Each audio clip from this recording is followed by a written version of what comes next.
My name is Chen Jiangwo. I was thrown to the floor by a noise so loud it felt like the world was tearing apart. As I scrambled to get up, my desk toppled over and papers flew everywhere.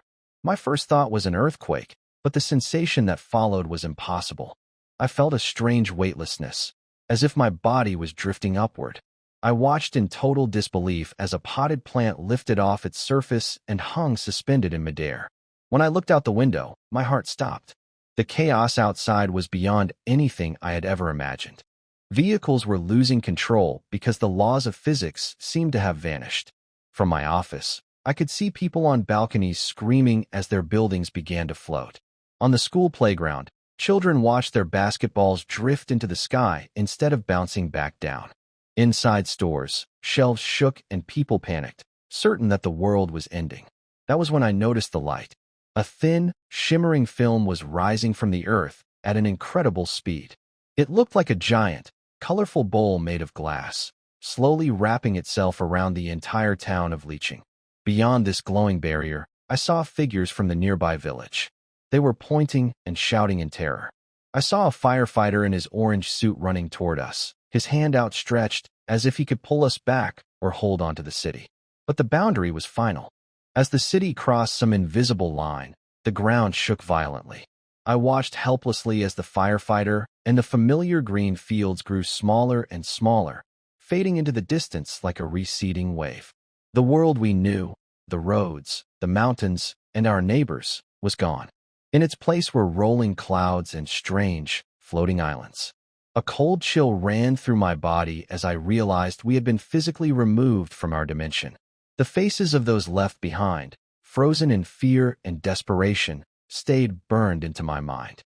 They were the witnesses to our disappearance. We were no longer on Earth. We were being carried away by this mysterious light into a completely unknown sky, trapped inside a shimmering cage.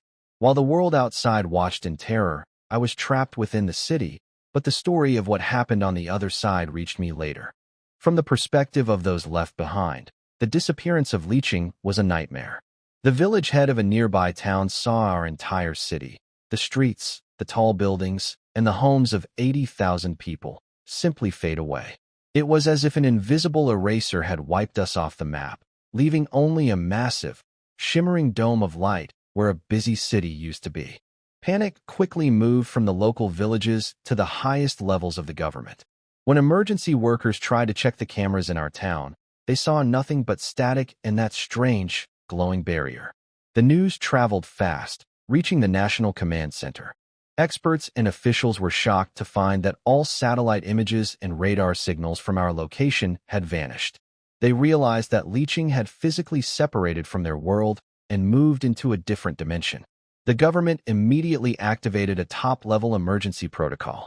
They moved satellites to watch the area and called in the country's best scientists to study the mystery. However, their technology was useless against the barrier. Rescue teams tried to reach us, but their vehicles lost power as they got close, and their drones crashed into the colorful light. On the outside, the nation was in shock. Thousands of people were woken up to deal with the crisis as the government prepared to talk to the rest of the world about what happened. Even with all the power of a great nation, they could not reach through that glowing wall to save us. The leaders looked at the empty space on the map and made a promise to find us and bring us home. We were gone from their world, leaving behind a scar on the earth and a mission for the country to solve a mystery that defied all science. Standing on the steps of the government building, I felt like I was drowning in a nightmare. Above me, two moons, one blue and one red, cast a strange, cold light over our town. The very air had changed, smelling sweet yet rotten. I watched in horror as my people tried to escape, only to realize we were trapped in a cage that defied logic. One man drove his car directly into the shimmering barrier, but instead of crashing, he simply vanished. A moment later, his car dropped out of the sky on the other side of town, crashing into the street. It was the same for everyone. Whether they ran or rode scooters toward the edge, the barrier teleported them back to random corners of the city like discarded toys. We were like characters in a video game who could never move past the border. Panic spread through the 80,000 residents like a plague. People were screaming, cars were crashing, and many simply collapsed in despair, believing it was the end of the world. I knew that if I didn't act immediately, the chaos would destroy us before the mystery did. I grabbed a loudspeaker and climbed onto the roof of a police car. My heart was pounding, but I made my voice as steady as possible. I admitted to the crowd that I was scared too, but I reminded them that we were still alive and that our families were still together. I told them we could not afford to fall apart. I called out for every public servant, veteran, and party member to stand up and lead. I began giving orders to my team, telling the engineers to fix the power and the neighborhood leaders to count our food and water. As I stood there, I could see the fear in the people's eyes turn into a small spark of hope. I promised them that the government was still here and that I would stay with them. By organizing ourselves, we turned a screaming crowd back into a community. We have to survive long enough to understand this world, and I am determined to find a way to lead my people home. In our new command center, the air was thick with smoke and worry. I looked at the notes on my desk: power, water, food, order. The reports were grim. Our diesel was running out, the water was filled with strange particles, and most terrifying of all, we only had enough food for 15 days. My town is an industrial hub, not a farm. We have workshops and factories, but we don't grow anything. Without our old supply roads, we are slowly starving. To find hope, I led my team to the edge of the barrier. The world outside was beautiful but alien, with purple moss and floating islands. There, we met our first neighbors, small, green-skinned creatures on steam-powered flying machines. One of them, whom we called Galu, tried to offer us a glowing fruit. We tried to give him biscuits in return, but the barrier stopped us. We could see each other and even touch the glass-like wall, but we could not pass anything through. It was a heartbreaking realization. We were safe inside the shield, but we were also trapped away from the resources we needed to survive. Back in town, the pressure of the 15-day countdown began to weigh on everyone. I decided to build a special task force. Along with engineers, I included young gamers and writers because they are used to thinking about strange worlds and magic rules. Some older officials doubted this, but I knew traditional science wasn't enough anymore.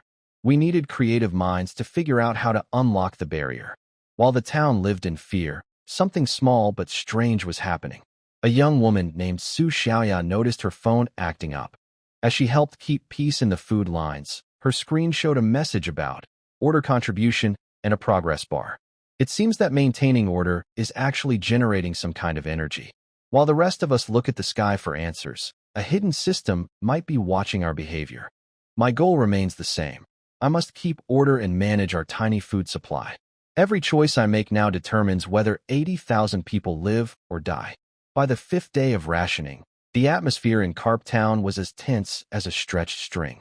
Outside the light barrier, the Goblin Galu appeared on time as usual, his cart loaded with even more goods and his eyes filled with urgency.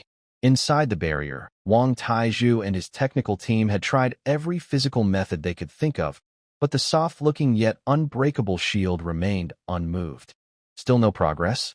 Chen Jiangwo asked, his voice tired as he looked at Wang Taizhu returning once again without success. Wang Taizhu shook his head heavily and pointed to the discouraged engineers behind him, as well as a few young web fiction enthusiasts deep in thought. We've tried everything we can think of. This thing doesn't respond to force or finesse. Zhao Hang, whose online name was Arcane Hand, couldn't help but speak up. Mayor, this really feels like a high-level barrier. It might follow rules, not brute strength. The goblin can approach it, but we can't. That means the rules treat us differently. His words drew helpless looks from the older engineers, but in the corner, Su Xiaoya's heart stirred. At that moment, she felt a clear, undeniable heat coming from the phone in her pocket. Using the excuse of going to the restroom, she slipped into a quiet corner and took out her phone. The screen lit up automatically. The strange symbols were gone, replaced by a clear line of text that only she could see. Stable interaction detected. Parsing module active.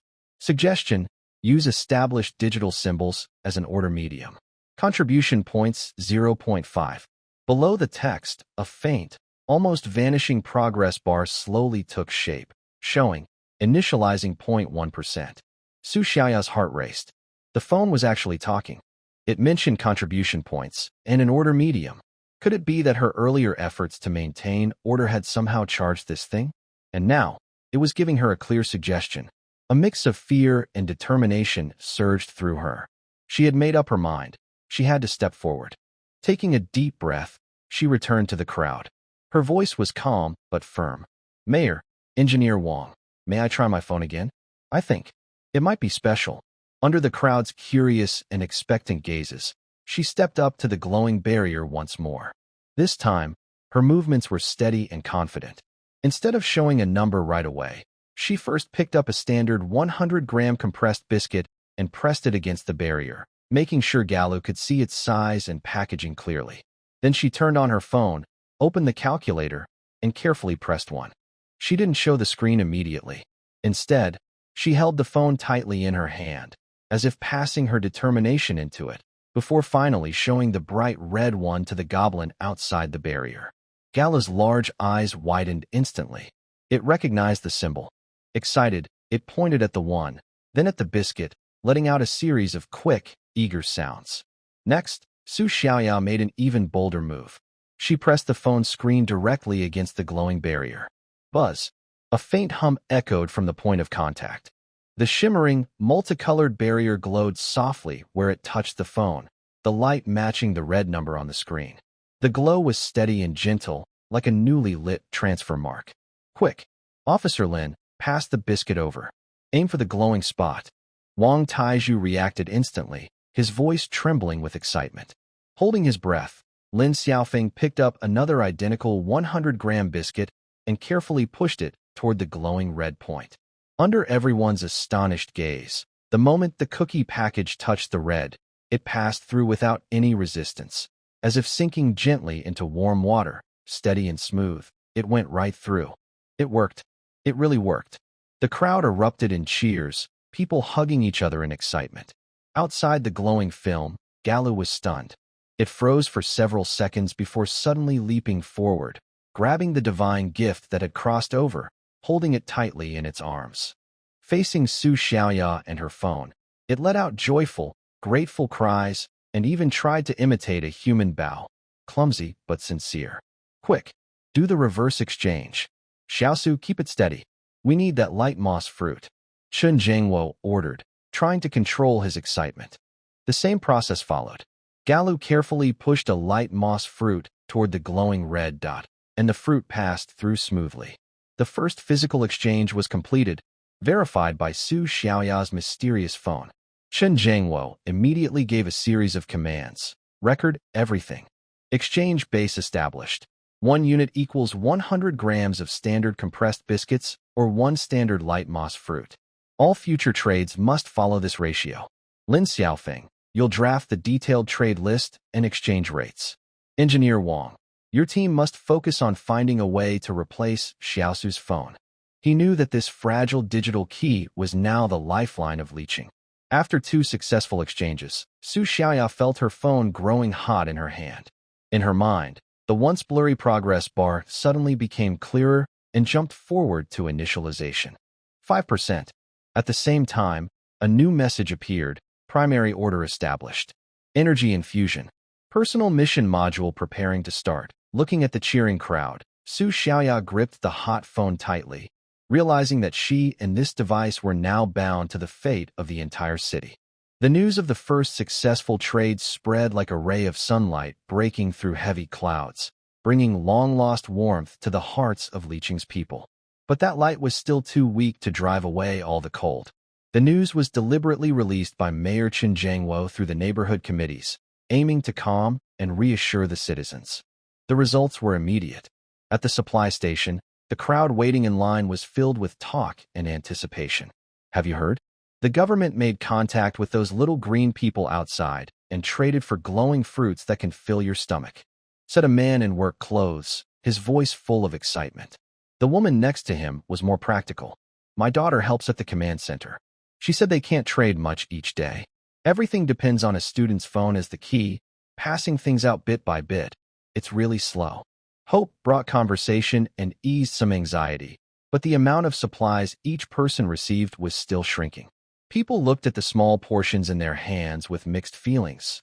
Hope for the future, but also a clear understanding that distant help couldn't solve their immediate hunger. In the temporary command center, the focus of the meeting led by Chun Jiangwo had shifted from how to break through to how to improve this only channel. Lin Xiaofeng pointed at the draft trade list, frowning. Mayor, at this rate, Comrade Su Xiaoya can only complete a few dozen trades a day. Even if all of them are for the glowing moss fruit, it's still far from enough for 80,000 people. And we can't just trade for food. We also need energy minerals, medicinal plants, and materials for making tools. Wang Taizhu added, his tone both technical and helpless. The tech team is analyzing the energy pattern when Su Xiaoya's phone interacts with the light membrane, hoping to find a way to copy it. But the principles behind it are far beyond what we understand. It'll take time. The young people in the web literature group suggested ideas like belief energy and resonance of order. They sound strange, but maybe they're worth exploring.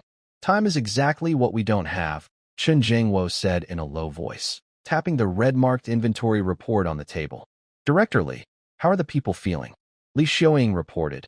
Now that everyone knows trading is possible, their mood has improved, but patience is limited. Many are asking when they can use their own things to trade.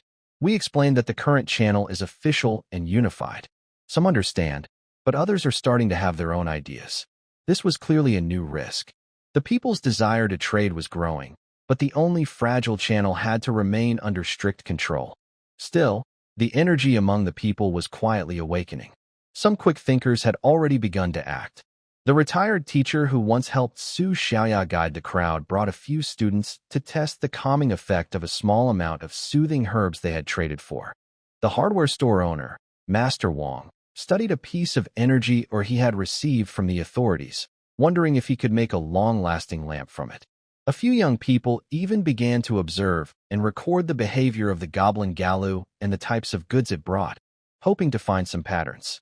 All these efforts were still in their earliest stages, full of uncertainty, but they showed a positive direction. The people of Liqing were beginning to try to truly understand this new world, not just fear it. Su Xiaoya had become the link between the two worlds, bearing pressure like never before. Every day, she spent long hours at the trading post, repeating the dull routine of scan the phone, show the numbers, guide the exchange. Her phone grew hot, and the progress bar of the system in her mind slowly but steadily reached 12%. She could feel that the so-called personal task module was about to finish loading. The thought made her uneasy, yet also quietly hopeful. Perhaps this system held the key to changing their situation. When Chen Jiangwo inspected the trading post, he looked at Su Xiaoya's tired but focused face, and at the now familiar figure of the goblin Galu outside the light barrier. He said to the officials beside him, "Look, we've built a narrow bridge in the middle of despair. It's shaky and small, but it's our first step toward a new life. What we must do now is cross carefully while finding a way to turn it into a strong bridge that can carry 80,000 people." After several days of trading, the process had become smoother, though the scale was still limited. Just as Lin Xiaofeng and the others were thinking about how to improve efficiency, Galu brought something that surprised everyone. Unlike before, this time it wasn't pulling a small cart full of random goods. Instead, it and two other goblins were struggling to carry a large object, a huge metal container about half the height of a person. Its surface was made of rusty iron sheets and rough copper pipes, all crudely riveted together. The surface of the large iron container was carefully engraved with intricate patterns that had been badly worn by time. They must once have shone brightly, but now they were dull and faded. Even so, faint traces of energy could still be sensed from the lines. At the bottom of the container was a simple boiler, constantly dripping condensed water and occasionally releasing unstable bursts of steam with soft popping sounds. What is this thing?" Lin Xiaofeng asked in surprise, staring through the light barrier at the strange, industrial-looking object. Gala looked unusually excited. It pointed at the metal container, then at the temporary lamp in the trading post powered by energy crystals. After that, it drew a large circle in the air, made a woo-woo sound, and finally held up 10 fingers, repeating the gesture several times. It's saying, "This thing can provide energy like the crystals, and it's very powerful? It wants 10 units for it?" Su Xiaoya guessed, her phone still warm from long use. Wang Taiju was called over in a hurry. He studied the device through the light barrier, his eyes growing brighter. Crude. Very crude. Poor sealing, low heat efficiency, primitive steam use. But look at those markings. He pointed at the faded engravings on the container. They seem to be some kind of array that converts heat into a more stable energy output, or maybe energy guiding runes. Sadly, they're too worn to function properly. This design, it's a mix of magic and steam technology. His words confirmed the state of their world. Magic was fading, and the once delicate arrays were now broken. Yet their civilization had found a way to merge the remnants of magic with early industry. Seeing that the human expert was interested, Galu became even more eager. It signaled for its companion to start the device. A goblin struggled to pull a valve. The boiler sputtered, the container trembled, and the dim engravings flickered weakly before going dark again, leaving only thicker steam and the goblin's coughing. It seems this is a broken, magical steam core. Wang Taiju guessed. Galu wants to sell it to us as scrap metal and thinks it's worth a lot. After a long round of difficult bargaining and number crunching, Li Cheng finally traded 5 stainless steel lunchboxes and 2 mirrors for a damaged magical steam core. For Li Cheng, its research value far outweighed its practical use. For Galu, however, it was a fortune, exchanging what it saw as scrap metal for a pile of magical creations, industrial goods. It was so excited that it nearly fainted. The big deal left both sides satisfied, but it also clearly revealed the nature of this world's technology, a fragile steam industry built upon the fading foundation of magic. The successful trade of that strange magical device gave the technical team a new direction for research, but Su Xiaoya felt uneasy. After the deal, her phone became unusually hot, and the progress bar in her mind suddenly jumped to 100%. That night, in her small cubicle within the temporary dormitory, everything was quiet except for the faint sound of patrol footsteps in the distance.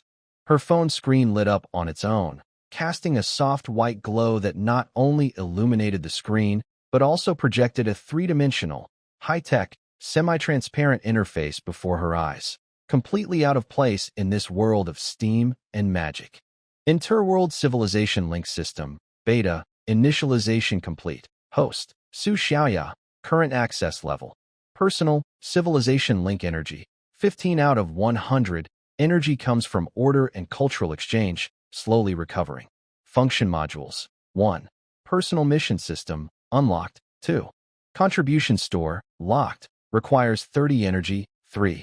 Wide area link module, locked, requires 100 energy and completion of a special guide mission. Su Xiaoya held her breath, her heart pounding.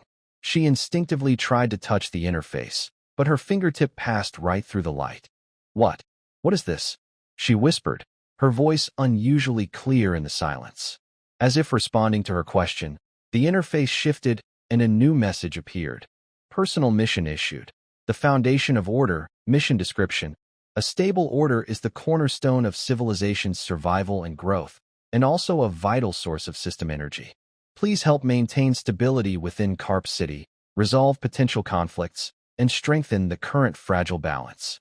Mission objective: successfully prevent or mediate 3 disputes that could escalate into public incidents. 0/3.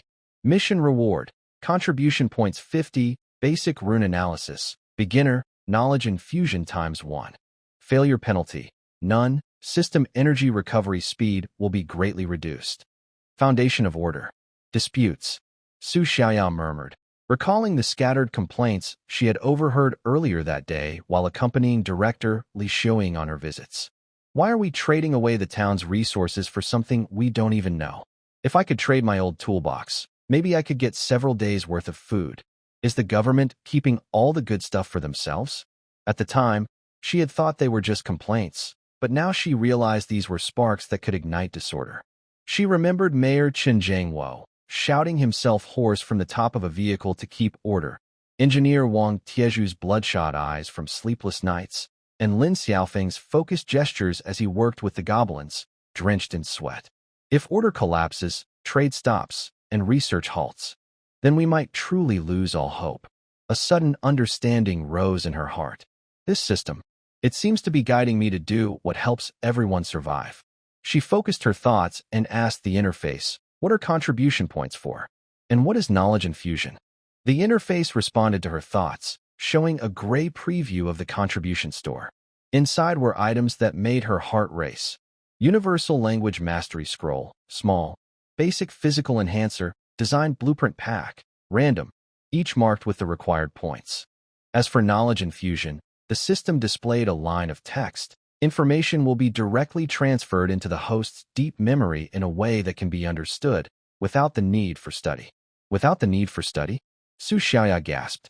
That meant if she obtained basic rune analysis, she might be able to read the patterns on that magic container, and maybe even help Engineer Wang and the others. A new sense of purpose replaced her unease. She was no longer passively waiting for orders or acting only out of goodwill.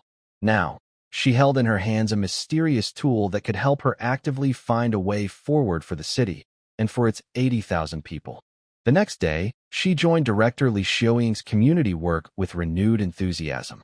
When she heard someone complaining loudly about unfair distribution at a supply point, drawing a crowd, she immediately remembered her system task and stepped forward. Aunt Zhang, Uncle Li, she said gently but firmly, her smile calm and reassuring.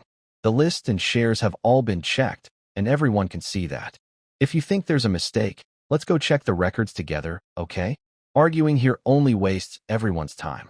As she spoke, she subtly positioned herself between the two upset people. Her timely action quickly eased the tension. As the crowd dispersed, she clearly heard a soft notification sound in her mind. The task progress changed to 1/3. Her phone grew slightly warm in her pocket, and the system's energy seemed to pulse faintly. Hope began to grow quietly on two levels. One was the research team's progress in decoding creations from another world, and the other was a mysterious system planting a seed of change for the city's order and future. Su Xiaoya knew that the path ahead of her had completely changed. After Su Xiaoya successfully resolved 3 neighborhood disputes caused by supply distribution, the long-awaited system message appeared. Personal task, Foundation of Order, March 3rd, completed. Reward granted, contribution points 50, basic rune analysis, beginner, knowledge infusion starting.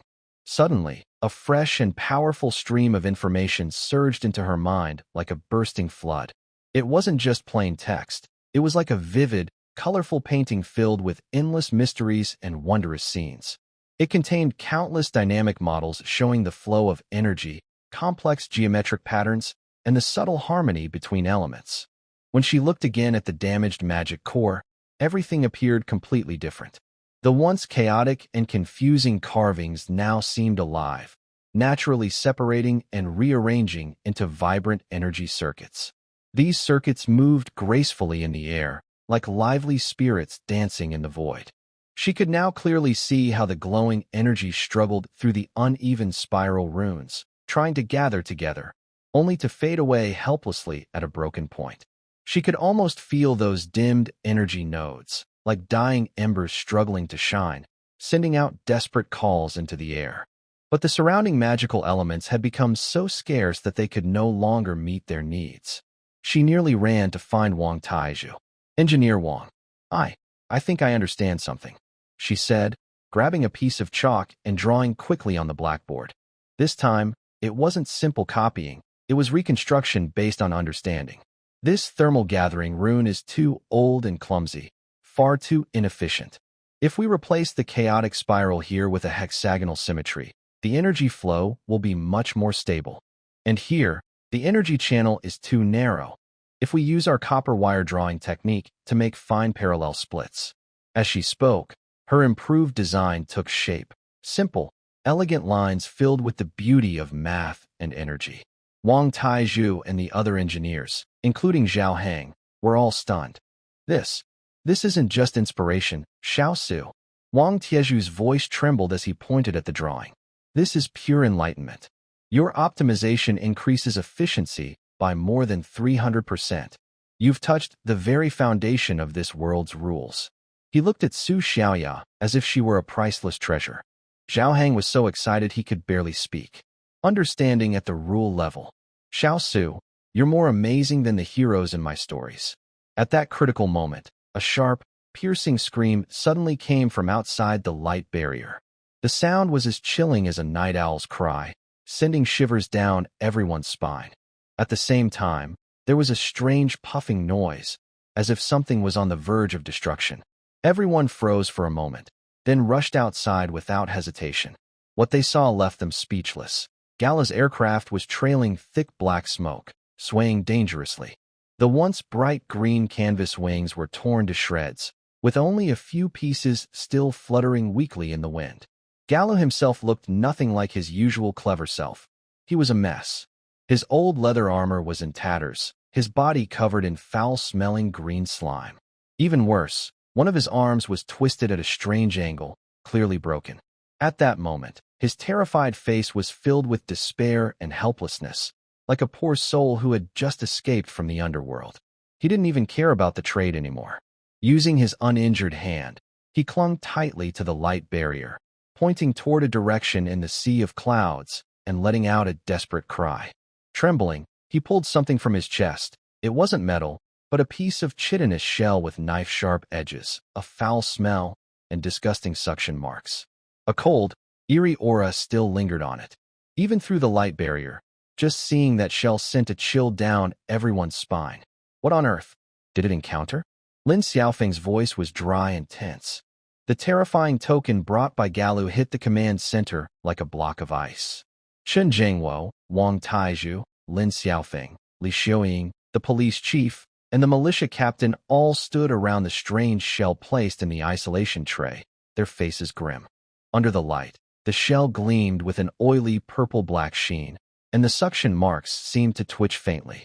With Su Xiaoya's help using her phone for translation and Galu's desperate attempts to mimic what had happened, curling up, imitating a many-legged crawl, then suddenly leaping and pretending to bite, finally showing his broken arm and torn armor. The truth slowly came together. The goblin settlement, built around an abandoned magic mine, had been attacked by a swarm of creatures known as cave burrowers. Their shells were hard, their movements strange, and the slime they spat out was both corrosive and paralyzing. The goblins' crude bone spears and stone axes could barely harm them. "This is a life-or-death decision," Chen Zhengwo said in a low voice. "If we help, we may have to face unknown and extremely dangerous underground monsters. If we don't, we might lose our only ally in the outside world, cut off trade, and watch a possibly intelligent species that understands this world's rules be wiped out." The police chief frowned deeply. "Our duty is to protect Liqing. Is it worth risking our people for the goblins? We know nothing about what's out there. Just that shell alone. Even my most experienced officers said it gave them chills. But if we stay trapped here forever, it's just a slow death," Wang Taizhu said, pointing at the shell. "This material, neither metal nor stone, shows a kind of cruel beauty born from evolution. The world outside is dangerous, but it's also full of materials and knowledge beyond our imagination. This rescue mission is also a rare chance for exploration." Lin Xiaofeng added, "Although the gallows technology is rough, they've survived in this world, which means they have their own wisdom and information. By saving them, we might gain more than just trade opportunities." Everyone's eyes turned again to Su Xiaoya and her overheated phone, the only key to that door. Su Xiaoya felt the heavy pressure, but the new knowledge of runes in her mind gave her a strange sense of confidence. She stood up and looked around the room. "Mayor, everyone. The Galu are our neighbors and also our window into this world. If we ignore their cries for help, we lose not only a trade partner, but also the moral line that defines us as humans. My ability seems to be about understanding and connecting with the outside world. Going out there is dangerous, but it might be our only chance to truly understand this world of fading magic and struggling steam. I'm willing to take responsibility for opening the door and use what I've just learned to help the team." Her words, filled with both courage and newfound wisdom, moved many people. Chen Jingwo stayed silent for a long time, his sharp gaze sweeping across everyone before he struck the table with his fist. "Decision approved.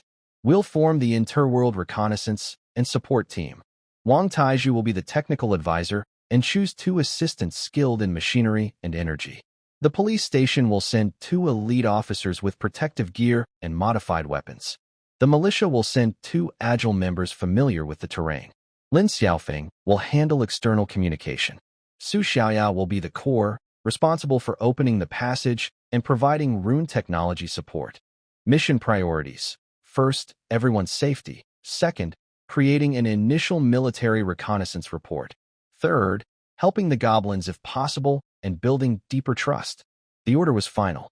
As the chosen members gathered, they checked their weapons, now reinforced with metal armor and simple scopes by Wang Tieju's team, and put on protective gear made from industrial plastic and traded animal hides. A strange feeling filled the air. They were about to cross not a national border, but the boundary of worlds. Standing before the glowing barrier, Su Xiaoya gripped her hot phone tightly. She looked out at the dazzling yet deadly sea of clouds, and in the distance, she could faintly hear the anxious cries of the Galu calling for help. She knew that the history of leeching would be completely rewritten once they took this step. The world beyond the door would reveal itself in its truest, harshest, and most magnificent form. Su Xiaoya stood before the glowing barrier, clearly hearing the pounding of her own heart.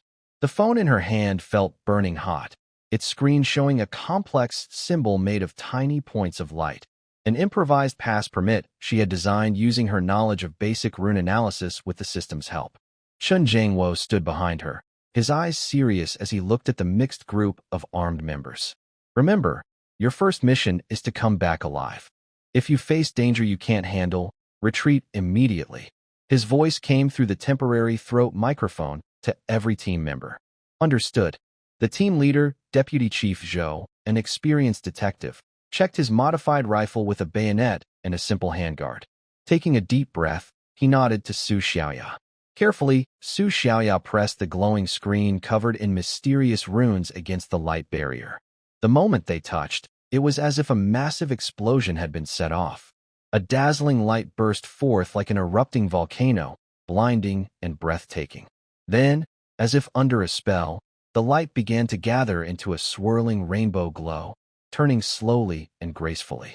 It spun faster and faster until it formed a huge, stable vortex of light, like a brilliant gem in the universe, radiating power and beauty. At the same time, a strange smell filled the air. It carried the sharpness of sulfur, the stench of decaying plants, and a faint trace of an unknown floral scent. The mix of these scents made everyone uneasy, yet strangely curious. Go! Old Zhou shouted and stepped into the vortex first. The others followed one by one. As they passed through the barrier, each felt a strange sensation of separation before their feet landed on soft, damp ground that gave off a faint warmth. The real otherworld unfolded before them. The gravity here feels slightly lighter than on Earth, giving a faint sense of floating.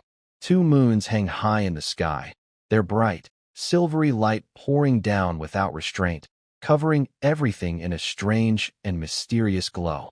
The air feels heavy and thick, denser than on Earth, and every breath seems to push against an invisible resistance. Looking down, the ground is covered with a thick layer of deep purple moss, soft and springy like a giant sponge. When stepping on it, one can feel its unique elasticity, and faint glowing liquid seeps out, as if the moss itself were alive. Stay alert. Old Zhou's voice came through the slightly noisy communicator. The team quickly formed a defensive formation. Technician Oldly began scanning the environment. Oxygen levels are a bit low, unknown inert gases detected. Background radiation type unidentifiable. Galu, seeing that they had really arrived, pointed excitedly in one direction and made cheerful sounds. His companion piloted a small aircraft ahead to guide the way. The team began moving across the strange land. Lin Xiaofeng accidentally brushed against a crystal-like plant that gave off a sweet scent. The plant instantly shrank and released a cloud of dizzying spores. Wang Taiju became fascinated by a black rock that seemed to have molten light flowing inside it. Su Xiaoya could sense the faint but ever-present magical energy in the air. On the system interface in her mind, the indicator for civilization link energy began to rise slowly, showing the message. Contact with otherworldly environment detected, energy replenishing. Led by their goblin guide, the team trudged forward for about an hour. Along the way, they saw more strange sights, streams of silver liquid, rocks that moved slowly as if alive, and in the distance, creatures that looked like winged horses with scales and bone wings playing among the clouds. At last, they reached the goblin settlement. The sight before them left every human stunned. The settlement stood beside a massive, ancient metal structure, long abandoned and partly buried in the barren ground at the center of the wasteland. The massive structure had an ancient and elegant look, yet its surface was covered with rust and deep, jagged scars.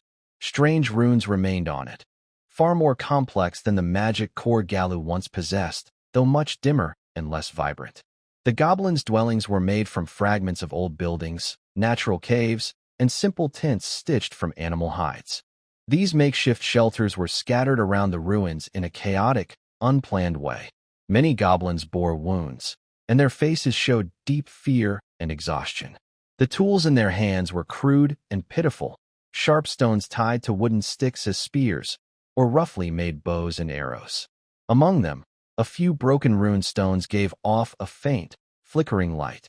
An older goblin, wearing slightly cleaner clothes and a necklace of beast teeth, stepped forward surrounded by others.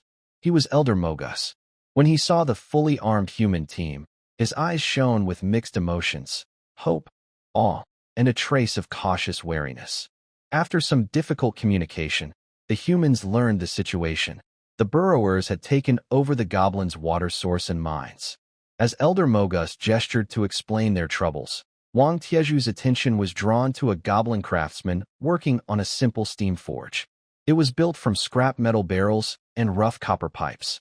Though inefficient, its valve used a clever spiral design that prevented pressure from kicking back. This design, Wang Taiju murmured to his assistant. The materials are rough, but the idea is smart. If we use it in our emergency generator, it might fix the stuck pressure valve problem. Meanwhile, Elder Mogus quietly observed the humans. When the medic, Xiao Zhang, opened a first aid kit and took out sterile gauze and sealed medical supplies, the elder's gaze lingered on the clean, orderly items. He also noticed that every soldier's water bottle was identical in size and material, a level of standardization that was almost unimaginable to the goblins. Su Xiaoya walked up to a completely dark magic lamp post and carefully studied the runes on it. In her perception, the energy paths of the ancient symbols were still intact, but like dried veins, they lacked the flow of energy. She waved for Wang Taiju to come over and pointed to a node at the core of the rune. Engineer Wang, this part looks like an energy amplifier. If we use a small energy crystal as a seed, maybe we can. After returning from the goblin settlement, Su Xiaoya didn't rush to organize another expedition. Instead, she focused on the strange ingredients piled up in the warehouse. Both the faint hints from the system interface and her own observations suggested that a deeper connection might lie hidden in something as simple as food. She went to see Wang Defa, the owner of Old Wang's fast food, a middle-aged man whose business was modest but who had a deep passion for cooking. Uncle Wang, take a look at these, Su Xiaoya said, pointing at the ground tubers, dried fern leaves, and stone lizard meat. Do you think we can make them taste better using our methods? Wang Defa picked up a tuber, weighed it in his hand, and sniffed the meat. His brow furrowed at first, then slowly relaxed. This tuber's full of starch, but lacks moisture. The meat's tough and has a strong smell. But it's not hopeless. His eyes lit up with the excitement only a cook feels when facing new ingredients. Leave it to me. Their first culinary diplomacy took place quietly one evening. Inside the protective barrier, Wang Defa and his apprentice set up a simple stove, heating a large iron pot until it was sizzling hot. He didn't use any of the precious seasonings brought from Earth, relying entirely on local ingredients instead, extracting starch from the tubers, using strange herbs and wild to remove the smell, and cooking with animal fat obtained through trade. The round, golden tubers were skillfully sliced into thin, even strands that glistened like threads of gold. The fresh green fern leaves were gently torn into small pieces, light and delicate like dancing sprites. Soon, all the ingredients were dropped into the hot oil, releasing a crisp, cheerful sizzle. The sound was so lively and pleasant that it felt like nature itself was playing a joyful melody, making everyone watching forget the world for a moment. Accompanying the cheerful melody was a unique and captivating aroma. It blended the rich, roasted scent of food fried at high heat with the fresh fragrance of plants. This wonderful mix was like a feast for the senses, making everyone's mouth water and appetite grow. On the other side, the firm and strong meat of the stone lizard had gone through careful preparation. First, it was tenderized with a hammer until soft and fluffy, then marinated with some substitute spices, and finally skewered with thin metal sticks. Under the blazing fire, the meat turned golden and crispy on the outside while staying tender and juicy inside, releasing waves of tempting fragrance. When Galu and several goblin elders were invited to taste the food through the light barrier, their expressions quickly changed from curiosity to astonishment. Galu carefully took a small skewer of roasted stone lizard meat, took a bite, and his big eyes widened in surprise as if he had discovered a new world. He made a muffled sound of amazement and quickly finished the rest, then looked eagerly at the pan where the shredded root vegetables were still being stir-fried. Elder Mogus, on the other hand, showed great interest in the seemingly simple stir-fried root fern. He picked up a few strands with a bone skewer, chewed slowly, and his wrinkled face revealed a complex expression, a mix of confusion at how familiar ingredients could taste so new, and delight at the fresh experience that conquered his taste buds. Magic. This is the magic of flavor, Elder Mogus exclaimed in rough common speech. In goblin food culture, meals were mostly for filling the stomach and gaining energy, with very simple cooking methods, roasting, boiling, or eating raw. Such rich layers of flavor were, to them, nothing short of a revolution in understanding. The culinary campaign had its first great success, far beyond expectations. The goblins showed a strong desire for the food that seemed to be enchanted with delicious magic. They eagerly offered to trade more energy crystals, a kind of ice moss that grew in shaded places and gave off a steady chill, and some old scrolls inscribed with basic life runes, such as small cooling or faint light runes, in exchange for a long-term cooking service. The first large-scale meal order consisted of roasted stone lizard skewers and root flatcakes. As a reward, Leeching received several large baskets of fresh ice moss and a few pieces of animal hide inscribed with basic cold storage runes. The arrival of the ice moss immediately sparked great interest among the residents of Leeching, especially the housewives and the neighborhood committee led by Li Xiaoying. The moss felt cool and moist to the touch, and placing it indoors noticeably lowered the surrounding temperature. This is amazing. If we keep it at home, will our food last longer? One woman exclaimed in delight. Soon, someone tried making a simple cooling box using wooden crates and ice moss, and the results were impressive. This allowed the small amount of fresh food, mostly gathered by the trade and exploration teams, to stay fresh much longer. Even more exciting was the discovery made by Wang Tieju's technical team.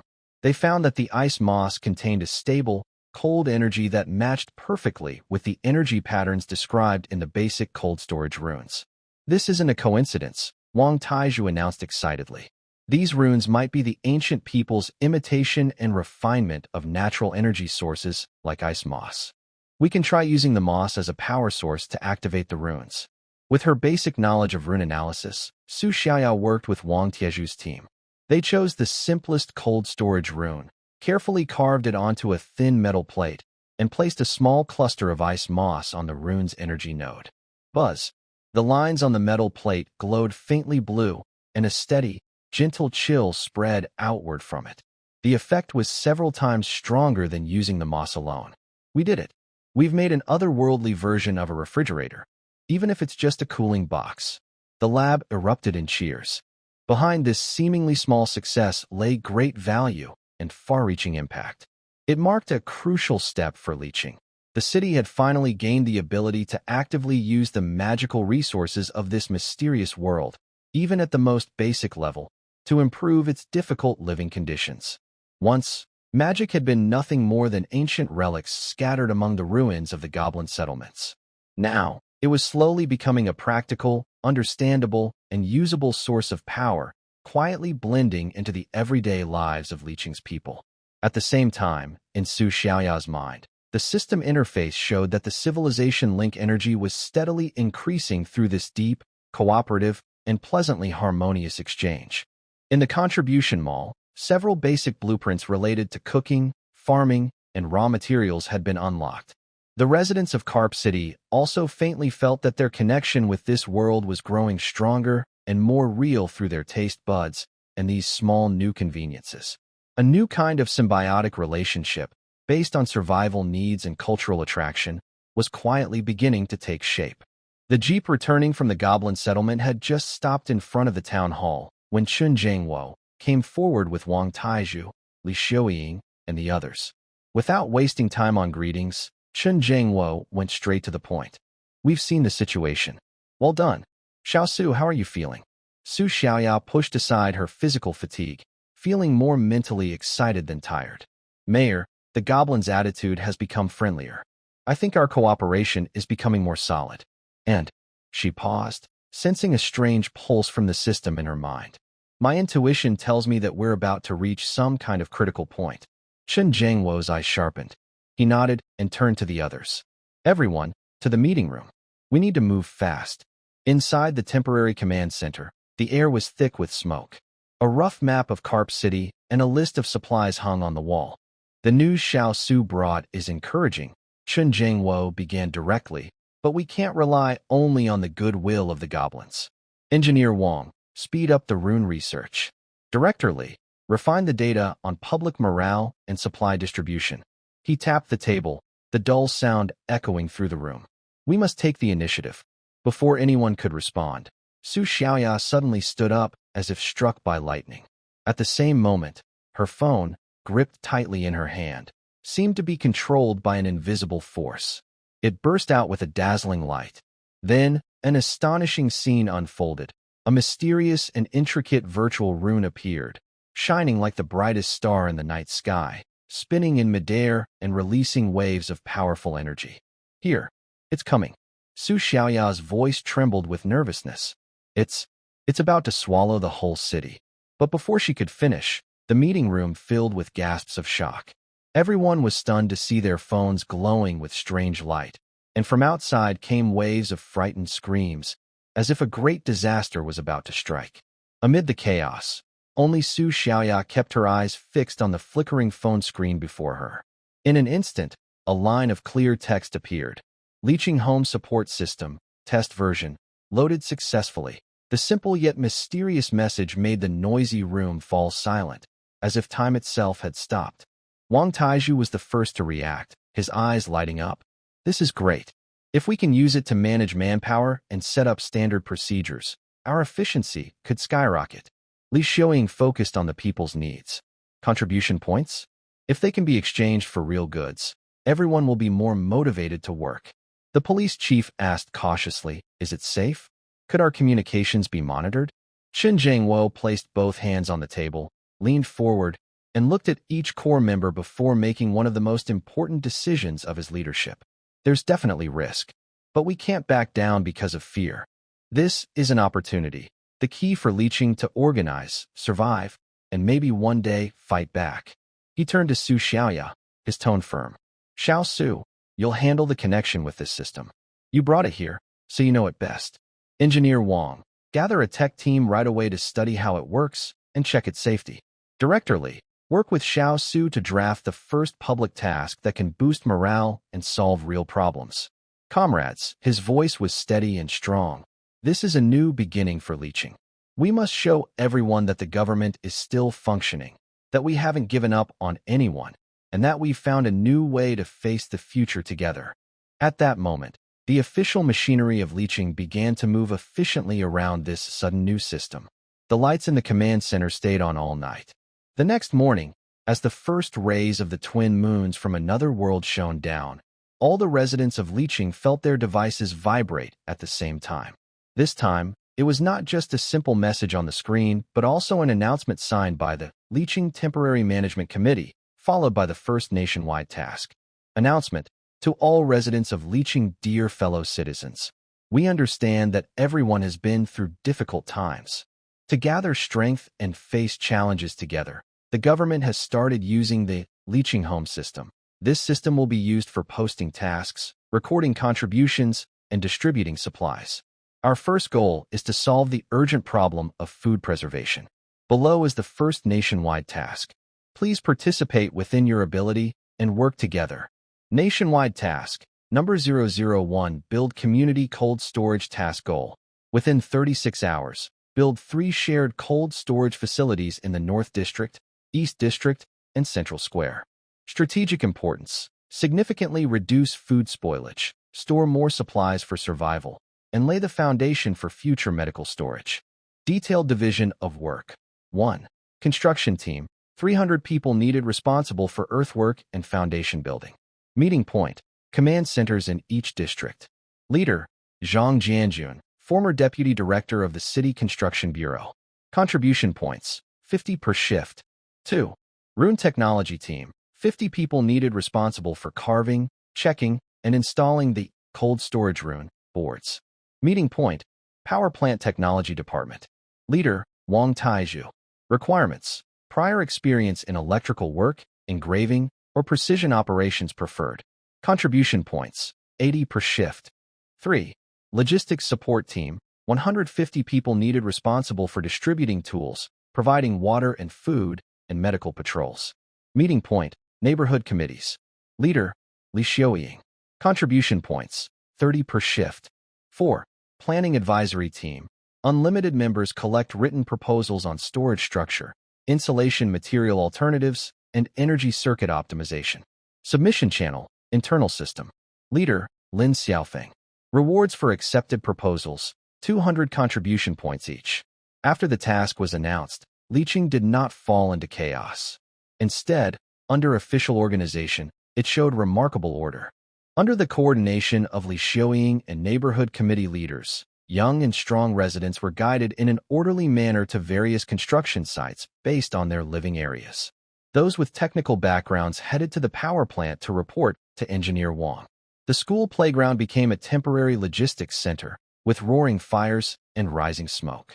Lin Xiaofeng and his publicity team hurried from one location to another. Their live updates were full of official encouragement and information sharing. Command Center News. Mayor Chen Jingwo has arrived at the North District construction site to participate in the groundbreaking ceremony. Technical breakthrough. Chief Engineer Wang Taizhu announced that the standard carving templates for rune-based plates are now finished, increasing production efficiency by 300%. Logistics support. The construction of the underground vault at the Central Square has reached 40%, currently ranked first. The logistics team has sent additional supplies to this site. Contribution points update. Currently, the top contributor is Comrade Zhao Dali from the East District construction team. The strong involvement of official roles and clear organization helped prevent chaos and competition during this nationwide effort. Everyone knew where to go, what to do, and what they could contribute. This organized and steady hope replaced the panic and confusion that often follow a crisis. Su Xiaoya stood in front of the command center's main screen, watching the data streams from various points and the live images sent back by Lin Xiaofeng. She understood that this was not just about building a few ice cellars. It was about laying the first and most solid foundation for Carp City as a community of shared destiny. The countdown of the national system in her mind seemed to speed up and become more stable, matching the lively scene before her. The sunset cast a faint golden glow over the twin moons, giving Carp City a warm hue. At the North District construction site, the last metal plate engraved with the cold storage rune was carefully installed. Wang Taizhu personally checked every energy circuit and nodded seriously.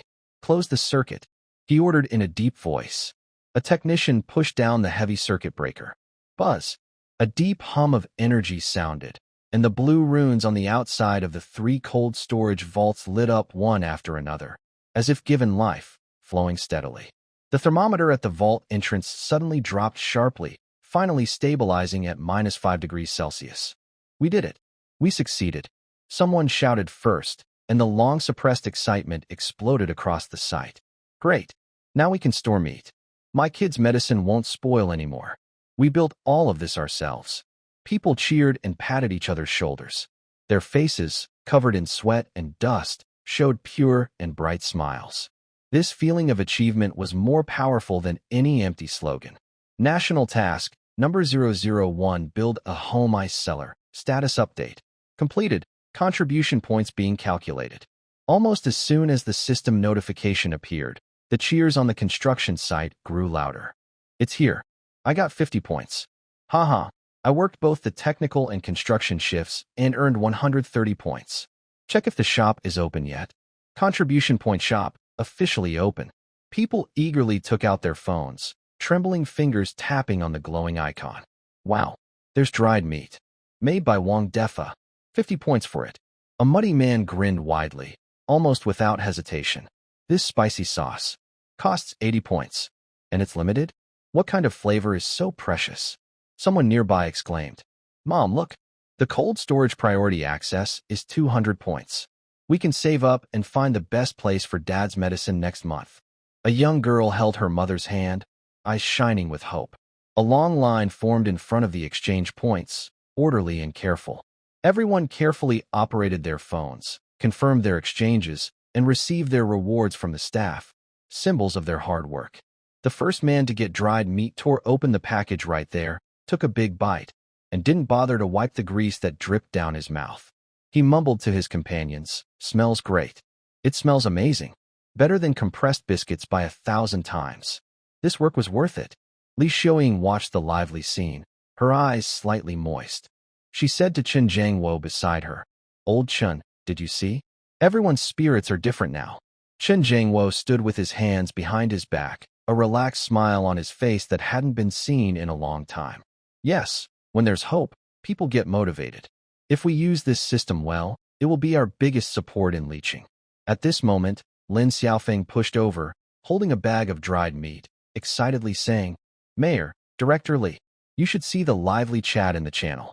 Everyone's showing off what they exchanged, and some are asking when the next task will be released. This enthusiasm has really been sparked." Su Xiaoya stood a little farther away, watching the lively scene before her. Her mind was also flashing with system notifications, detected large-scale positive emotional feedback and increased social cooperation. The energy of the civil bond is steadily growing.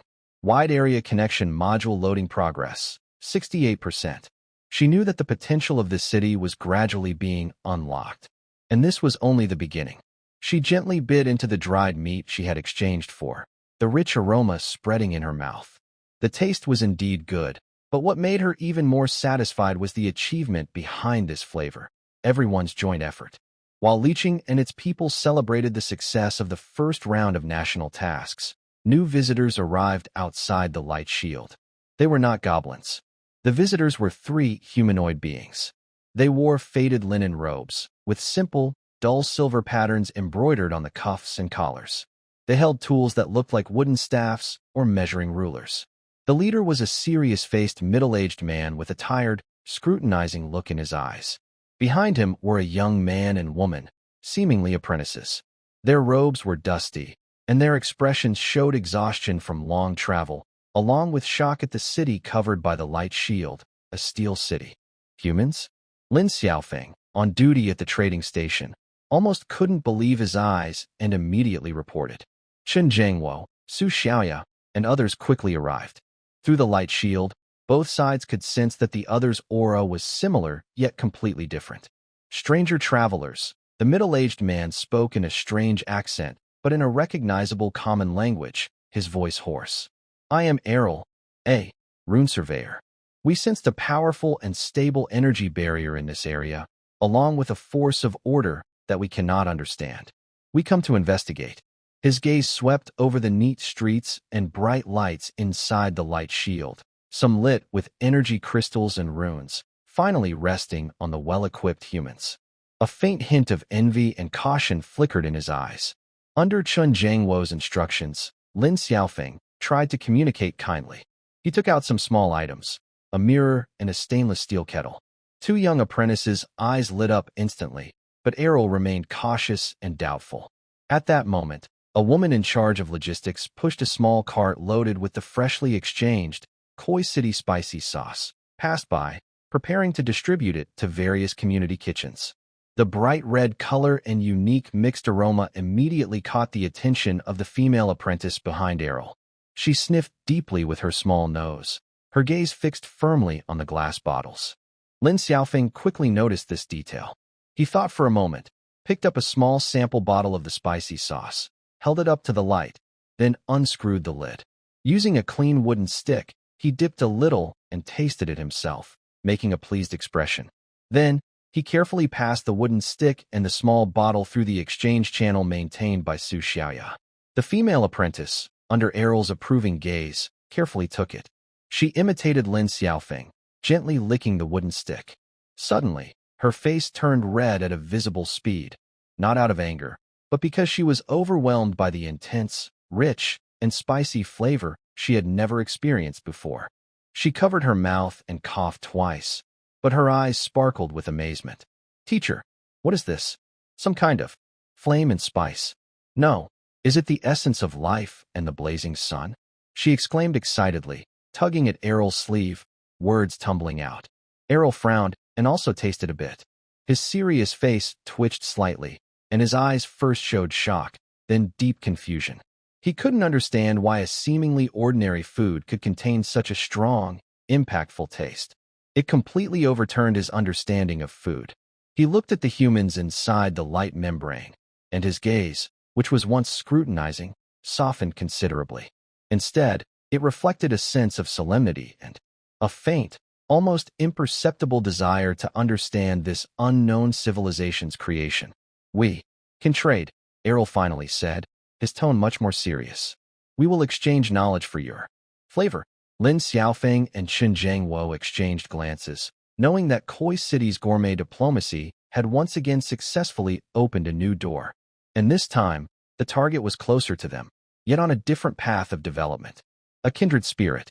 In Wang Defa's otherworld food processing factory, steam fills the air, mixing the sharp smell of fresh chili peppers, the strange aroma of spices, and a faint, brewing rich sauce scent. Large stainless steel tanks hum, and workers dressed in uniform white outfits, made quickly from stock fabric, follow strict procedures. Team 2. Is the lemongrass extract ready?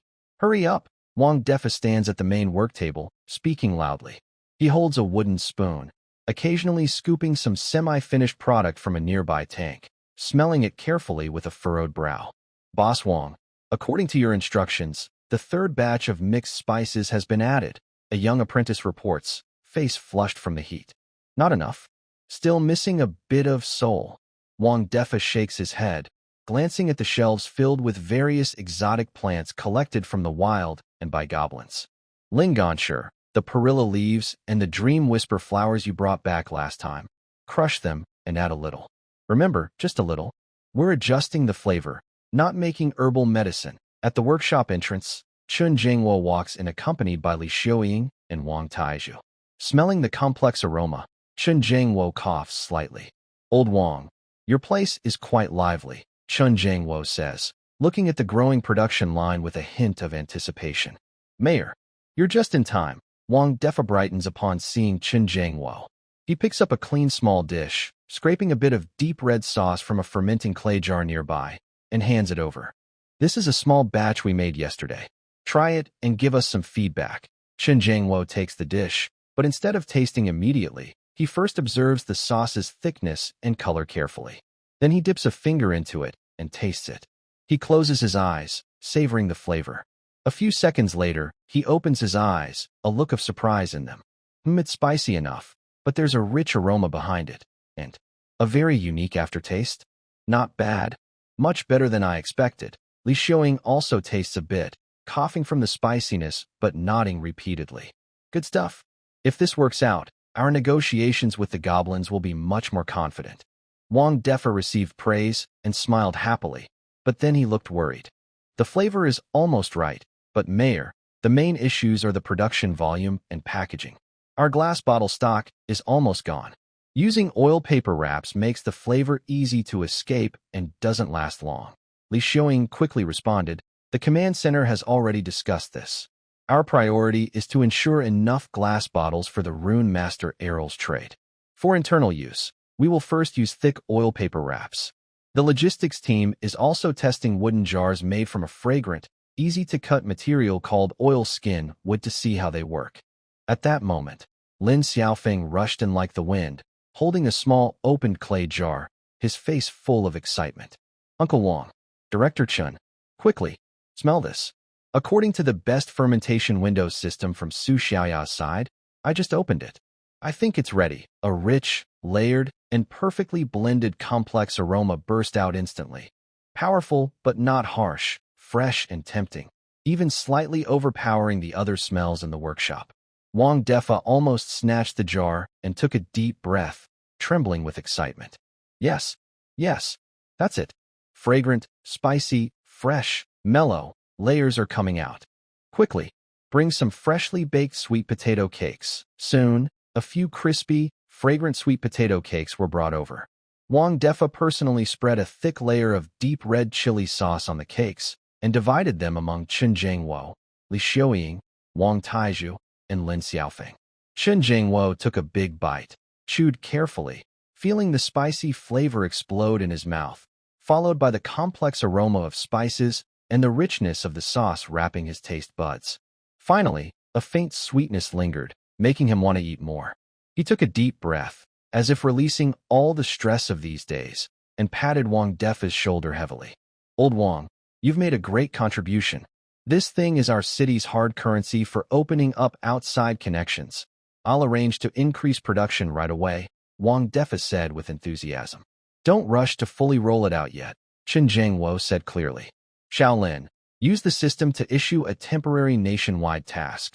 Recruit 100 spicy sauce tasters to taste the new leaching spicy sauce and give detailed feedback on flavor, texture, and suggestions. We want to be absolutely sure and build anticipation. National task, temporary spicy sauce taster task. Randomly select 100 lucky residents to taste the newly developed leaching spicy sauce and provide detailed feedback on flavor, texture, and suggestions. Task reward, 30 contribution points and priority purchase rights, with discount. Once leaching spicy sauce is officially launched. Task response, the system registration channel was overwhelmed within minutes. Soon, the first lucky group completed tasting at the designated location, and their feedback flooded in. So exciting. The spiciness is really strong. Smells great. With this, I feel like I can eat a pancake as big as 3 faces. After eating, I feel warm all over and more energetic. It's a bit salty. Can you make a light salt version? Packaging. Please use better packaging. The oil paper wrapper makes the flavor dissipate quickly. Seeing mostly positive feedback with sincere suggestions in the system, the command team finally relaxed. The reputation of leaching spicy sauce has, from the very beginning, gathered the hopes and wisdom of the entire city. Beyond the energy shield, 2 groups arrived almost simultaneously, creating a tense atmosphere. The goblin elder, Morges, with a few attendants, looked eagerly, his face full of anticipation. Meanwhile, Rune Mage Errol and his 2 apprentices stood quietly at a distance, observing carefully. The goblins clearly respected Errol and his team, not daring to approach, only glancing secretly from the corner of their eyes. Lin Xiaofeng led the diplomatic team and first approached the goblins. Lin, my dear friend, Elder Morges hurried forward, excitedly gesturing with his green fingers. That red one, the treasure that burns like flames. Our entire tribe is crazy about it. We need it. A lot of it. Lin Xiaofeng wore a professional smile and took out a delicate oil paper package, trial version, and a small wooden dish for display from the helper's insulated box. Elder, you're talking about our latest development, leaching spicy sauce. It truly embodies our hard work. Morges carefully took the oil paper package, opened it gently, and inhaled deeply, almost intoxicated by the familiar aroma. He mimicked the previous gesture, using his fingernail to pick a bit and spread it on a hard pancake he brought, then took a bite, showing an extremely satisfied, almost reverent expression. Tell me, Lin, what do you want? Energy crystals? The best ones. How many do you need? Lin Xiaofeng had a plan in mind. He shook his head with a smile and said, Elder, we welcome energy ores, of course, but we prefer to build a long-term, stable, and mutually beneficial relationship. We hope to get a steady supply of the blue silver or within your territory, at least the right to prioritize its mining. Additionally, we want exclusive exploration and collection rights for the mountain area on the west side of your land. Magus heard this, and his excitement faded a bit as he fell into thought. Energy ores are valuable, but the blue silver ore is of limited use to our goblin tribe. and that mountain area is poor with little output. Using these seemingly useless things to exchange for a divine item that can greatly improve our tribe's happiness. Agreed. Magus nodded firmly after weighing the pros and cons. We will provide a fixed amount of energy ores each month, plus half of the blue silver or we mine. That mountain area will also be yours for exploration. But, Magus, at least this much each month. He held up 5 fingers. Deal, Lin Xiaofeng, and he shook hands, with a quick fake gesture through the light shield, sealing an important long-term resource trade agreement.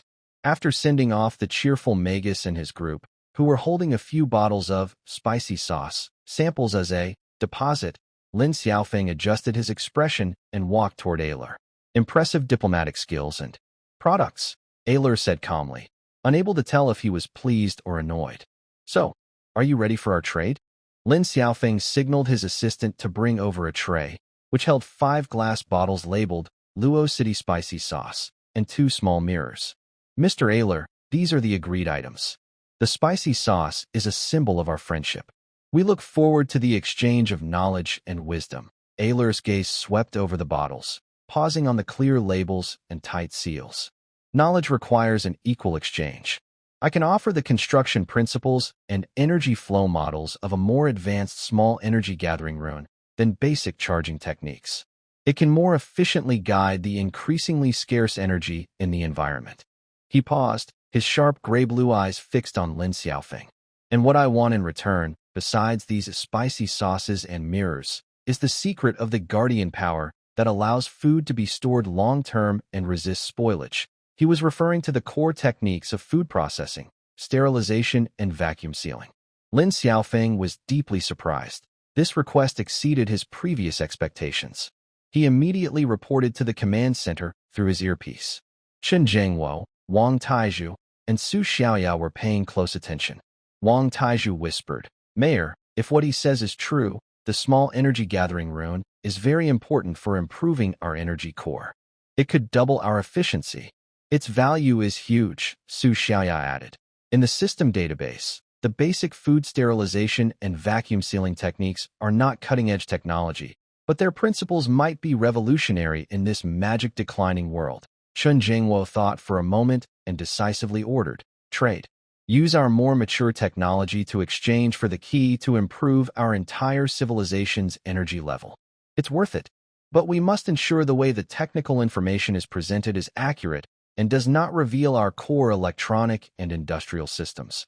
Following the instructions, Lin Xiaofeng solemnly told Errol, your vision is very sharp. We agree to this trade. Regarding the secrets of food preservation, we will provide detailed explanations of the principles and steps. When Errol received the carefully compiled, illustrated book titled Basic Principles of Long-Term Food Preservation, Heat Treatment and Isolation, his hands trembled noticeably for the first time. He quickly flipped through it, his eyes shining with shock and excitement. He understood more clearly than Moggs that these thin pages, labeled with pasteurization, boiling sterilization, vacuum principles, and sealing material selection, were worth far more than those jars of sauce and mirrors, and might even shake some ancient industries of this world. He closed the manual and looked deeply at the busy, orderly human figures behind the luminous film, his tone more serious than ever. What you brought is not just flavor. Perhaps our future cooperation will be more profound than we can imagine. Meanwhile, in Wang Tieju's laboratory, engineers had already begun analyzing the small energy gathering rune provided by Errol overnight.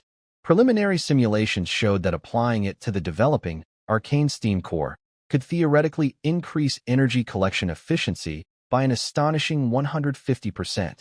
A jar of sauce not only secured stable resources, but also lit the dawn of an energy revolution in leaching.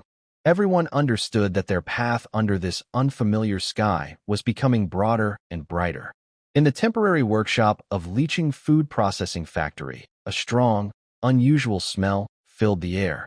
It was a mix of roasted sweet potato pancakes, crispy lizard meat patties, and the famous leaching spicy sauce, creating an irresistible aroma. Wang Defa wore an old white apron, but his expression was like a general commanding an army. He stood in front of a rough but smoothly running conveyor belt driven by runes. Good. Slow down the conveyor a little. Now, spray the spicy sauce evenly. Yes, just like that. He shouted to the veteran chefs responsible for key steps, his voice loud and full of excitement. In the observation corridor, Lin Xiaofeng held his phone, live streaming eagerly. His camera followed the compressed energy burgers coming off the line. Hey everyone, do you see this? This is our leaching industrial miracle called Hope 1, the compressed energy burger. Lin's voice came through the microphone, reaching every resident watching the screen. From left to right, we have the sweet potato dough shaping area, the high-temperature runestone grilling zone, the lizard meat marinating and cooking area, and the most important part, the secret spicy sauce infusion by Master Wang Defa. Comments flooded in like a wave. I'm hungry. Just watching makes me give -10 points. Virtual tip.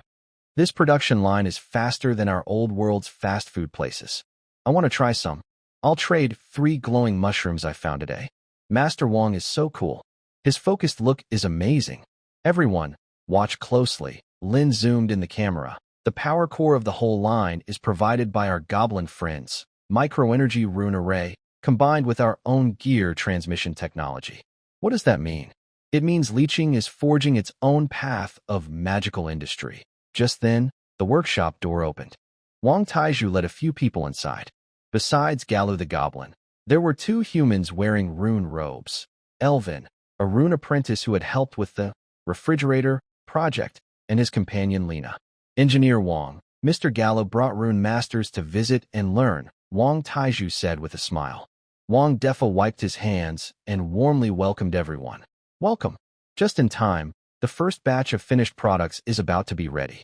Everyone, try some. Garu's small nose sniffed eagerly, his green face full of delight. Smells so good. Even better than the spicy sauce before. Garu thinks this will sell for a high price. Elvin frowned slightly, his gaze fixed on the noisy assembly line, showing a look of scrutiny and a hint of subtle disdain. He whispered to Lena, such rough processing methods. The essence of food lies in the chef's effort and magic. This cold, machine-made stuff can't have a soul. Lena tugged at his sleeve, signaling him not to speak carelessly, but her eyes also showed curiosity. Soon, the first batch of energy burgers, simply wrapped in oil paper, was handed out. Garu couldn't wait and took a big bite, burning his mouth and huffing loudly, calling out vaguely, delicious. Garu wants more. Lin Xiaofeng immediately aimed his camera at Elvin and Lena. Now, everyone, it's time for our human rune master friends to taste. Let's hear their professional opinions from another world. Under the camera's watch, Elvin reluctantly picked up a burger and took a small bite, mimicking the others. Suddenly, he froze mid-chew. A rich explosion of flavors burst in his mouth. The soft, slightly sweet potato pancake, the hearty, crispy lizard meat patty, and especially the finishing touch, the spicy sauce. It wasn't just a stimulating taste experience. He could feel a faint warm flow, probably from capsaicin, sliding down his throat, invigorating his tired spirit after staying up late studying runes. This was completely different from the dry, tasteless, industrial feed he had imagined. How is it, Mr. Elvin? Wang Defa asked with a smile, full of confidence. Elvin struggled to swallow the food, a faint blush on his face. He couldn't deny his taste buds and could only say dryly, the flavor is surprising. But, Master Wang, don't you think each burger looks exactly the same, lacking personality? In our workshop, every enchanted bread has a unique pattern. Wang Defa chuckled and patted his shoulder. Young man, personality is important, but filling the stomach, providing energy, and ensuring safety and efficiency are even more important. Look outside. He pointed outside the window, where a team of militia who had just finished patrolling was marching past, their faces still showing tiredness. Our soldiers need it to recover quickly, our workers need it to support intense labor, and our children need it to grow healthy, Wang Defa said seriously. At this stage, standards and mass production are the biggest personality and soul of this city. Irwin looked in the direction of his gaze and fell silent. He glanced at the burger in his hand, which had been bitten, then at the end of the production line, where products were being quickly packed and soon sent all over the city. For the first time, he had a clear understanding of the words efficiency and scale. Lin Xiaofeng quickly brought the camera back, his tone excited. Family members, did you hear that? This is the spirit of leeching. When it comes to survival, practicality is a virtue, and efficiency is life. The first 10,000 energy burgers will be prioritized for the exploration teams, construction crews, and hospitals using contribution points. Let's eat well and build our home together. Tears are coming. Master Wang is right. For leeching, contribution points are ready. Haha, look at that rune, Master Brother. His worldview is really shaken. The noise in the workshop and the excitement in the live stream blended together, creating a vivid moment on leeching's path to industrialization. The success of the energy burger was like a strong boost, injecting new life into leeching. It not only solved the problem of quick, portable food, but also proved the feasibility of food industrialization. In the command center meeting room, the atmosphere was lively yet serious. Chen Jiangwo stood in front of the projection, which displayed a new logo, composed of wheat ears, gears, and a magical flowing light. Below was bold, strong text, leeching interdimensional food group. Comrades, Chen Jingwo's voice was steady but powerful. The victory of the energy burger is not the end, but the beginning. It shows us that with our collective wisdom and efficient organization, we can not only survive but also live better. Following the decision of the command center, the Leeching Otherworld Food Group was officially established to oversee the city's food research, production, quality control, and foreign trade. The audience erupted in warm applause. Wang Defa, Li Xiuying, Wang Taizhu, and others sat in the front row, looking excited. Now, I announce the appointments. Chen Jingwo looked around at everyone.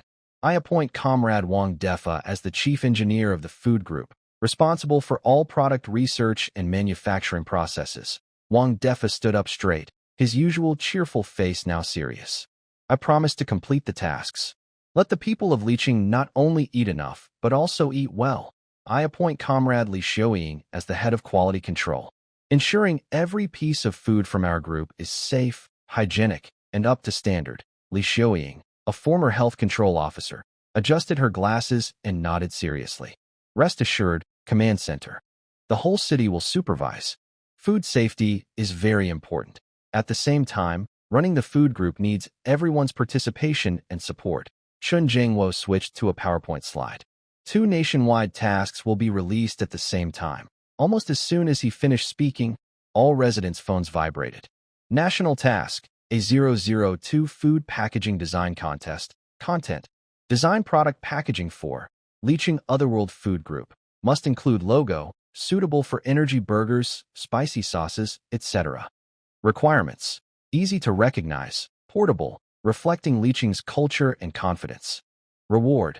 The winning designer will receive 5,000 contribution points, and their design will be widely used in the group's products. National task, A003 Otherworld Food Ingredient Collection. Content. Submit information, samples, or illustrations of any edible or special effect plants and animals you find in the other world. Reward. Based on the value of the information, rewards range from 10 to 500 contribution points. The whole city instantly ignited with excitement. In a corner of the shelter, Zhao Ming, a former advertising designer, looked at his phone screen, eyes shining brightly. He quickly took out his treasured sketchbook and began drawing rough sketches, murmuring to himself, "The wheat and gear in the logo can't move. The magic glow can use the lines of goblin runes. The packaging material should consider local leather and plant fibers." Meanwhile, a team member from the exploration group carefully packed a blueberry with a bag. The berry had a fresh scent. He excitedly told his teammate, "Quick, let's go back and complete the task. This fruit smells so good, I want to eat it." Lin Xiaofeng's live stream naturally focused on this scene. Family, big news. Our food business is now officially a group. He stood outside the command building, with busy but orderly crowds behind him. Did you see the task just announced? This is a chance for all of us. It's for designers, botanists, and everyone who observes life carefully. Wow, 5,000 contribution points. I'm going to dust off my Photoshop skills now. I saw a glowing mushroom yesterday, but didn't dare touch it. What a loss. Director Lee seems strict, but food safety is really important. It feels like we are building a civilization with our own hands. The comments were full of participation and anticipation. At this moment, Lin Xiaofeng saw Wang Defa and Li Xiaoying come out of the command building. He quickly ran over to greet them. Engineer Wang. Director Li. Congratulations on your new positions. He handed over the microphone. What would you like to say to everyone about the future of the food group? Wang Defa smiled honestly at the camera, but with sharp eyes. Not much to say, just one thing. Follow me, old Wang, and you'll always have enough delicious food. We not only want to eat well ourselves, but also sell it to get more good stuff. Li Xiaoying was much more serious. She spoke gently but firmly. Dear citizens, I am Li Xiaoying. As the Quality Control Director, I will establish strict food safety standards. From now on, all group foods on the market will have a leaching quality inspection label. Please recognize this label, buy with confidence, and eat safely. Also, everyone is welcome to supervise us through official channels. Her calm and strong speech immediately received praise from viewers. Reliable. With Director Li here, I feel assured. Leave professional work to the professionals, no problem. Lynching quality inspection. Just hearing that gives a sense of safety. In the evening, Su Xiaoya sat by her window, looking at the system interface in her mind. The number of people accepting 2 new tasks was rising quickly, and the public participation indicator was climbing again. A small smile appeared on her face. This feeling was good. The system was no longer just a secret in her mind, but had become a real link connecting the whole city and inspiring energy. Next to her, there was a small paper bag containing the first batch of energy burgers sent by Wang Defa. She picked one up and took a bite. The taste was solid, with rich layers, and warm energy spread down her throat. Delicious, she whispered softly, looking at the gradually brightening lights outside, a mix of rune symbols and newly installed electric lamps. Dad, Mom, wait for us. We are working hard. We will find our way back. The establishment of the food group was like a deeply rooted sapling, and the people's tasks and hopes were the most fertile soil. The foundation of lynching was growing deeper and more stable on this floating island in another world. The excitement from the success of the energy burgers had been spreading in lynching for several days. But the command center knew that temporary success couldn't support long-term growth. They needed to systematize and scale this momentum. On a sunny morning, all residents' phones vibrated again with a citywide announcement from the command center and supporting tasks issued by the system. Chun Jingwo's steady and powerful voice echoed through the city via the broadcast system. All citizens of lynching. The success of the energy burgers over the past few days proves that our path is correct. But this is only the beginning. To solidify this hope and turn our efforts into an unstoppable force, the command center has decided, effective immediately, to establish the lynching interdimensional food group. His voice echoed in front of the temporary headquarters building. On the square below, many citizens gathered after hearing the news, erupting into enthusiastic applause and cheers. This is a company entirely owned by us lynching people. Chun Jingwo continued to announce that his image appeared on many public screens and Lin Xiaofeng's live broadcasts. It will oversee the city's food research and development, standardized production, quality control, and most importantly, foreign trade. It will use delicious food to help our leeching gain the resources needed for survival and growth. Public announcement. Leeching Interdimensional Food Group is officially established. The first appointments in the group are as follows. Chief Engineer, Wang Defa, responsible for product research and manufacturing processes. Quality Control Director, Li Xiaoying, responsible for food safety and quality standards. Production Advisor, Wang Taizhu, responsible for production equipment and energy. Supply, Chief Representative for Diplomacy and Trade. Galu, a goblin, responsible for external relations and business negotiations. This list of appointments, especially Galu the goblin's inclusion, sparked some discussion. However, it also showed everyone the command center's open-minded and practical approach to cooperation. Next, the system issued new tasks. Public Task, a 002 Food Packaging Design Contest. Content, Design packaging for the Leeching Interdimensional Food Group products. The designs must include the group logo and be suitable for energy burgers, spicy sauces, and other series. Requirements, easy to recognize, portable, sturdy, and reflect Leeching's unique culture and confidence. Reward, The winning designer will receive 5,000 contribution points, and their design will be widely used on the group's products. Public task: A003 interdimensional food ingredient collection.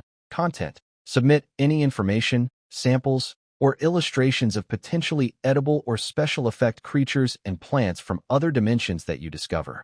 Reward: based on the value of the information, rewards range from 10 to 500 contribution points. The entire city's enthusiasm was instantly ignited.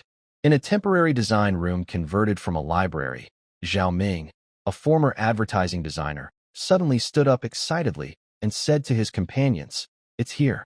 Finally, 5,000 contribution points. More importantly, our design might become Li Qing's face to the outside world." He immediately spread out precious drawing paper, and his pencil darted quickly between his fingers. In his mind, he envisioned the power of interlocking gears, the agricultural roots symbolized by wheat, and the shining light that seeped through the light membrane, representing magic and hope. On the other side, a young member of the exploration team carefully took out a wrapped item from his pocket. Inside were a few silver leaves with a minty smell, collected from the cliff edge. "Captain, I think this will work. If we submit this, the mint silver leaf, maybe we can make a cool flavored burger." Lin Xiaofeng's live stream naturally became the information hub and emotional amplifier. "Family, a historic moment," he said, standing in front of the headquarters building with a lively crowd behind him. "Our food business is officially launching. See that? Chief Engineer Wang Defa, Quality Control Director Li Xiaoying, and our goblin friend Gallo. This is truly a nationwide enterprise, with many different cultures working together." Comments flooded the screen. "Master Wang truly deserves it. Director Li looks reliable. Food safety is guaranteed. There's even a goblin. The command center is expanding. 5,000 points. I declare I am now a designer. Going outside to bark and see if it can be used for packaging." At this moment, Wang Defa, Li Xiaoying, and Gallo came out of the building, ready to inspect the newly allocated group headquarters site. Lin Xiaofeng immediately gathered his viewers around. "Engineer Wang, Director Li, Mr. Gallo, congratulations on your appointments." Lin handed the microphone over. "Do you have any words for the residents of the city about the future of the food group?" Wang Defa looked into the camera with his usual cheerful expression, but his eyes carried a serious sense of responsibility. "Not much to say. Trust me, everyone. I, Old Wang, promise. In the future, plenty of delicious food. Not only will we eat it ourselves, but we'll also sell it. With this good food, we'll turn Li Qing into a land of gold and silver." Li Xiaoying adjusted her glasses, speaking gently but firmly. "I am Li Xiaoying. As the Quality Control Director, I will immediately start establishing food safety standards for Li Qing. In the future, all products approved by the group and meeting safety standards will have a Li Qing quality inspection mark. Please look for this mark and buy with confidence. Citizens are also welcome to supervise our work." Her professional and steady speech immediately received positive comments like "reassured" and "reliable" from the viewers. Gallo, the goblin, jumped excitedly and chirped, "Gallo, doing business, making big money, trading treasures. Everyone has delicious food, all entrusted to Gallo. Gallo promises to sell at a good price." His funny and straightforward manner brought about a wave of kind laughter and applause. The founding of the group was like installing a strong pump in the heart of Li Qing, delivering energy and hope to every corner. The establishment of the food group and the announcement of two major national tasks created a lively atmosphere of collective creativity in Li Qing. Especially the packaging design competition, with its high rewards and the chance to be remembered forever, inspired many people's creativity. A few days later, in the group's temporary meeting room, a cleaned-up warehouse, the first review of design proposals was held. The judging panel included Wang Defa, Li Xiaoying, Wang Taizhu, and several veteran professors, and a gnome named Gallo, who was invited as a cultural advisor. Lin Xiaofeng's live stream covered the entire review process, titled, "Witness the Birth of Li Qing's First Packaging." The table was filled with various designs, sketches on rough paper, colorful drawings using plant juices, and even physical models made of wood chips and vines. "Look at this one." Wang Defa picked up a design featuring a round shape resembling a burger, surrounded by lightning bolts. The designer says it symbolizes an energy burger that provides lightning-fast energy. Nice idea, but maybe a bit too obvious? Li Xiaoying picked up another. This one uses too many complicated colors, which are hard to produce in reality, and might use toxic mineral pigments, not safe for food. Gala was interested in a design embedded with tiny glowing stones. Sparkly. Pretty. Gala likes it. But, Wang Taizhu, is this stone expensive? Wang Taizhu shook his head helplessly. Too costly, can't mass produce. The review was intense, with most designs set aside due to practical issues. The viewers in the live stream also felt anxious. Oh no, mine got rejected. I was thinking too simply. There are so many things to consider. Cost, safety, production. Designing is really not that easy. Just as the atmosphere grew a bit dull, Zhao Ming entered the meeting room with his final proposal, taking a deep breath. He laid out a carefully drawn blueprint in front of the judging panel. On the drawing, a simple and elegant logo is at the center. Below is a solid gear base. Above are full ears of wheat surrounding it, and a flowing S-shaped light rises from the gear's center, passing through the wheat. It looks like a mysterious magical symbol and also resembles the yin-yang energy flow in Chinese culture. The main colors of the logo are ochre, symbolizing land, green, representing hope, and warm orange, symbolizing energy. Ladies and gentlemen, this is my design proposal, Zhao Ming said, his voice a little hoarse from nervousness, but clear and strong. The gear represents our industrial foundation and teamwork. The wheat stands for our agriculture and food roots. This flowing light symbolizes magical energy we encounter and echoes the flow of qi in Chinese culture, meaning vitality and unity. He paused and then showed packaging examples. A hamburger paper bag sewn from soft, flexible animal hide, with the logo stamped on the front. A spicy sauce jar made from fired clay, with the logo in relief and outlined with natural pigments. The packaging materials prioritize locally available, easy-to-process animal hides and clay. The design focuses on being portable and sturdy. Overall, I wanted to convey a feeling. Our leeching civilization, rooted in tradition, open to new worlds, rigorous in industry, and focused on quality. The room was silent for a moment. Wang Defa was the first to clap his thigh. Good. This is good. Solid foundation, with depth and face. I feel reassured just looking at it. Li Xiaoying carefully examined the blueprint and material descriptions, nodding. The design avoids potential safety risks. The material choices are reasonable, and it aligns with industrial production. Wang Taizhu also agreed. The logo's lines are good for standard engraving and printing, and the packaging structure considers assembly line sealing. Gala blinked her eyes. It's not very shiny, but Gala thinks it looks very high-end. It can sell for a good price. Several senior professors also praised the design, saying it perfectly combines various elements and has deep cultural roots. Li Xiaoying looked at the live broadcast camera and announced seriously. After review, the judging panel unanimously approves Zhao Ming's design as the winner. Congratulations, Zhao Ming. Well deserved. This design is truly impressive. We now have our own brand image in leeching. Tears of pride. 5,000 contribution points received. Zhao Ming, the boss, is asking for sponsorship. The live chat was instantly flooded with blessings. Zhao Ming stood in the middle of the meeting room, his face flushed with excitement, bowing deeply to the judges and the camera. On the same day, Li Xiaoying led the release of the first edition of the Leeching Quality Inspection Standards, a simple letter-based rating system from A to D, with A being the best, combined with different color codes, will be stamped or printed on all products that pass quality checks. When the first energy burger with the new logo and A-grade quality inspection mark came off the improved production line, the workers watching cheered. It's not just food. It's a promise, a brand, a clear mark of civilization establishing itself in this world. Leeching's food industry has now adopted clear rules and a strong identity, moving toward the next stage.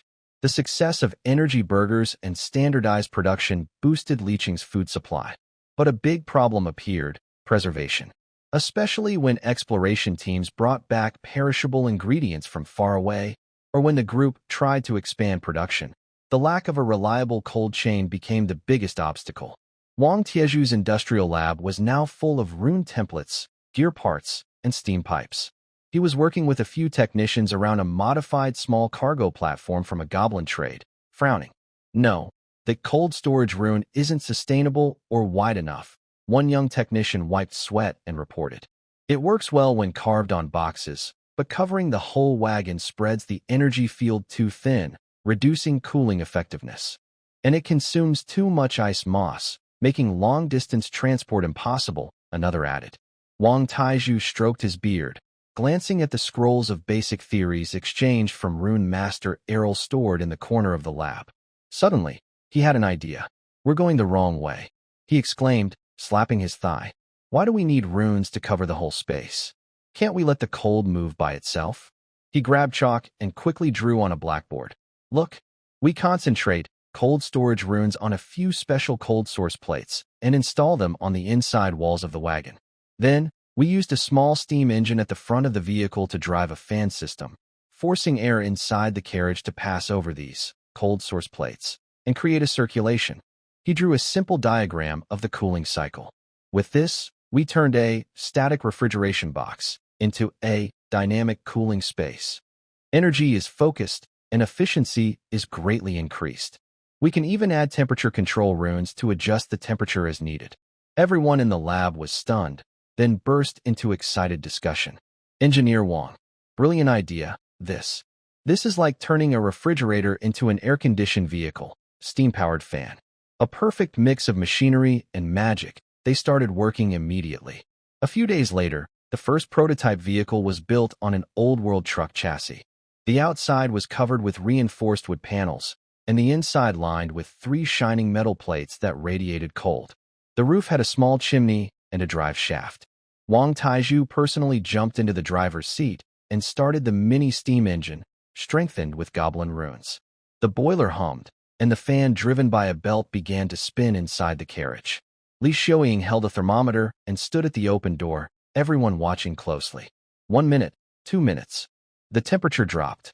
It's starting to even out, Li Xiaoying said happily, almost in disbelief. The inside temperature difference is less than 2 degrees. We did it. We succeeded. Wang Taiju jumped down from the driver's seat, his face covered in oil smudges, but he smiled like a child. He waved his hand and said, immediately modify all our transport vehicles based on this prototype. Our moving winter plan is starting. The news spread quickly through Lin Xiaofeng's live stream. When the first modified truck, with leaching cold chain number 1 and the food group logo painted on it, slowly drove through the street, many residents gathered to watch and cheer. We have our own refrigeration vehicle now. This means we can eat fresher food in the future. Engineer Wang is awesome. Industrial magic is awesome. This breakthrough in cold chain technology was not just a technical victory, but also a key that opened the door for leaching to access a richer material world. The success of the cold chain technology immediately reflected in leaching's foreign trade. Geru, the goblin, was more excited than anyone. He circled around, cold chain number 1, 3 times, his small eyes shining like gold coins. Geru, I know where there are good things. He tugged on Wang Tieju's pants and shouted, Tundra, the floating island to the west, home to the herders. They raise big milk beasts. I've tasted their cheese and butter. Geru can't forget it. With the cold chain as their confidence, the command quickly approved the plan to contact the tundra herders. A small team of diplomats, Wang Defa's apprentice as a food tester, and guards, rode in a modified truck equipped with simple floating symbols, guided by Geru, heading toward the rocky bridge leading to the western floating island. A few days later, the team returned with exciting news. The tundra herders live on a vast, endless plain. The climate is cold and harsh, but they have developed a unique and mysterious branch of humans. They are tall and strong, with bronze-colored skin and bright, clear eyes. They are gentle, kind, honest, and always friendly and warm to others. In this icy land, the tundra herders survive by respecting nature and using their strong life force. They have developed their own culture, raising a magical animal called cloud horn beast. These animals are large and slow-moving, but gentle and friendly. They never attack humans or other animals. Their milk is rich, sweet, and tasty, and can be drunk directly or used to make cheese, butter, and other delicious foods. Despite having such good ingredients, the tundra herders live a simple and tough life. The main reason is that they lack advanced food preservation techniques and convenient trade routes. Their precious dairy products cannot be stored for long or sold far away, so most are used within the tribe or exchanged in small, primitive trades with nearby neighbors.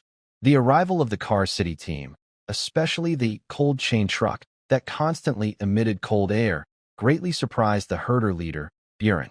When Wang Defa's apprentice used cow butter and cheese from the pastoral tribe, combined with flour and sugar from leaching, to bake simple cookies and cakes, an unprecedented sweet aroma filled the air, completely winning over all the pastoral tribe people. A successful trade was thus completed. Leaching exchanged a batch of energy burgers, spicy sauce, and some sturdy industrial tools for large amounts of butter, cheese, and a few live cloud horn beasts that were currently producing milk.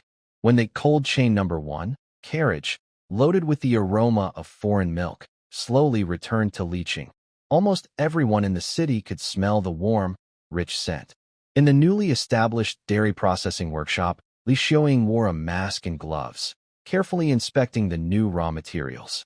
The fat content is high, the flavor is strong, and the bacterial count is within acceptable limits.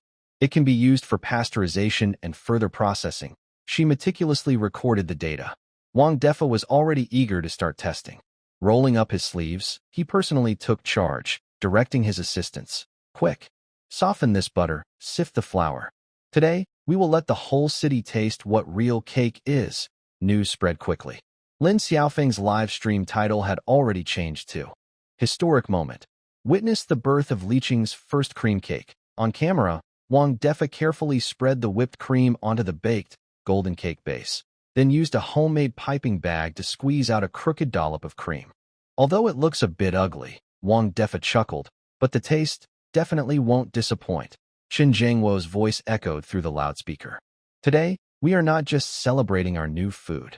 We are celebrating that we, the people of Leaching, have used our hands and wisdom to build a complete chain, from production to storage, from internal cooperation to external trade.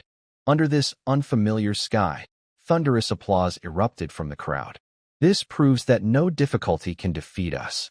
As long as we stay united, we can create any miracle. Next, Wang Defa and Li Xiaoying from the food group presented awards to several outstanding contributors. Designer Zhao Ming received an extra 2,000 contribution points, and a team member who discovered the mint silver leaf was also recognized. Every awardee wore a proud smile.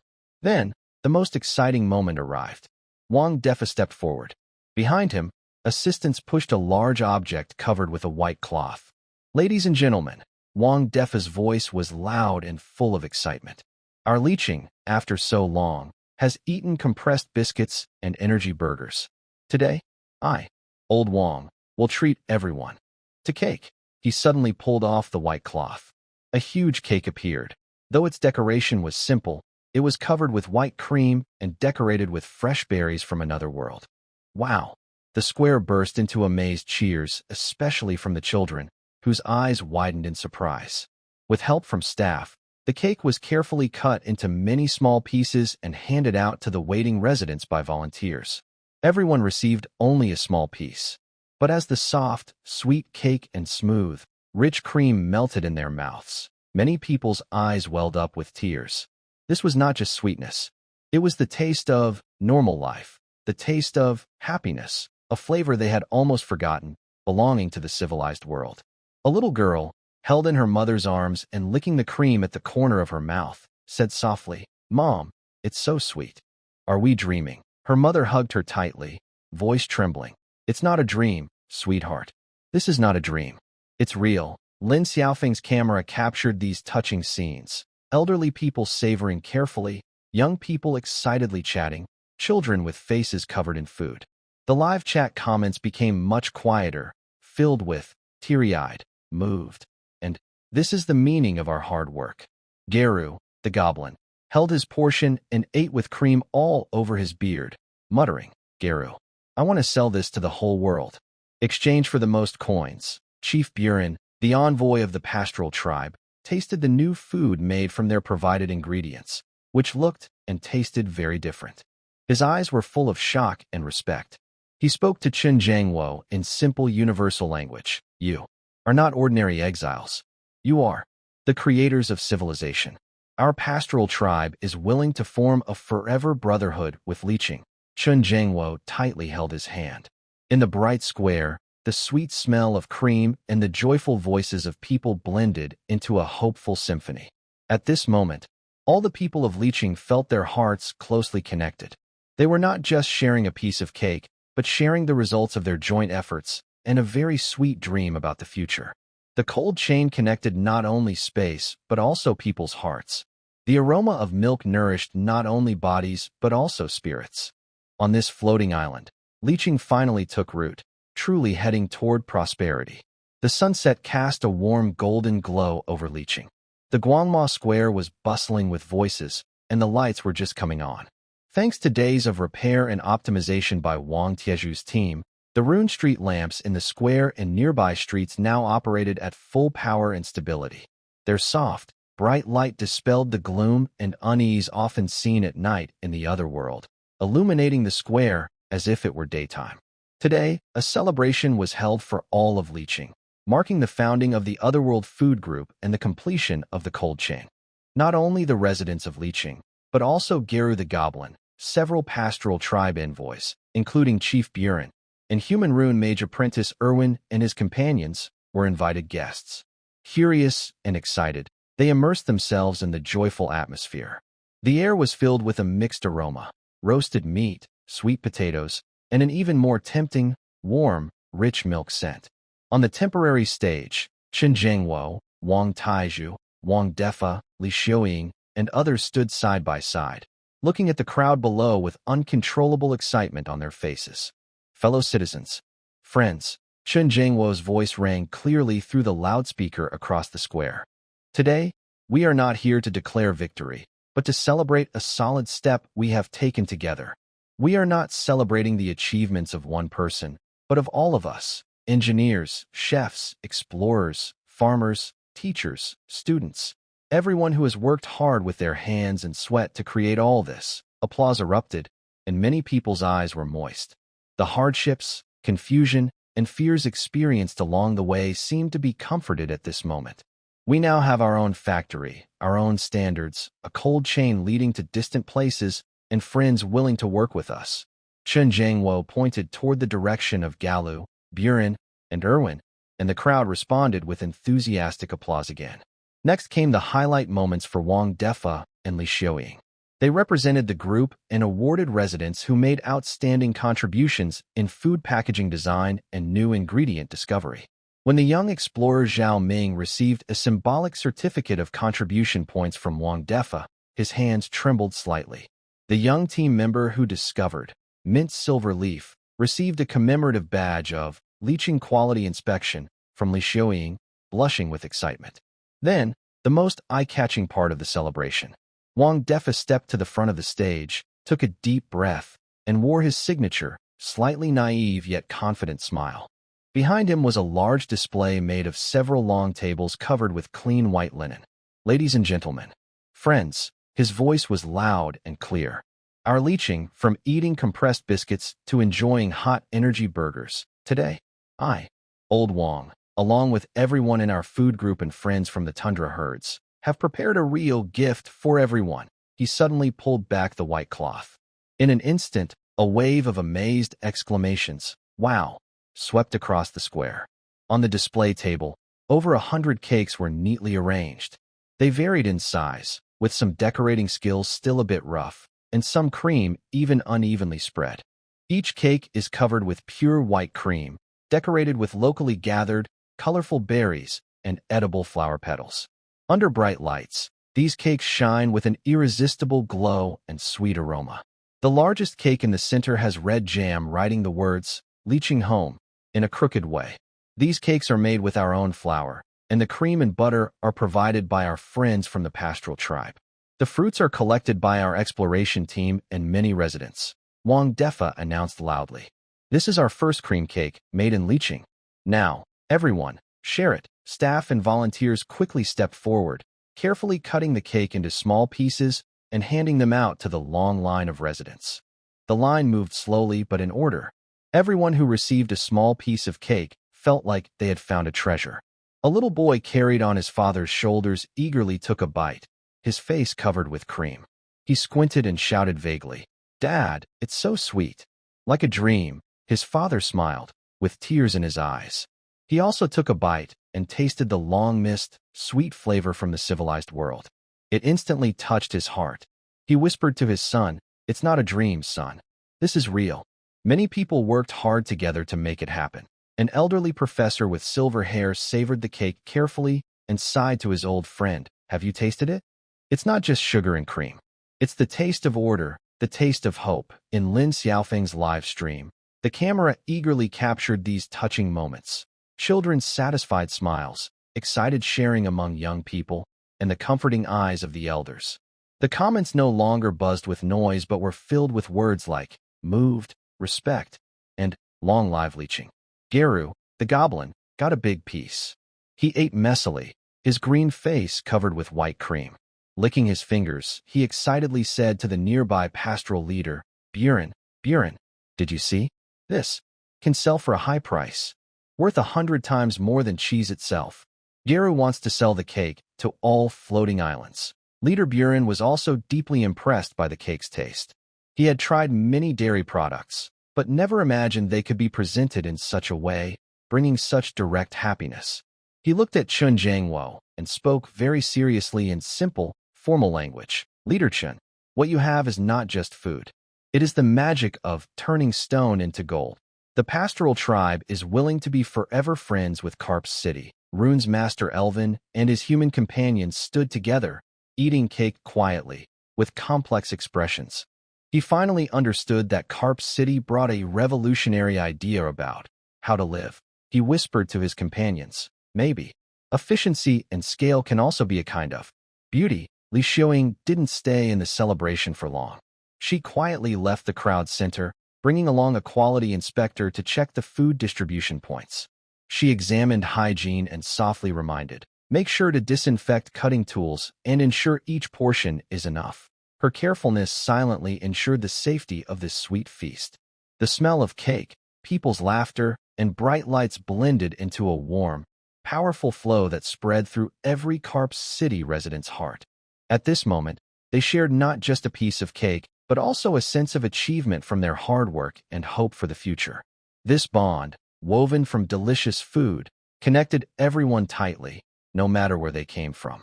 The celebration lasted late into the night, but the excitement and hope across the city lingered for a long time. The next morning, while most people still savored last night's sweetness, Galu, the goblin, eagerly burst into Chun Jiangwo's command center, holding a rough animal hide map, almost as tall as he was. "Leader Chun, Galu has something important to discuss," he shouted sharply, struggling to roll out the animal hide on the table in front of Chun Jiangwo. Wang Taizhu, Wang Defa, and Li Xiaoying, who had just finished the morning meeting, also came over, curious to see. The map was abstract but ambitious. In the center was a circle representing Carp's City, with lines extending out to several marks. A piece of cheese, pastoral tribe, a hammer and flames, Runemaster city-state, a pile of, or goblin main city, and even a distant leaf symbol, Galu's crooked writing labeled, legendary elf, comma. "Look, Galu's delicious business network." Geru excitedly pointed at the map, his small eyes shining brightly. "We are here, making the tastiest things. Using a cool air car, we can sell everywhere." His finger pointed to different locations. "Herders. We sell spicy sauce, sturdy tools, and trade for more cheese, butter, and live cloud-horned beasts. Rinsmiths. We sell energy burgers, cream cakes, and those things called canned goods. We trade their rune knowledge and magic materials. Goblin Main City.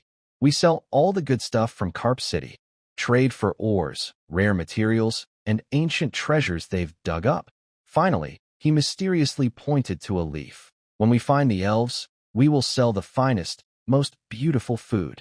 Trade for their life magic to make our fields bountiful." Geru's idea went far beyond simple bartering. He envisioned a trade empire centered on Carp City, with delicious food as the main currency, spreading across many races. "We need control over prices. Garu waved his small fist, showing his business talent. Our products are unique. So, we will create the Carp City brand. Everything will have that circle with wheat symbol. Let all floating islands know that the best, most magical things come from Carp City. Wang Defa listened, amazed. Wow, you goblin. Your head is full of business plans. Wang Taiju saw the strategic value. If this network is built, we can not only get resources steadily, but also become the economic and cultural hub of this area.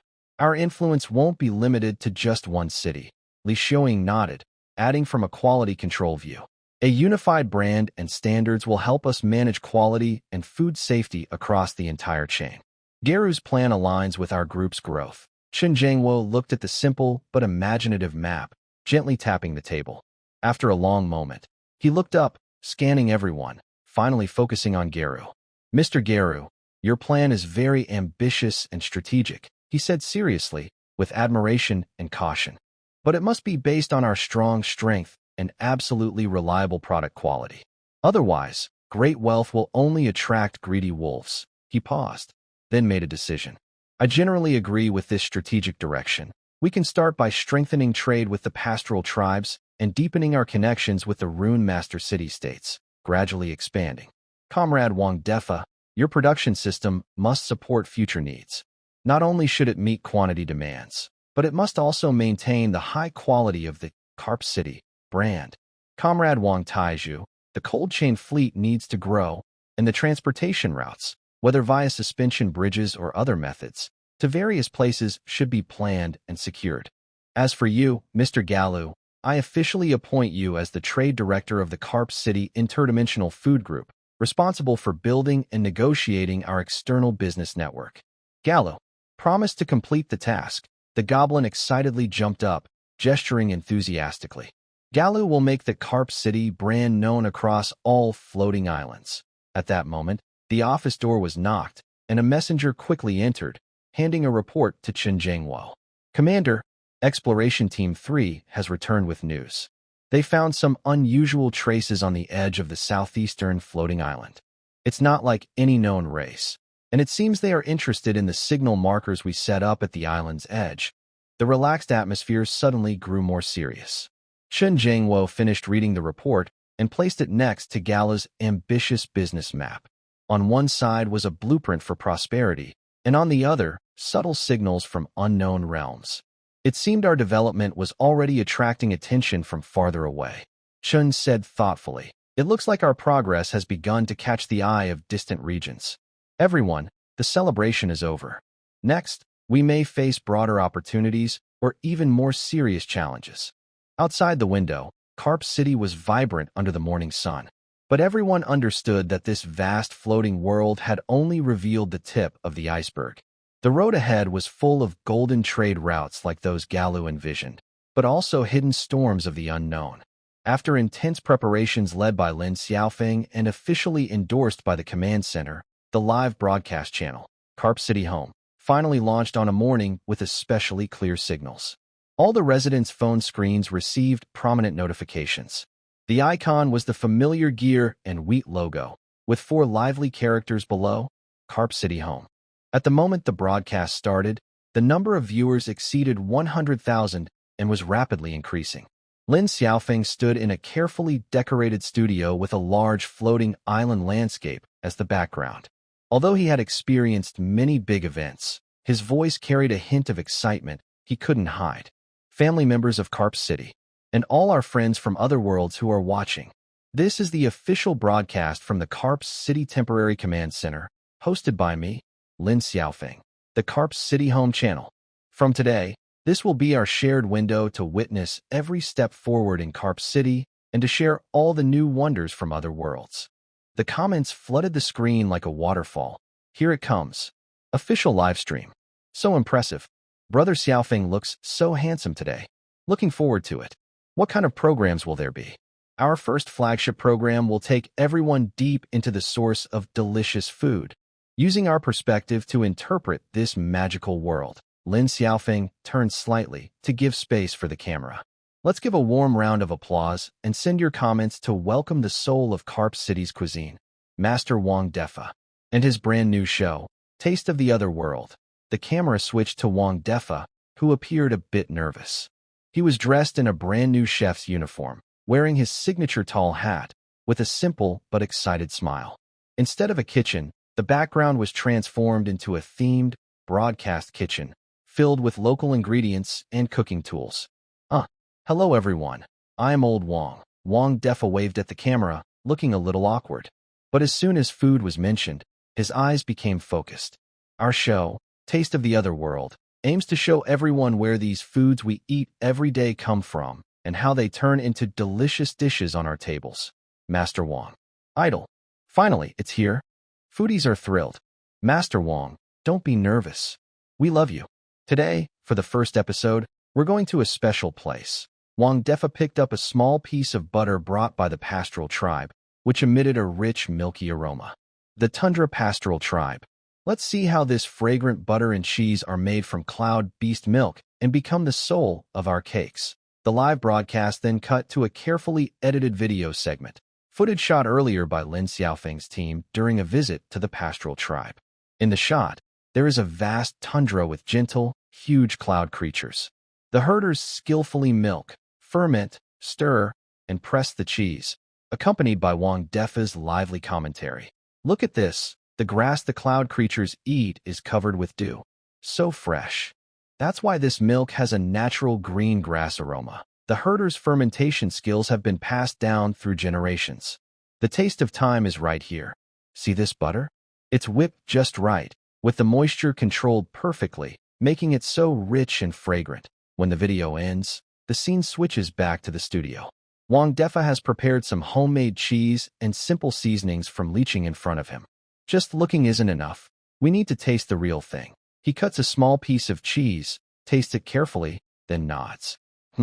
Rich and full of flavor, really good. But eating it straight might not be our habit. Chinese cuisine emphasizes transforming the ordinary into something wonderful, adapting to the ingredients. He begins to work, chopping the cheese and mixing it with flour and eggs from leaching.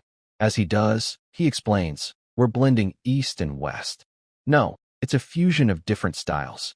Making a simple cheese pancake. When the dough with cheese sizzles on a buttered, rune-inscribed griddle, releasing irresistible roasted and cheesy aromas, the live chat explodes with excitement.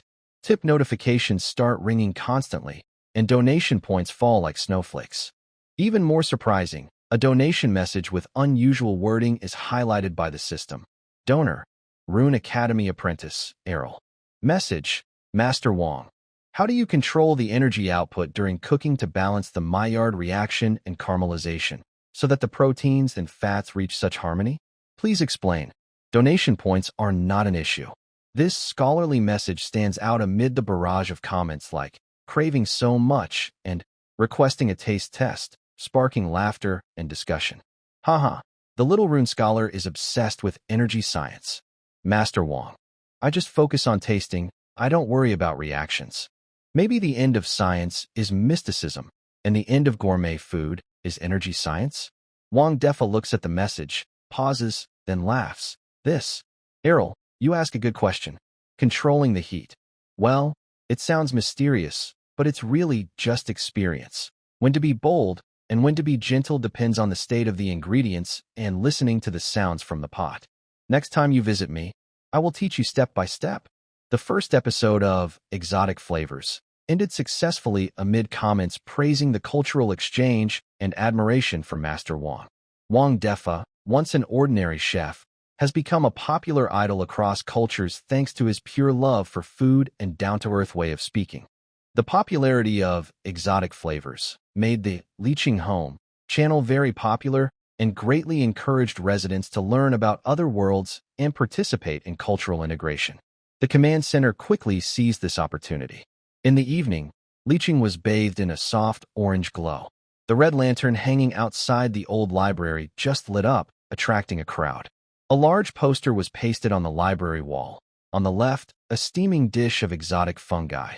On the right, bold red letters reading, Leaching Night School, Common Microorganisms and Food Safety in Other Worlds. The edges of the poster still had some chalk dust, making it feel friendly. The renovated classroom kept the old library's wooden shelves, which were clean shiny. Besides old books, there were new booklets titled Exotic Ingredients Guide. The original reading tables were arranged as makeshift desks with residents' enamel cups, some with chrysanthemum tea, others with fresh exotic berry drinks. An old ceiling fan slowly turned, casting tiny spots of light from the warm yellow bulbs on the ceiling onto the crowd. The front seats were already full. Grandma Wong, wearing a floral dress, took out a notebook with a gold-embossed cover from her bag, her pen hovering over the paper. She occasionally tugged her husband's sleeve to ask him to read the blackboard more clearly. Grandpa Lee, with white hair, held a magnifying glass to his nose, squinting at the exotic microorganisms chart near the blackboard. He traced the outline of glow-in-the-dark rice fungus with his finger and whispered to his neighbor, "Was that rice from the TV last time really this glowing?" The young people in the back row look more lively. Some are holding tablets and recording the blackboard screen, with a screenshot from Exotic Flavors still visible in the corner. Others are drawing mind maps on notebooks, clearly dividing topics like harmful microorganisms and control methods. The soft scratching of pens on paper creates a lively, busy atmosphere in the classroom. Li Xiaoying on the podium appears calm. She wears a light blue shirt that has been washed many times, with the sleeves rolled up to her forearms, revealing an old silver bracelet. She holds a piece of white chalk in one hand and a sealed sample card in the other. The card shows tiny star-shaped grains glowing faintly greenish blue, which is the glowing rice that amazed viewers in Exotic Flavors. Seeing the room quiet down, she holds the sample card up to the light. Her voice, amplified through a microphone, is clear. "Everyone, look at this. The glow on the star grains is not dirt. It's a special glow microbe, unique to this world. It lives in a symbiotic relationship with the rice, making it softer when cooked, but only if it is cooked thoroughly. So, not all mold indicates spoilage or toxins. Some molds are key to making delicious cheese and sauces, like the blue vein cheese brought by our pastoral friends," Li Xiaoying said calmly, pointing to a magnified image of mold on the slide. "But more often, when we see unfamiliar mold, especially brightly colored ones, we must follow a simple rule. Do not eat if in doubt." Everyone in the classroom is taking notes carefully. After the recent food safety incidents, they pay extra attention to Li Xiaoying's lessons. Director Li explains everything so clearly. "I didn't realize there was so much to learn. Yeah, I used to just know not to eat certain foods. Now I understand why. I heard next time, Xiao Yisu will teach basic rune recognition and energy flow. I need to come early to get a seat." During the break, Li Xiaoying walks to the back of the classroom, where several envoys from the pastoral tribe are sitting. They were specially invited to attend the class. Chief Buren sighs and says, "Director Li, you share knowledge so selflessly with everyone. That's hard to imagine in our tribe.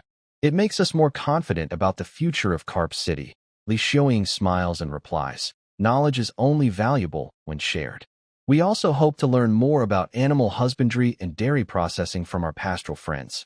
Meanwhile, in Su Xiaoya's room, she was not watching Li Xiaoying's live class, but was quietly focusing, with all her mind immersed in the system interface inside her brain.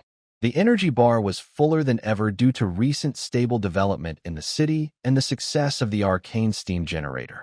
She tried to control the energy and touched the always dull module called interdimensional communication, basic, The energy surged like a tide, causing the module to glow faintly and emit intermittent, noisy interference sounds, as if trying to tune into a very distant and weak radio signal.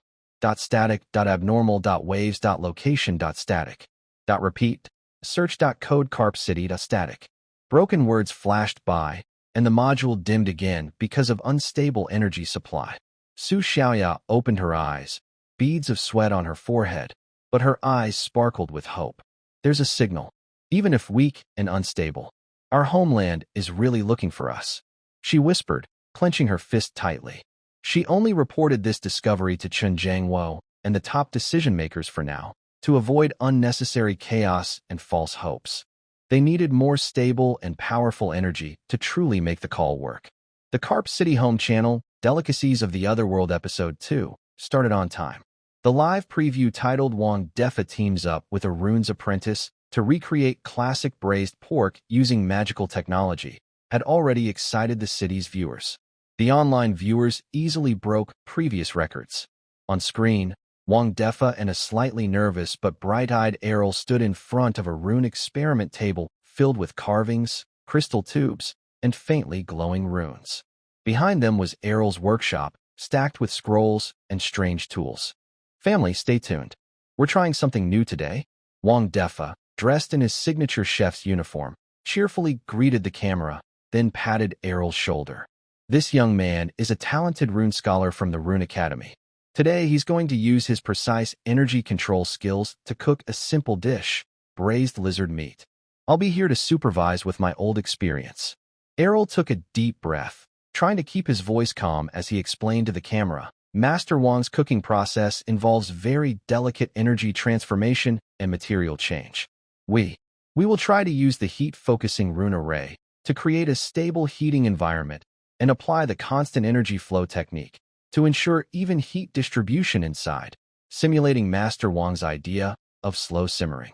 In theory, we can control temperature fluctuations within 0.5 degrees per second.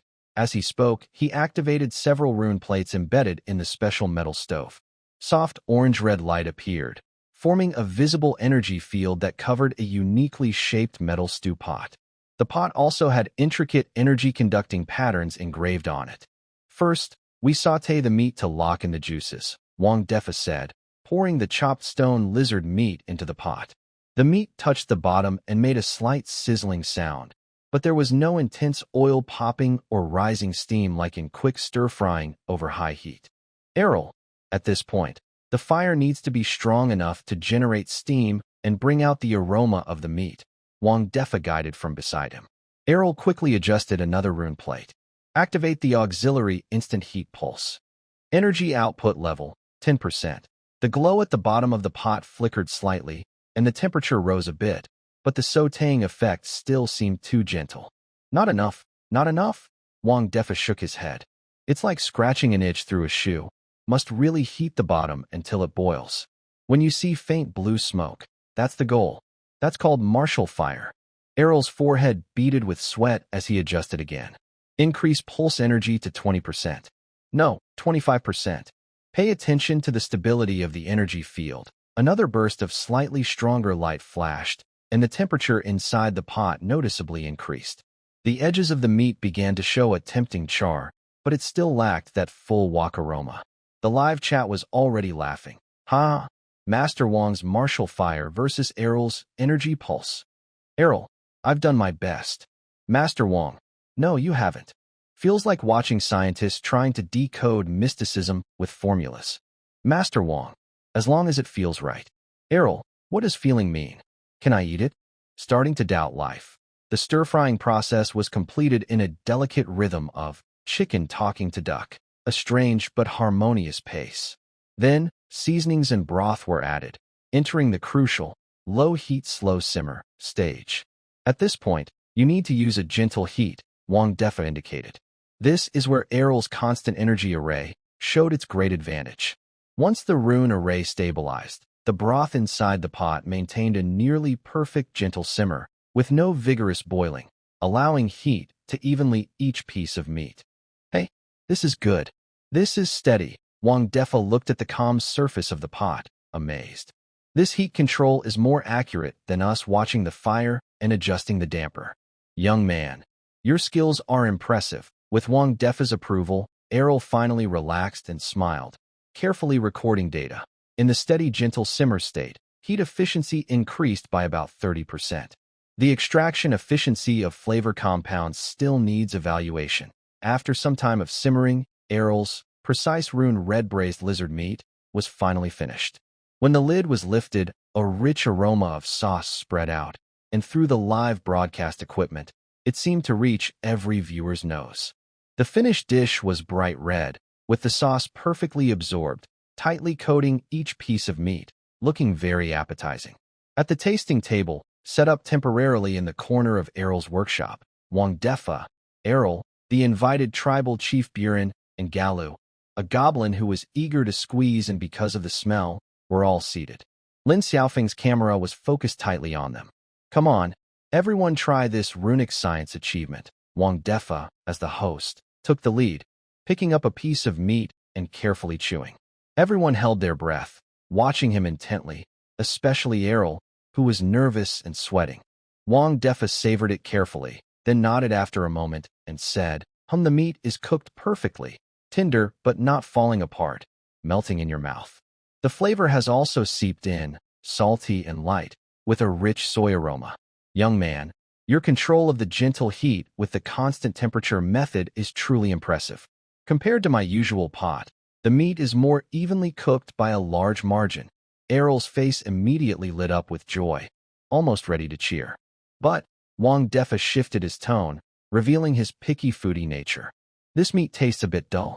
First, it lacks that pot aroma, the smoky, crispy flavor from quick stir-frying over high heat. Without that, the flavor layers are flat. Second, your meat is cooked too perfectly, almost stiff. He looked at Errol patiently and explained, in traditional cooking, the heat varies slightly, and the heat distribution in the meat isn't always even. These small differences make some parts softer and others chewier, which makes the taste more interesting. But with your rune method, everything is the same. It tastes good, but it feels lacking in spirit, you know? Leader Brun also took a bite. He carefully sensed the flavor and said in his deep voice, it's a very precise way of cooking, almost exact, like how we measure leather with a ruler. But it does lack that rough, lively aroma of big pieces of roasted meat over our campfire. Gira the goblin didn't care about all that. He quickly ate a piece, licking his fingers, and chirped happily. Delicious. Smells great. Gira thinks it's super tasty. Better than the dark stuff in goblin kitchens by 1,000 times. This will sell for a lot. We can call it Rune Precision Braised Pork and sell it to fancy mages.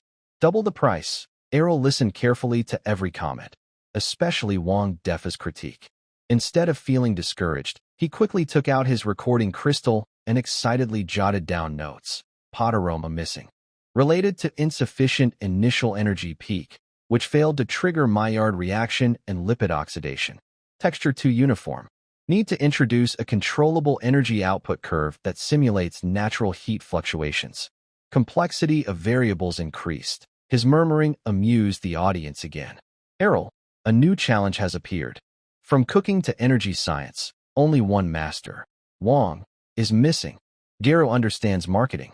Rune Precision Braised Pork sounds expensive. Talking without practice is useless. Let's go after work to my cafeteria. I'll use my big iron pot to cook something real for you, so you can see and try for yourself what cooking to the right temperature means. Really? That's great. Errol happily looked up, full of anticipation. The live broadcast ended in an atmosphere full of hope and communication. This episode not only brought laughter and joy, but also showed the spark between two different ways of thinking. The residents of Licheng were proud of their rich food culture, but they also began to recognize and appreciate the precision and control brought by rune technology. The rune masters, for the first time, saw clearly that behind the cold energy formulas, there could also be lively and warm life art. Off camera, in the command office, Chen Jiangwo and Wang Taizhu also watched the live broadcast. Wang Taizhu stroked his chin and said, "Old Chen, did you see? Errol's temperature control array. If we can use it for some of our precise parts processing or heat treatment." Chen Jiangwo nodded. Results from cultural exchange are often unexpected. Inform the technical department to contact the Rune Academy and see if there's a chance for cooperation.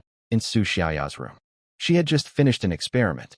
The interdimensional communication module still only briefly lit up, capturing a few clearer but still unreadable encrypted signal fragments. She rubbed her forehead, looked at the end of the broadcast, and watched Wang Defa and Errol leave the workshop shoulder to shoulder. Different civilizations can blend like this. Then, the distance across dimensions can surely be broken. She whispered to herself, encouraging herself, and immersed herself again in organizing and guiding the system's energy. Cultural resonance spreads like ripples, not only changing Licheng and its neighbors, but also quietly gathering the strength that ultimately points toward returning home. Li City Home, Channel's special episode once again ignited the city's enthusiasm. In the live broadcast, Chen Jiangwo, Wang Taizhu, Li Xiuying, and trade director Gallo stood together in front of a large holographic city planning map. Fellow citizens, Chen Jingwo's voice spread across the city through the broadcast. Our food group has achieved success, but that's not enough. The creativity in food comes from everyone. To boost energy and enrich life, the command center decided to build the first different world-flavored snack street on the east side of Guangma Square. On the screen and through cameras, a loud cheer erupted instantly. Li Xiaoying took the stage and explained the policy in detail. The snack street will have 50 standard stalls. Any resident can apply through the national system with their stall idea and business plan. Those approved will have a chance to get a startup loan from the command center. Up to 5,000 contribution points, interest-free, deducted in installments from future earnings. National task: a 004 snack street stall application and business plan. Content: submit your snack idea, production plan, target customers, and the loan amount needed. Reward: approved applicants will get stall rights and a contribution point loan. Outstanding plans will receive extra promotion resources from the authorities. Once this announcement was made, the atmosphere in Liqing changed completely.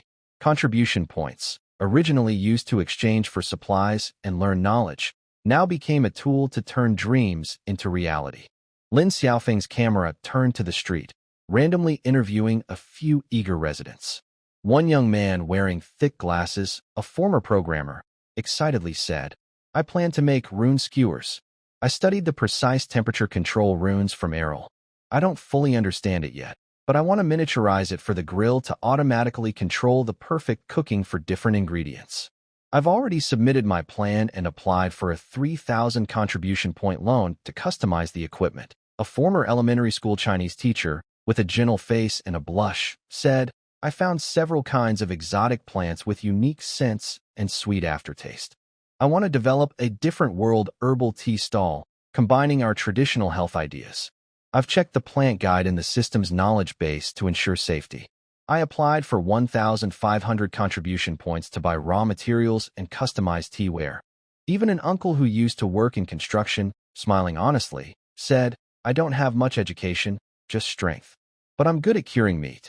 I plan to make a secret stone lizard meat sandwich, using leftover meat from Master Wang's shop, carefully marinated, cheap and filling. I applied for 800 contribution points to get a simple food cart and stove." A variety of dreams gathered through the system panel and entered the command center's review system. Each plan shone with the small hope of ordinary people trying to find their place and create value in this new world. Geru, the goblin, watched the lively scene with his small eyes spinning.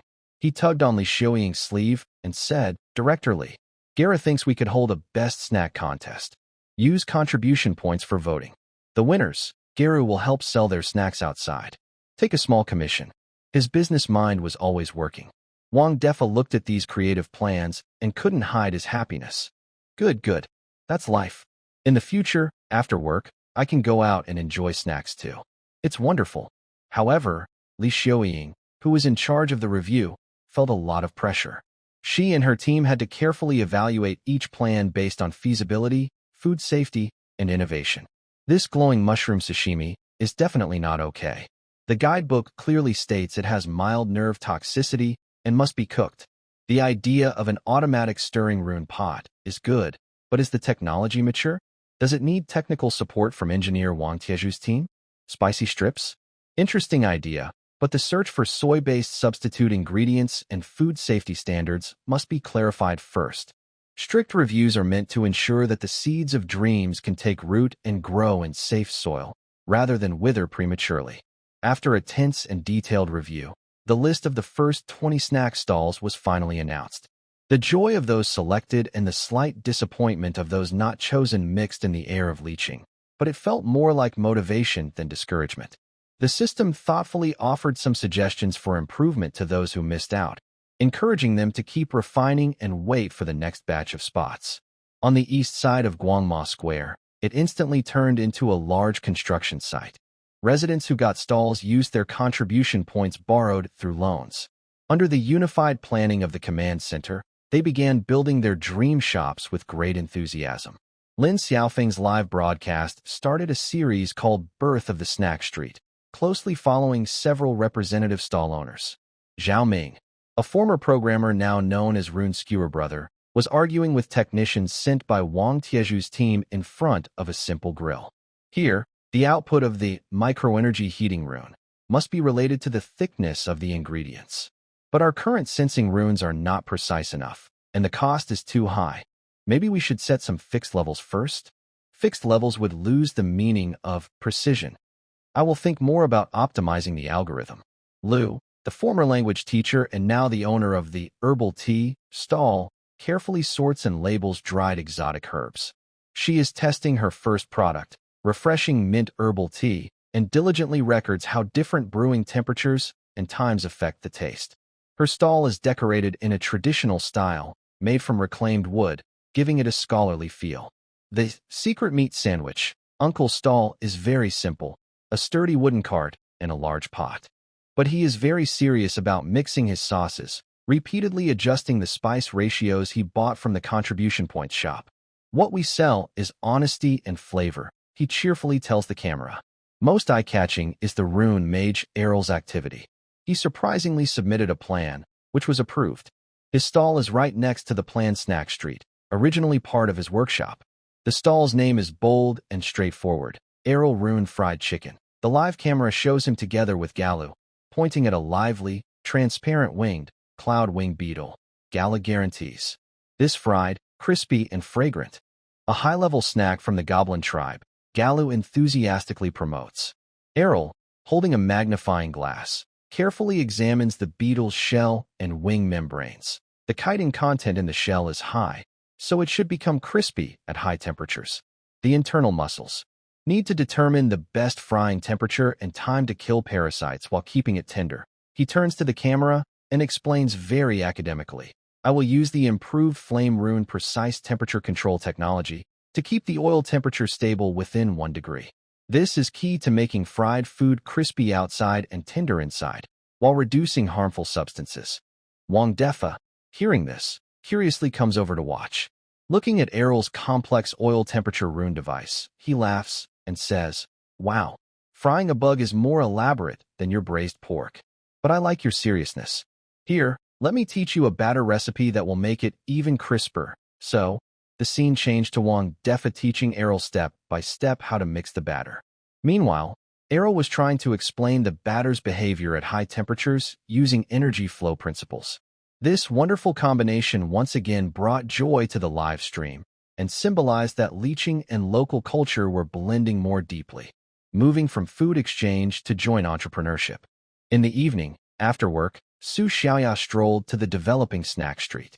She watched the busy, hopeful people, and her system interface kept flashing positive feedback like, residents are very enthusiastic about starting businesses, and community vitality is increasing. She paused at a stall about to sell otherworldly sugar art, where a craftsman was using melted sweet potato syrup to draw outlines of cloud unicorns and light screens on cold stone slabs, smiling softly. This place is full of lively energy, hard work, and dreams of a better life. The bonds woven from the dreams of ordinary people are making Leeching, a city of wandering, stronger and warmer, like a home. Under this otherworldly sky, dreams are gradually becoming real. After more than half a month of busy preparations, the snack street at Guangma Square finally opened amid everyone's anticipation. That day, the sun shone brightly, as if even the sky in this world was celebrating Leeching's big event. New stalls were neatly arranged, with uniform wooden structures and signs fluttering small flags. The air was filled with the tempting aroma of dozens of different foods. After a brief ribbon-cutting ceremony by Chen Jiangwo, the snack street officially opened. Residents waiting outside rushed in like a flood, eager and full of hope. Lin Xiaofeng's live stream started a special all-day program called Strolling and Tasting the Snack Street, showing lively scenes everywhere the camera went. Lin Xiaofeng squeezed into the crowd with a loudspeaker, his blue work jacket stained with some barbecue oil, but it didn't dim his bright eyes. "Family, look at this. This is the human fireworks of Leeching." He raised his arm and pointed to the left, his voice carrying over the lively crowd. On the left is Zhao Ming's rune skewer stall. "Look at this long line of people waiting. Following his pointing finger, Zhao Ming's silver grill shimmered with tiny rune lights. Bright orange runes flickered fiercely during the high flames. Skewers of exotic lamb meat rotated over the fire, oil droplets sizzling as they hit the grill, filling the air with a delicious aroma mixed with cumin. He flipped the skewers with his left hand, wiped sweat from his forehead with his right, and smiled as he handed a skewer to a customer in front. Just cooked on the gentle flame. The meat is very tender. The young man helping with the skewers blew on one and took a bite, happily saying, "It's more flavorful than last time." Next on the right, Lin Xiaofeng turned to another stall. Teacher Lu's herbal tea talk, so fresh and elegant. Behind a blue and white cloth curtain, Teacher Lu scooped pale green mint tea with a wooden spoon into a delicate ceramic bowl, which held 2 slices of exotic mint leaves. Nearby, a thermos kept root tea steaming hot. Several elderly women sat on small stools, quietly chatting while holding their bowls.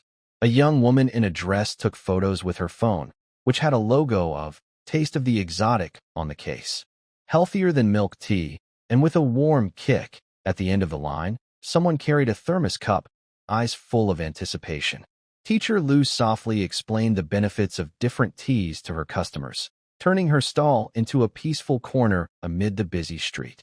But the most popular stall was unexpectedly Old Zhang's spicy strips. The owner was a former chemical plant technician who, using contribution points as a loan, bought a large amount of sweet potato starch. After many experiments, he successfully mimicked the texture of bean products. Combining the flavor of Carpio City's spicy sauce and his own spices, he created an exotic version of spicy strips. These chewy, spicy snacks quickly won over everyone's taste buds, especially young people. A long line formed in front of the stall, with the contribution point payment sounds ringing constantly. Universal system reminder. The snack street's daily sales exceeded 100,000 contribution points. The local economy has greatly improved. This system announcement pushed the atmosphere to a new high. Contribution points truly started to circulate, flowing from residents to vendors, then back through vendors repaying loans and buying raw materials, creating a lively mini-economy cycle. Geru the Goblin, like a king patrolling his territory, strolled from stall to stall, tasting and jotting notes in his small notebook. This skewer can be packaged for portability and sold to rune masters. This spicy will definitely be liked by the goblin. Just make the packaging more shiny and attractive. Teacher Lu's tea can be made into tea bags for easier transportation. He even immediately reached an initial agreement with several popular vendors to sell his products. His passion for starting a business and his sharp business sense blended perfectly on this street. The snack street remained lively for several days, with some stalls thriving and others feeling a bit empty. At Zhao Ming's Rune Grill, a long line of customers kept circling, with the orange-red runes making their faces glow. At Teacher Lu's Herbal Tea Talk stall, a girl in a light dress took photos with a blue ceramic bowl, the scent of mint mixed with drinks drifting far and wide. At Uncle Zhang Jian's Secret Meat Sandwich stall, it wasn't the most eye-catching at first. His spot was toward the back, and his products looked ordinary. But he had his own persistence. He wore a faded gray apron, flour on his fingertips, repeatedly wiping the wooden stall surface, polishing the stainless steel container of marinated meat until it shined. Nearby, cilantro and green peppers in plastic bags were neatly cut. Most early customers headed straight to the busier stalls at the front, so he sat on a small stool, watching the buns warm in the stove, waiting for the first customer. Zhang Jian's dedication was hidden in his kitchen at 3 a.m. Every day before dawn, his house's window glowed with warm yellow light. The braising pot bubbled on the gas stove, with the aroma of star anise, cinnamon, and bay leaves drifting through the window into the alley. Standing at the stove, he held a long-handled spoon, stirring every 10 minutes to keep the meat submerged in the braising liquid, ensuring it cooked perfectly. "It has to simmer for 4 hours, not a minute less," he said, glancing at the old clock on the wall. It was just past 6, and the braising liquid was thickening. When the meat floated, a gentle poke would reveal it was tender, with oil glistening on the surface, smelling so good it made people salivate. Kneading the buns was no less serious. He placed the risen dough on a blue stone board, pressed his palm at the base, and pushed forward with his wrist. The dough made a pat-pat sound on the board, each knead ensuring enough strength. While letting the dough rest, he wasn't idle. He gently pressed the rolled-out round buns onto a special stove wall, listening to the sizzling sound as they heated up. When the buns puffed up and the crust turned golden and crispy, he carefully used an iron hook to lift them out and place them in a bamboo basket to keep warm. Lin Xiaofeng's camera keenly captured this hard-working vendor, and he specially made an interview episode called "The Story Behind the Snack Street." "There's no secret, just honesty," Zhang Jianjian told the camera, nervously rubbing his hands. "We used to work in construction, and we know one thing. If the foundation isn't solid, the building will collapse. It's the same with making food.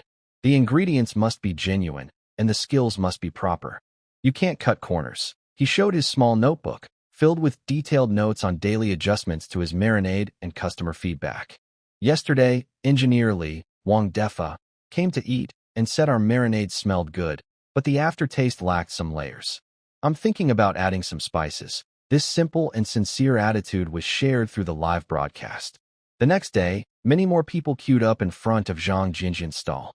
Many residents came specifically to support this honest uncle after watching the show. "Give me two. Just because you're so genuine, Big Brother Zhang. Your meat sandwich makes me feel at ease inside." What surprised Zhang Jinjian even more was that a person from the logistics department of the command center also visited.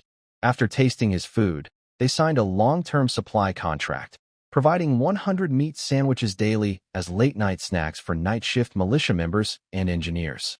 This meant steady and significant income. Zhang Jianjian was so excited his eyes turned red. He calculated that with this trend, the 800 contribution points loan he applied for would soon be paid off, and he could start making real profits. His success is a story of an ordinary person turning their life around through hard work and honesty in this new world, inspiring other vendors and residents who are still watching. The system backend showed that the number of snack stall applications reached another peak. The prosperity of the snack street was not without its challenges. Errol, a rune master, faced a small problem with his rune fried chicken stall. His fried chicken, thanks to precise oil temperature control, achieved a crispy, golden exterior and juicy interior. But the issue was with the flavor. He focused too much on standardization, using seasoning powder strictly according to the optimal ratio analyzed in his lab.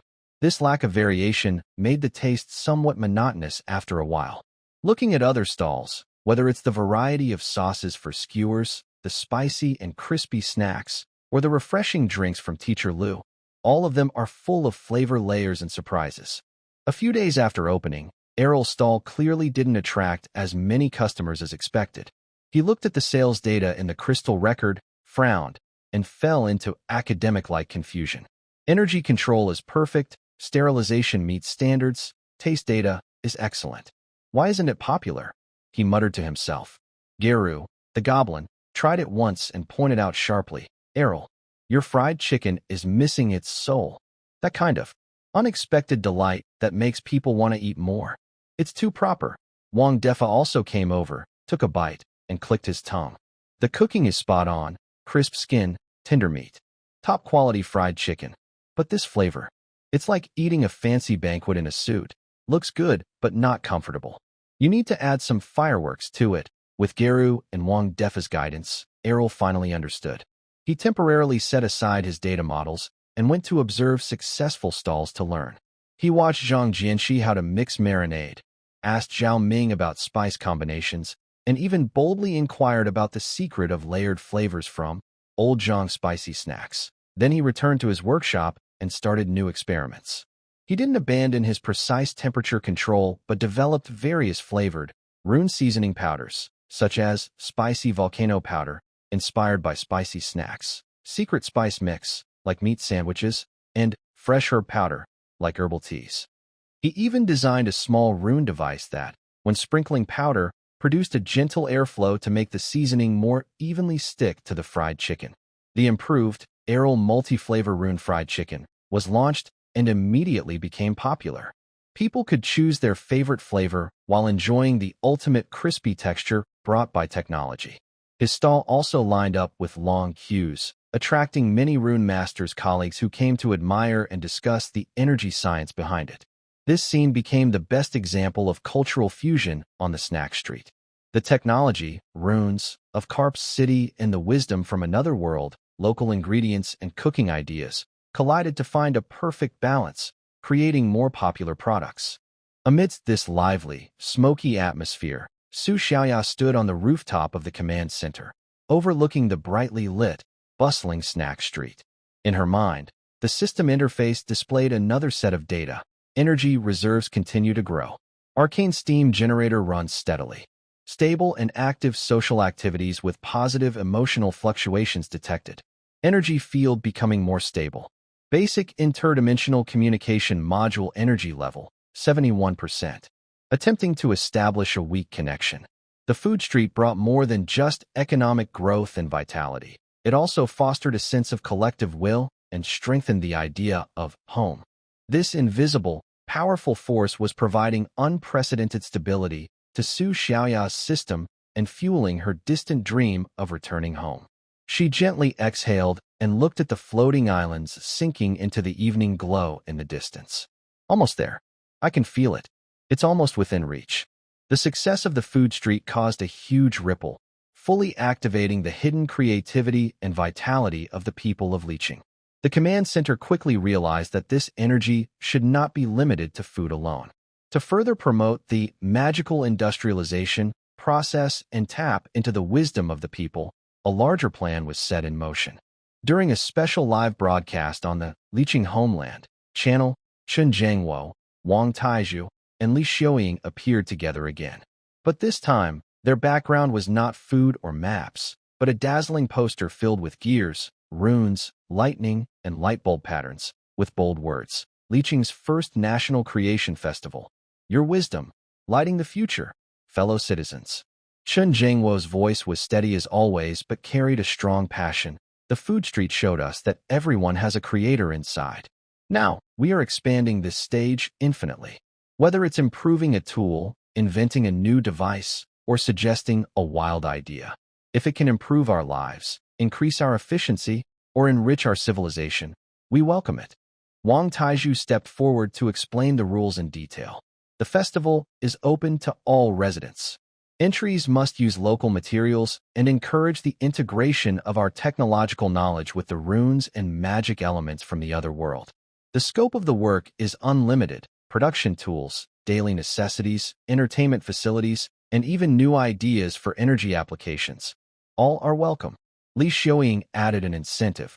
All participants who submit valid proposals will receive basic contribution points. Those whose work is judged by the review panel to be practical or have great potential will be awarded the title of Liqing Craftsman and will receive a large contribution point reward ranging from 5,000 to 50,000 points. Some outstanding works will be directly purchased and promoted by the command center. National task. A005 Submit your creation for the Creativity Festival. Content. Submit your invention or creative idea, including design drawings, explanations of principles, physical models, or creative descriptions. Reward. Based on creativity and completeness. Rewards range from 100 to 50,000 contribution points. The title of Liqing Craftsman. Once this task was announced, the whole city buzzed again. If the snack street ignited the dreams of food lovers, then the Creativity Festival awakened the spirits of engineers, scientists, artists, and all craft enthusiasts. Lin Xiaofeng's live stream camera swept across various corners, capturing the wave of creative enthusiasm sweeping through the city. In the public design area renovated from the library, people sat around large tables, spreading out rough paper and passionately discussing with charcoal and rulers. Former mechanical engineers, programmers, architects, and even some experienced artisans sensitive to structures gathered together, sparking ideas. Outside Wang Tieju's industrial laboratory, a long line formed. Many brought their rough models or sketches on wood boards, hoping to get expert advice. I want to make a rune device that automatically waters the fields. My idea is to use discarded ice moss and glowing mushrooms to make a small night light that doesn't need electricity. Look, this is my design for a labor-saving transport cart with 2 small rune arrays. Pushing it is much easier. Even children were caught up in the excitement, using mud, sticks, and small stones they found to build their imagined floating castles and flying houses. Gera the goblin was also very excited, darting between discussion groups, his little eyes spinning. This one's good. This one saves effort. Gera will help sell it at the mine. Sparkling lights. Goblins like it. There must be a market. His business instinct has already begun to look for buyers for these yet-to-be-invented ideas. An unprecedented, bottom-up wave of innovation is surging through leeching. After just a few days of releasing the task for the Innovation Festival, the special submission channel was flooded with countless proposals. Most were rough, wild ideas, or even unrealistic, but many contained brilliant sparks of creativity. Wang Taizhu and his technical team, along with invited rune master Errol, formed an initial review group to start the tough process of selecting the best ideas. Look at this. A technician picked up a blueprint showing a cleverly designed pot. The bottom was embedded with simple microenergy vibration runes, and the handle had a manual winding device.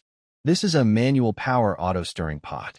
It uses a winding mechanism to store energy, driving the vibration runes at the bottom, so food inside automatically stirs itself. It's simple but clever, perfect for families and small stalls.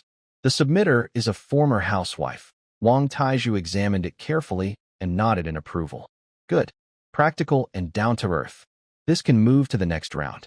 Contact the submitter to see if they can make a prototype. Errol was very interested in a plan for a constant temperature baby care box.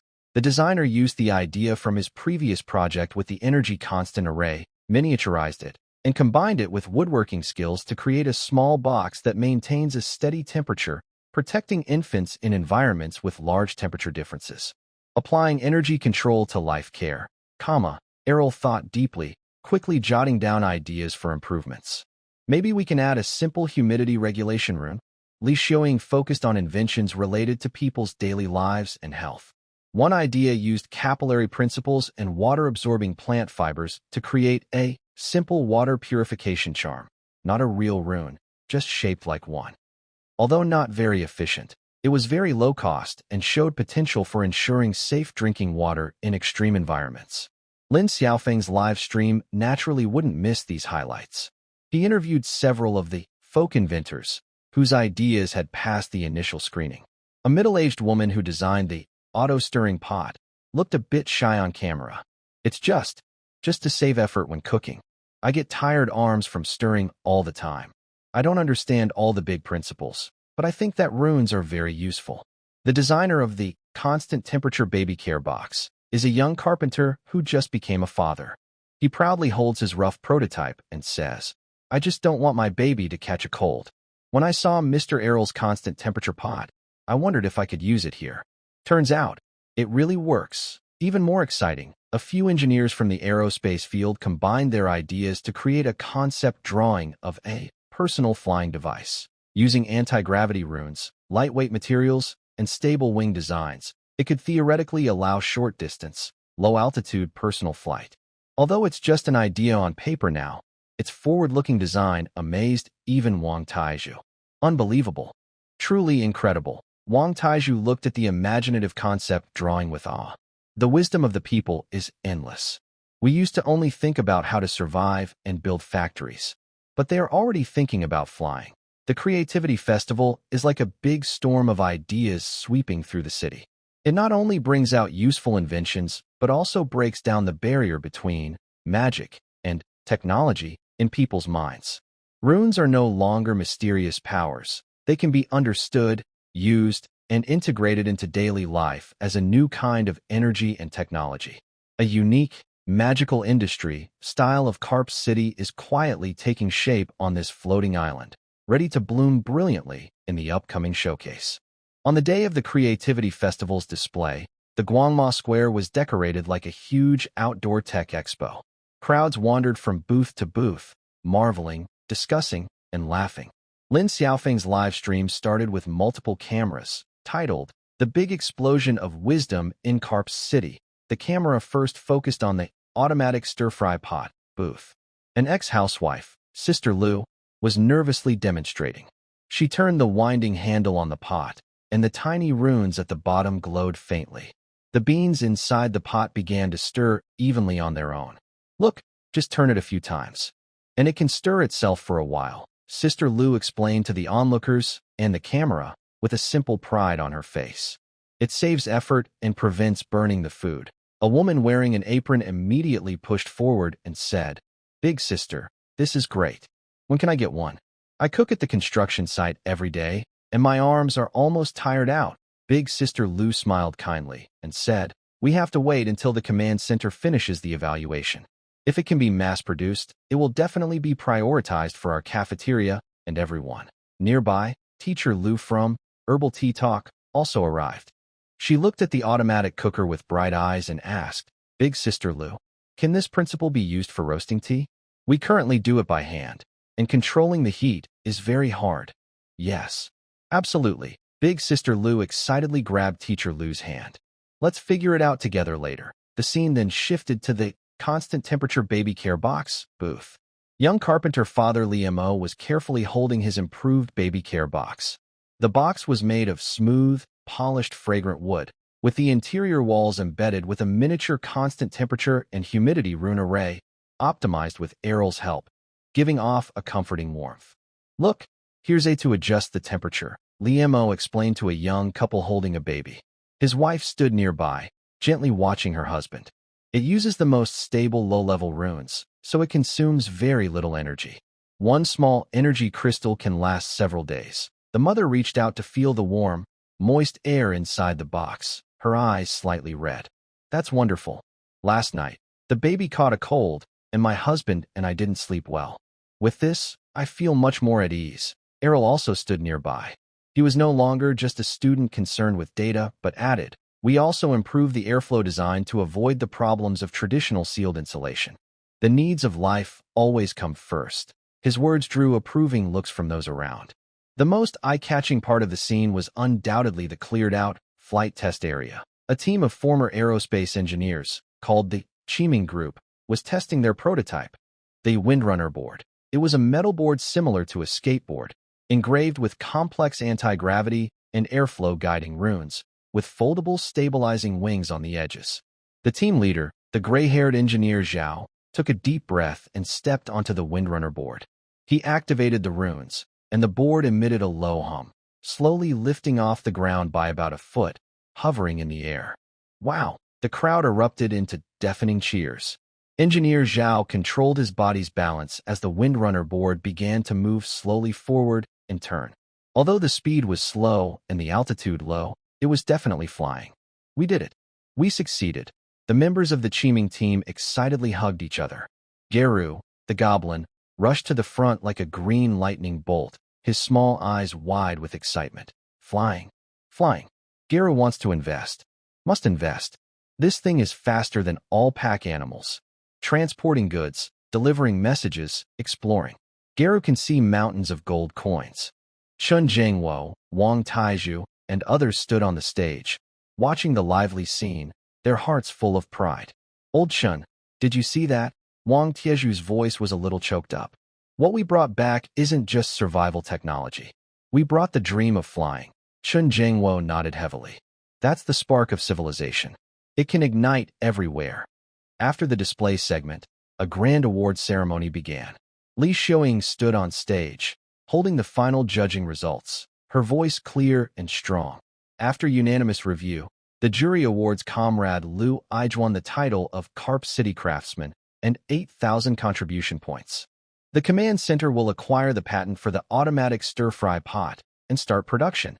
Comrade Liamo is awarded the title of Carp City Craftsman and 10,000 contribution points. The constant temperature baby incubator will be optimized through cooperation between the command center and the Rune Academy, and included in the Newborn Family Welfare Pilot Program. The TIpny group is collectively awarded the title of Carp City Craftsman and 50,000 contribution points. The command center will establish a special fund to support the continued research and development of the Windrunner board and related flying technologies. With each name announced, the square erupted in enthusiastic applause and cheers. Sister Lu was tearful with excitement. Liamo embraced his wife speechlessly, and the members of the TIpny team cheerfully tossed engineer Zhao into the air. After the awards, the atmosphere relaxed into a true exchange event. Runesmith Errol did not stay at the fried chicken stall, but moved between various booths, especially those showcasing inventions using rune technology. He discussed with Sister Lu how to optimize the vibration frequency of the automatic stir-fry pot, and with Li showing how to integrate filtering layers into the simple water purification rune. He also met Zhao Ming, the rune skewer guy, who was demonstrating the final product of the runic skewer rack. Look, Errol, I finally used your multi-level idea, but I added a manual fine-tuning. Zhao Ming proudly showed off his grill. It's like semi-automatic, combining experience and data. Errol carefully watched and nodded. A good balance. Pure automation can lose the art of cooking, while relying only on experience can't scale. Your middle way is very wise. He now naturally used words he learned from Wang Defa and leeching culture. Meanwhile, Galu, the goblin, had made initial cooperation deals with several leeching craftsmen, using his quick talk. He held a small notebook and approached Sister Lu, who was resting. Engineer Lu, your pot. The goblin kitchen needs it too. Goblins are small. This is perfect. Galu will order 100. Then he went to Liemo, Engineer Li. Baby incubator. The goblin tribe has many newborns. Galu will help sell them to you. Profit sharing is negotiable. He even didn't miss the Qiming team, constantly persuading Engineer Zhao. Flying board. The first batch must go to Galu. Galu wants to build the fastest air trading team. Wang Defa, with his hands behind his back, happily sampled the delicious foods everyone made or preserved with new inventions at various booths, occasionally giving professional advice. These beans fried in the automatic pot are evenly cooked, but lack some wok aroma. Still need practice. This yogurt fermented in the constant temperature box has a smooth texture. Very good. Su Xiaoya strolled among the crowd.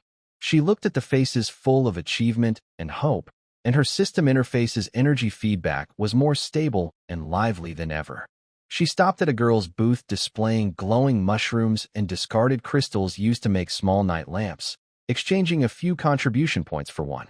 It's very bright, she said softly to the girl. Thank you, Sister Su. The girl happily jumped. Holding the simple but warm little lamp, Su Xiaoya felt as if it illuminated a corner of her own heart as well. The festival's grand finale ended successfully, but its influence spread like ripples. A few days later, at the command center meeting, Wang Taizhu reported, the automatic stir-fry pots are scheduled for trial production, prioritized for the main cafeteria and snack street. The response has been very good. The improved version of the temperature-controlled baby care box was progressing smoothly through the collaboration of Errol and Liemo. The first batch of samples had already been delivered to several new families. Most importantly, Wang Taizhu said excitedly, the Qiming group has proposed a bolder plan based on the Windwalk panel. They call it the Beacon Floating Base Project. He showed a new sketch. Using large-scale anti-gravity rune arrays and stable structures, we can build a platform that floats in the air. This platform could serve as the foundation for future home beacons, keeping them away from ground interference and allowing more effective energy gathering and transmission. The meeting room fell silent at first, then erupted into lively discussion. This idea directly linked the community's creative wisdom with the city's most urgent goal, returning home. How feasible is it? Chen Jiangwo asked seriously, his eyes shining with determination. There are technical challenges, especially with the stability of large rune arrays and energy supply, Wang Taizhu admitted. But it clearly points us in a direction. Plus, the Creativity Festival showed us that we have enough talented people to solve these problems. Li Shuiying added, it's not just about technology. The Creativity Festival greatly boosted residents' sense of belonging, pride, and unity. This collective spirit is also a crucial foundation for building the home beacon. Su Xiaoya sat quietly in the corner, listening. The gentle glow of her small night lamp seemed to resonate with the faint light of the interdimensional communication module on the system interface. She softly but firmly said, I feel. The energy field is more stable now. If the beacon base can be built, the chances of success will be much higher. The meeting ultimately decided to proceed on two parallel tracks. 1. Fully support the Qiming group in initial theoretical research and small-scale experiments for the beacon floating base. 2. normalized the Creativity Festival, and established the Leaching Innovation Fund to encourage community inventions continuously. As night fell, Leaching was brightly lit. The snack street remained lively, factories still roared, and behind many household windows, people were drawing new sketches and brainstorming new ideas under the lights. After the runic fried chicken stall closed, Errol did not return to the workshop, but went to Wang Defa's large dining hall. Two people sat around a plate of freshly fried chicken wings, drinking a beverage they made with vanilla from Teacher Lu, while discussing how to use an energy model to roughly measure the vague idea of kitchen energy. Defang Wang nibbled on a wing and said vaguely, "You're starting to understand now. Tasting good is the most important. Learning is second." Errol smiled and nodded. "Master Wang, I think I understand what you mean by spiritual energy. Maybe it's the life force that can't be fully measured. The blending of cultures is no longer just about exchanging technology and goods, but also about sharing ways of thinking and life philosophies. On a higher level, a wave of wisdom and dreams from many ordinary people is pushing the city of Karp forward, steadily and quickly, toward a star called home." The seeds planted during the National Creation Festival are laying a strong foundation for the final journey home. In Wang Tieju's industrial lab, the atmosphere was so serious it seemed like you could squeeze water out of the air. The walls were made of gray metal, covered with wires and gauges, with dim, flickering lights that made the space feel tense. In the middle of the lab stood a huge machine. Its rough steel frame looked like the skeleton of a giant metal beast, with thick, powerful beams shining coldly. Precise gears and linkages crisscrossed like a complex mechanical maze, fitting tightly without gaps. Many glowing blue rune lines twisted and turned across the machine, like mysterious magic veins, giving off a powerful, mystical aura. This was the prototype of the arcane steam hybrid power generator, a result of months of work by Wang Tieju's team, including goblin engineers and rune master Errol. Final checks on all parts. Wang Tieju's voice was hoarse but firm, echoing through the lab. His bloodshot eyes, burning like fire, scanned every critical point, not missing any tiny flaw. Sweat dripped from his forehead onto the cold floor, splashing tiny droplets. "Steam boiler pressure is stable," shouted an engineer, his voice tense but hopeful. "The main drive gear set is engaging normally," another engineer reported, carefully checking the gear's movement. "The primary energy convergence rune array circuit is clear." The rune master carefully examined the rune lines, making sure no energy was leaking. "The secondary arcane energy flow rune plate feedback signal is good," another rune master said excitedly. The reports came one after another, like a final inspection before battle, making everyone's heart race. Chen Jiangwo, Li Xiaoying, Su Xiaoya, and others stood outside the safe zone, holding their breath and focusing intently. Even Guru, the usually mischievous goblin, was unusually quiet, clutching his clothes tightly, eyes full of tension and hope. "Start," Wang Taiju gave the final command. His voice was not loud, but sounded like a thunderclap in everyone's ears. One engineer took a deep breath and forcefully turned the main valve. In an instant, high-pressure steam roared into the cylinders. The large piston began to move slowly but powerfully, making a thump-thump sound like the machine's heartbeat. Meanwhile, Errol and his rune master companions injected their faint magic into the core guiding runes.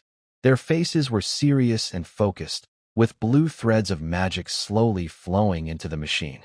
A deep hum came from inside the machine, accompanied by the roar of steam and the grinding of gears. It sounded like an intense battle was happening.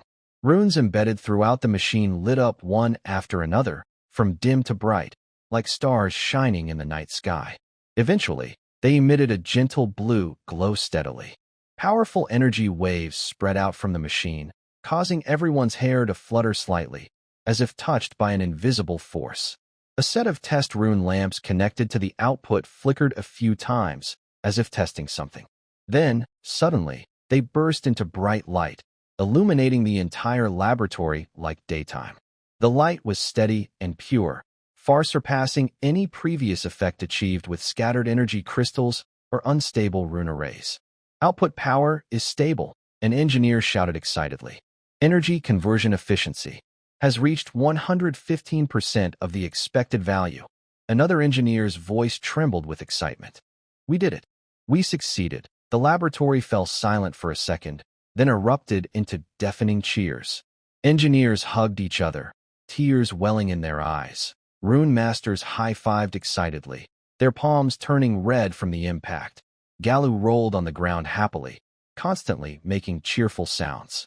Wang Taiju staggered a step, leaning against the cold machine shell, watching the stable core. His eyes suddenly turned red. He muttered, "It's done. Finally done." All the months of effort and sweat turned into pure joy at this moment. Chen Jiangwo stepped forward and firmly shook Wang Tieju's dirty hand. "Old Wang, you worked hard. This is another milestone for Liqing." His eyes showed respect and pride. Su Xiaoyao felt the strong, steady energy flowing in the air.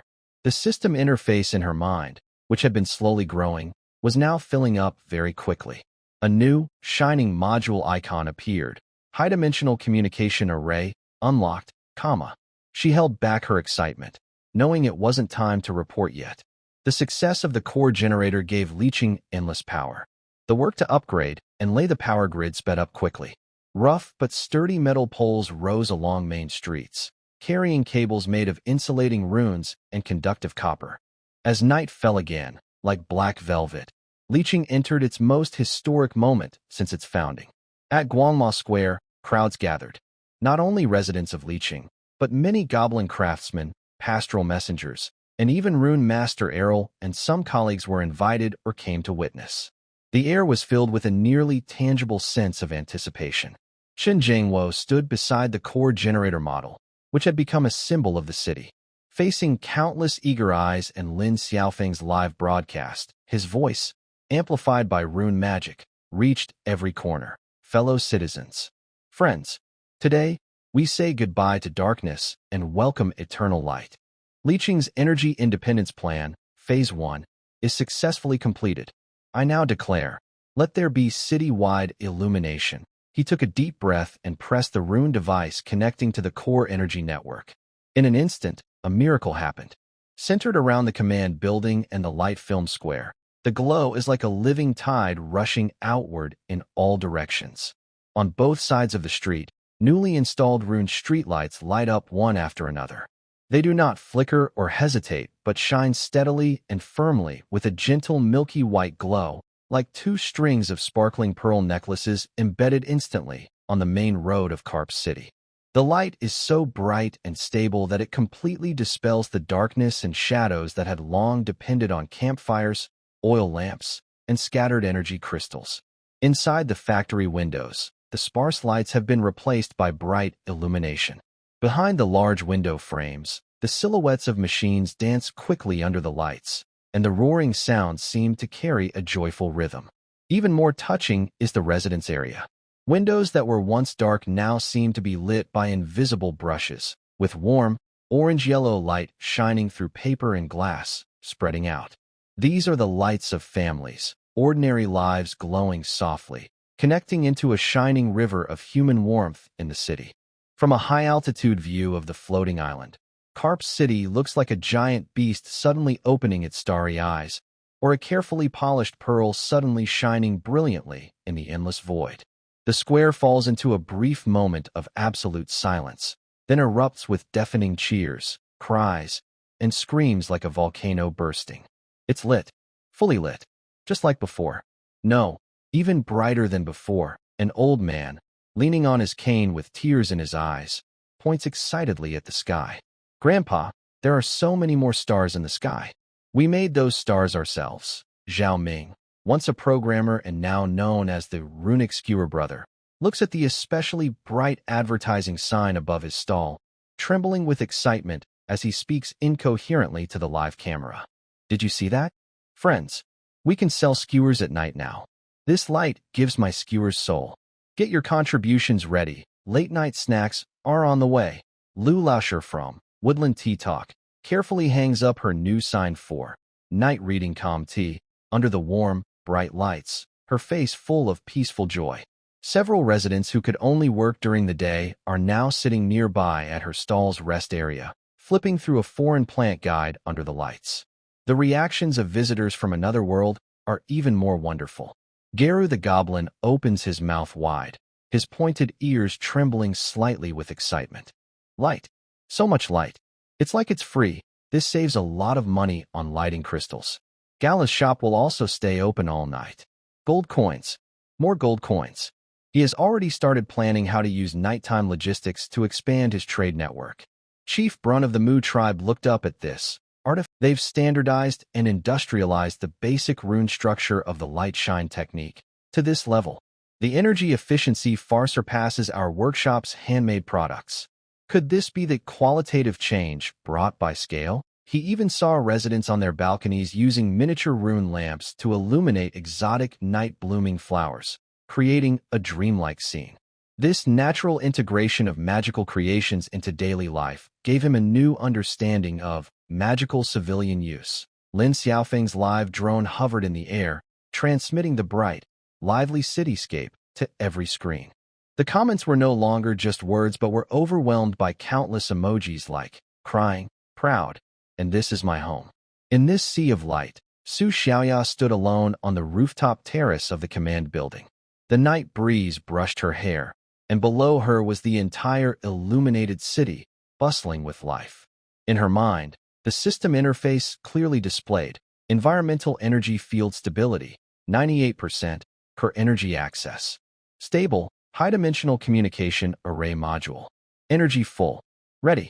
She could feel a vast, stable energy, formed by the collective will and longing for home of hundreds of thousands of people, flowing through the countless lights, roaring machines, and joyful residents, continuously feeding into the city's foundation and into her system. The golden dashed line pointing to her distant hometown seemed clearer and more stable at the core of the system. She exhaled softly, and the white vapor quickly dissipated in the bright light. She turned and walked down to Jiangua's office with firm steps. Light not only illuminates the night, but also guides the way forward. The lighthouse on the return journey has finally received the first and largest flame needed to ignite it. The city's bright lights lasted for several days, and the changes brought by energy spread everywhere. The system's energy reserves in Su Xiaoya's mind reached an all-time high. The golden, high-dimensional communication array module stabilized completely and shone with an attractive glow. She knew the time had come. Late at night, in the top office of the command center, Chen Jiangwo stood by the window, looking down at the brightly lit land below, feeling many emotions. The door was knocked, and Su Xiaoya and Wang Taizhu entered. Commander Chen, Su Xiaoya's voice was slightly trembling, but her eyes were very bright. The system's energy reserves have reached the critical threshold. The new module, the high-dimensional communication array, has been activated. She raised her hand. A faint light shot from her palm, forming a clear holographic interface in the office air. In the center of a complex star map, a blinking light spot represented Liqing, and a faint golden dashed line was slowly outlining toward the dark distant depths. What is this? Chen Jiangwo gasped. This is a rough guide for returning home. Su Xiaoya pointed to the golden dashed line, her tone firm. Based on our existing spatial coordinate data and the possible large-scale physical features of Earth, like the slight anisotropy of cosmic microwave background radiation, the system can build an initial directional search model. But before, we lacked enough energy to start and maintain it. She paused, looking at Chen Jiangwo and Wang Taizhu, and said clearly, now, with the stable and huge energy provided by the arcane steam hybrid core generator, we can begin. The office was silent, only the faint hum of the city outside. Wang Taizhu clenched his fists, his knuckles turning white. Chen Jiangwo stared at the golden dashed line, symbolizing endless hope and unknown dangers, and said nothing for a long time. What do we need? Chen Jiangwo finally asked, his voice steady as a mountain. We need to build a physical array, a super-large home beacon. Su Xiaoya displayed another blueprint.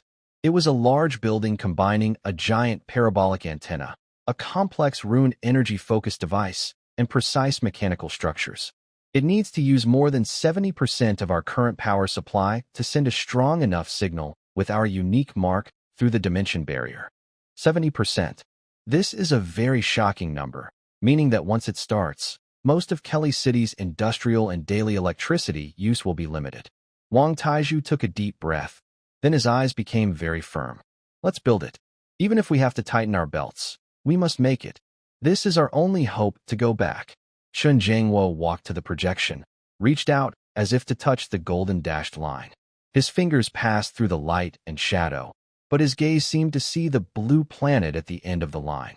He turned around, with a look of unprecedented determination and seriousness. Comrade Su Xiaoya, Comrade Wang Taiju.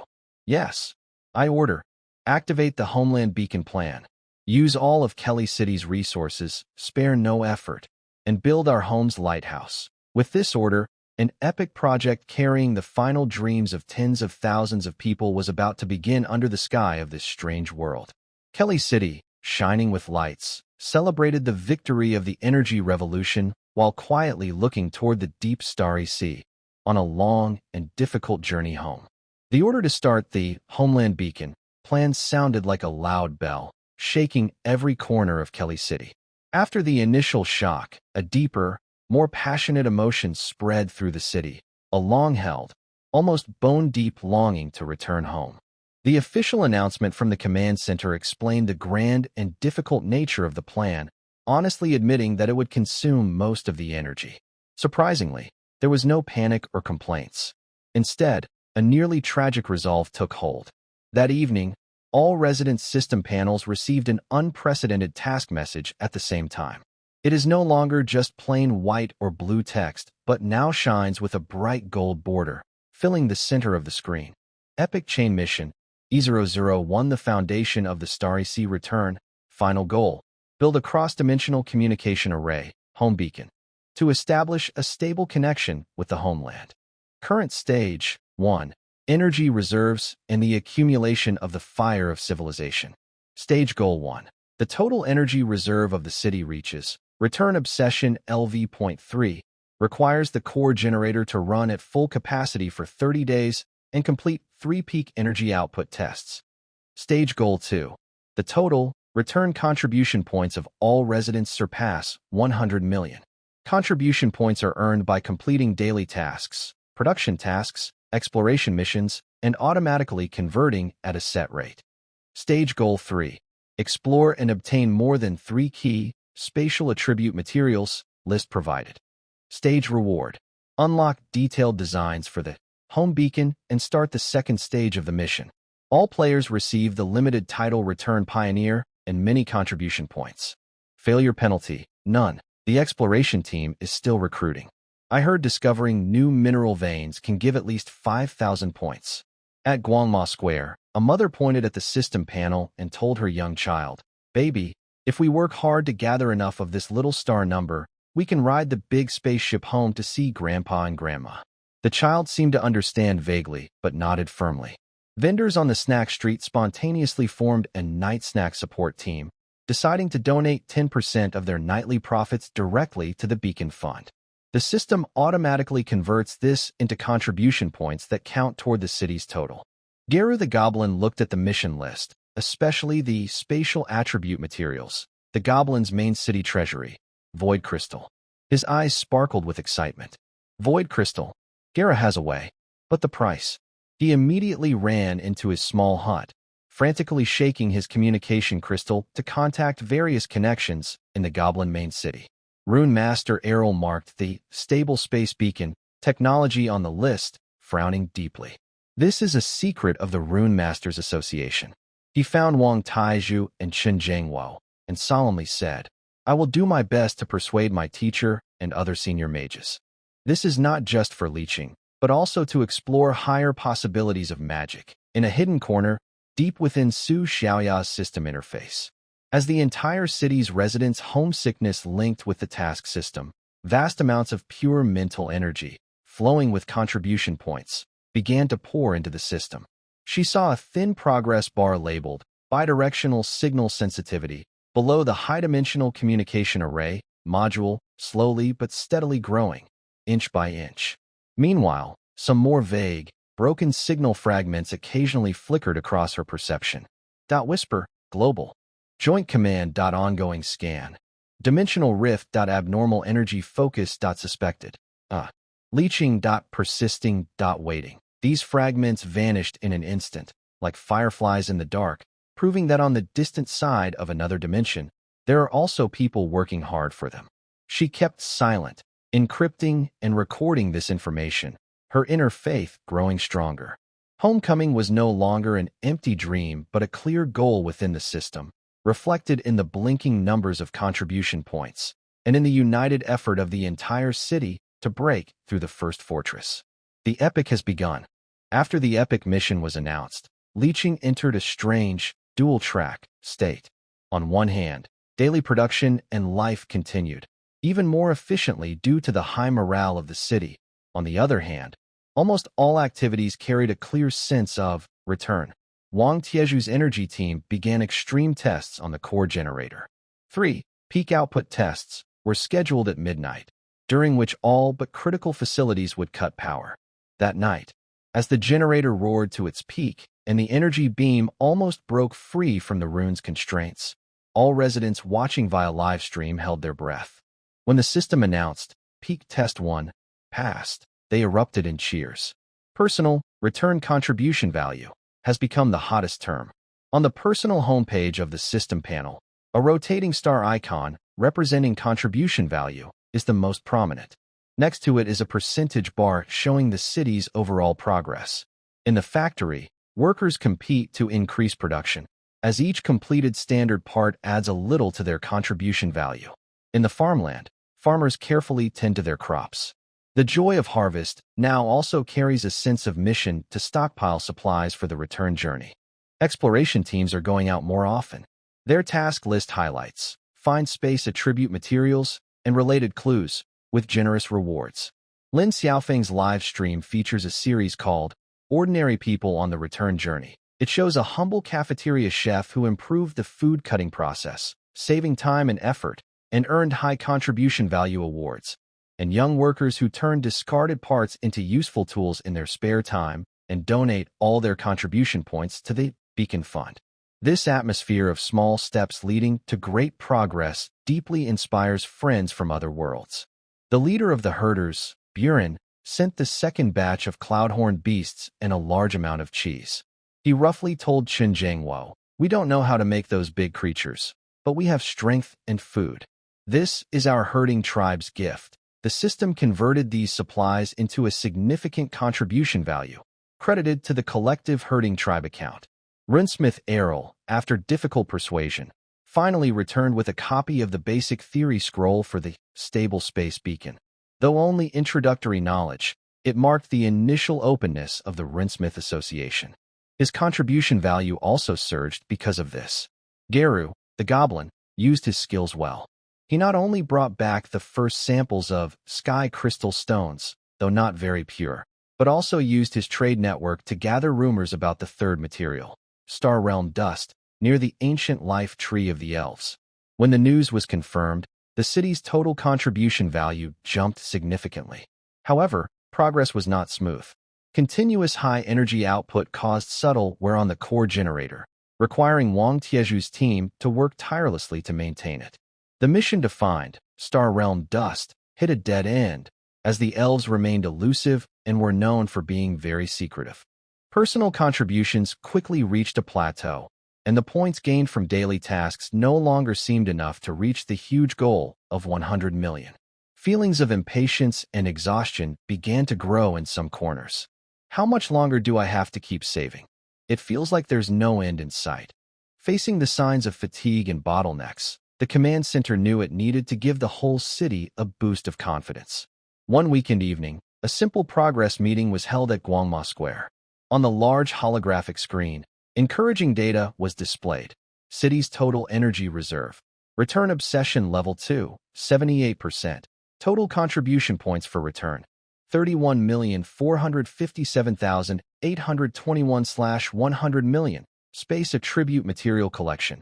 February 3rd. Basic space crystals, stable space landmark theory. Chen Jiangwo stood on stage, speaking calmly without much emotion, reading anonymous donation messages from the Beacon Fund. All contribution points for this month are donated. My son is still waiting for me back home. An ordinary mother, The exploration team's intelligence is worth this much. All contribution points donated. Anonymous Explorer, the profits from spicy snack stalls this week. I hope this small gesture can light a little hope on the way home. Old Zhang, simple words, but full of weight. The audience fell silent, many eyes reddening. Comrades, Chen Jiangwo raised his voice. We are indeed facing difficulties. Energy is running out, materials are hard to find, and progress in contribution points is slowing. But look at these numbers. Look at everyone around you who hasn't given up. We are not working for some vague goal. We are paving a real path home.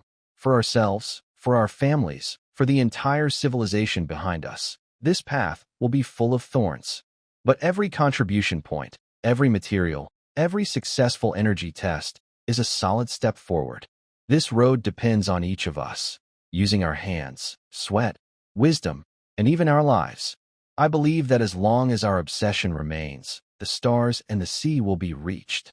Lee City, victory is certain. Return home. We will get there. The atmosphere in the entire area reached its peak. The shouts of victory, success, surged like a tsunami, sweeping across the square and spreading through live broadcasts to every home. The previously low morale was reignited, burning even brighter and more rationally. After the meeting, subtle changes began to happen. More skilled professionals started to organize themselves voluntarily, researching ways to improve task processes and increase efficiency in earning contribution points. Rune masters and engineers worked more closely together, trying to solve problems like generator wear and energy transfer loss. Discussions about strategies to contact the elf race continued all night in the command center's meeting room. Su Xiaoya felt that the mental energy flowing into the system became more focused and resilient.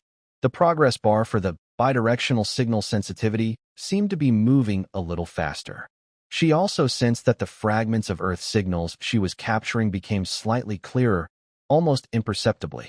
Once, she even faintly heard a familiar voice belonging to her original world's news announcer. Although she couldn't understand the content, her heart skipped a beat. Hidden currents were stirring. Luching was like a ship running at full speed, with all crew members working hard, heading toward a stormy but clear goal. Personal obsessions gathered into a collective rush, and the resilience of civilization shone brightly under extreme pressure. The first phase of the goal, though difficult, was no longer out of reach. Everyone understood that they were writing a legendary story that would be remembered forever. The beginning of this legend was hidden in every seemingly insignificant contribution point, in every persistent effort. The obsession to return home burned fiercely, spreading like wildfire. The Goblin main city, Gear Harbor, always smells of metal scraps, steam, and underground mold. Amidst this noisy, rugged environment, a new shop at the main mine entrance exuded a strange but captivating aroma. On the shop's facade, a brand new emblem combining gear wheels, wheat, and magical light shimmered under the glow of a crystal. This was the logo of the Luching Otherworld Food Group. Below it, the shop name was written in both common language and goblin language. Luching Inn. Geru, the goblin trade director, specially wore a shiny lizard skin vest today. He stood on a makeshift wooden box and loudly called out to his curious goblin friends, fellow goblins. Look here. Remember today? Today is your taste buds and stomach's lucky day. Geru has brought the best from that flying island. He waved his small hand toward the shop counter. There, workers in plain white aprons, a bit too big for goblins, were handing out rectangular, steaming, fragrant food wrapped in paper. This is the legendary Energy Burger. Geru grabbed one, exaggeratedly took a big bite, cheeks puffed out, and shouted unclearly, "See?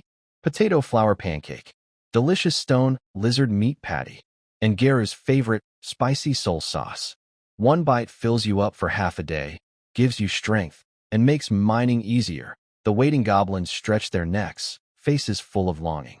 A goblin miner with a huge mining basket sniffed eagerly and shouted, "Geru, don't just eat. Tell me, how much for one? Fair price." Geru swallowed and held up. 2 shiny little coins, or equivalent in minerals, where you can trade strange and funny things you find. Geru is honest and fair. 2 for me. I want that red sauce, 1 bottle. This tastes Way better than chewing on hard bread for 100 years. The shop was instantly filled with excited goblins. A live broadcast team, made of a former documentary director and a brave cameraman, struggled to capture the scene amid the crowd. Friends, do you see? Our delicious food from Carp City is now in the Goblin main city, Gear Harbor. The director excitedly explained into his communicator. It's extremely popular. The Goblin friends are more enthusiastic than we expected. The camera focused on a Goblin miner who just got a burger. He couldn't wait to bite into it, feeling the heat and gasping, but he refused to spit it out. His eyes widened as he shouted to his companion, muffled, "Wow! Smells. Meat. Real meat. And this sauce, so spicy, tastes even better than lava lizard tail." Another Goblin was very interested in a small, cold-looking, refrigeration rune cabinet beside the counter. He knocked on the door and asked the shopkeeper, "This shiny cold box, do you sell it?" Gala said it can store food and won't spoil for a long time. The shopkeeper smiled and explained, "This is not for sale. It's our own refrigeration equipment made in leeching." This made the Goblins even more amazed. Meanwhile, in the human city-state called Anvil Fortress, another, leeching inn, opened amid curious looks. Unlike the wild goblins, humans reacted more cautiously but were still attracted. The shop was decorated more finely, even using some local wood for decoration. Inside the counter, besides the classic energy burger, they also launched a new cheese lava burger, topped with thick, molten-like cheese. This was a new product developed by Wang Defa to suit human tastes. A human mercenary wearing chainmail carefully bought a classic burger. After taking a bite, his expression changed instantly. He finished it in a few bites, wiped his mouth, and said to the shopkeeper, "Give me 10 bottles of that spicy sauce. My brothers will definitely like it." In a corner of the shop, Galu's human assistant, a clever local young man, was talking confidently to a few well-dressed merchants. He pointed at the leeching quality inspection sign hanging on the wall and said, "All our ingredients go through strict safety checks to ensure they are non-toxic and safe. Look at this spicy sauce. Its color is pure, and the taste is rich. It's perfect for entertaining guests or giving as gifts." The merchants whispered to each other, clearly unfamiliar with but interested in this idea of standardization and quality inspection.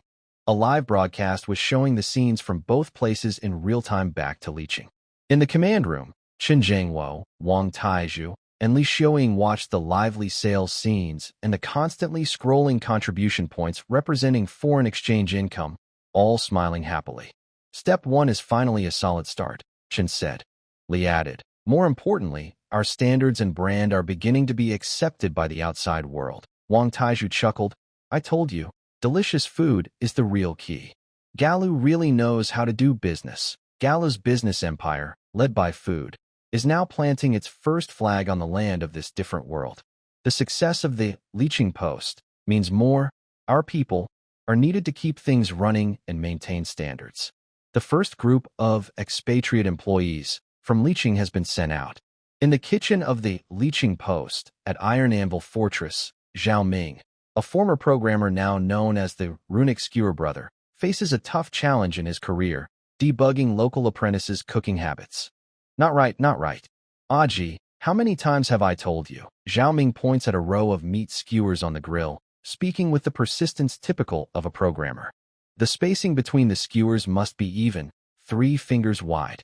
The rotation speed must be steady, 15 to 20 turns per minute.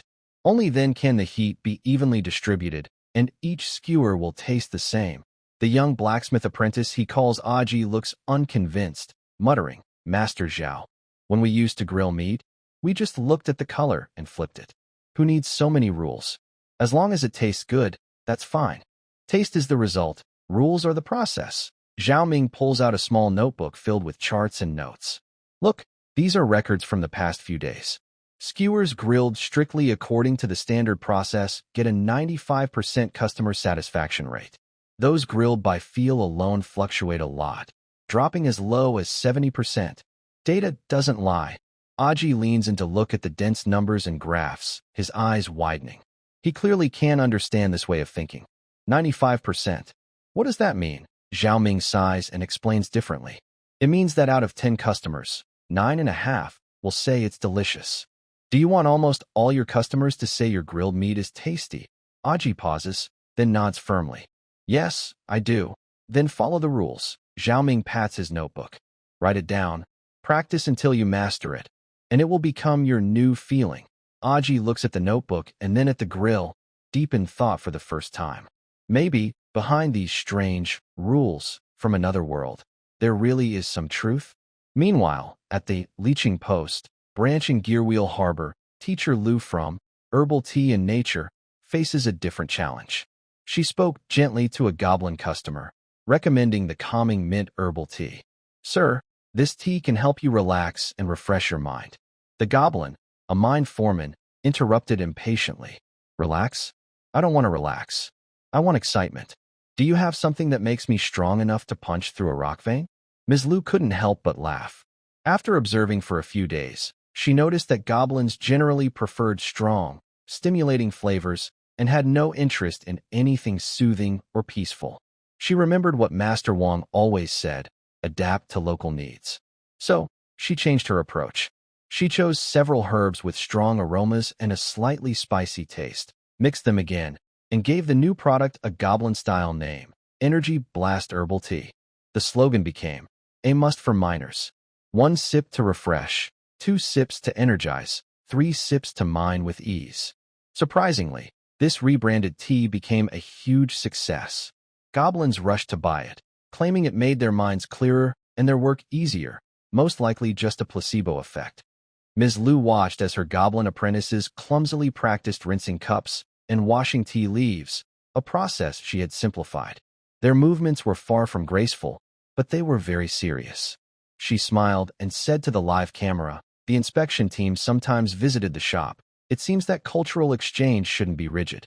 Sometimes, changing the appearance helps share the true essence better. Her goblin apprentice, a small one named Gigi, tried to copy how Ms. Lu held the teacup, but looked rather funny. He looked up and asked, Ms. Lu, why do we turn the cup around?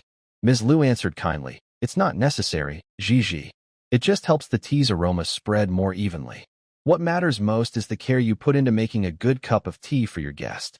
Gigi didn't fully understand, but he remembered the word care. The staff working abroad tried their best to adapt, adjust, and communicate in unfamiliar places. What they brought was not only standardized procedures and new recipes, but also an attitude toward work and a pursuit of quality living. This quiet influence was slowly changing daily life in Gearport and Anvil Fortress, earning leeching deeper respect and curiosity beyond business success. The fame of the Carp City Inn spread like ripples on water, attracting the attention of a true big fish, the Lord of Iron Anvil Fortress, a noble known for his sharp mind and wealth. Count Barton sent his meticulous but elegant butler, dressed in silk, to express interest in obtaining exclusive rights to sell Carp City spicy sauce in the northern region of the Human City-States Alliance. The negotiation took place in the most luxurious guest hall of the fortress. Representing Carp City, Trade Director Galu led the team, with Wang Defa and Li Xiaoying attending as technical advisors and quality inspectors. The other side included Count Barton's butler and several business consultants. Galu, usually lively and energetic, sat upright in a specially made high-back chair, in front of a cup of bitter herbal tea brewed according to goblin customs. Exclusive rights are not a problem, Galu said confidently, tapping his small finger on the table. But the price must be increased by 30%. Also, we need a 30% deposit paid in advance, either in magical metals or intelligence. The butler frowned. Mr. Galu, 30% is too high, and the deposit can be paid in gold coins. Gold coins? Galu sneered. Carp City doesn't lack gold coins. What we need are rare resources and genuine friendship. He hinted at something. At this moment, Wang Defa chuckled and interrupted. He had a piece of top-quality, thunder rhinoceros, tenderloin in front of him. Butler, why rush the deal? Come, try my cooking. This meat is good, but your way of preparing it wastes its potential. Without waiting for approval, he used the hotel's kitchen. With swift, flowing movements, he sliced and marinated the meat with Carp City spices and a bit of spicy sauce, then grilled it on the spot. Soon, a rich aroma of meat, spices, and a hint of smoky fruitwood filled the entire guest hall. When the perfectly cooked, juicy, secret magic roast was served, even the most serious butler couldn't help but swallow hard. Carefully, he cut a piece and put it in his mouth. His eyes widened, his expression shifting from surprise to delight, finally ending in a satisfied sigh.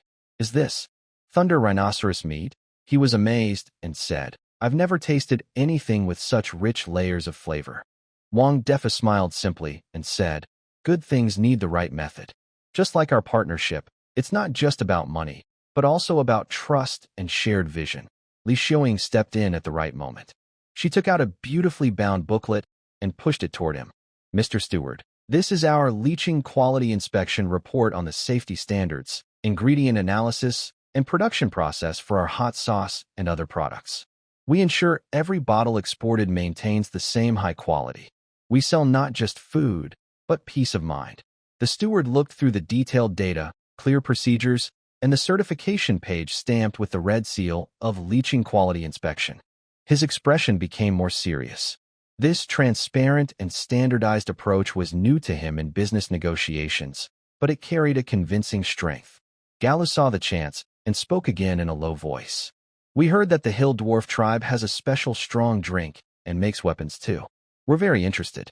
If Count could provide some friendly advice on how to deal with the dwarves, we can discuss the price for the agency rights." The steward's eyes flickered as he thought for a moment, then finally showed his first sincere smile of the evening. "Mr. Galu, Master Wang, Director Li, I think we've found a good basis for cooperation. The Count does have some information about the dwarves. As for the price and deposit methods, we can discuss further." The mood of the negotiation completely changed. Delicious food won over taste buds, standards earned respect, and precise intelligence needs showed Liqing's far-reaching strategic vision. In the end, a highly favorable exclusive agency agreement was smoothly signed. Liqing gained not only a large sum of money and supplies, but also a valuable lead to the next key ally, the Hill Dwarves. Watching the Count's steward happily leave with the agreement and a small jar of special spices sent by Wang Defa, Galu jumped excitedly. "We did it. I knew it. Food and intelligence are the strongest currencies in the world." Wang Defa wiped his sweat and smiled. "In the end, it all comes down to having good stuff." Li Xiaoying organized the documents thoughtfully and said, "Our path has widened a bit again. Food, as the softest yet strongest diplomatic currency, has once again opened an important gate on the way back to Liqing." Liqing's special dock, a marvel built on natural stone pillars and floating platforms, was bustling today with a serious and lively atmosphere. Instead of simple wooden rafts or goblin steamships, a sleek, uniquely shaped ship was moored at the main berth. It was about 30 meters long, made of lightweight alloy and special wood reinforced with runes. Large gliding wings, like insect wings, extended from its sides, engraved with complex energy-guiding runes. Beneath the hull, there were no paddles or wheels, only several anti-gravity rune bases glowing faint blue, making the ship hover steadily a few meters above the platform. This ship combined Wind Rider technology with traditional ship design, called the floating canoe. Members of the Star Voyage delegation lined up at the dock. Leading them was a calm, middle-aged man, a former diplomat named Zhou Yi, who was the team leader. Next to him stood Rune Master Errol, as technical advisor and magic liaison. A Chung, Wang Defa's top disciple and food culture representative, a sharp exploration team guard, and Lin Xiaofeng's crew carrying various live broadcast devices. Core members of the command, like Chen Jingwo, Wang Taizhu, and Li Xiaoying, along with many residents who came to see them off, packed the dock tightly. Team leader Zhou, comrades of the delegation. Chen Jingwo's voice echoed through the amplification runes across the mountains. "You carry the hopes of hundreds of thousands of our people in Liqing. The road ahead is unknown, and there may be hardships, but remember, you are not fighting alone. The whole of Liqing is your strongest support." He looked at each delegation member and spoke seriously. "Bring our sincerity, show our civilization, and most importantly, bring back our hope of returning home. Wishing you a safe journey and a triumphant return. Victory. Success." The crowd on the dock erupted in cheers like a mighty wave. Su Xiaoya stood at the top window of the command center. watching the floating canoe about to set sail from afar. In her mind, the system interface showed a stable connection signal with the communication core on the floating canoe. She silently sent a pure energy wave, whispering, "Safe travels." The delegation members said goodbye one by one to their family and friends.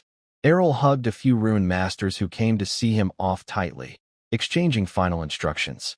Chung was pulled aside by Wang Defa, who kept talking about how to handle ingredients and the secret that delicious food can turn the tide at critical moments.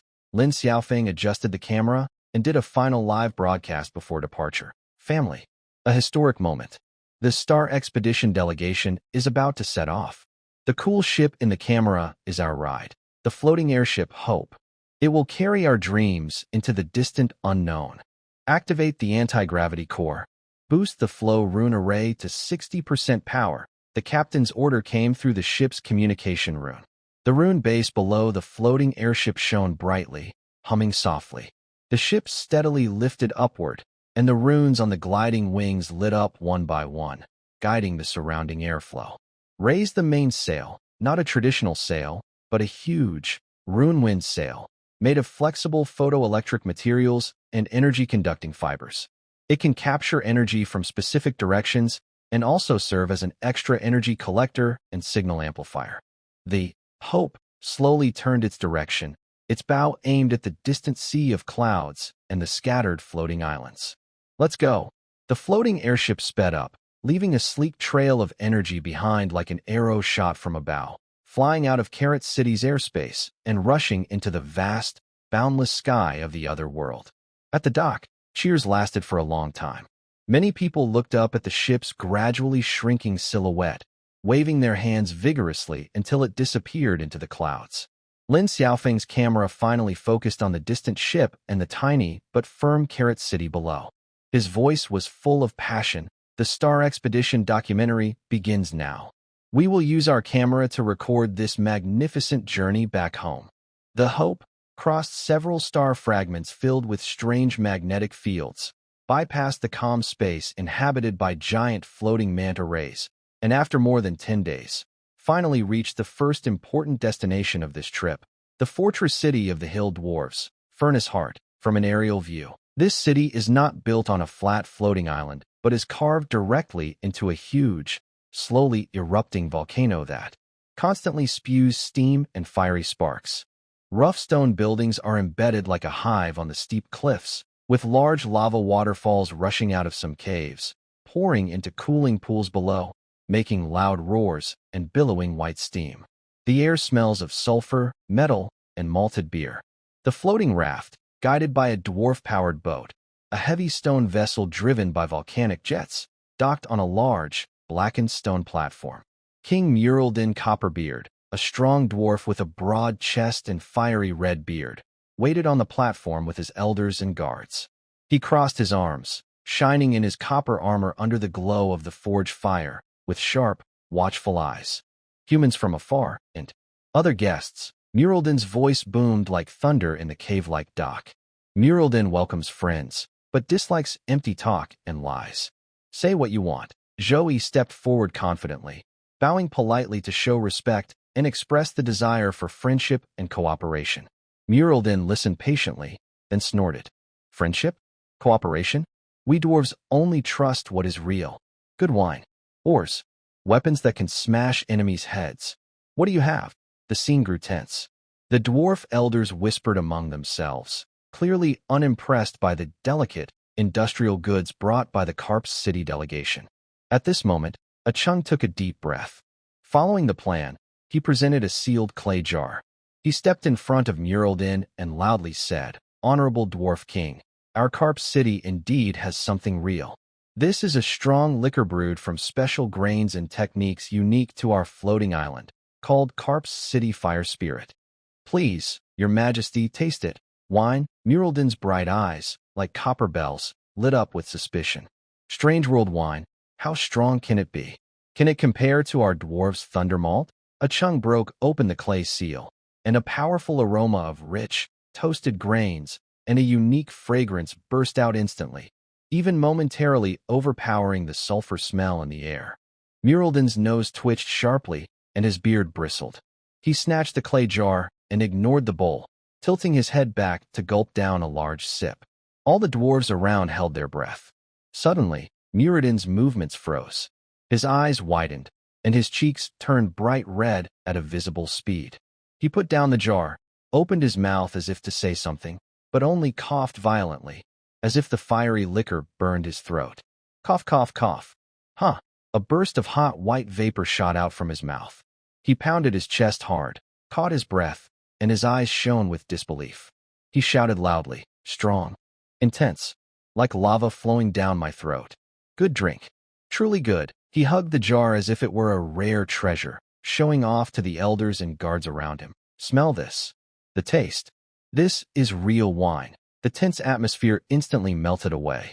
The dwarves gathered around their king, eagerly eyeing the jar, saliva almost dripping from their mouths. Taking the chance, Zhou-Yi signaled to Errol.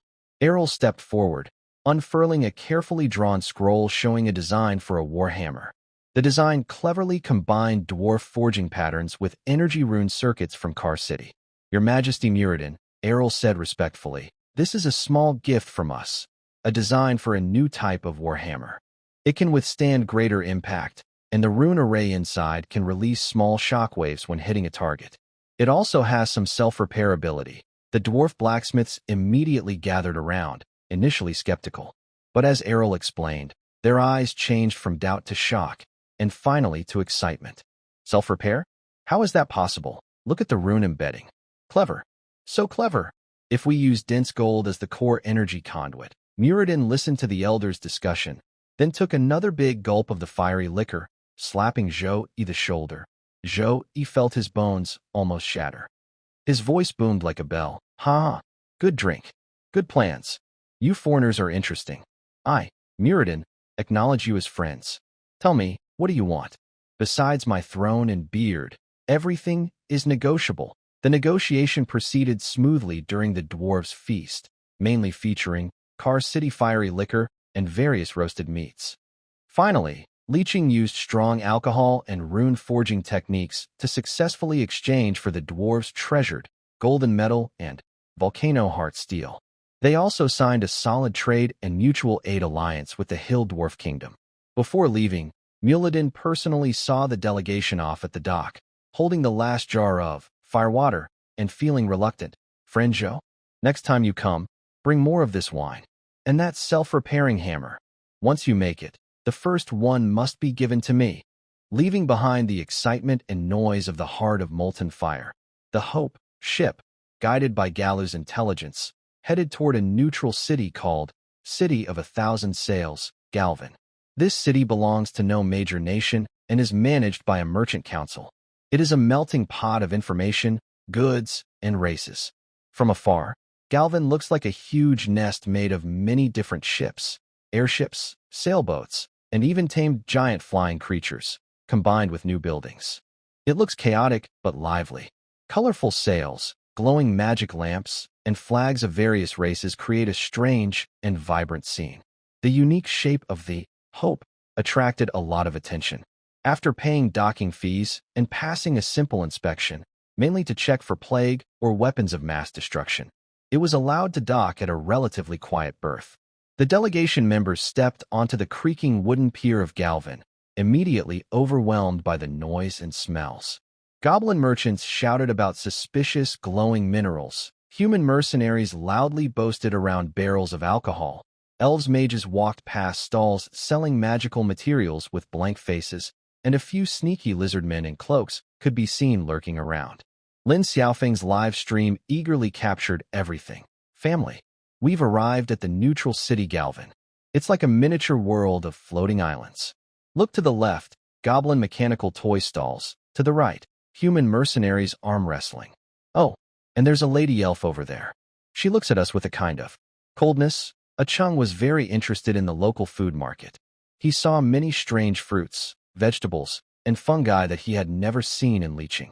He immediately used contribution points to buy some, preparing for his interdimensional ingredient adaptability research. Errol lingered in a shop that sold various magic scrolls and ancient rune fragments, happily chatting with the old shopkeeper who wore thick glasses and spoke slowly. Zhou-yi, along with a few guards, quietly blended into a busy tavern and market, trying to gather more information about the elves and other forces. In a noisy tavern called the Drunken Griffin, Zhou-yi ordered a local beer, sat in a corner, and listened carefully to the conversations around him. Have you heard? The new place called Carp City in the east is selling food like crazy. Not just food. They have small carts that move by themselves and can even cool things. A group of outsiders is causing trouble. Some big figures in the alliance are not happy. The elves recently closed their borders, probably because of magic weakening. Be careful. Some people in black cloaks are asking about the Carp City delegation. Piecing together these bits of information, a grim picture emerged. Carp City's rise has made some powerful interests uneasy. The elves seem to be in trouble, and they might already be targeted by some malicious forces. In the evening, the delegation gathered on the Hope ship to share their intelligence. The situation with the elves might be more complicated than we thought. Going directly to them could lead to rejection, Zhou-yi summarized. I found some interesting dream mushrooms that are said to enhance perception, but they need processing, Ah-chung showed his find. I traded for some metal foil pieces about ancient teleportation arrays. The runes are very old and will take time to decode, Errol said. Lin Xiaofeng played some clips of mysterious figures he had seen, pointing at them. An invisible pressure began to weigh on the delegation. They realized that the way home was not just beautiful scenery and friendly allies, but also hidden jealous eyes, political schemes, and unknown threats. Rest for one night, then set out early tomorrow as planned to the elves' border, Zhou-yi decided. Everyone stay alert. From now on, we must be extra careful with every step. The Hope floated quietly in the colorful yet turbulent night of Galvin, like a brief calm before a storm. The real test might just be beginning. The Hope slowly passed through the magical fog covering Eternal Gathering Island, as if entering a green gemstone dream. Huge trees with tangled roots formed a series of floating islands. Glowing vines hanging from their branches looked like waterfalls of stars. The air was filled with a refreshing scent of flowers and fruits, mixed with pure magic energy. However, behind this beauty, there was a strange barrier. The welcoming envoy was a high elf priestess named Lilandra. She had silver hair like moonlight, bright green eyes like deep pools, and was perfectly clean and cold, like ancient ice crystals. Eternal Gathering Island follows old rules and does not welcome noise or unnatural creations, she said softly but clearly, with a tone that refused entry. Her eyes briefly glanced at the runes on Errol's robe and the metal shell of the floating carriage, showing a hint of rejection. Stardust is a gift from ancient trees, not something to trade. Please leave. Zhou-yi's diplomatic words, Errol's explanation of rune technology, and even Galu's secret gift of a magical gemstone, all failed to move Lilandra's calm expression. She seemed like a living piece of art, blocking all worldly disturbances. The envoy was placed in a simple treehouse on the edge of the island. Their movements were limited, and the atmosphere was heavy. Lin Xiaofeng's live camera could only catch curious glances from distant elf children and the complex, somewhat proud, yet worried eyes of adult elves. They seem very sensitive to energy flow, especially unnatural energy, Errol whispered. And they eat very pure food, mostly fruits and vegetables with natural magic, and morning dew. A turning point came during a rest in the afternoon. Ah-chung was outside on the terrace, tidying up the exotic ingredients he had collected along the way. He took out several skewers of crystal candied fruit, made with transparent syrup and bright wild fruits.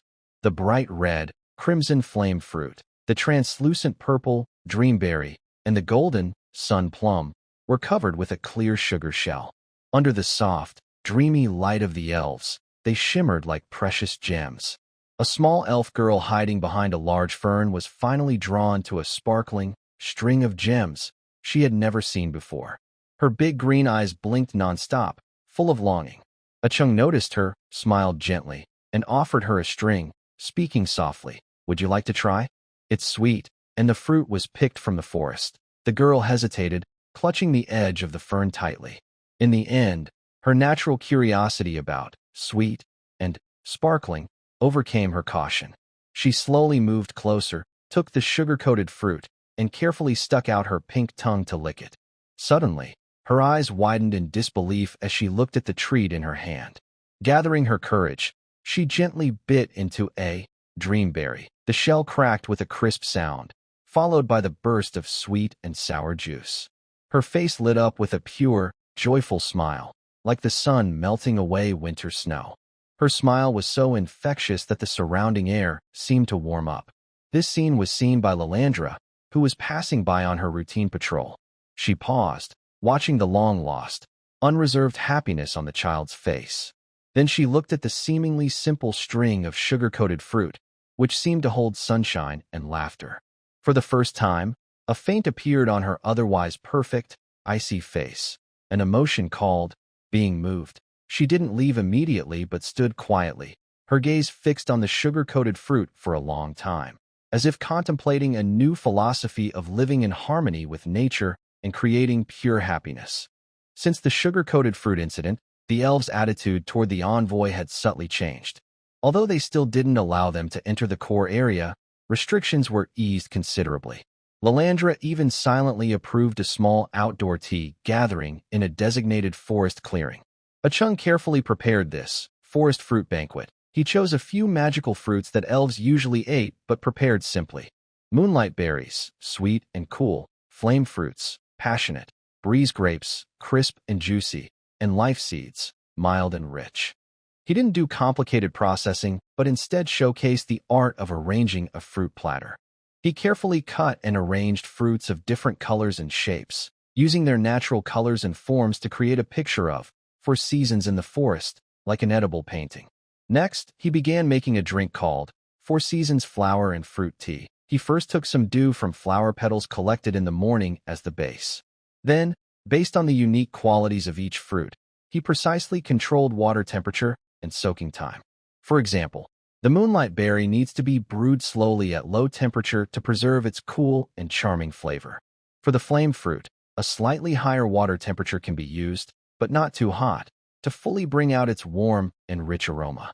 When the colorful tea infusions were carefully poured into clear, jewel-like teapots that looked like works of art, the layers and depth were stunning. A delightful, fragrant aroma rose up, filling the air. Whether seen visually or smelled, it felt like stepping into a beautiful, dreamlike world, an unmatched, wonderful experience. He also brought an improved version of nut and honey-candied skewers, using magical nuts from the enchanted forest, coated with a thin, crispy sugar shell. It offered a new and surprising taste.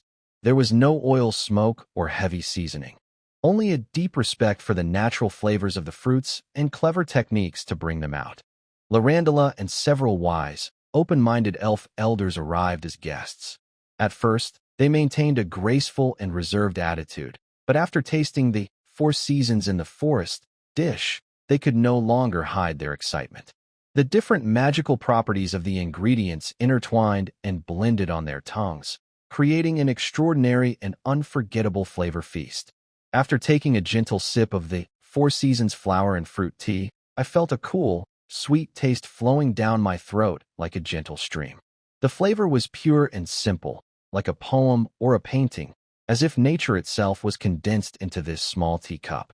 Finally, I tasted the carefully prepared nut and rock candy skewers. As I bit into them softly, a pleasant, crisp sound rang out, like beautiful music filling the air, making me feel enchanted and unable to leave. At this moment, these usually serious little spirits finally relaxed, showing happy and content smiles. A younger elder spirit couldn't help but praise. I never thought familiar fruits could be presented in such a poetic way. This is more than just food. It's like a second creation of natural beauty. Loranda carefully savored a glass of breeze grape tea. Its refreshing taste seemed to wash away the dust from her soul. She looked at Achung with less suspicion and more curiosity and approval. You seem to have a special talent for capturing the happiest moments of everything and turning them into something lasting. This small forest feast didn't involve serious talks about alliances or deals, only relaxed conversations about flavors, art, and life philosophy. Yet, the invisible barriers melted away quietly amid the aroma of fruit and tea. After the fruit feast, the relationship between the elves and the envoy entered a new stage. Loranda suggested they visit some special botanical gardens outside Yeongju Island, and she allowed Achung, under the guidance of elf gardeners, to use some rare magical fruits and vegetables for limited research. Achung felt like he was in a magical world, moving freely among it. He skillfully used the elves' unique starlight honeydew, a glowing, transparent natural syrup, and emerald nectar, fresh and sweet like morning dew on leaves, as intoxicating as a spring of pure water. With these two magical ingredients, Achung began to challenge more difficult cooking techniques. He carefully selected fresh fruits, sliced them evenly, and layered them on a crispy base. Then he gently drizzled some thick, starlight honeydew over each layer, wrapping every piece of fruit in sweet delight. Not only that, Achung also creatively added some delicate, smooth, emerald nectar, making the whole fruit more moist and juicy. Finally, he carefully decorated the top with edible flower petals and fresh green leaves, making it look like a beautiful piece of natural art. These carefully crafted desserts are not just a treat for the taste buds, but also a feast for the eyes. They emit a faint fragrance that attracts attention and makes people eager to try them. As a thank you gift, the elves in green robes smiled and reached out their hands to Achung, leading him into a mysterious and beautiful garden. Here, various colorful and uniquely shaped flowers bloomed. Tall, sturdy trees with lush branches and leaves spread a fresh, pleasant scent throughout the air, making everyone feel as if they were in a fairyland, lost in its charm. Then, the elf gardeners began to show Achung their long-held, mysterious plant cultivation magic techniques. From selecting seeds, planting, watering, to fertilizing, every step was done with great care and attention. They also demonstrated advanced skills like sensing subtle energy changes within each plant and understanding how they interact, leaving Achung amazed and wide-eyed. Day after day, year after year, time flew by quickly. One bright morning, with the sun shining and birds singing, Lorandra suddenly found Zhou-Yi and Achung busy at work. She brought a carefully made gift, a small, exquisite pouch woven entirely from precious ancient tree leaves. One day, Lorandra approached Zhou-Yi and Achung with a delicate little pouch woven from ancient tree leaves. "This is a small token from the king and elders," she said softly, with rare warmth in her tone. "Inside are samples of Star Realm dust. It's not for trade, but as a thank you for the taste enlightenment you brought us. You showed us a beautiful new way to live in harmony with nature." She paused briefly before continuing. "As for deeper cooperation, such as combining rune technology with natural magic, our tribe still needs time to discuss. But the gate of Yeongju Island will always be open to sincere friends. We look forward to more exchanges like this in the future, not just about food, but also about art, knowledge, and thoughts on the future of the world. This is not an official agreement, but it is a meaningful beginning. It shows the high respect the elves have for the civilization of Koi City and their desire to build long-term friendly relations. Although they received only a small amount of Star Realm dust, the symbolic meaning is much greater than the actual quantity. This is a token of friendship from the most exclusive and proud race. With the elves' friendship token and new insights about nature and food, the Hope ship slowly left the dreamy Yeongju Island. The atmosphere on the ship changed completely, as if they were in a different world.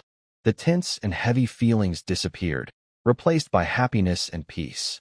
People looked satisfied and joyful after the harvest, while also thinking deeply about this wonderful experience. At this moment, Lin Xiaofeng sat at the front of the ship, holding his famous live broadcast device. The screen kept showing moments from their time in the elves' land. At first, the cold wind seemed to freeze everything, but when a string of delicious candied hawthorn was offered to the little elves, the ice began to melt, and smiles appeared. Then, a unique forest fruit feast helped everyone understand each other better, making the conversations more natural. Finally, the friendship token filled with hope and blessings became the most precious memory of this journey. "We may not have signed an official alliance," Zhou-Yi said at the sailing summary meeting, "but we have planted a seed more valuable than any agreement, one of mutual understanding and respect. We prove that even with big cultural differences, the pursuit of beauty and harmony can be a common bridge." Acheng's notebook was filled with notes about the elves' ingredients, flavor pairings, and natural eating philosophies.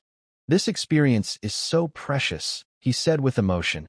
"It made me realize that the highest level of cuisine might be to follow nature, not conquer it." Errol also had in-depth discussions with several elven mages. Although the elves remained cautious about arcane steam technology, they showed strong interest in the life runes that could guide natural energy more precisely. This laid the groundwork for future technological cooperation. The live broadcast felt like a golden bridge spanning time and space, continuously sending back the exciting joy and thought-provoking ideas to the distant city of Licheng. At this moment, the entire city was filled with happiness and celebration. When the residents saw the returning envoy, they couldn't help but stare in disbelief, their faces showing amazement. They knew this mission was very important for Licheng, and now it seemed all their efforts had paid off perfectly. People flooded into the streets, cheering loudly like a powerful wave sweeping through the city. Children danced and played happily, expressing their joy freely. Elderly residents welled up with tears, feeling deeply moved. Everyone hugged and celebrated together, sharing this hard-earned moment of glory. What truly excited the residents wasn't just the successful acquisition of key materials, but also the deep friendship formed with the mysterious elves. This discovery brought new opportunities and challenges to Licheng, but it also proved an important truth. The city's path, built on unique culture, exquisite cuisine, and clever strategies, was the right and effective way forward. At the command center, Su Xiaoyao watched as the Star Realm dust icon lit up in the system. The task, Foundation of the Star Sea Return, Part 1, was marked as completed. She felt not only a sense of material gain, but also a gentle, powerful energy from the pure natural thoughts of the elves flowing into the system's background fluctuations, making the high-dimensional communication array more stable. The Hope ship adjusted its course, speeding toward home. Behind it, a soft bond of food and cultural exchange had quietly connected Licheng and the elves. This was not the end, but a new beginning full of endless possibilities. Licheng's flavors and wisdom would continue to spread and connect with the wider world. In the backyard of the Carp City and branch at Anvil Fortress, the air was filled with the tempting smell of cumin, chili, and sizzling fat. But mixed in with that aroma was a heavy, invisible pressure, the kind that came from Zhao Ming, a former programmer turned rune barbecue master. "Tom, data. I need accurate data." Zhao Ming pointed at a rough wooden board beside the rune grill, covered with tally marks and strange symbols. His voice trembled on the edge of frustration. "Look at this. Flame lizard skewers, batch 37. Cooking times range from 1 minute 50 seconds to 3 minutes 10 seconds. That's a bigger fluctuation than the cliffs outside the fortress. Where's the standard deviation? The variance? This data is useless." The young apprentice, Tom, his hair singed yellow from the fire, looked miserable. "Master Zhao, it's not my fault. Look at this lizard meat. One batch is lean, the next is fatty, and the thickness is never the same. And this rune grill, it's supposed to keep a steady temperature, but when we load too many skewers, the flames still flicker. And then, variables. That's why we control the variables." Zhao Ming interrupted, slapping the side of the grill where he had installed glowing runes labeled thickness sensor and automatic turning gear set. "Why do you think I invented these? To turn the uncontrollable into controllable. When the thickness sensor reading goes over the limit, you adjust the cooking time. The turning gear runs at a fixed rate. Your job is to watch the color change. Record the exact time when it looks perfect. We don't want almost done. We want golden 2 minutes 15 seconds. He grew more agitated, picking up a skewer with edges already blackened and holding it in front of Tom. "Look, overdone Maillard reaction. Moisture loss over 35%. The texture's dry, the flavor's ruined." In Carp City, the quality director, Comrade Li Xiaoying, would put this on the shame board. Then he quickly grabbed another skewer, still pink in the center. "And this one, core temperature under 60 degrees. The safety level is unacceptable. Tom, we're not selling wild campfire meat. We're selling Carp City brand rune barbecue. It's about brand and reputation." Tom was overwhelmed by Zhao Ming's rapid-fire use of technical terms and his intense seriousness.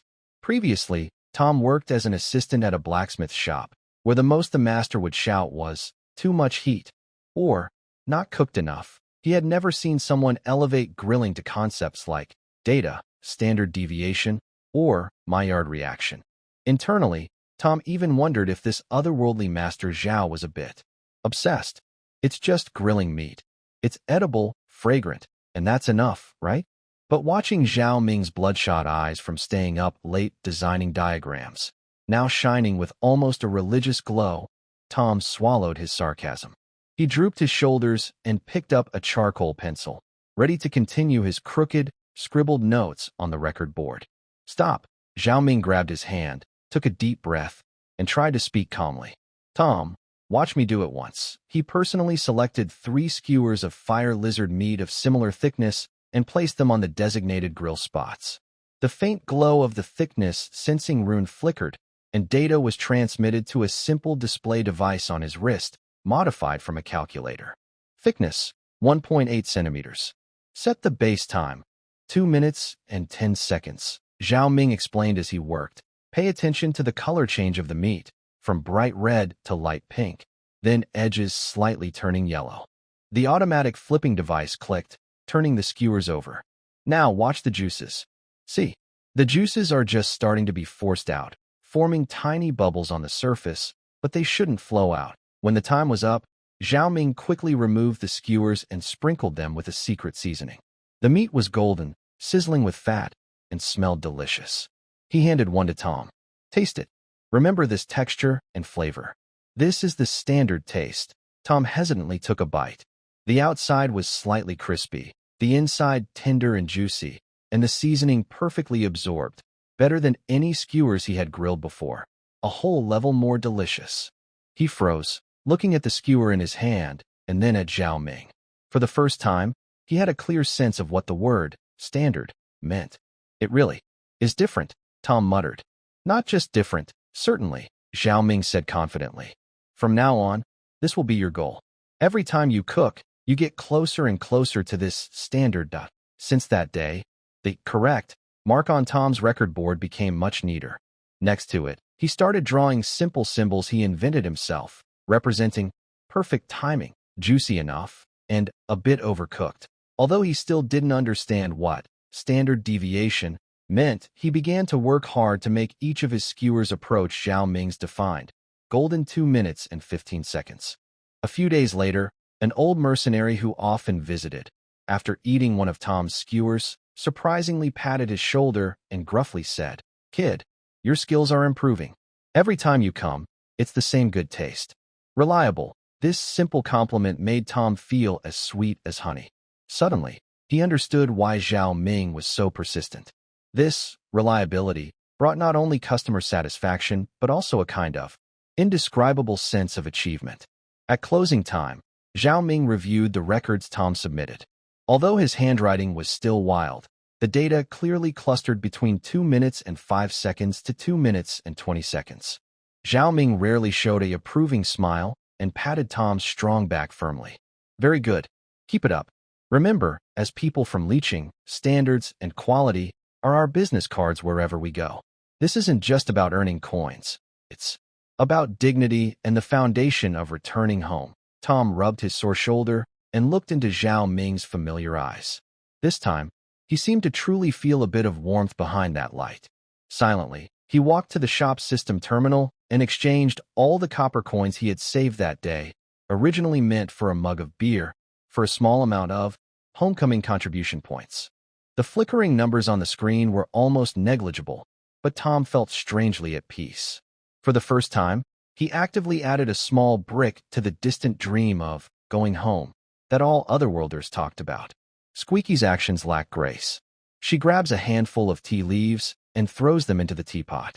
Boiling water is poured in roughly. Then she uses a wrench-like tool to stir the tea randomly a few times before she is ready to pour. "Squeaky," Teacher Lu can't help but speak. Her voice is gentle but a little tired. "We've told you many times, making tea is an art, not just a task. Warming the pot, adding tea, moistening the leaves, brewing, pouring out the tea. Each step has its reason. Look, rotating the water as you pour helps the tea leaves heat evenly, letting them expand fully and the aroma. Teacher Lu, I understand the reasons. Squeaky interrupts impatiently, waving her tiny paws. But time is money. With this process, I can sell 3 cups of energy explosion tea.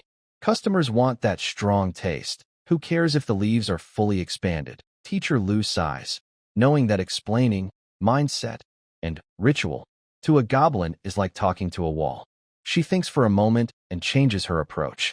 She carefully prepares a new pot of refreshing mint herbal tea, filters out the leaves, and pours the clear, slightly green tea into a delicate glass cup, then places it in front of Squeaky.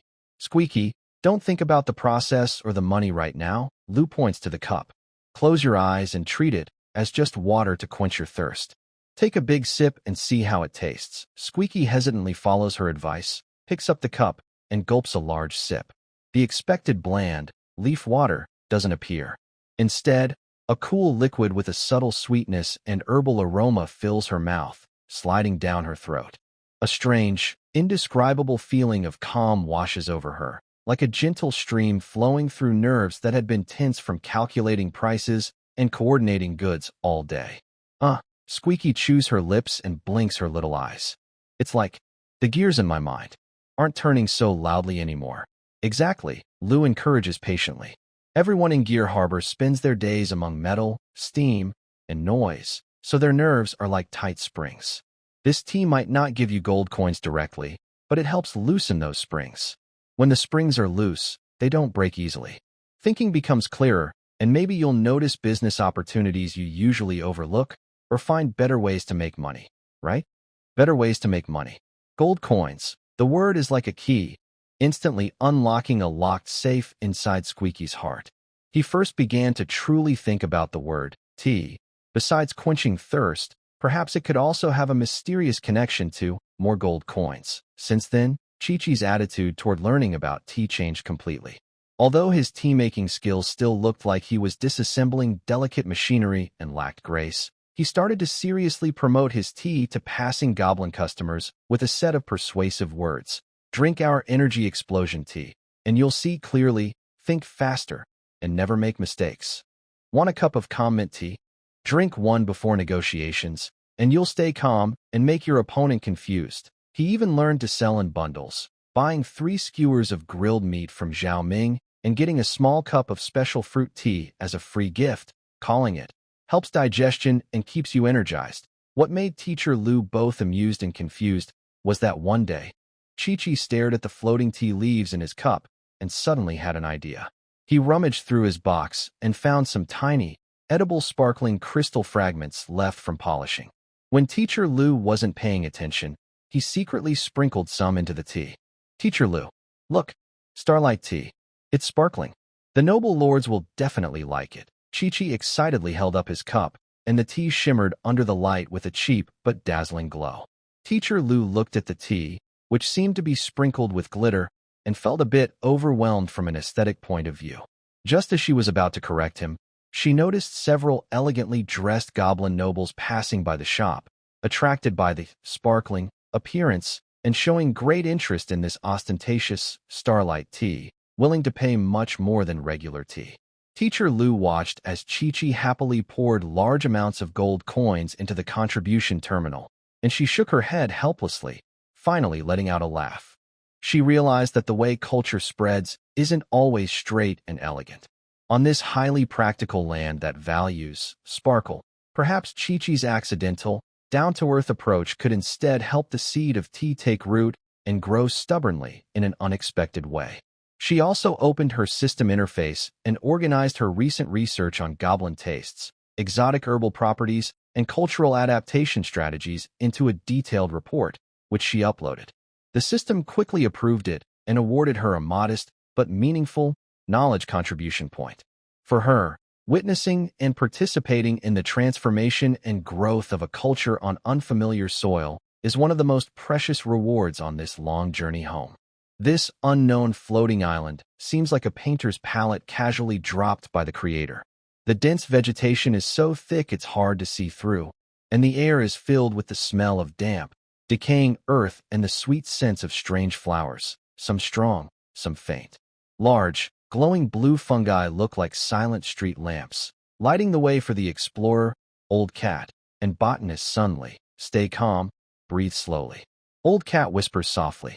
His weathered face shows focus and caution. His special alloy knife glints in the glow, slowly approaching a patch of glowing moss attached to a damp rock. The moss looks like blue velvet. If this thing is as sensitive as that sneezing mushroom we saw last time, we might end up sneezing rainbow colors all night.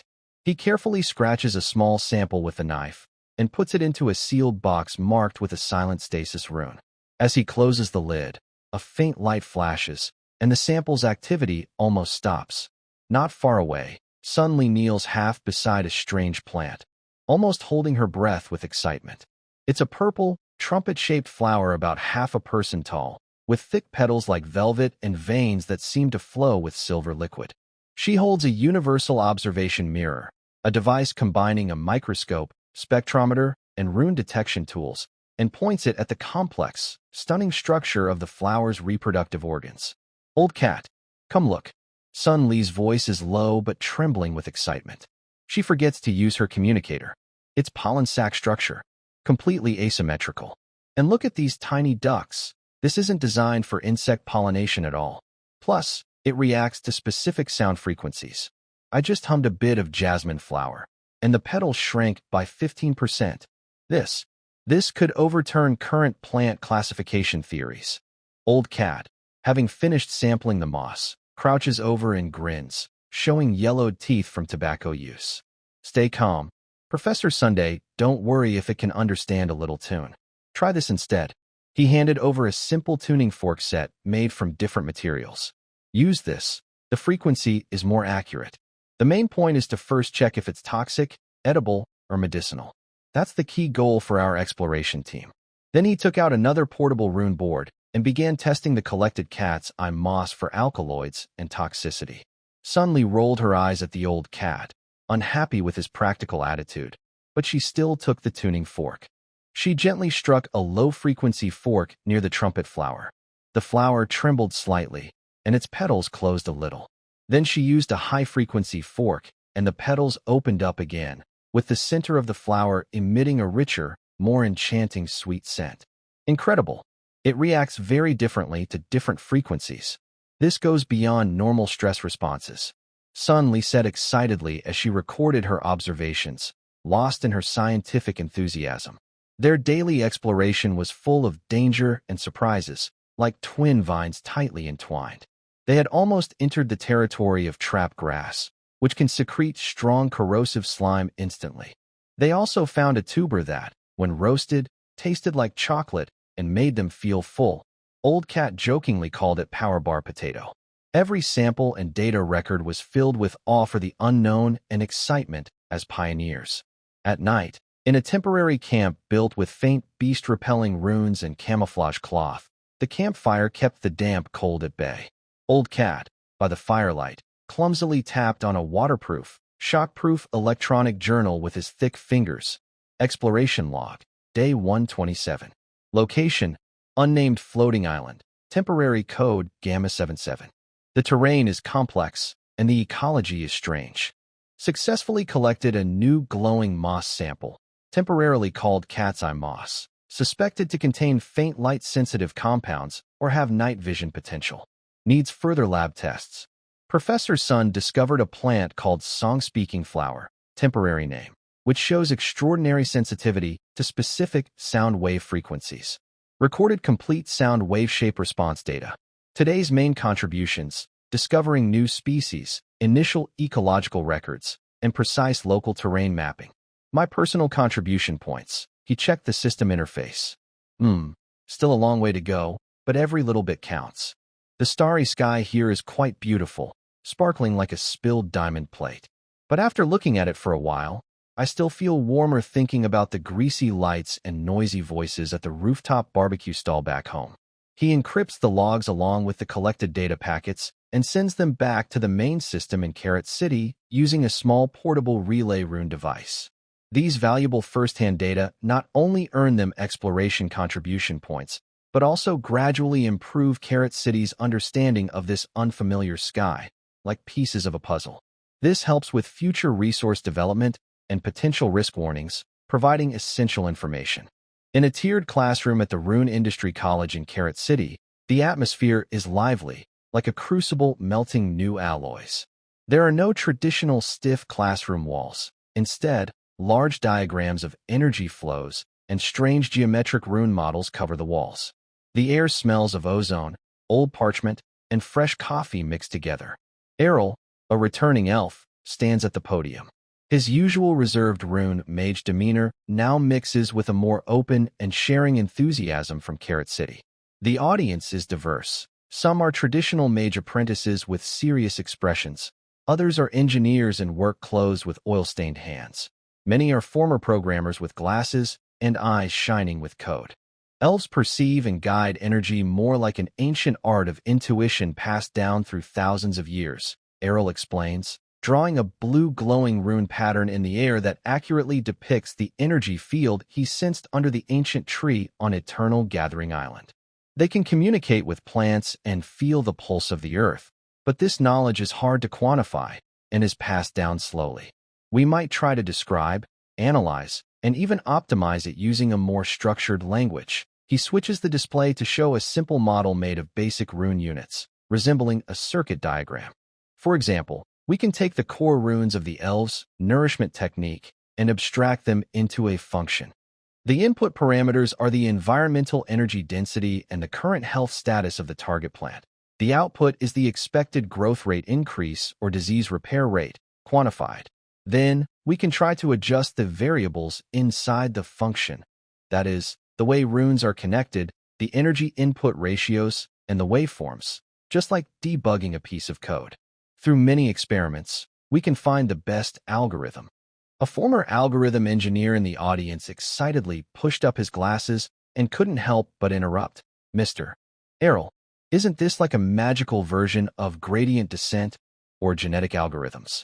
We could design a feedback loop that automatically records each spell's input and output, then use machine learning models to reverse optimize your rune function parameters. Next to him, a mechanical engineer immediately added a more specific idea. Can we first convert our arcane steam energy output into a more stable, compatible intermediate energy format, using a universal energy conversion rune array? Like a USB port in the magical world.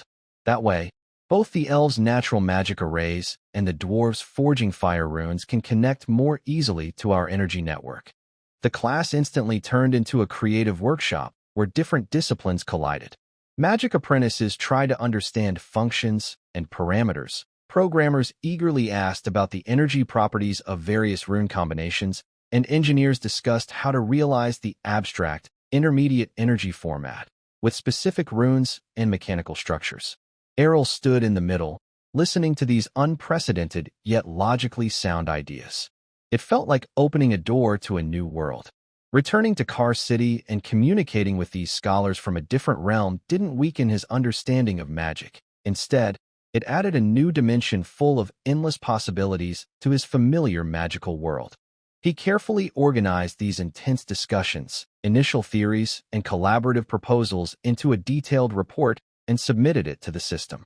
Soon, the system gave high praise, and a significant amount of academic innovation contribution points flowed into his account. But as Errol looked at that number, a sense of achievement surged far beyond the points themselves. He felt he was standing at a historic moment, helping to create a new knowledge system that blended magical intuition with scientific rationality, something unprecedented. This, in itself, made Car City's wandering civilization more unique and powerful. Isn't this the most solid step toward returning home? At the central command hall, everything was so quiet that you could hear the faint hum of the air purification rune working. A large holographic screen covered the entire wall, with the most eye-catching part being a row of golden numbers beating like a heartbeat. Total contribution points for the city's return: 98,763,419/100 million, less than 124,000 points left to reach the goal. This small gap was like a tight string, pulling at everyone in the command hall, and, through Lin Xiaofeng's live broadcast, touching every family and corner of Liqing. The final push had begun. This was no longer just the effort of dispatched personnel, but a true nationwide effort. In the city's biggest factory number 3, the lights were bright, and the assembly lines ran at full speed. Section Chief Oldley held a loudspeaker, his voice hoarse, but still full of passion. Brothers, sisters, this is the last batch of standard parts. Check every rune rivet carefully. Make sure there are no flaws. The more qualified parts we produce, the more contribution points we get, and the shorter the way home. The workers looked focused, moving quickly and steadily. They had formed a quality inspection mutual aid group, double-checking during shift changes to prevent any mistakes. Outside the city, in the agricultural demonstration zone, Grandpa Wong squatted beside his experimental field. He gently stroked the abundant grain rice plants, which had been cultivated using elf communication ideas and rune temperature control technology. The rice stalks were heavy with grains, full and shining with a faint magical glow. Almost ripe, almost ripe. If we send this batch, we'll earn quite a few contribution points. He muttered, full of hope. Even children had started helping. Led by Nyonyo, the Red Scarf scavenger team carried small homemade baskets, moving through the city's corners. They carefully collected discarded screws, broken rune wires, and used energy crystal shells, then took them to a recycling point. Although each child earned only a tiny amount of contribution points, seeing the progress bar inch forward because of their small efforts made their faces glow with pride and seriousness. On the snack street, almost every stall displayed signs saying, "Support signal beacons. Double contribution points for exchanges." People are willing to spend contribution points, while shop owners reinvest some profits back into the system. This shared goal has sparked the economy's vitality to its peak. In front of each system terminal, there are many people nervously refreshing data. The atmosphere is a mix of tense effort, hope for victory, and a deep attachment to this floating island, which has become like a second home. These feelings are intertwined in the air of leeching. Inside the Energy Monitoring Center, Su Xiaoya sits alone at a large control console with her eyes closed. Her mind is almost merged with the city's energy network and the national system. She can clearly see a huge, pure golden flow of desire and determination rising from every corner of the city, pouring into the system's core. The final contribution difference is being filled faster than ever, like a tide about to overflow. At the same time, in her mind, a faint blue progress bar representing the signal sensitivity of the high-dimensional communication array is moving. Driven by the collective will, it makes a tiny click sound that only she can hear.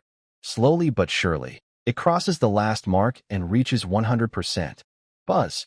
A deep, majestic rumble sounds, not through her ears but directly in her mind's deepest part. The previously blurry, cracked fragments of Earth signals, as if seen through thick glass, are suddenly smoothed, brought closer, and focused by an invisible force. They become clear and stable, with a sense of familiarity that makes her heart beat faster. She can even faintly detect a very weak, rhythmic da-da, da-da, da-da signal like a heartbeat. It resembles the signals emitted by large deep space probes scanning the universe periodically. Could it be? Suddenly, Su Xiaoya opens her eyes wide, as if stars are shining in her pupils. Her heart feels like it's about to jump out of her chest. The communication is not yet clear, but the direction is clearer than ever. The signal strength has reached a level that can be tracked steadily. With trembling hands, she immediately connects the emergency line directly to Chun Jiangwo's office. Her voice trembles with excitement, but is full of power. "Commander Chun, the contribution points are about to reach the target. The system is ready. And I have made a breakthrough. I have detected a stable background radiation signal from Earth. We have truly found the direction of our home. The final countdown has begun. The guiding light on our journey home has finally received precise coordinates and the final command to ignite it." When the last piece of Star Realm dust was added to the system collection, all residents of Leeching's auxiliary panels vibrated simultaneously, shining with an unprecedented golden glow. Epic Chain Mission E001, the foundation of the Star Sea return, completed. Reward calculation in progress. Reward granted. Unlock a special function module. Starfire Communication Protocol, Basic. Function description. Attempt to establish a one-way, low-bandwidth voice communication link Targeting, original dimensions reference coordinates, Earth. Estimated initial connection duration, 180 seconds. Stability, very low. Recharge cycle, 168 plus or minus 24 hours. Attempt to establish the first connection immediately? Yes/no. There was no grand construction, no towering pillar of light piercing the sky. The reward was so direct, yet so fragile. Just an opportunity, a brief 3 minutes. Uncertain if the connection would succeed, and if it did, who the other side might be. On the cold system interface, next to the Golden Starfire Communication Protocol, Basic, button, a bright red countdown was mercilessly ticking. 2 minutes and 59 seconds. Su Xiaoya stared at those small words. First connection ready. Activate before countdown ends, otherwise it will expire. This was the window the system provided. No room for hesitation. Let's start. Chen Jingwo's voice sounded in the silent command center, steady but with a resolute tone of a last stand. No grand ceremony, no certainty of victory, only the instinct to seize this one and only chance. Su Xiaoya pressed her finger down. Connecting. Anchoring to original dimension coordinates. Retrieving related communication port. Retrieval complete. Active port associated with the administrative code of Liqing, with a history link. China Sichuan Province Civil Affairs Department Night Duty Line, Level 3. Match rate, 71.3%. Force connection established. After a slight electromagnetic noise, the standard ringing tone of a phone sounded. Ding. Ding. Every second felt like a year. In Lin Xiaofeng's footage, Chun Jingwo's body leaned slightly forward, tense like a bow.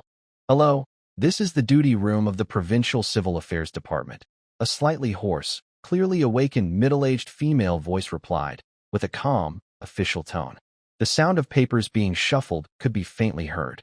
Chen Jingwo took a deep breath and spoke as steadily as possible. Hello. I am Chun Jingwo, former secretary of the Yuanli City Committee. There was a pause on the other end, and the sound of papers stopped. After 2 seconds, the voice showed confusion and suspicion. Who is this? Liqing? Secretary Chun. Your call appears to be garbled, and Liqing. She clearly knew what had happened in Liqing, and her sleepiness was replaced by disbelief and doubt. I know this is hard to understand, but please listen to me. Time is very limited, Chen Jingwo said quickly, each word clear and strong. I, along with most of the missing people in Liqing, am currently in a special isolated state. Most people are safe, about 83,000 in total. We have just obtained a very unstable way to communicate externally. This is the first attempt, and the call could be cut off at any moment. Wait a minute. The operator's voice suddenly rose, full of shock and confusion. Secretary Chen, is it really you? This can't be. Where are you? What do you mean by special isolated state? I need. The exact location cannot be described by normal means. Chen Jingwo glanced at the rapidly counting down timer. Only 150 seconds left. I need you to do one thing immediately. Record my report and report it to your superiors. Those who can handle the highest level emergencies. 3 key points. First, the people in Liqing are mostly alive.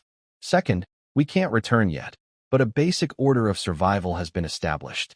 Third, we have obtained a very fragile, irregular external communication ability. If this link remains stable, the next attempt to contact might be in 7 days. Most likely on this same number.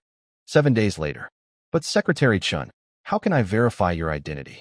This is too. The operator's voice trembled, clearly overwhelmed by this extraordinary information. My internal personnel ID is LN7305, and the last confidential report number I submitted to the Provincial Committee was BX 2023-17.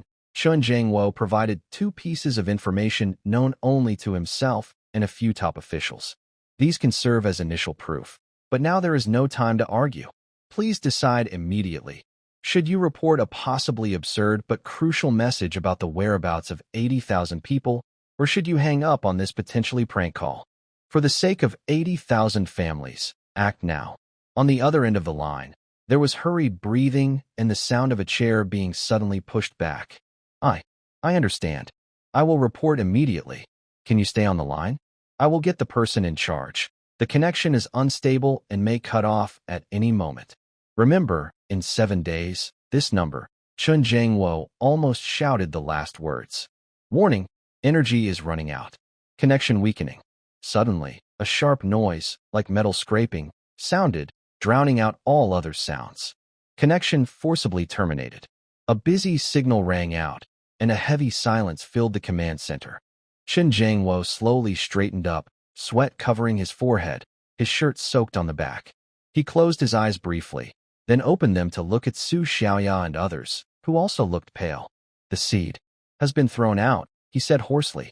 Now we just have to see if it lands in soil that can make it grow. Earth, Sichuan Province Civil Affairs Department, late at night. Duty Officer Liu Mei held the microphone, listening to the harsh noise turning into busy signals. She froze in place, her face turning pale. She had instinctively pressed the record button earlier, but the playback in her headphones showed only her own shocked voice and the first few clear words from Chun Jiangwo. The rest of the recording was distorted, with strange, rhythmic electromagnetic hissing sounds. Oh my God! Oh my God! She suddenly jumped up, her heart pounding. She didn't know the internal codes LN 7305, BX 2023-17. Her rank wasn't high enough to understand these, but the tone of the caller, authoritative and urgent, and the mention of 8,000 people in leeching, with that heavy, anxious feeling, didn't seem fake. She almost threw herself at the internal communicator, pressing the emergency call button to the duty supervisor. Director Zhang, come quickly. Something big is happening. About leeching. There might be news. Her voice became sharp and trembling with excitement and fear. 3 minutes later, duty supervisor Zhang Haitao rushed into the duty room, wearing a coat. After listening to Liu Mei's incoherent report, which was mixed with crying, he personally put on headphones to listen to the recording. The beginning was clear, but the rest was filled with strange noise. His face grew very serious. Are you sure he said 7 days later? Zhang Haitao asked in a deep voice. Absolutely. He emphasized it repeatedly. He even said it might be the same number next time. Liu Mei nodded firmly. Zhang Haitao looked at the call record showing garbled characters and then at the recording device. His many years of experience and intuition told him this was not a prank. Pranks can't fake such high-level internal information. He vaguely knew about the topic number, nor can they explain the strange, unrecordable communication noise. You did the right thing. Zhang Haitao patted Liu Mei's trembling shoulder, then turned to the secure phone. Draft an urgent situation report. I will sign it. Now, immediately send this recording and the call record through the secure channel, top secret, directly to the main duty room and the provincial emergency office. The report should highlight 3 points. A major clue in the suspected leeching disappearance case, the caller claiming to be Chun Jiangwo and providing internal verification info, and a warning that they might contact this number again in 7 days. Advise superiors to analyze immediately and prepare emergency communication for 7 days later. After giving the order, the atmosphere in the duty room suddenly tightened. Zhang Haitao walked to the window, looking out at the sleeping city, his mind full of turbulent thoughts. Leeching. Could there really be voices coming back from that unknown abyss? He didn't know that almost at the same time, in the duty room of a data center at the Provincial Emergency Department and the Ministry of Public Security, similar brief calls had been received. They also showed garbled characters, strange content, and unrecordable audio, all pointing to leeching and 7 days later. These messages were rapidly being sent through their secure channels to the capital. The next morning, in the capital, several urgent and top-secret reports from different systems, all pointing to the same core event, were almost simultaneously placed on the desks of key department leaders. At first, there was shock and doubt, but when these pieces of information were compiled into a higher-level cross-department emergency meeting, a dramatic change occurred. The meeting room was tense and serious. The technical experts are reporting their initial analysis, based on the combined reports from the 3 provincial departments. The communication segments with unclear recordings show highly consistent background noise spectral features. These match the faint, unexplained periodic space disturbances captured by our deep space observation network in a specific direction over the past year. Although the connection is unlikely, it cannot be ignored. The internal information mentioned by the other side has been verified within a limited scope and is highly accurate. far beyond what a prank or information leak could explain. The most important point is the forecast for 7 days later. This is a verifiable time window. The meeting leader's voice was deep. In other words, on a technical level, we cannot definitively deny its truth. Yes. Especially since this 7 days is a clear indicator, which itself is a strong signal, added the security expert. There was silence.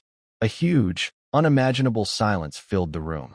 If this is true, what does it mean? A city of 80,000 people surviving for a year in some kind of mysterious, special isolation? Now, they're trying to contact their homeland in an incredible way? Establish a special task force, the top leader finally decided firmly. Codename Home. Directly responsible to the central government, coordinating all response efforts. The top principles at this stage are: first, absolute secrecy, controlling who knows. Second, risking everything to ensure the capture and stability of the communication window in 7 days. Third, immediately prepare technically for possible further information exchanges. The Home task force was secretly formed and operational within hours, working efficiently. Its core members included Deputy Leader Zhou Mingyuan, Team Leader, top communication experts, cryptographers, space physicists, emergency management specialists, and a few senior administrative officials. The primary task: ensure the connection. The technical team acted immediately. The ordinary duty line at the Civil Affairs Department of Sichuan Province was secretly connected through multiple layers of encryption and signal boosting, finally linking to a dedicated underground communication center of the Home team. As a backup, hundreds of official duty lines from various government departments related to the Lincheng administrative code were monitored and reinforced, with secret emergency personnel on standby. The communication center was arranged like a command post. A large screen displayed signal monitoring maps, a countdown timer, and the status of backup lines. Zhou Mingyuan personally oversaw the setup, tested the equipment, and repeatedly practiced the response procedures. They simulated various situations. What if the signal is clear? What if it's blurry? What if there is only noise?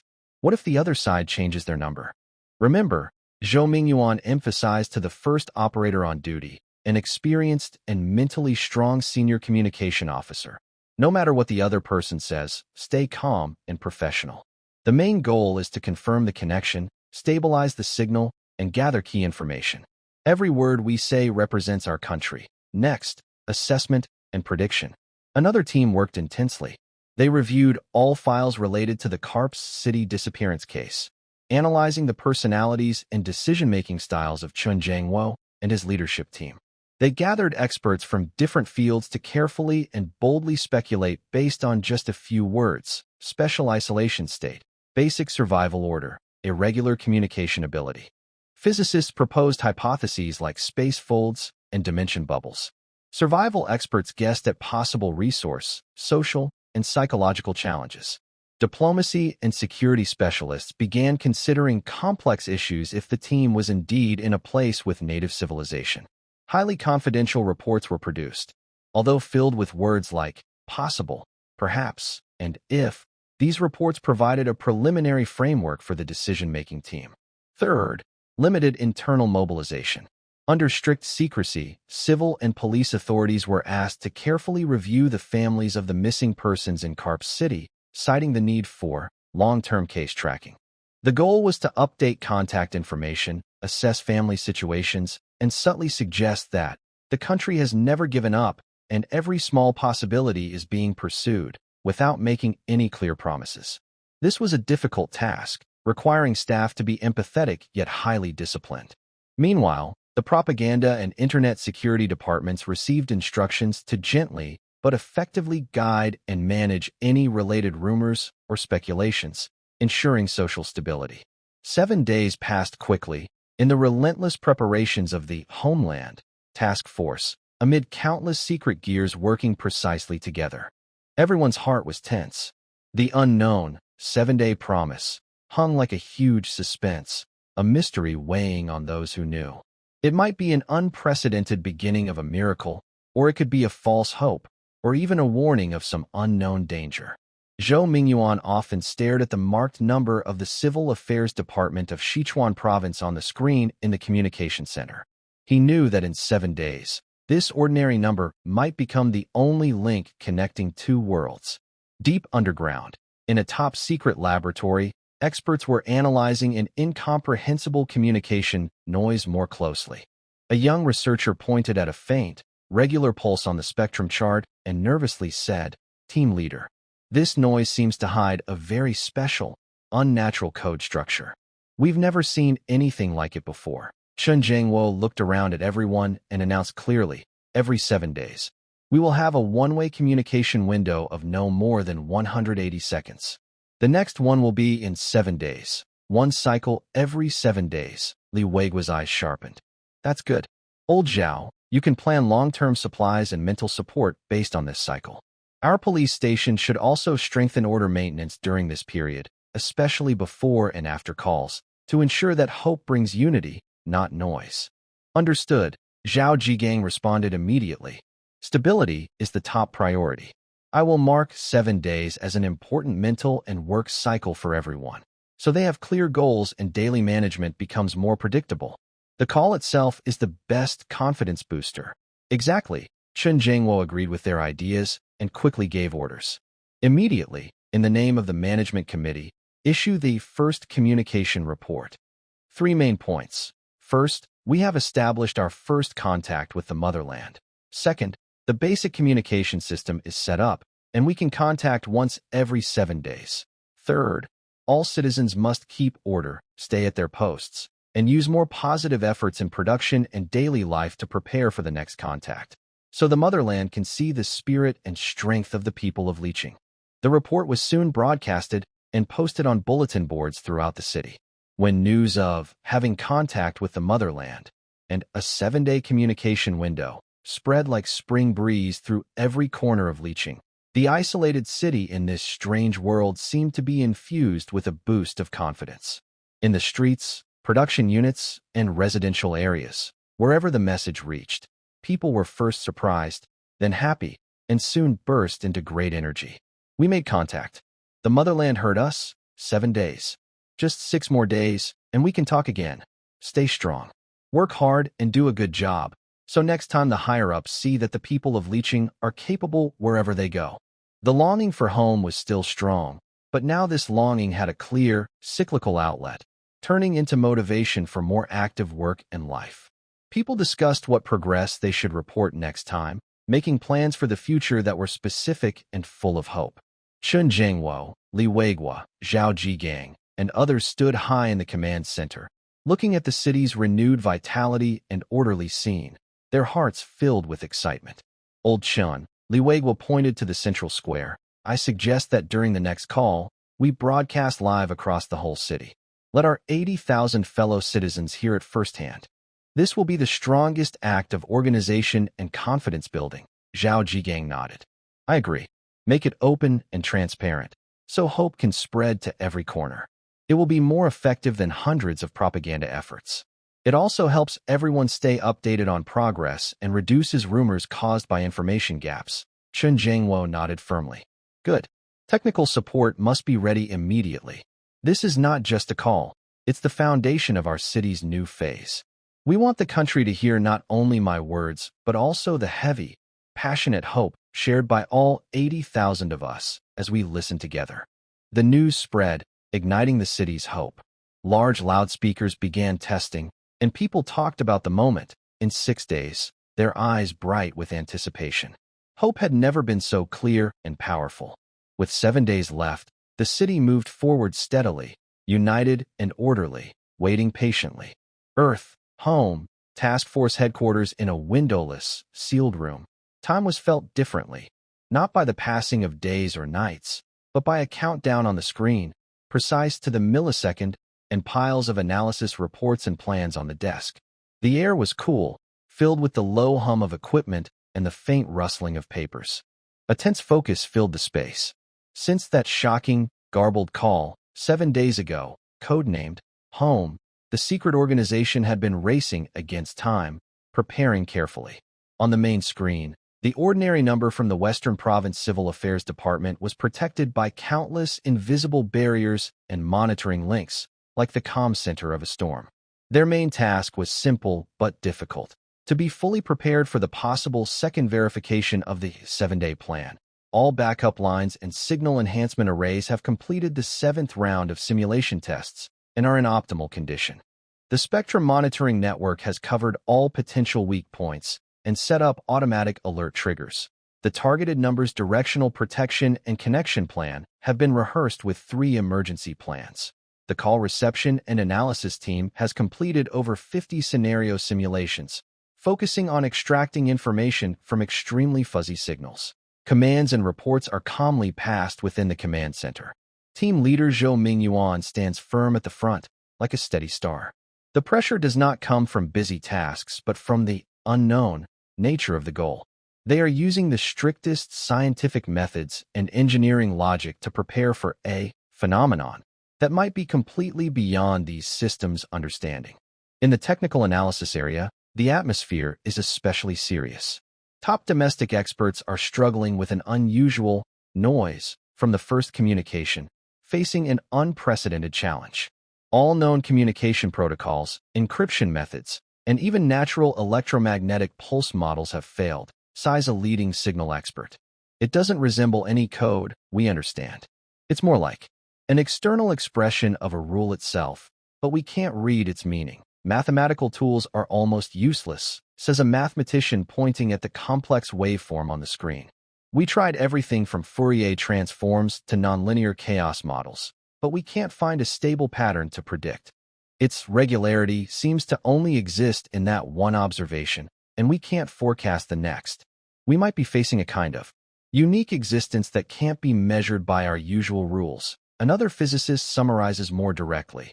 What we can do now is not predict or derive, but based on that one observation, assume its 7-day cycle is an inherent property and prepare comprehensive observations and records. It's like astronomers waiting for a predicted comet, but we don't even have its orbit equation, only that it appeared in that direction last time. Zhou Mingyuan listened silently.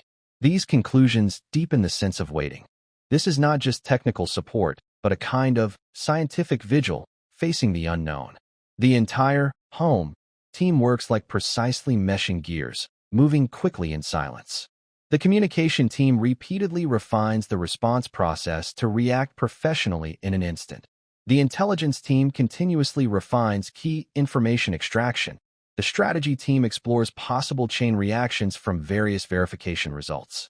Everyone knows they are giving their best effort for something that could change everything or make everything stay the same.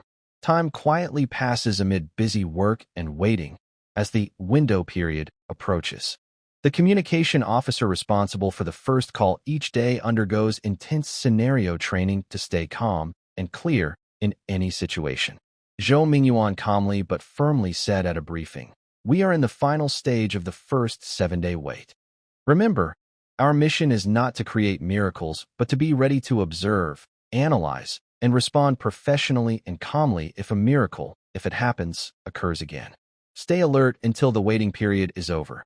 The countdown on the screen beats like a shared heartbeat. On one side of the world, top minds and resources quietly gather, waiting for a call from the unknown, which may arrive on time or may never come. On the other side, in the central square of Liqing, people gather quietly under the night sky, looking up at the stars and at the silent radio broadcast. 2 worlds are on the same long journey of 7 days. One waits with reason, the other with hope. At the end of the road, will there be a new beginning or deeper mysteries? The countdown hits 0. Chen Zhengwo confidently presses the button. Starfire communication protocol initiated. Connection established. Beep. That strange echo across dimensions arrives as expected. On Earth, at the home working group communication center, all screens flash with bright blue light, accompanied by sharp alerts and signal strength warnings. It's here. Full signal strength. It's it. The signal. The technical supervisor's voice suddenly rises, trembling with disbelief. At the main console, Zhou Mingyuan almost jumps out of his chair and grabs the microphone. 7 days of waiting, countless simulations, heavy hopes and doubts, all turn into a surge of electricity through his spine. His voice, shaken slightly by the shock and urgency, asks, "Hello? Hello? Please respond. Who are you?" In the next second, The voice that only once appeared in top-secret recordings, yet had kept the entire country anxious for over a year, breaks into everyone's ears with an unmistakable familiar tone and urgent intensity. I am Chen Jiangwo, former secretary of Liqing City. The call lasted less than 3 minutes. Please listen carefully. Secretary Chen, it's really you, Zhou Mingyuan blurted out. His heart pounded with excitement as he tightly gripped the microphone, as if trying to hold onto the voice on the other end. This is the home task force established by the central government. I am Zhou Mingyuan. We are listening. Please, speak slowly. He instinctively said, speak slowly, then quickly realized the time was limited and changed his words. No, hurry up. You speak. At the Liqing Command Center, Chen Jiangwo spoke very quickly, but each word was clear and heavy, like a hammer hitting a drum. First, report the overall situation. Liqing has 83,000 people. Most are still alive, order is maintained, and people's hearts haven't scattered. We are holding on. Second, report our location. We are no longer where we were. This is not Earth. There are 2 moons in the sky. Plants and animals are all different. We met locals, elves, goblins. They can use a kind of magic. But strangely, they also have steam-powered machines. We are hiding in a remote place, doing some small trades with them, and things are relatively safe. On the Earth side, the recorder was frantically taking notes. Several veteran experts stood up, staring intently at the audio waveform, as if they could see another world through it. Third, say the most urgent matter. Chen Jiangwo's voice became even more hurried. We are trading supplies with the outside mainly through food. The food we brought is too limited in variety. We urgently need support, recipes, drink formulas, and simple cooking tools. Things that can be made with wood, stone, and simple iron tools. This is the best way to exchange for food and supplies right now. Recipes? Cooking tools? Got it. Noted. Priority 1. Zhou Mingyuan responded immediately, his voice firm. Fourth, we also need to prepare for the future. Our medicine supplies are running out. We need basic pharmaceutical methods and knowledge about local medicinal plants. Also, the land here is strange. High-yield seeds and planting methods are essential. Fifth, Chen Jiangwo's voice suddenly grew serious, filled with a rising, suppressed emotion amid the ongoing urgency. Please, make sure to tell everyone in Liqing, every father, mother, child, and spouse, 83,000 people, that they are all safe. They are together. We all miss home and think about it every day. Let them not worry too much. We are dreaming of the way back home. This voice was broadcast clearly to everyone in Karp City Square. Many people immediately covered their mouths, tears streaming down their faces. Warning, connection stability decreasing. About 50 seconds remaining. The system's cold alert made this emotional moment feel even more precious and harsh. Last, Chen Jiangwo almost shouted. This call can only be tried once every 7 days. Next time, it might still be this number. Report finished. Received. All received. Zhou Mingyuan's voice also rose in excitement. His speech was fast, but each word was full of strength and promise. Secretary Chen, on behalf of the Homeland Work Group, Zhou Mingyuan, I guarantee to you and all comrades in Karp City, 1. Your situation is known throughout the country. You are not alone. 2. We will find the best experts to prepare the most practical recipes, plans, and blueprints.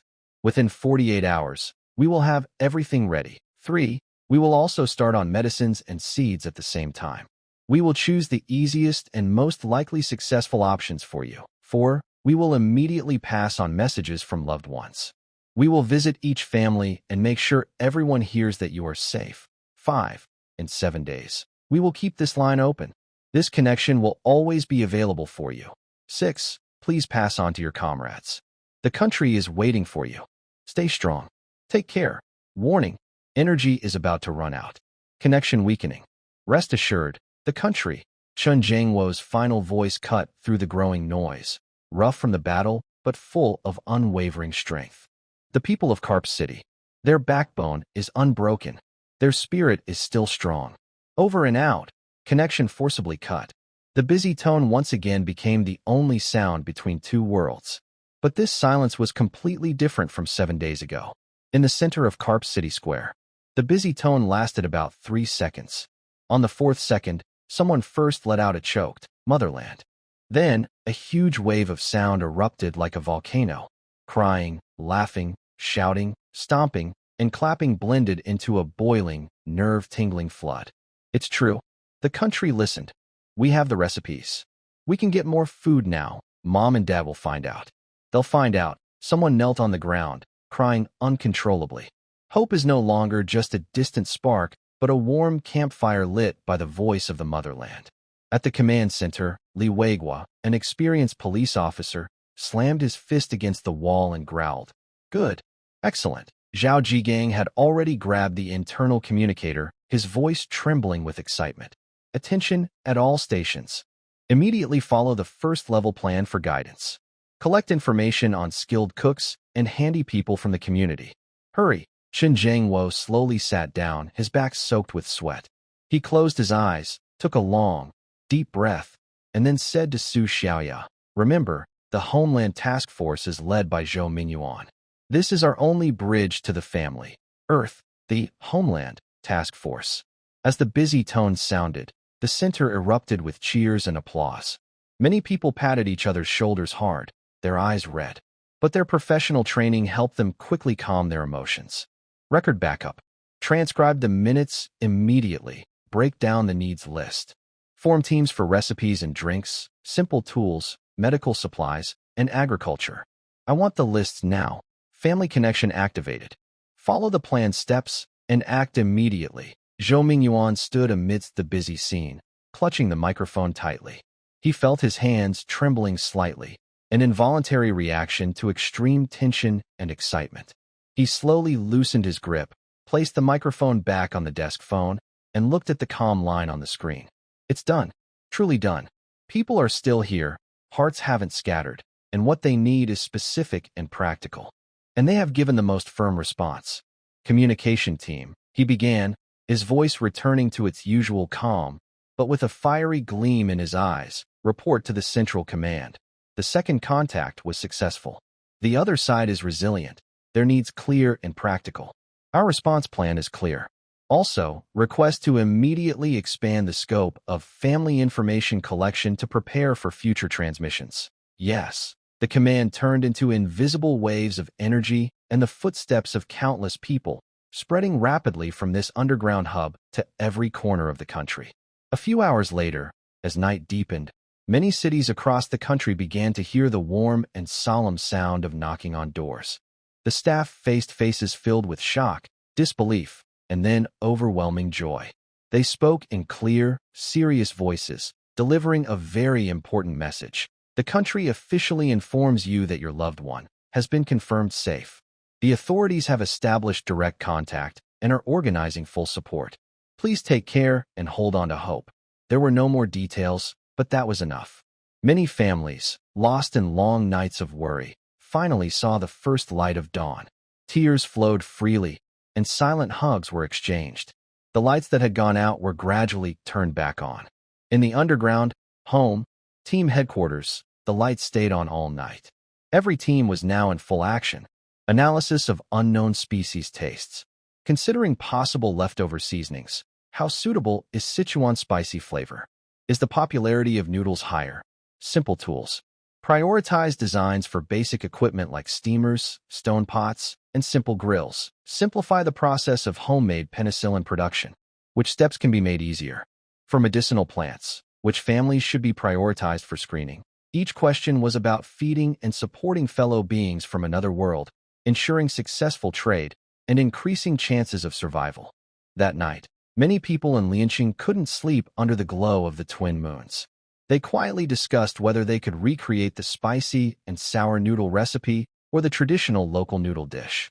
That night, countless families on Earth reignited their lights through tears, whispering to photos, and writing down words they had been holding back for over a year. That night, the lights in the home team headquarters never dimmed.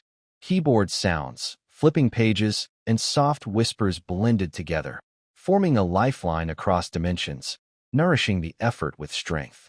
The bridge was firmly built. The message was clearly conveyed. Hearts were tightly connected. The next 7-day journey began under the watchful eyes of the twin and single moons. Both ends of the road shone with warm, steady light.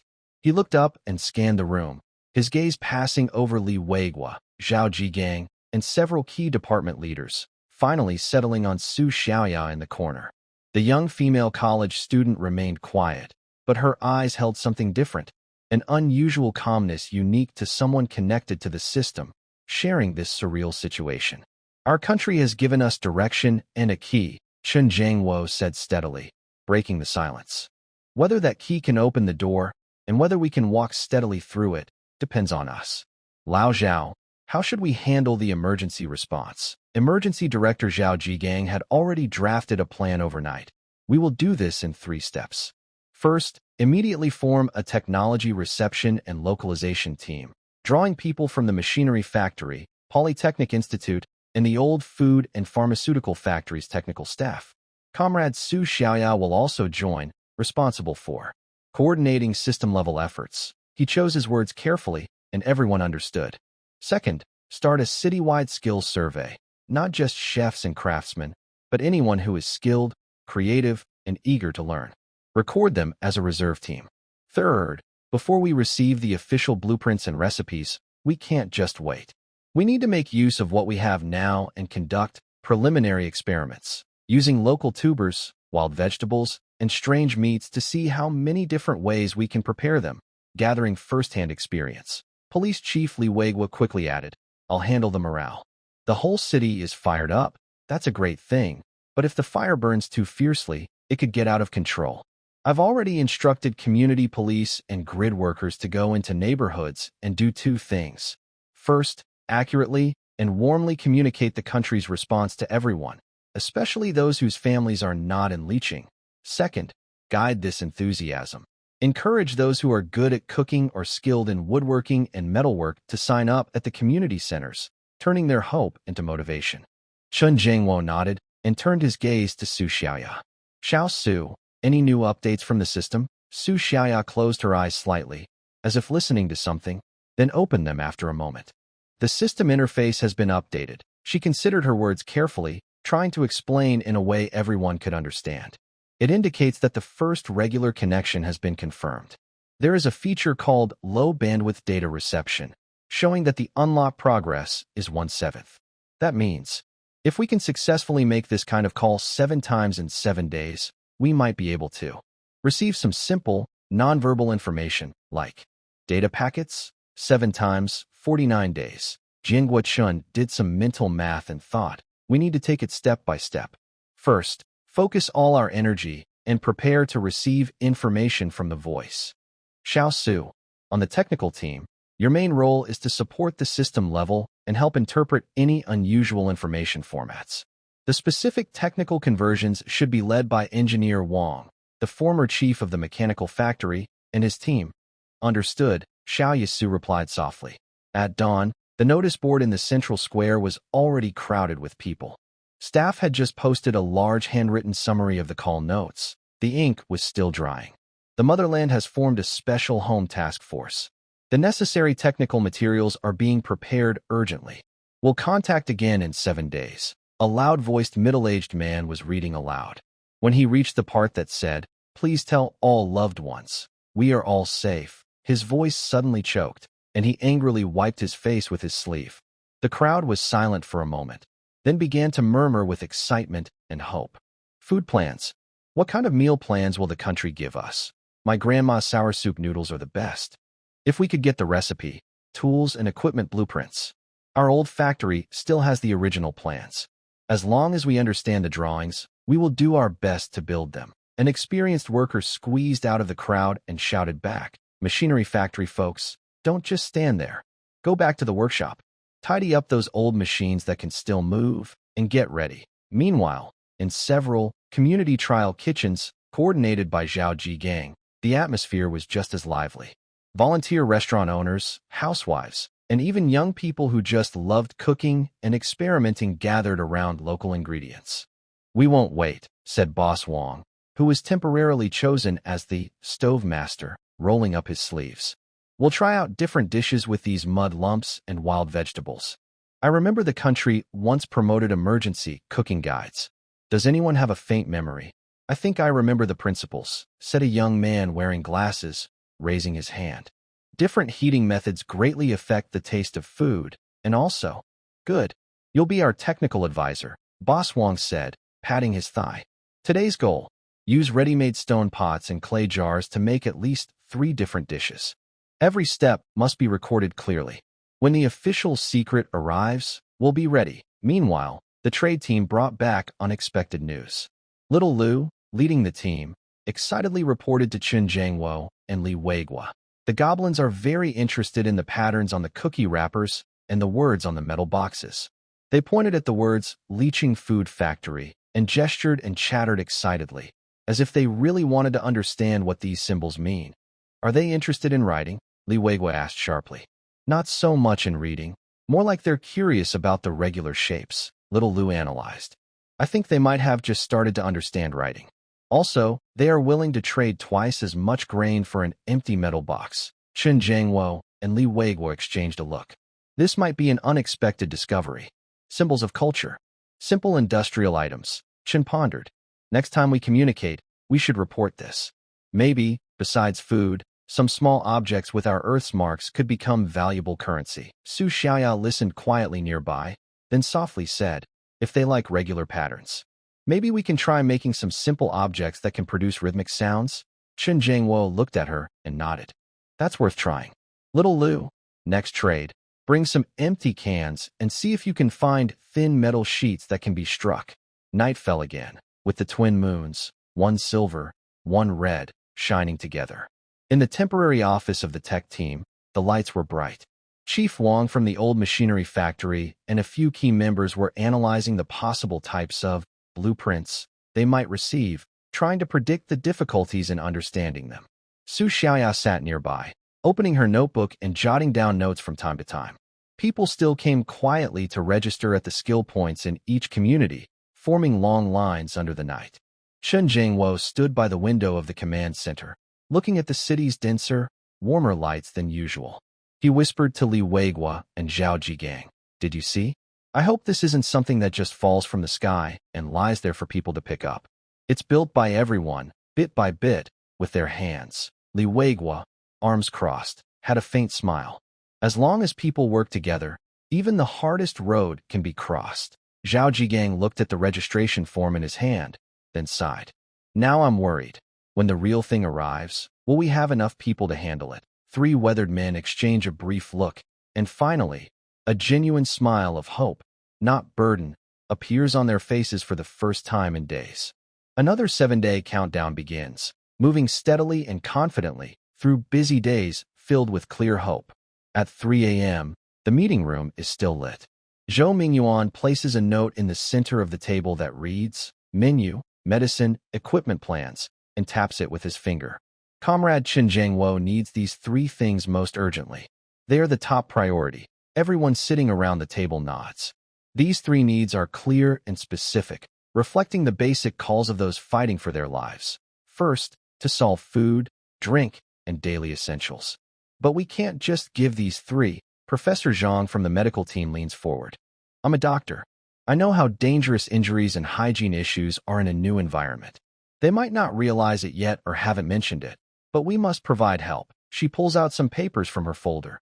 Basic wound cleaning and disinfecting methods, responses to common diarrhea and fever, quarantine principles to prevent disease spread.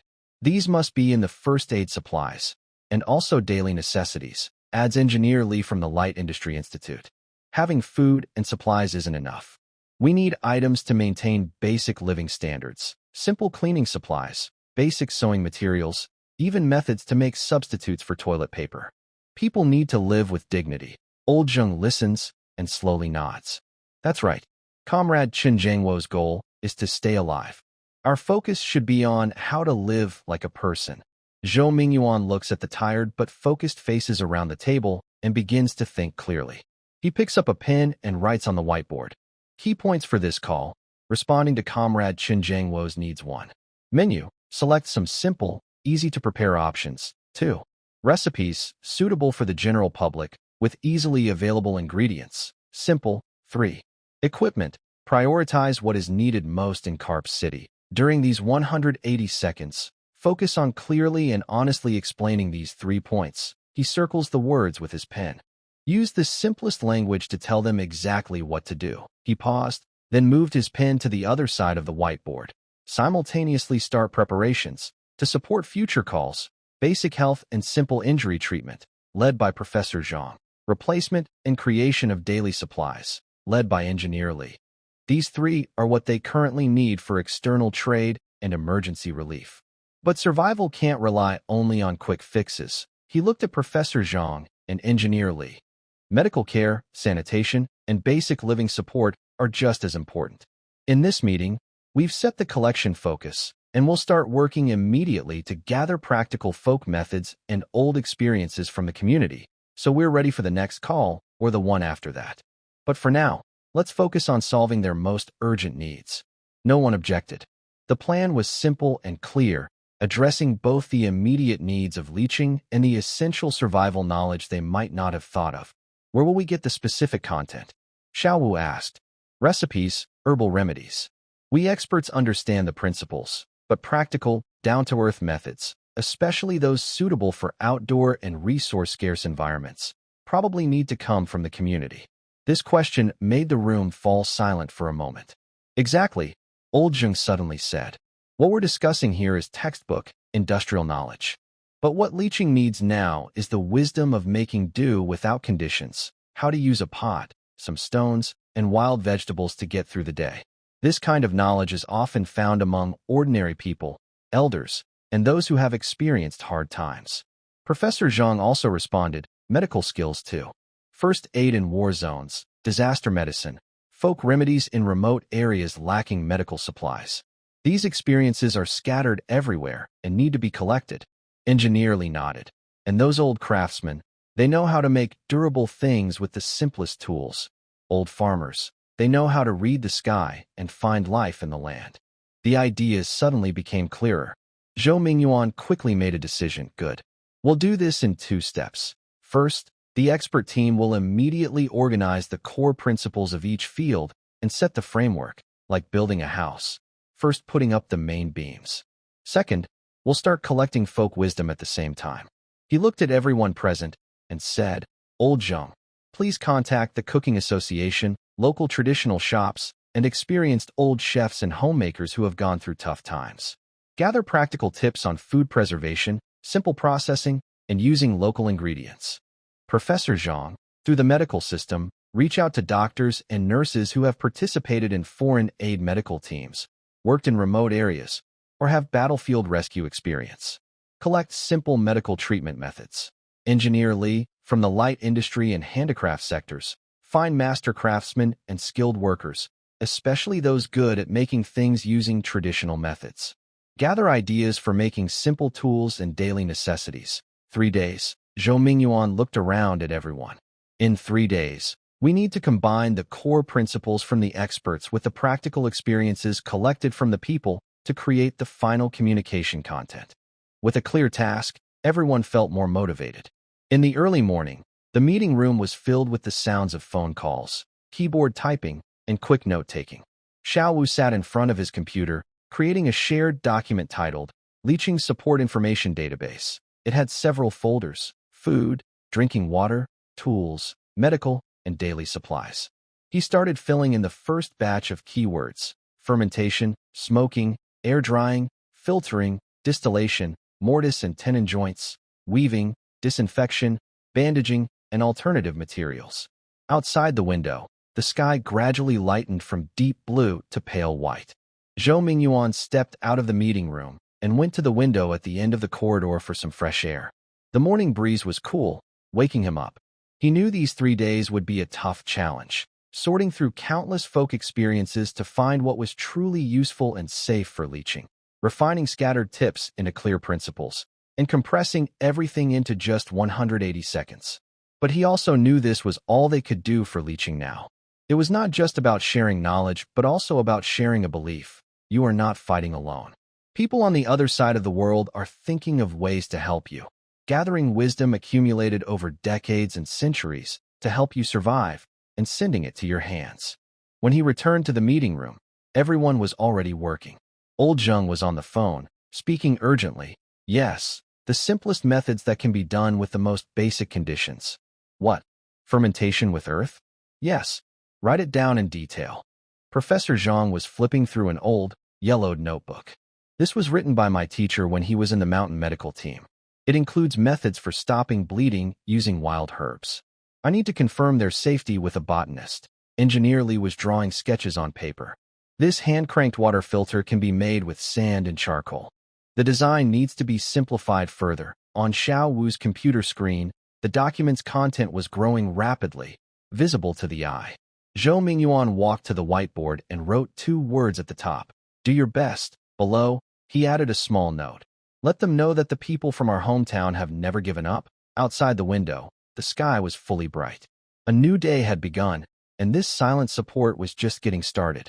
Early in the morning at 5 o'clock, in the fog, the old town's Huji breakfast oil pot was sizzling loudly. Golden fried dough sticks stretched and puffed in the hot oil. 2 men sat in the corner, untouched by the soy milk and dough sticks in front of them. Elder Chen kept his eyes on Master Hu's hands, which were rough with calluses but surprisingly nimble. Xiao Sun took out a folded piece of paper from an old canvas bag.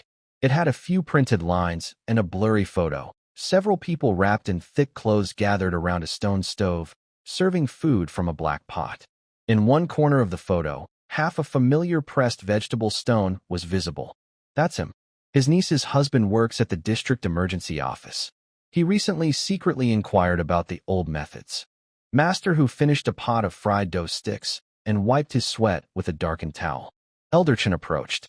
Master, busy today? Old arms and legs, just managing to move. Hu replied, glancing at Elder Chen and Xiao Sunday recently.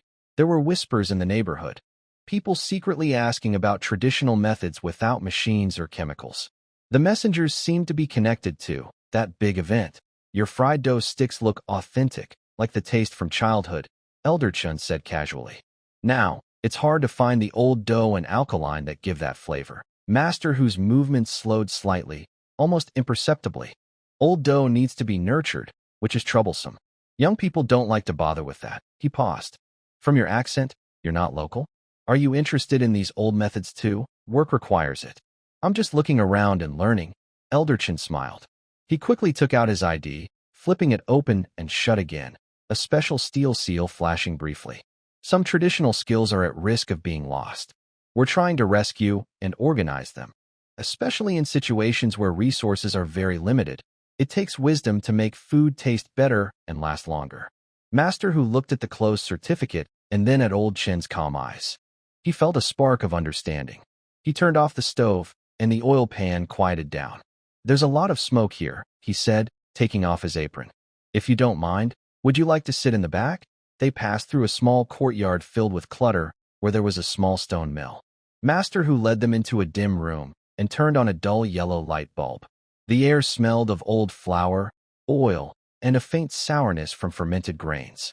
He opened the bottom shelf of a cupboard, pulled out an old camphorwood box, untied the rope, and unwrapped the brown paper, revealing a stack of yellowed, frayed notebooks.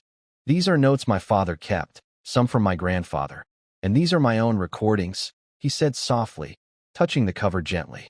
In the early days, we faced many hardships, fleeing famine, running businesses, going to the countryside to help. We used no baking soda. We filtered water with ash from plants or used wild sour berries to make dough. We didn't have yeast, so we kept some leftover dough as starter to feed the next batch. The flour was coarse and rough, so we mixed in bean powder and dried potato powder, boiled with hot water, then kneaded hard. Food was precious, so we didn't waste anything. Wild vegetables chopped into dough for pancakes, dried fish bones and tiny shrimp ground into powder for flavor. He opened one notebook, showing simple sketches drawn with a brush pen and tiny, neat or crooked characters. It explained how to cook pancakes evenly on stones, how to use iron pots and sand to mimic baking, how to dry and preserve food in the sun and wind. Some methods he hadn't used in decades. He looked up. Who nowadays still learns this? Supermarkets have everything. Old Chen nodded seriously. Master Hu, these are treasures. We want to ask for your permission to organize and record these experiences about making and storing staple foods under extreme conditions. This will be for a special public welfare project. Of course, this is a paid knowledge consultation. He handed over the traditional folk skills data collection and licensing agreement. Master Who put on his reading glasses and looked at the document under the dim light. The terms were clear, emphasizing public welfare, non-commercial use, and confidentiality. The payment was fair. He didn't focus on the numbers, but looked at the small gear and wheat symbol at the bottom of the agreement. He took off his glasses, rubbed his eyes, and went to the door, gazing at the stone mill in the courtyard, worn smooth by time. After a long moment, he turned back, picked up a pen, and carefully signed his name. The handwriting was slow and a bit shaky, but very steady. Money, as long as the meaning gets through, he said hoarsely. If these methods can really help those still working hard outside, unable to return home, let them at least enjoy a warm, tasty meal even in tough times. Don't let them go hungry or lose hope. That's more important than anything else. He forcefully patted the stack of notebooks. Take it. Hurry up. Almost at the same moment, on the balcony of an old residential building in the west part of the city, retired chemistry teacher Ms. Fong was pouring filtered dark brown liquid into glass bottles. The air carried a faint scent of soapberry and herbs. Behind her, a small table was filled with bottles and jars, concentrated soapberry extract, a paste made from soapberry powder, and homemade rough yellow soap. There was a knock at the door. Ms. Fong opened it to find a well-mannered man and woman. Hello, Ms. Fong. We are from the city's Community Science and Life Wisdom Discovery Project team, the woman said with a smile, handing over an ID. We heard you are very skilled at making cleaning products from natural materials, so we came to ask for your advice. Ms. Fong looked over the ID. The woman seemed familiar, perhaps from the last offline event for the Waiting to Return family group, where she was quietly listening beside Sister Lin, the group leader. Ms. Fong stepped aside. Please come in. The house is a bit messy, but you can see the balcony. She introduced her little laboratory. It's all just experiments, not as good as store-bought, but all natural. These days, what strange illnesses aren't there? Making my own makes me feel at ease. She looked out the window and lowered her voice. I just wonder if, in places outside with worse conditions, there's a way to get some of these things too, to keep at least a basic level of cleanliness. People need to keep their dignity. The visiting woman looked at her deeply. Yes, that's why we focus on how to use easily available materials to maintain basic living standards in resource-limited environments. Your experience is very valuable. She handed over a document that looked like an agreement. Ms. Fong didn't rush to read the terms. Instead, she looked at the seal at the bottom, which was the same as on the document. She put it down and walked to the window, gazing at the lush trees below, silent. Her son was in leaching. I understand, she said softly, turning around with clear, firm eyes. Some things shouldn't be asked, and some can't be spoken. If these things can really help those children, let them have fewer dirty days outside, more freshness, fewer illnesses, more health. I support that unconditionally. She paused. No consultation fee needed. I only have one small request. She paused, her voice softer but still strong. If someday in the future, if possible, let them know that the people back home haven't forgotten them. There are people thinking of ways to send them a piece of soap or a bowl of clean water. The woman's eyes reddened slightly, and she nodded seriously. We will do our best to pass on your message. In the afternoon sunlight, a modest shop with a sign that read, Traditional Beverage Research Room, was filled with a complex aroma. The toasted scent of roasted wheat, the sweet and sour smell of fruits, and a faint herbal freshness. The owner's name was Liang, a former key technician at a state-owned beverage factory, now obsessed with restoring ancient drink recipes. Engineer Liang, sorry to bother you again, said young Sun casually, accompanied by another worker. It's about the topic we discussed last time, the possibility of flavor beverages without industrial conditions. Liang was a thin, old man with bright eyes. He looked up from a pile of bottles and jars. I knew you'd come back. Sit down. He pushed over 2 small stools. Last time, your questions were vague. I went back to check some data and did some experiments. No modern concentrates, stabilizers, or flavorings. We also have to consider that raw materials might not be standard or might need substitutes. It's difficult, but not impossible. He picked up a clay jar and poured out a dark red, sticky paste. For example, this, using common mountain sour jujubes, wild hawthorn, and a bit of licorice, slowly simmered into a concentrated paste. When mixed with hot water, it makes a basic sweet and sour drink that can boost vitamin C and quench thirst. The key is in the simmering process and filtering, simple methods. He pointed to a few small cloth bags. These are ideas for pairing. Toasted barley or brown rice can be boiled to produce a fragrant earth coffee to energize. Some sweet-tasting herbs or dried fruit peels can add flavor.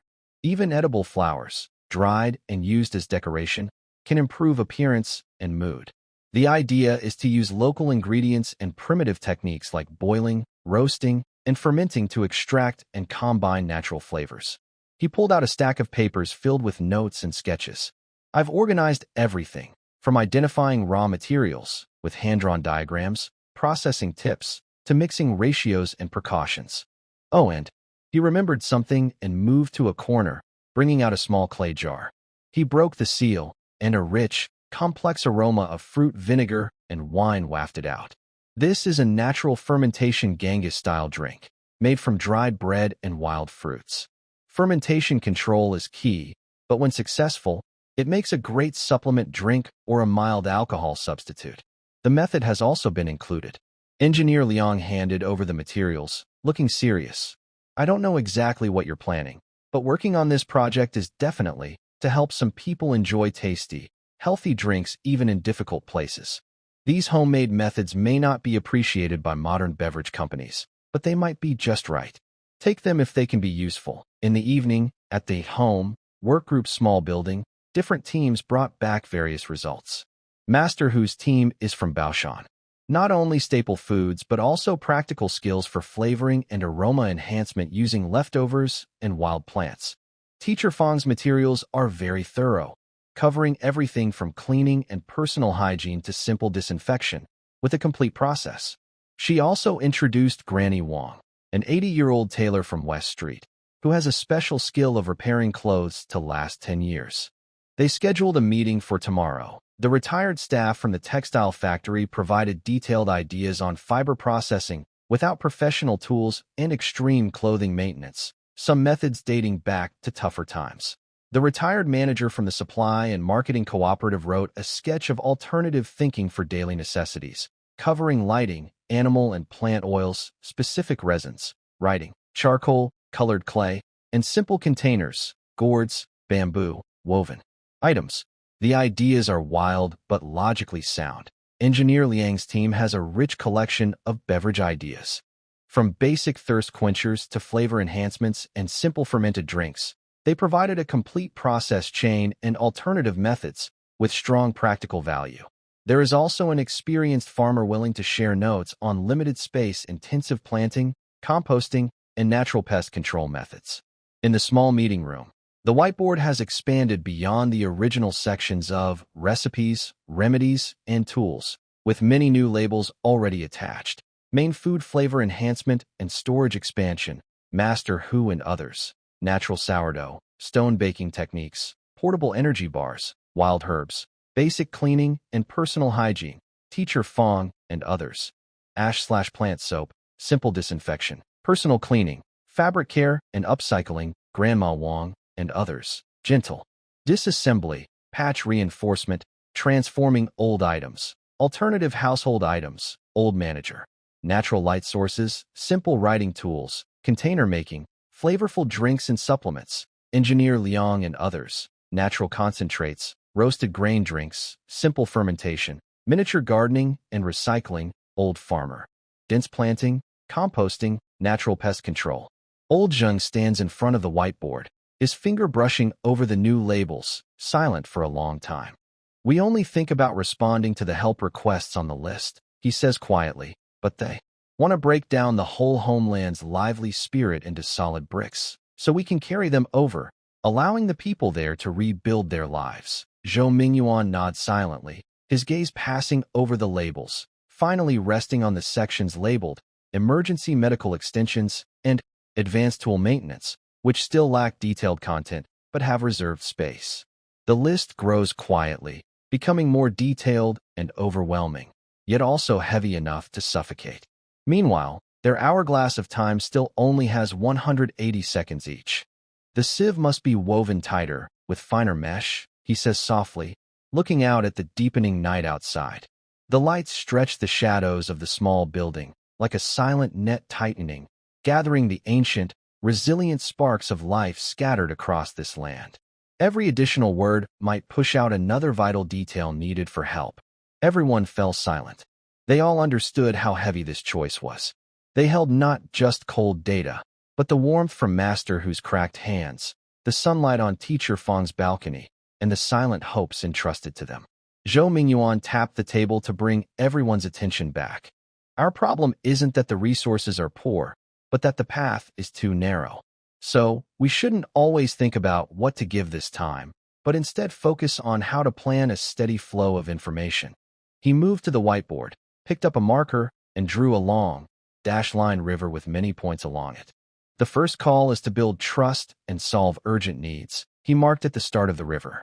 We plan to send the food flavoring core and basic tool maintenance. These are the quick fixes. Then, what do we send on the second, third, and following calls? His pen moved down the river. We already have these items. He pointed to folders, hygiene supplies, fabric care, everyday item replacements. And we are still collecting others, like simple medical care, beginner microgardening, and even inspiring folk songs. All should be part of this long-term delivery plan. He looked at everyone with clear, firm eyes. Our goal isn't to cram everything into one call, but to plan how each item in this warehouse gets onto the conveyor belt in the right order and batch. Each call should solve one or two clear, progressive issues. Every contact should lay the foundation for the next. This long river plan instantly eased the tense atmosphere of choosing and sacrificing in the meeting. It turned the fierce competition into a well-organized strategy. I agree, Old Jung sighed in relief. We can start immediately, planning theme packages for the follow-up calls after the first one. For example, the second theme could be improving quality of life, focusing on cleanliness and personal hygiene. The third could be resource expansion and recycling, introducing ideas for replacing daily items and simple gardening. This way, our collection and organization work will be more focused. For example, we can now focus on finding and testing traditional methods for making simple hygiene materials, such as more specific techniques for making paper from plants or ideas for alternative hygiene products. This will help prepare for the second phase of our communication plan. We can also explore more variations in beverage recipes and flavor enhancements, which can be included in the upcoming Food Diversity project. Once these ideas are clear, our actions become more focused. The meeting's main goal shifts from just talking loudly to organizing and planning. In the next half-day, a rough but clear draft of a long-term delivery schedule for knowledge packages was created. It acts like a silent timetable, planning the topics of future valuable calls, which will send knowledge packages from our side of the world. At the same time, new field visits were quickly arranged.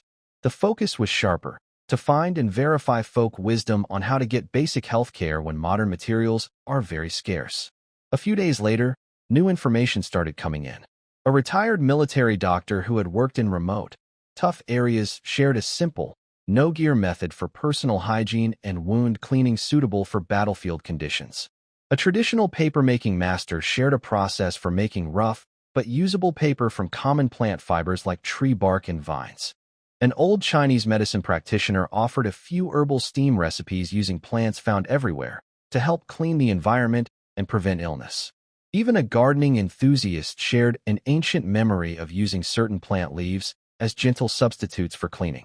These new findings were carefully organized into a folder labeled Phase 2, Cleanliness and Health. They are not yet ready to be sent through the most advanced channels, but they are part of the next stage of our long journey, quietly waiting for their moment. Zhou Mingyuan looked over these collected materials and then at the dotted line river stretching into the distance on the whiteboard. The foundation package from the first call was almost finished, and the next phase, the stream of hope, was quietly gathering. This river will flow very slowly, delivering only a few drops at a time. But he knew that as long as it kept flowing, it would eventually nourish the land under the twin moons. All they needed to do was ensure each drop contained the purest nutrients from their homeland and the deepest care. At dawn, the first rays of light shone on the newly paved stone street of Liqing, and Zhao Ming had already pushed open the foldable iron door of his, Zhao's barbecue shop. The sound of metal scraping could be heard far down the quiet street. The door was made from the side panel of a discarded transport truck, with faint traces of the original Liqing Express logo still visible. Zhao Ming didn't bother to remove all of it. He said it looked solid. The shop scene was very different from a year ago, when it was just a small roadside barbecue stand built with bricks and a simple stove. Against the wall, there was a row of custom-made grills made from fireproof bricks and metal sheets. There were 6 grill openings, each with different-sized, warm stones embedded underneath, special minerals that could be heated steadily, often traded from goblins or traveling merchants from afar. The largest dark red warm stone was placed in the central fire pit, which Zhao Ming considered his treasure. It was exchanged for 5 fine steel kitchen knives and a complete set of stainless steel basins. The blower was homemade, assembled from an old motor and fan blades, powered by a backup battery pack about the size of a palm, sourced from Earth. It provided a steady flow of air. On the wall, there were printed charts titled Firepower and Duration Comparison, Interdimensional Ingredient Pre-Processing Standards, and Hygiene Self-Checklist, all laminated on moisture-proof plastic boards. On the work table, various sizes and thicknesses of iron mesh, iron plates, and tongs were neatly organized and polished. In the corner, a small ice bucket held ice made with natural nitrate soil methods, covered with a thick insulating moss blanket. This was Zhao Ming's kingdom. No magic runes flickered here. Only the feel of metal, the warmth of fire stones, and a meticulous sense of order. He put on a dark apron, slightly faded but well washed, and began preparing the day's ingredients. The main products were earth potatoes and jumping mouse meat, but they were no longer just simple grilled dishes. The earth potatoes were sliced evenly into thin slices or thick strips using a hand-crank slicer modified from bicycle gears and bearings.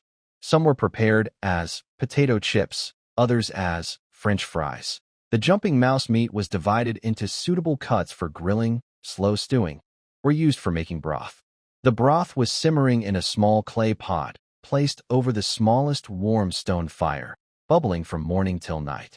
Inside, besides bones, there were dried local mushrooms and a fragrant herb used to remove the fishy smell. Zhao Ming was also proud of his sauces. Several clay jars held different kinds. A signature sauce, made from fermented beans and spicy herbs, with a reddish-brown color, salty, fragrant, and slightly spicy. Made from concentrated berry juice, the fruit acid sauce is fresh and helps to clear the palate. There is also a new experiment involving a roasted grain and nut powder that gives a rich, toasted aroma. He carefully blends the flavors like a chemist. As daylight brightened, more people appeared on the street. The earliest were usually construction crews and patrol teams heading to work. Boss Zhao. As usual, 2 servings of your signature sauce with baked potato chips and meat. Hurry up, we're in a rush, said a construction worker in uniform blue overalls and a woven safety helmet, placing his lunchbox on the counter loudly. Got it, Engineer Lee, sit tight. 3 minutes, Zhao Ming responded quickly. The chips on the oiled iron plate curled and changed color fast. Then he brushed on sauce, added thin slices of marinated meat, and sprinkled a little toasted aroma powder. The smell burst out instantly, an intense, complex aroma of carbs, fats, and sauce. It's different from what's on Earth, but the comforting, solid feeling is the same. The worker took a hot paper-wrapped snack, took a big bite, and sighed happily. Your food gives me half a day's strength.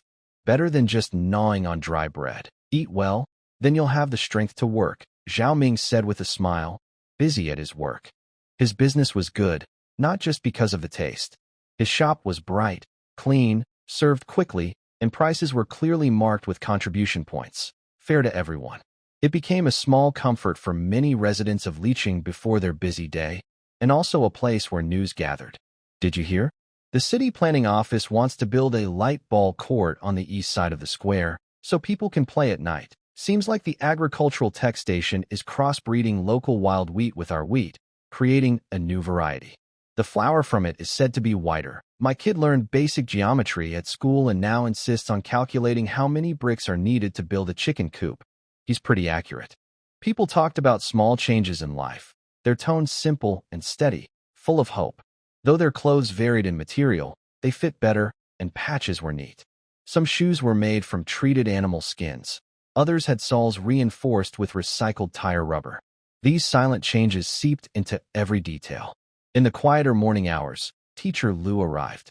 She didn't mention her tea drink, but her brow was slightly furrowed, showing a hint of frustration she couldn't hide. "Boss Zhao, I'll have a serving of fries with that fruit acid sauce, please." She sat on a small stool in the corner and massaged her temples. Zhao Ming noticed she was upset. He quickly fried a batch of golden, crispy fries, poured some sweet and sour sauce over them, and also prepared a cup of homemade earth coffee, brewed from roasted barley grains. He brought everything over. "Teacher Lu, are you having trouble? Your pure drink shop has always been doing well, hasn't it?" Teacher Lu poked at the fries with a bamboo skewer and gave a sad smile. "Business is okay, but my worries are not at the shop." She lowered her voice. "It's about my branch plan. I might have to put it on hold." Zhao Ming slowed his hand. "A branch? Weren't you interested in that busy spot at the new market in the West District? The management committee approved your application." "Yes, they approved it," Teacher Lu sighed. "But the special herbs and sweet berries we agreed on, which we get reliably from Greystone City, have recently become unstable. Prices have gone up by 30%, and the delivery teams are often delayed, claiming the roads are bad. Yet, the goblin merchant teams from Gluck walk the same roads without issues." Zhao Ming also frowned. The reason Teacher Lu's pure drink shop is popular is because she keeps trying to recreate or innovate drinks using local plants. Those special ingredients are key. Is there a problem with their production? It doesn't seem like it. Teacher Lu shook her head, speaking even softer. "I asked some familiar traders privately. They hinted that some influential people in Greystone City are unhappy, especially because our magic-free creations and new drinks are becoming popular among the young people and merchants in Lich City. They think it's disturbing their traditions and markets." She paused, looking at Zhao Ming's tidy and efficient shop. "It's not just the drinks. I've heard that other workshops importing special raw materials from there are also facing some trouble. Old Zhou's fur buying station in the north, for example, had to close down recently because of similar issues." Zhao Ming remained silent, slowly wiping the shiny counter with a cloth. "Business is hard. Turns out, it's not just Teacher Lu.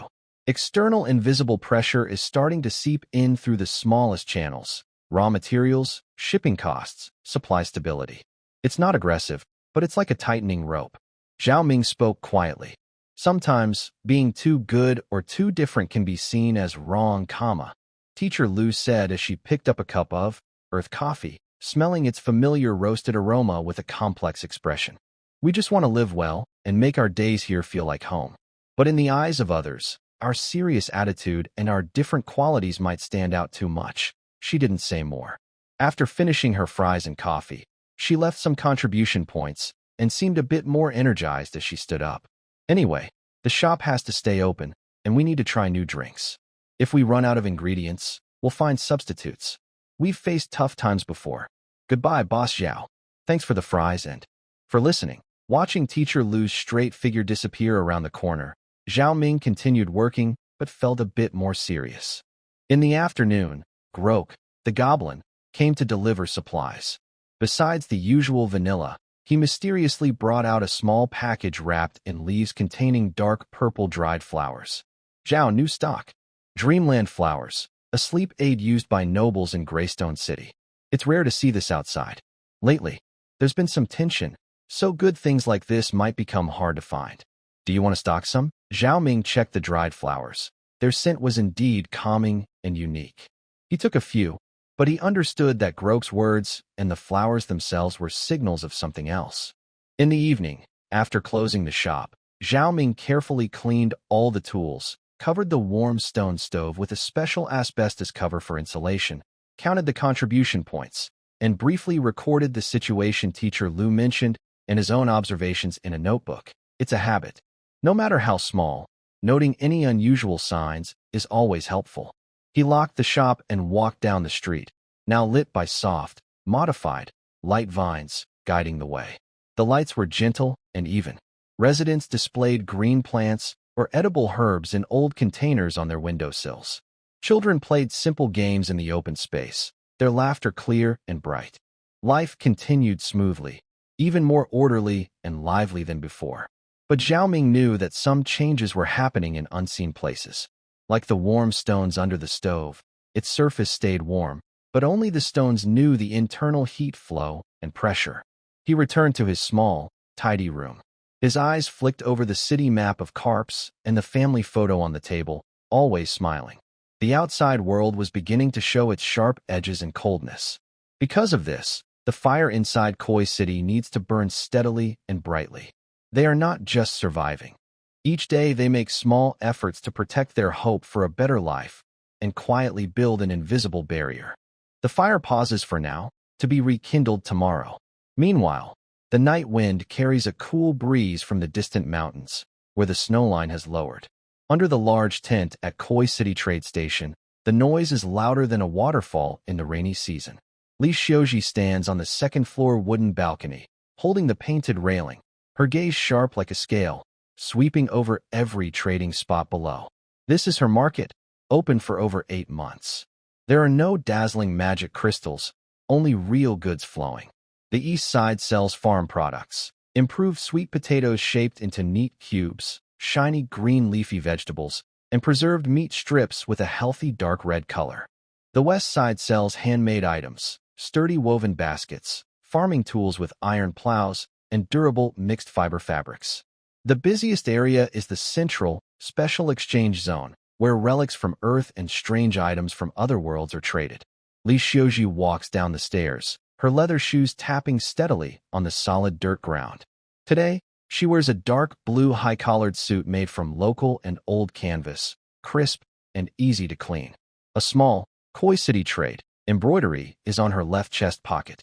Her outfit makes her look capable but not out of place among the crowd. A short, stocky goblin merchant pushes through, eyes fixed on her notebook. Manager Lee, do you still have that never-rust knife we talked about?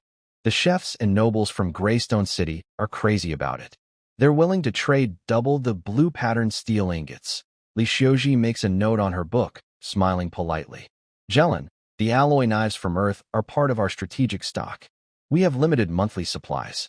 However, she continues, our craftsmen have developed a new heat treatment process for the blue-patterned steel, making the knives sharper and longer-lasting by 30%. Plus, they have a special Koi City style. Would you like to see a sample? The goblin's eyes twinkle as he considers what new selling point Koi City style could bring in Greystone City. Finally, he nods and rubs his hands. Li Xiuji signals her assistant to show him the goods. Using technology to replace scarce raw materials and creating new demand through special features is her secret to always winning at negotiations. It also reflects how Carps City stays proactive in trade. She continued to inspect the market. A traveling merchant was trying out a riding assistance device, not magic, but simple gears and springs attached to the sides of a locally made, 6-legged lizard saddle. It can save at least 20% of animal strength during long trips. The merchant was amazed and immediately ordered 5 sets. Manager Lee, your goods are always so practical, the merchant said with admiration. Unlike some places that just sell flashy, useless trinkets, Li Xiuji responded with a smile, but she knew exactly what he meant. The flashy trinkets referred to small magic items with simple spells like bright light or gentle breeze. These are somewhat popular among common folk and curious explorers. Carps City doesn't produce many of these. Instead, it treats magic as a special function for specific uses, like air purification rune boards for mines or listening amulet earmuffs for patrols that temporarily enhance hearing. These products are low-key but effective with steady sales. What really caught her attention was the change.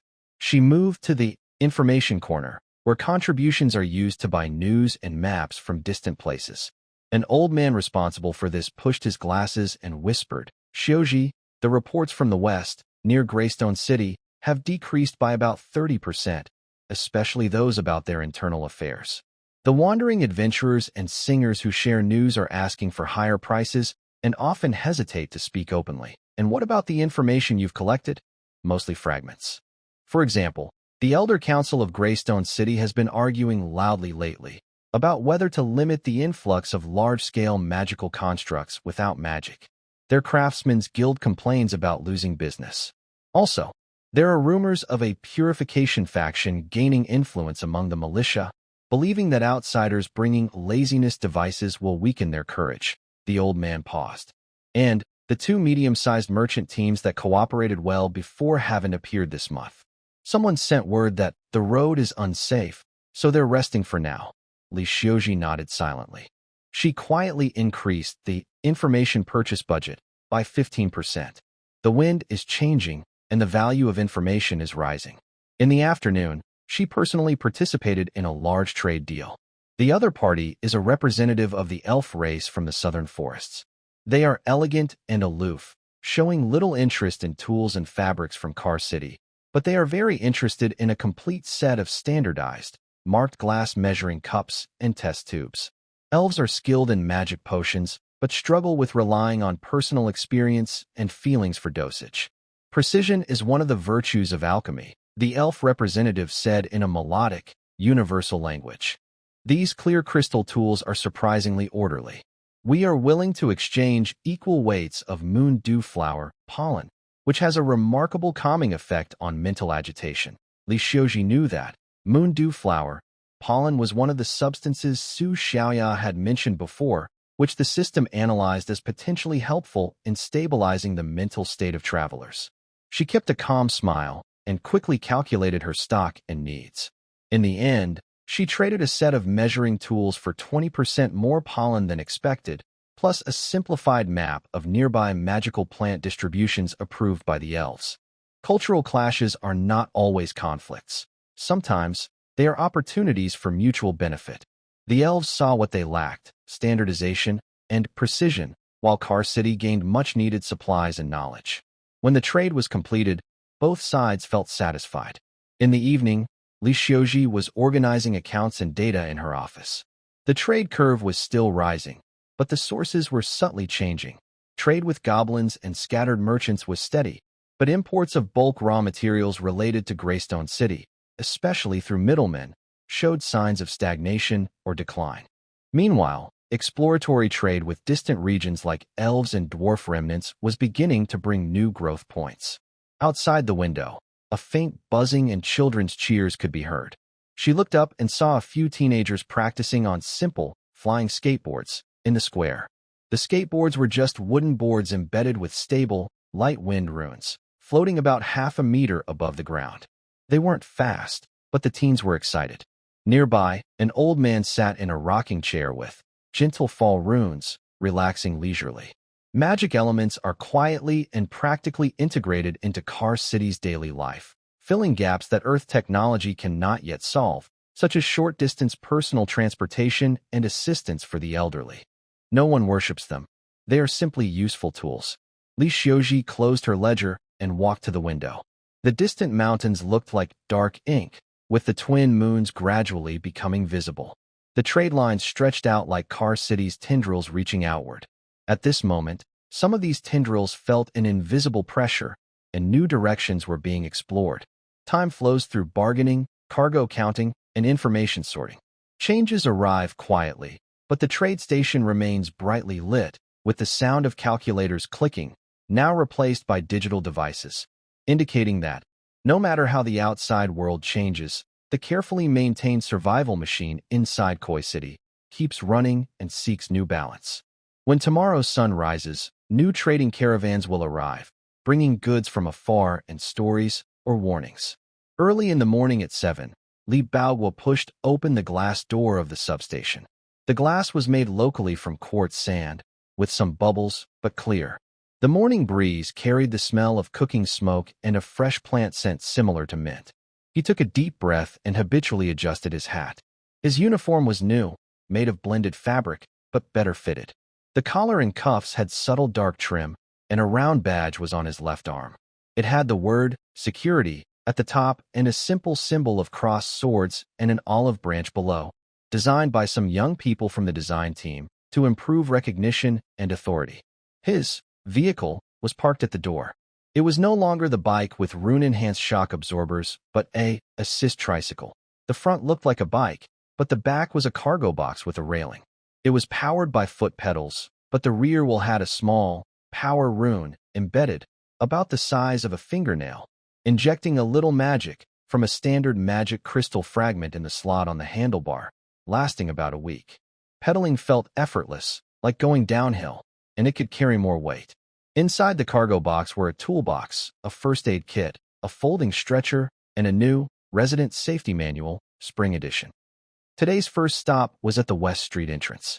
There, a new, floating board temporary dock had been set up, marked with white grid lines. When Li Baoguo arrived, he saw two young boys fighting over the last grid space, pushing their floating boards together. No one was hurt, but one of the boards had a cracked wooden guide cover at the edge, and the breeze rune carved into it was scratched. "What's going on?" Li Baoguo stopped his vehicle. His voice was calm, but firm enough to make the boys jump. "Uncle Li, Director Li." One of them recognized him and pointed. "He grabbed my spot first." "You're talking nonsense." "I got here first." Li Baoguo ignored their argument. He crouched to check the damage on the floating board and looked at the ground of the dock. The lines were a bit blurry. "Do you have registration cards?" Floating boards are controlled devices that require real name registration and basic operation training. Two people hurriedly took out sealed cards. Li Baoguo used a recorder to scan them and confirm the information was correct. The grid is too small because of planning issues.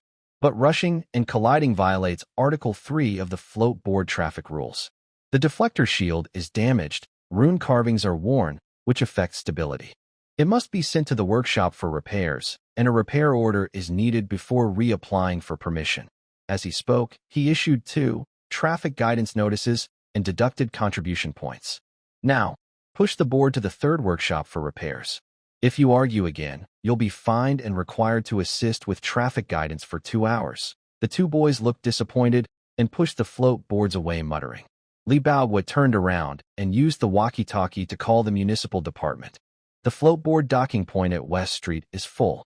It's recommended to either expand the area or set up a diversion point 15 meters outside East Street. Also, the ground markings need to be repainted. Handling problems is not just about punishment, but also about finding the root cause and promoting solutions. This is Li Baoguo's work philosophy. After leaving West Street, he turned into a quiet alley. On both sides, new single-family or terraced houses of various styles had been built. Some kept the Earth-style look with white walls and gray tiles. Others incorporated local features, like walls painted with dried colorful clay or hanging wind chimes that, after being infused with a little magic, gently clinked and produced pleasant sounds. A rhythmic clack sound caught his attention. Looking toward it, he saw a tailor shop. The owner, Sister Zhao, was operating a famous hybrid sewing machine, an old foot-powered machine from Earth, but its drive system was connected to a small device powered by hand cranking, which used a constant speed rune to maintain steady output, making it much easier and more even than just foot power. The shop displayed many finished products. Besides common workwear and casual clothes, Li Baoguo noticed some innovative designs.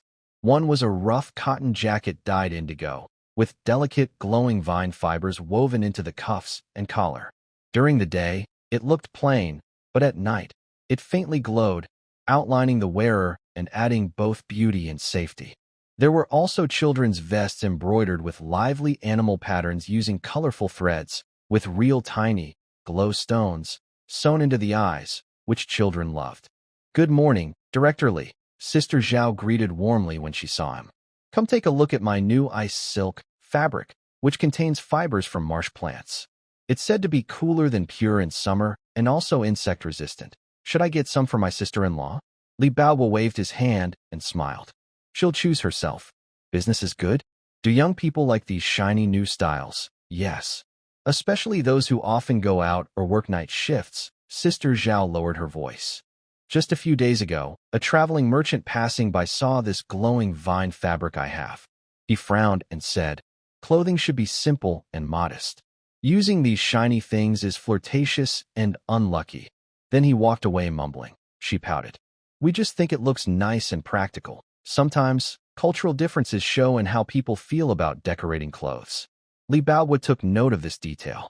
The conservative outside world might subtly influence the emerging, mixed-style trends inside Liqing.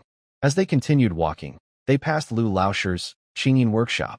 The shop had expanded, with a sunshade outside and a few lightweight rattan tables and chairs. An interesting device caught Li Baowu's attention: Lu Laosher's new, cold storage display cabinet. It was mainly a wooden cabinet lined with tin foil, recycled from old packaging. Inside, there was a clay jar holding a special, frost-ruined plate, which needs regular crystal replacements, that kept the interior about 10 degrees cooler than the outside temperature. The cabinet stored some signature drinks, with condensation forming on the bottles, looking refreshing in the warming weather. Lu Laosher was explaining the principle patiently to a curious goblin merchant, emphasizing cold preservation and taste enhancement, not magic itself. The goblin nodded repeatedly, seeming to consider whether he could make a similar setup to preserve some delicate spices.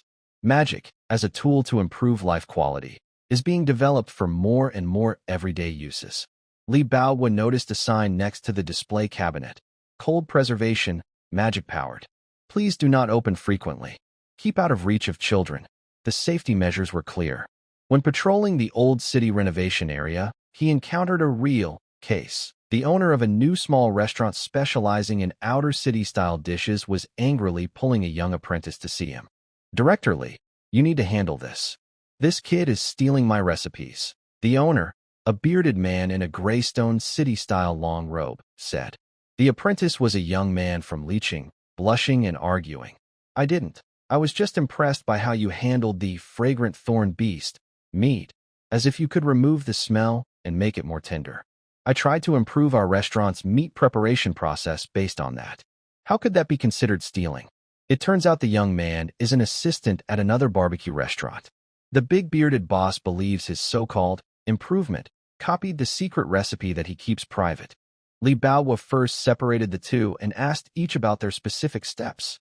The young man's described method was inspired, but combined with common local marinade techniques and physical massage methods from Earth, resulting in a different flavor. The big bearded boss's secret relies more on a special mix of herbs and long-lasting magical smoking, using a gentle wind magic to help the process. "Boss, your herbal mix and smoking method are unique skills and are protected," Li Baowu said first. Then he turned to the young man. "Your improvement combines local techniques to create a new process. Strictly speaking, it's not direct theft of the secret recipe. But," he emphasized, "observing closely and trying to analyze someone else's core craft without permission is not right and can cause disputes." He proposed a solution. The young man should publicly apologize, admitting his mistake, and pay a small, learning fee to the big bearded boss. The boss would accept the apology and clarify that his herbal mix is a business secret, so the young man should not copy it directly in the future. Li Baowu also suggested that the guild consider setting up a culinary craft exchange zone to encourage healthy sharing and innovation under rules. Both sides agreed to this mediation. Watching them leave, Li Baowu pondered. As exchanges deepen, more modern disputes about intellectual property and craft secrecy are emerging. The traditional sharing culture in Li City conflicts with the private secret-keeping ideas brought from outside. Laws and mediation methods need to adapt to these changes. In the evening, while reviewing the day's events, Li Baowu mentioned new phenomena like clothing style differences and craft-sharing disputes. Chen Jingwo listened and said thoughtfully, "Baowu, this shows that our difference is moving from objects to habits and ideas. External pressure may not always come as conflict or violence, but as these soft resistances and frictions. You on the front line should observe more, mediate more, clarify the rules, and also show our tolerant attitude that respects differences." On the way home, the city lights began to glow softly.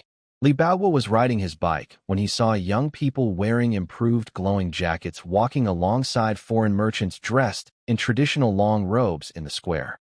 He also saw children drinking cold beverages bought from the refrigerator and heard the sewing machine's rhythmic sound and cheerful conversations about new styles coming from residents' homes. Conflict and blending, resistance and acceptance, tradition and innovation. All these are woven into the lively daily life of leeching.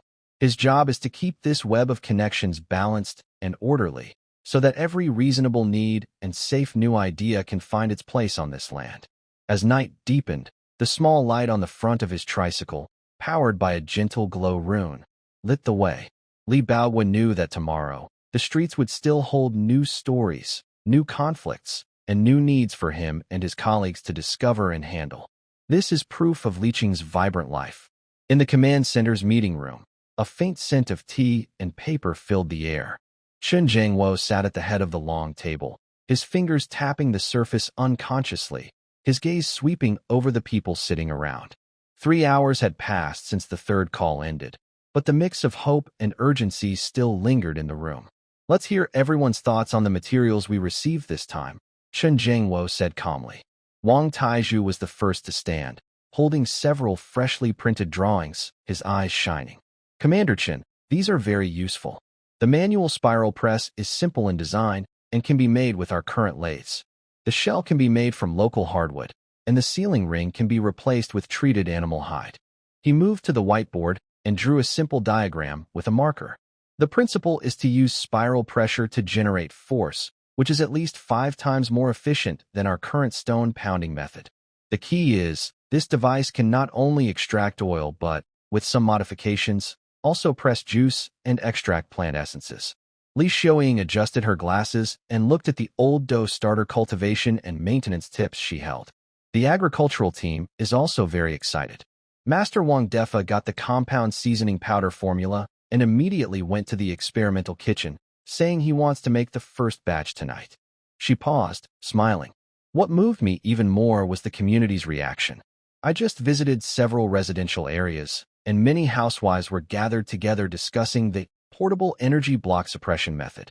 Aunt Zhang said that if they could make long-lasting, high-energy dried food, her son would worry less during his next exploration mission.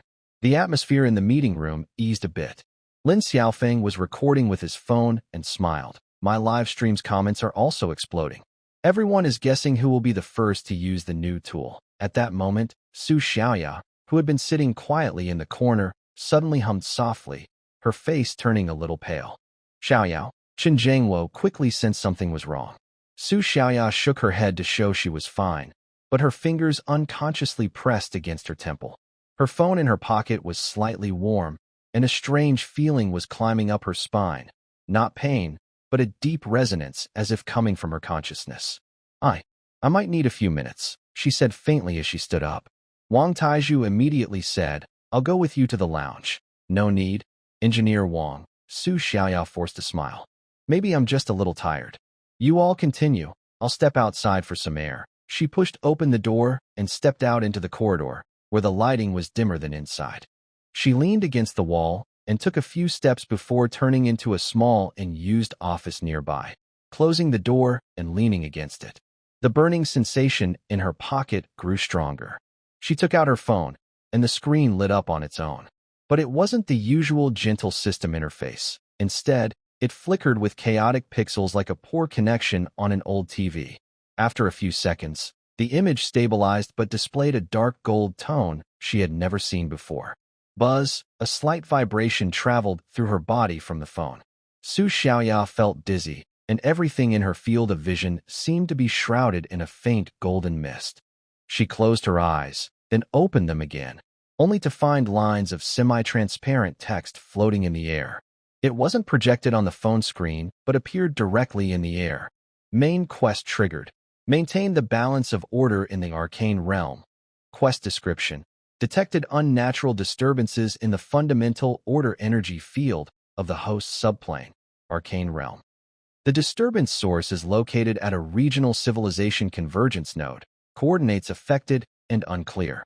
Task requirements. Assist the current civilization in identifying the nature of the disturbance and prevent it from causing the collapse of order within 90 days. The words flowed like living things, slowly scrolling. Su Xiaoya held her breath and continued to look down. Task reward. Successfully completing this will greatly increase the maximum cultural bond energy, unlock stable cross-dimensional data reception channel, and grant a chance for targeted technical field enhancement. Failure penalty. Energy will continue to drain, the current connection stability will decrease, and the civilization the host belongs to may face unpredictable interference. Countdown begins. 89 days, 23 hours, 59 minutes. 58 minutes. The numbers flickered, and each second passing brought invisible pressure. Su Xiaoya instinctively reached out, but her fingertips passed through the glowing words. They were illusions, yet so vividly imprinted in her mind. Order force field. Disturbance. Civilization node. She murmured, repeating these unfamiliar words. Her phone vibrated, and a new message appeared. Suggestion. Inform the decision-makers of the current civilization.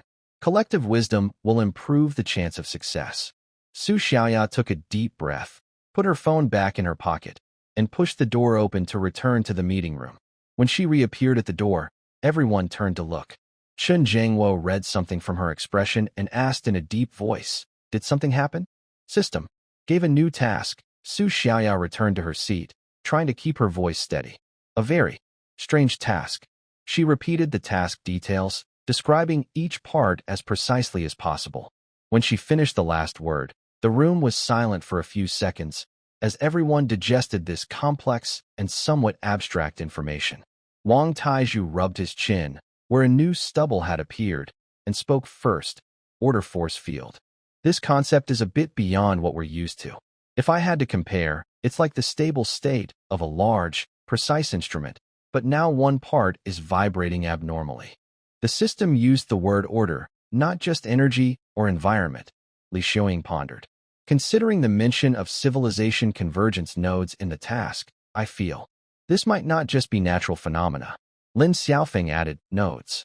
In our area, the only place that can be called a civilization node is Greystone City, right? They've been acting strange lately, fewer merchant caravans, and we can't contact familiar people. When mentioning Greystone City, everyone's expression became more serious, but not overly tense. More like a clear understanding that this situation is not simple. Chen Zhangwo nodded and lightly tapped on the table. We've been paying attention to Greystone City. It seems to be more complicated than just a simple business fluctuation. This task is a warning for us. Lin Xiaofeng asked, how can we investigate? Send someone directly? That might be too dangerous. It can't be direct. Chen shook his head. But we can use other channels.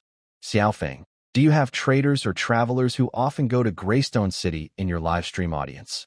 Yes, a few regular viewers. Lin thought for a moment.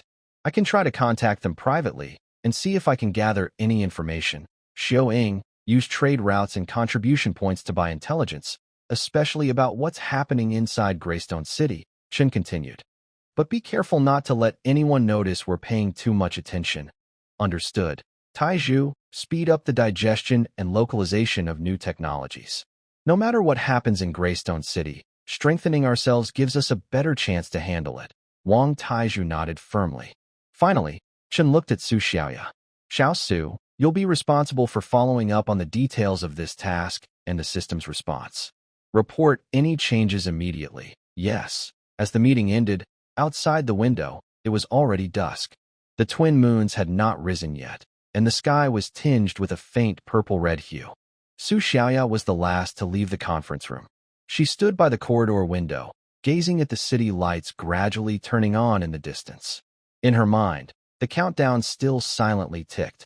89 days, 23 hours, 47 minutes. Her phone vibrated softly in her pocket.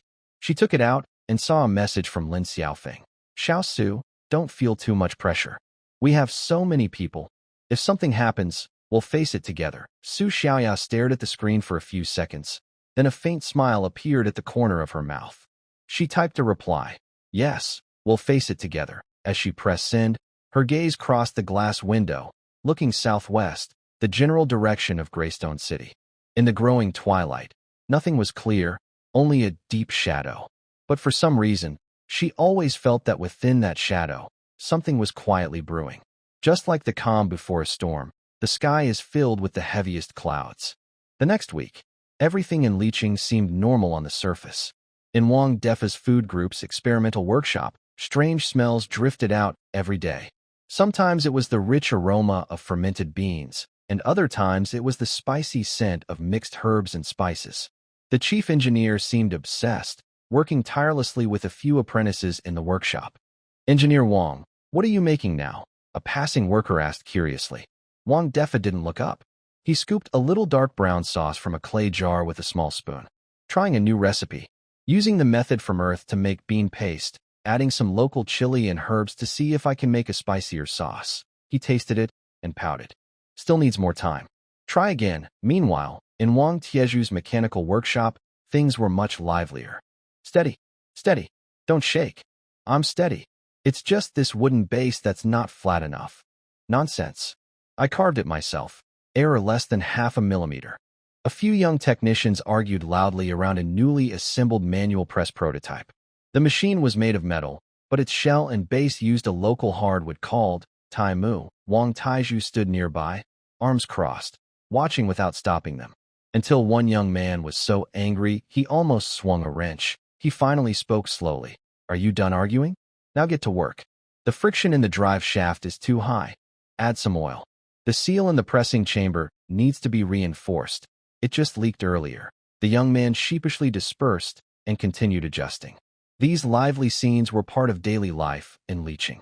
But beneath the surface, subtle changes were happening. Trade station, 3 p.m. Li Xiaoying stood behind the observation window on the second floor, holding today's transaction list. Her brow was slightly furrowed. Manager Li, here is the record of today's foreign goods stock intake. Her assistant handed her a form. Li Xiaoying took it and glanced over. Has the Silver Star Sand arrived yet? Yes. The Old Oak merchant team from Greystone City was supposed to arrive yesterday, but there's no sign of them today. I asked the Goblin merchant Galu to inquire, and he said that the trading caravan had canceled its trip unexpectedly for unknown reasons. Unknown. Li Xiaoying repeated the word calmly, but her eyes were sharp. This was the third caravan this week to be delayed or canceled without explanation, all coming from Greystone City. She put down her form and walked to the window. Outside, the trading area was still busy, with goblins, a few humans, and occasional elves moving between stalls. The sounds of bargaining filled the air, just like usual. But Li Xiaoying noticed some details. The merchants from Greystone City seemed to be in a hurry. They no longer strolled leisurely, comparing goods, but went straight to their targets, finished their deals quickly, and left. Some familiar faces didn't even stay overnight in leaching, rushing back the same day. They're in a rush, Li Xiaoying whispered. Or, they're avoiding something. Just then, a figure in a gray cloak hurried into the trade station. The person kept their head down, the brim of the hood pulled low, but Li Xiaoying recognized them at once. It was Lena, an apprentice of the Rune Master Errol. Lena didn't go to the trading area, but headed straight for the management office. A few minutes later, there was a knock on Li Xiaoying's door. Come in. The door opened, and Lena slipped inside, quickly closing it behind her. She pulled back her hood, revealing a young face filled with nervousness. Chiefly, Lena's voice was very quiet. My teacher asked me to deliver a message. She handed over a small leather tube sealed with wax. Li Xiaoying took it, broke the wax seal, and pulled out a rolled piece of sheepskin paper. It had only a few lines written in neat handwriting. The Greystone City Council is fighting more fiercely, with the conservative side gaining the upper hand. The Magic Academy has received orders to restrict communication related to magic-free technology. My messages may be monitored. Avoid contacting me directly for now. I will find a secure channel. Stay safe. The signature was a simple rune symbol, a secret code agreed upon by Errol and Leaching. Li Xiaoying finished reading and held the sheepskin paper near the oil lamp to burn it. The flames devoured the paper, turning it into a wisp of blue smoke. Thank you for bringing this message, she said to Lena. Is the journey safe? Probably. Okay, Lena bit her lip. But I feel like someone's been following me. After leaving the city, he took several detours before finally losing them. Li Xiaoying's heart sank. Even neutral scholars like Errol are starting to be monitored. The situation in Greystone City is probably worse than she imagined. Stay overnight in Leaching tonight, and leave early tomorrow, she said. I'll arrange a safe place for you. Lena nodded, hesitated for a moment, then said, Manager Li, there's one more thing. Teacher asked me to pass on that Greystone City has been buying a lot of combat supplies recently, healing herbs, metal ingots, energy crystals. Especially energy crystals, The price has risen to 5 times the usual. They are preparing for battle, Li Xiaoying replied. It was a statement, not a question. Lena didn't deny it. She looked at her deeply, then pulled her hood back up and left quietly, just as she had come. The office became quiet. Li Xiaoying walked to the window and looked into the distance. The sunset was sinking in the west, turning the sky blood red. At the same time, Lin Xiaofeng was preparing for tonight's live broadcast.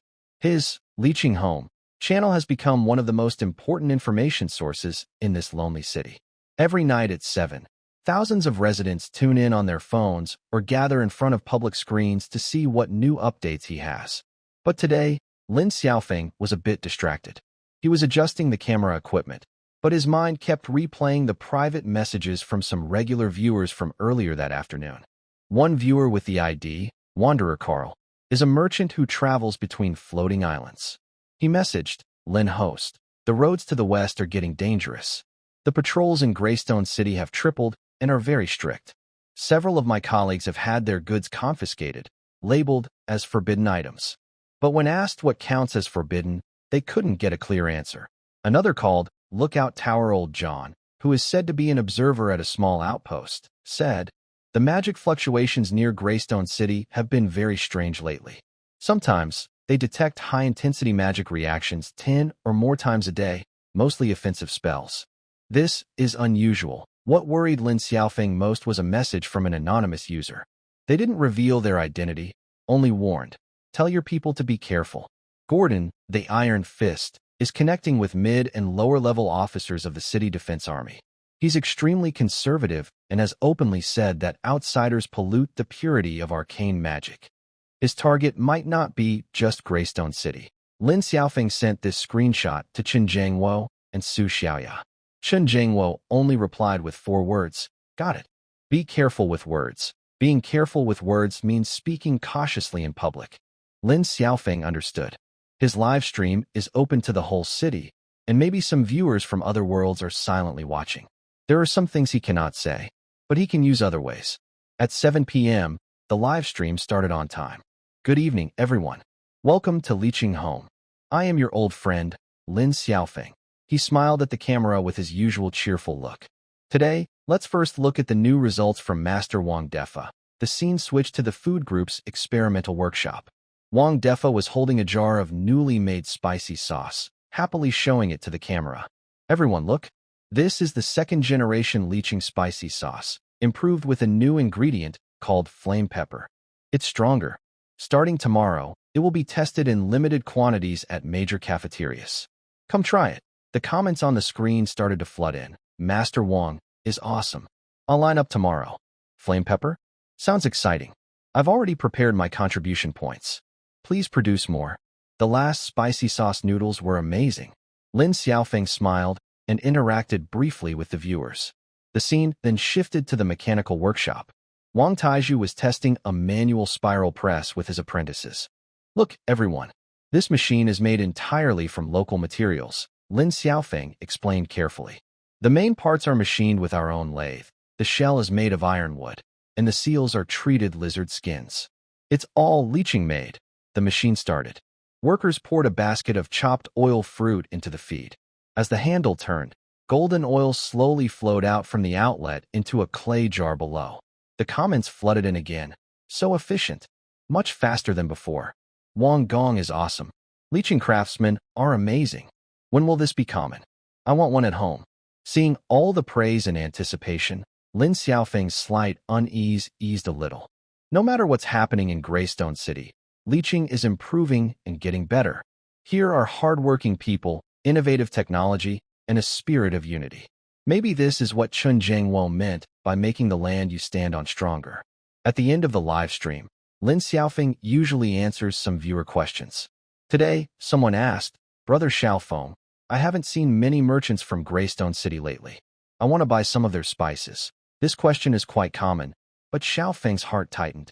He kept his smile and answered naturally. That's a good question. Actually, it's the Quiet Retreat month in Greystone City. It's their traditional time for closed-door training, so business activities slow down. If anyone needs something urgently, they can register at the trade station. Once things return to normal, Manager Li will prioritize their purchases, Oh, I see. No wonder. I've heard of Quiet Retreat Month. It seems to happen once a year, so we just have to wait. No one in the chat doubted him. Xiaofeng secretly breathed a sigh of relief. After the live stream ended and the equipment was turned off, he leaned back in his chair and exhaled deeply. Outside the window, the moonlight was just right. 2 moons, ice blue and dark red, hung high in the sky, casting a cold and mysterious glow. Xiaofeng took out his phone and opened the chat with Su Xiaoya. Typing. Today, I mentioned Quiet Retreat Month during the live. A few seconds later, she replied, "Yes, I saw it. You explained it very naturally. Are you sure there's no problem?" Xiaofeng asked. "I feel like a storm is coming." This time, Su Xiaoya took a moment before replying. "The wind has already started. We can only dig our roots deeper and build our walls stronger." Xiaofeng looked at her words and remained silent for a long time. He got up, turned off the studio lights, and walked to the window. In the distance, the lights of the residential area twinkled, and he could faintly hear children's laughter and adults chatting. Peace, tranquility. But how long can this peace last? He didn't know. All he knew was that if a storm really came, he and everyone in this city would hold their tools tightly and protect their homes. Just as Su Xiaoya said, dig your roots deep and build your walls strong. At 5 in the morning, before dawn, people were already moving on the streets of Liqing. Zhao Ming pushed open the iron door of Zhao's barbecue, and the sound of metal scraping was especially clear in the quiet street. He tied his apron as usual and began preparing ingredients for the day. But today was a little different. He took a piece of meat out of the ice bucket and glanced at the bag of flame peppers in the corner. This was a sample sent by Wang Defa yesterday, asking restaurants to try it first. Zhao Ming picked up one pepper. Its bright red color looked like a drop of blood in the morning light. He carefully cut it open, and a spicy, sharp smell filled the air. "Wow, that's strong," he muttered, thinking about how to add this to his signature grilled skewers. Meanwhile, on the other side of the city, Teacher Lu had already opened the Clear Drink shop. Today, she wanted to test a new drink, using a method called roasted grain substitute tea from earth, combined with a local plant called golden ear grass. She tried roasting it for the first time yesterday, and it turned out well. Today, she planned to adjust the heat and the proportions. The shop's refrigerated display cabinet hummed. It was modified by Wang Tieju's team, with a small frost rune plate inside to keep the temperature low. Inside, several jars of her signature drink sat, with tiny water droplets on the glass.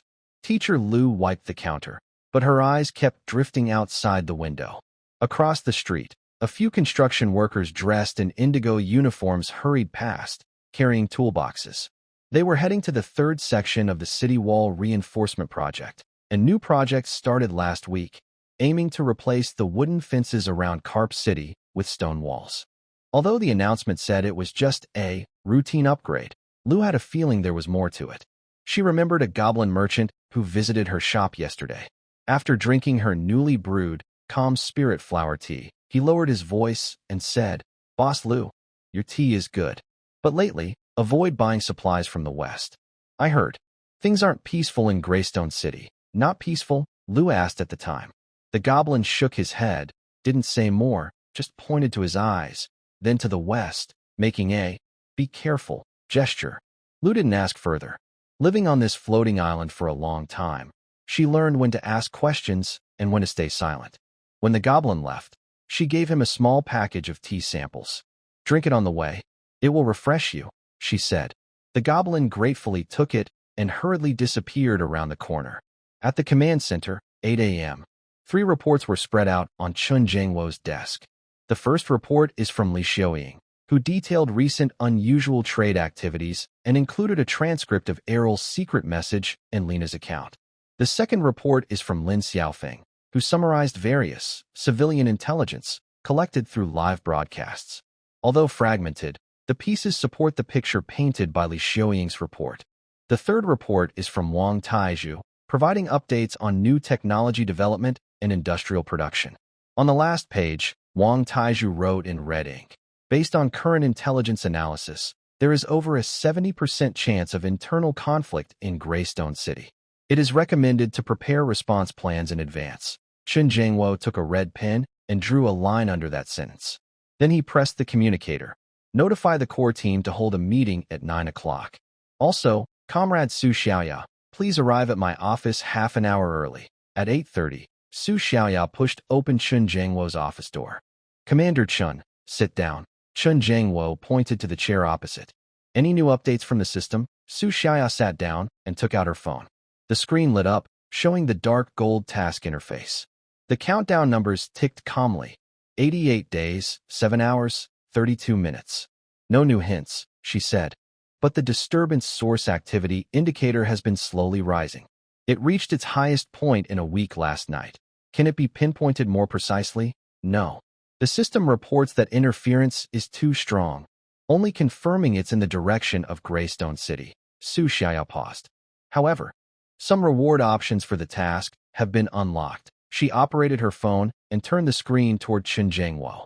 The reward section's text was faintly glowing, with updated content that was clearer than before. Task completion rewards, phase reveal, basic/beginner rewards, awarded upon task completion. Interdimensional stable image transmission protocol, one-way, unlocked.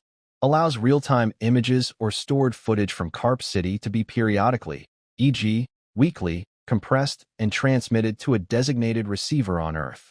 Civilization link energy permanently increased by 30%, improving the system's basic functions. Advanced/high-level rewards requires perfect completion or triggering hidden conditions. Details unclear. Chun Jiangwo's gaze lingered on stable image transmission for a long time. This reward is very specific and very attractive. It allows loved ones and comrades on Earth to truly see that they are still alive, not just hear their voices. Being able to send images, he repeated softly, then looked at Su Xiaoya. This reward is something the system knows we need most. Su Xiaoya nodded. It seems to have been observing and evaluating all along. This basic reward directly targets our main concern with connecting to Earth. As for the advanced reward, she looked at the blurry words. It feels like something for the next stage. Right now, it's just a shadow. The system is encouraging us, Chun Jiangwo said slowly. It knows what we need, so it puts these options in front of us. It could also be a trap, Su Xiaoya whispered. Using rewards to lure us into taking risks. Maybe. Chun Jiangwo looked at her. But Xiaosu, have you thought about it? Since we arrived in this world, every step has been a risk. Su Xiaoya paused. Yes, from the moment of crossing over, they have been taking risks. Trading with goblins was risky, building a food company was risky, contacting rune masters was risky, and even just surviving each day is risky. This world itself is a huge adventure. I understand now, she nodded. We will accept this task, but not because of the reward, because we have to. Exactly. Chun Jiangwo showed a slight approving smile. Because if Greystone City really falls into chaos, the war could spread here. We need to find out what's happening and prepare early, not for the reward, but to protect ourselves. And maybe, to help innocent people who might be harmed. At 9 o'clock, the meeting room was full of people. Chun Jiangwo didn't beat around the bush. He started directly. Everyone knows the situation. Greystone City might face a big change, and our system has given us a task to investigate and stop the collapse of order. He paused, scanning everyone's face. The purpose of today's meeting isn't whether we accept this task. That's already decided. We need to discuss how to accept it and how to do it. Third, form a skilled intelligence team to try to approach Greystone City and gather first-hand information. Who will be on the team? Li Weigua asked. They need to be good at fighting, quick thinking, and able to adapt. I can go, Lin Xiaofeng volunteered. I deal with outsiders a lot, know some merchants and travelers, so I can blend in easily. It's too dangerous, Li Shuiying opposed. You're a public figure, many people recognize your face. Then I can wear makeup or find someone else. Lin Xiaofeng still wanted to argue. Let me go, a calm voice said. Everyone turned to see a young police officer from the security system, named Zhou Rue. He was among the first volunteers, previously served in special forces, and had professional training. I have experience in reconnaissance and counter-reconnaissance, Zhou Rue said.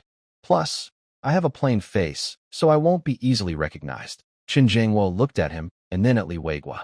Li Weigua nodded. I trust Zhou Rue's abilities. Good, Chun Jiangwo agreed. Zhou Rue will lead the team and choose 2 capable people. The task is simple. Infiltrate the outskirts of Greystone City, observe the situation, avoid contact, keep a low profile, gather information, and immediately withdraw after completing the mission. Safety first. Yes, Zhou Rue saluted. The meeting continued to discuss other matters: supplies, militia training, emergency plans, and preparations for the third call with Earth. 2 hours later, the meeting ended.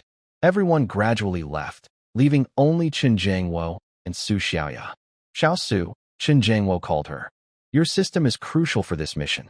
If you sense anything unusual, immediately notify Zhou Rue and the others to retreat.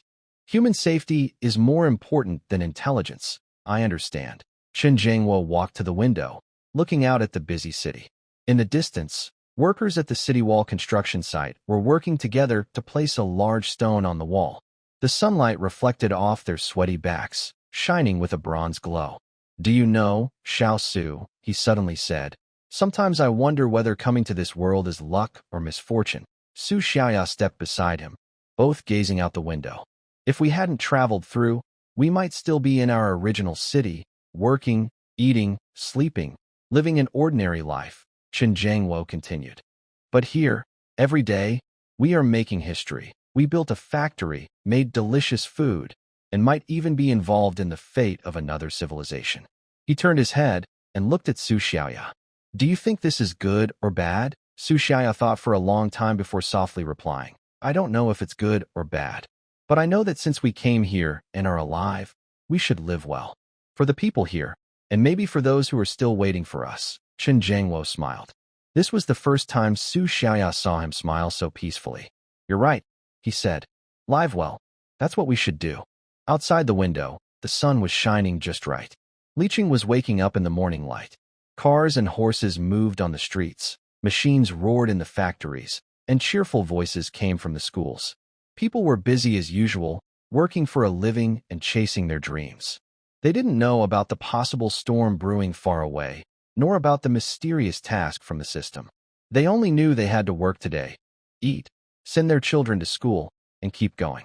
Perhaps this is the greatest strength in an uncertain world, to hold on and make each day count. Zhou Rue's intelligence team set out at dawn 3 days later. They disguised themselves as a small trading group, carrying local specialties like spicy sauce, tools, and cloth, heading toward Greystone City, disappearing into the morning fog. Su Xiaoya stood on the city wall, watching them leave. In her mind, the system's countdown was quietly ticking. 87 days, 4 hours, 11 minutes. The wind blew from afar, carrying a strange scent. She clenched her phone. On the screen was a message from Lin Xiaofeng. Zhou Rue and the others have left. We're also starting to prepare for the third call. Commander Chen said this time we need to report our progress to Earth and briefly mention the changes in the external environment. Su Xiaoya typed a reply. Okay. Tell them everything is fine here. Sent. She looked up and gazed toward Greystone City. The sky was bright blue, cloudless, a rare good day. But for some reason, she always felt that beneath that overly blue sky, something was quietly changing, like an undercurrent beginning to stir beneath a calm lake. And the ship of Liqing, with everyone's efforts, was strengthening its hull, stockpiling food, and training sailors. A storm might come, or it might not, but they were already prepared. On the top terrace of the command center, the early morning wind carried the chill of late autumn. Chen Jiangwo stood there wrapped in an old military coat, with Li Weiguo, Zhao Jigang, and Wang Taizhu behind him. Su Xiaoya was also present, clutching her increasingly hot phone, its screen glowing faintly with a dark gold light in the night. How much time is left for the countdown? Chen Jiangwo asked quietly. Su Xiaoya glanced at the screen. 5 days, 18 hours, 42 minutes until the next communication window, more than 5 days. It has been 2 days since they first heard their homeland's voice, but the shock from that 3-minute call and the subsequent system changes still stirred throughout the command layer. Is the system task bar still the same? Wang Taizhu asked, his eyes bloodshot from almost no sleep these days. Su Xiaoya nodded and turned the phone screen toward them. In the dark gold interface center, the task description was still clear. Main task: maintain the balance of order in the arcane realm. Task description: detect unnatural disturbances in the host subdimension, arcane realm. order energy field. The disturbance source is located at a regional civilization node. Coordinates affected and unclear. Task requirement. Assist the current civilization to identify the nature of the disturbance and prevent its collapse within 86 natural days. Below the main task, a new subitem appeared. Progress. First regular cross-dimensional link established. Stability of civilization bond energy increased by 5%. Receiving bandwidth assessment in progress. So, Liwegwa crossed his arms, frowning. This system not only gave us a task, but also rewarded us because we successfully contacted Earth. More like a kind of unlock, Su Xiaoya said carefully. I can feel the connection between the system and me becoming clearer. Before, it was like looking through frosted glass. Now, the glass is a bit cleaner. Did it tell you what exactly happened in Greystone City? Zhao Jigang asked directly. Su Xiaoya shook her head. Coordinates are still vague, only indicating strong interference. But the words, order disturbance, combined with the messages from Master Errol and Lena, she didn't finish, but everyone understood her meaning. Inside Greystone City, problems have arisen, and these issues may be more serious than they initially thought. The mysterious system even considers them a threat that could disrupt the entire area's order. Chen Jingwo listened quietly, his gaze fixed on the dark mountain range in the southwest, where the city was headed just before dawn. 5 days, he suddenly said. We have 5 days until the next communication. We can't just wait during this time. He turned to look at everyone. Wei Guo immediately strengthened the alert levels at all border outposts, especially on the western side. Increase patrol shifts, but be careful. Don't cross the border or provoke anyone. Understood, Li Weigua nodded. I'll have all the telescopes at the outposts distributed and increase watch time. Taizhu, Chen Jingwo looked at the engineer. How is the progress on the long-distance communication network you mentioned last time? Wang Taizhu quickly took out a notebook filled with sketches. The basic test worked. We used thin copper wires twisted together, coated with 3 layers of resin and waterproof oilcloth for insulation. The signal attenuation is acceptable. For power, we're using small magic crystal-powered hand-crank generators, 1 at each terminal. The biggest problem is the distance. Beyond 10 miles, the signal gets too weak to hear clearly. So, relay stations are needed, Chen said sharply. Exactly, Wang Taizhu pointed at his notebook. My team and I thought about it. We can set up simple wooden towers at key high points, with a signal booster, basically a large coil and resonance crystal, to amplify and relay the signals using magic. It's rough, but it should connect the command center to the western front line. How long will it take? If we have all the materials, the first 3 relay towers and the wiring could be done in about 7 days. 5 days for you, Chen said calmly but firmly. First, establish a communication line from the command center to the western 3rd observation tower. If Zhou Rue and others send urgent messages, we need to know immediately. Wang Taizhu swallowed hard and nodded. We'll do our best. Jigang, Chen turned to the emergency bureau chief. Conduct a full inventory of medical supplies, especially antidotes, anti-infection herbs, and medicines. Organize basic health checks in all communities. If the problems in Greystone City spill over, we must ensure our city stays stable. Preparations are already underway, Zhao Jigang replied calmly. Additionally, I suggest we immediately retest and reinforce all water sources in the city. Understood. Chen Jingwo looked at Su Xiaoya and said, Xiao Su, your task is the most important and also the most unclear. Keep a close watch on the system. Report any new hints or changes, no matter how small. You are the only link between us and that higher dimensional being. Su Xiaoya straightened her back. Yes, Commander Chen. Everyone else dispersed. Only Chen Jingwo and the fading night remained on the balcony. He walked back to the railing and looked southwest again. On the horizon, a faint line of dawn appeared. Gordon, and that so-called order disturbance. A storm is coming, and they must fix the roof and secure the doors and windows before the rain starts. In 5 days, he needs clearer answers, whether from Earth or from this strange starry sky. Teacher Qin, lying on his side with his ear pressed against a flat rock, slowly shook his head. His voice came through a hidden tube beneath the camouflage cloth. Similar to yesterday, the regular muffled sound has appeared again. It lasted about half an hour, with intervals of roughly 5 minutes. The source of the sound. Let me correct that, it's more north. It might not be the main training ground, but an area closer to the inner city's Blackstone Fortress. Blackstone Fortress. Gordon's family stronghold and the main base for the conservative faction in Greystone City. Zhou Rui took note silently. These days, they lurked around the outskirts of Greystone City like ghosts, observing with telescopes, listening with sound detectors, and recording all unusual activities with basic sketches and notes. The simple camera and valuable film made by Wang Taizhu hadn't been used yet. They were waiting for a truly important target. Captain Xiao Zheng, a former photography enthusiast, called from a more rear side. He was responsible for observing distant areas with a small mirror reflecting sunlight.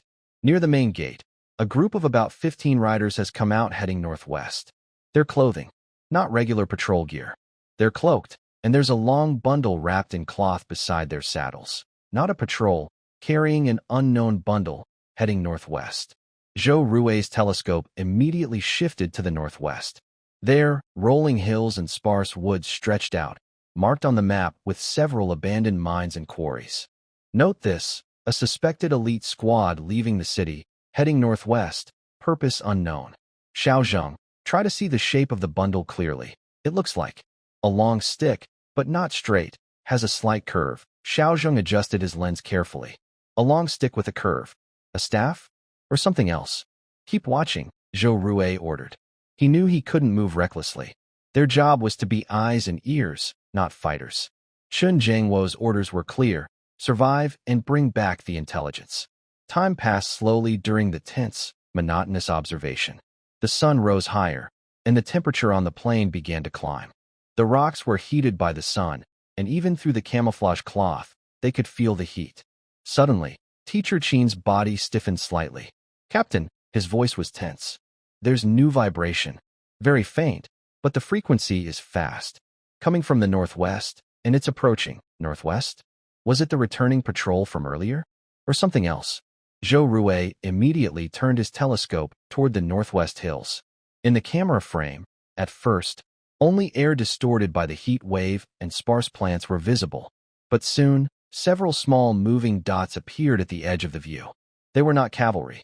Could they be people? Walking figures, and their movements looked a bit unsteady? He adjusted the focus, and the image became clearer. It was 5 ragged people, supporting each other, struggling to move across the hot gravel ground. They looked like farmers or vendors, and one of them seemed to be bending over and vomiting. 5 civilians, in very poor condition, approaching Greystone City from the northwest, Zhou Rui quickly described. Xiao Wu sketched their clothing and state. Lao Qin, watch for reactions from Greystone City. Through the telescope, those 5 weak individuals finally reached the small gate on the west side of Greystone City. They seemed to want to ask for help, but the guard soldiers raised their spears and shouted loudly. The two sides hesitated for a moment. The soldiers even made a throwing motion. The 5 people frightenedly retreated, then supported each other and turned. East. That's away from Greystone City, closer to the leeching control area. Zhou Rui's heart sank slightly. Record. The defenders of Greystone City refused entry to the 5 civilians in poor condition and drove them away. The civilians turned eastward. Note. East roughly points toward our wilderness area. Driving away the sick? In this wilderness, isn't that the same as murder? What is Greystone City afraid of? The plague? Captain, should we follow and see what's happening? Xiao Wu asked. Zhou Rui stared at the 5 stumbling figures heading east, then looked at the heavily guarded city gate, thoughts racing. Follow them, risking exposure or possible infection. Don't follow, and the abnormal condition of these 5 people and their being driven away could be important intelligence to understand. Lao Qin, Xiao Zheng, stay here and keep monitoring Greystone City. Especially watch for any follow-up groups leaving the city to track or eliminate them, Zhou Rui decided. Xiao Wu, come with me. Keep your distance and stay protected. The two silently slid down the rocks like lizards, using the terrain for cover, quietly following the 5 stumbling figures from afar. Through the telescope, their faces looked unusually pale under the noon sun. Zhou Rui didn't know who they were or what illness they had, but he knew these 5 people were likely just the tip of the iceberg of some problem within Gordon or Greystone City. And this iceberg is being unintentionally or intentionally pushed toward leaching. The hot wind on the wasteland blows dust into the air, making it hard to see. Zhou Rue tightens his cloth mask, his eyes sharp like a lone wolf. In the western part of leaching, the newly built West 3 Lookout Tower casts a straight shadow under the noon sun. This is not an ordinary wooden tower. It stands 15 meters tall, made of tough ironwood and reinforced with scrap metal strips. The top is not just a simple platform, but a small square room with a roof and protective walls, with observation windows on 3 sides facing outward. The most noticeable feature is a strange device on the tower top, a large copper coil about 1 meter in diameter, supported by a wooden frame. In the center of the coil floats a small, glowing light blue crystal about the size of a fist. Several copper wires wrapped in thick insulation run from the coil down the tower, connecting to a small room at the base. This is the result of 5 days and nights of non-stop work by Wang Tieju's team. The first, runic signal relay tower. Inside the small room at the tower base, young technician Xiaofang carefully turns a generator with a handle. With a soft buzzing, a few small lamps on a wooden box nearby light up one after another. He takes off the receiver hanging on the wall, and a crackling electrical sound comes from it, followed by a slightly blurry but clear human voice. West 3 Tower, West 3 Tower, this is the main station. Signal test, please respond. Xiaofang excitedly moves closer to the microphone. Main station, West 3 Tower here. The sound is clear. Good. Keep the line open. Test every half hour as planned. End of transmission. Understood.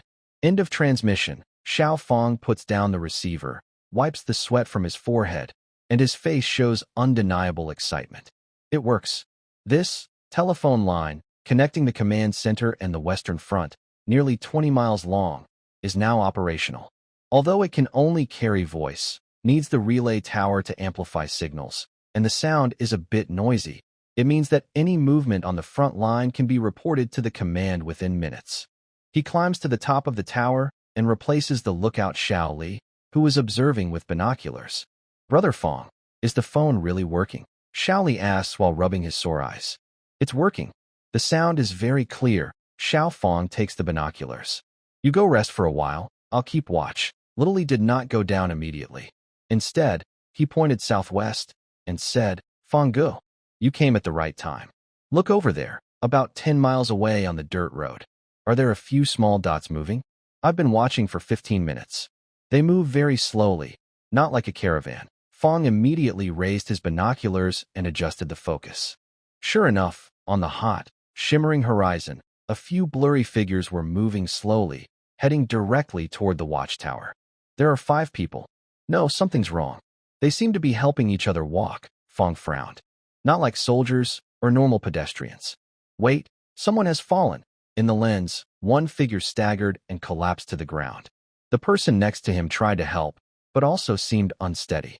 Little Li, hurry and call the station to report, Fong ordered immediately. On the dirt road 10 miles southwest, we found 5 unidentified people. They are acting strangely, possibly injured, and are moving toward us. Request instructions. Yes. Little Li turned and rushed down to the tower. Fong kept his eyes fixed on the 5 figures, feeling a sense of unease. Suddenly appearing in the wilderness, especially coming from Greystone City. A few minutes later, Little Li ran up, panting. The station ordered us to keep watching without contact. Patrol teams and the Western Medical Station have been notified and are ready. Continue monitoring for any follow-up trackers. The command was clear. Fong took a deep breath, keeping the crosshairs of the binoculars firmly on the slow-moving figures, while cautiously scanning the wilderness behind them. There was no smoke, dust, or other moving objects, only endless heat waves and wild grass. About 20 minutes later, a patrol team appeared in the binoculars.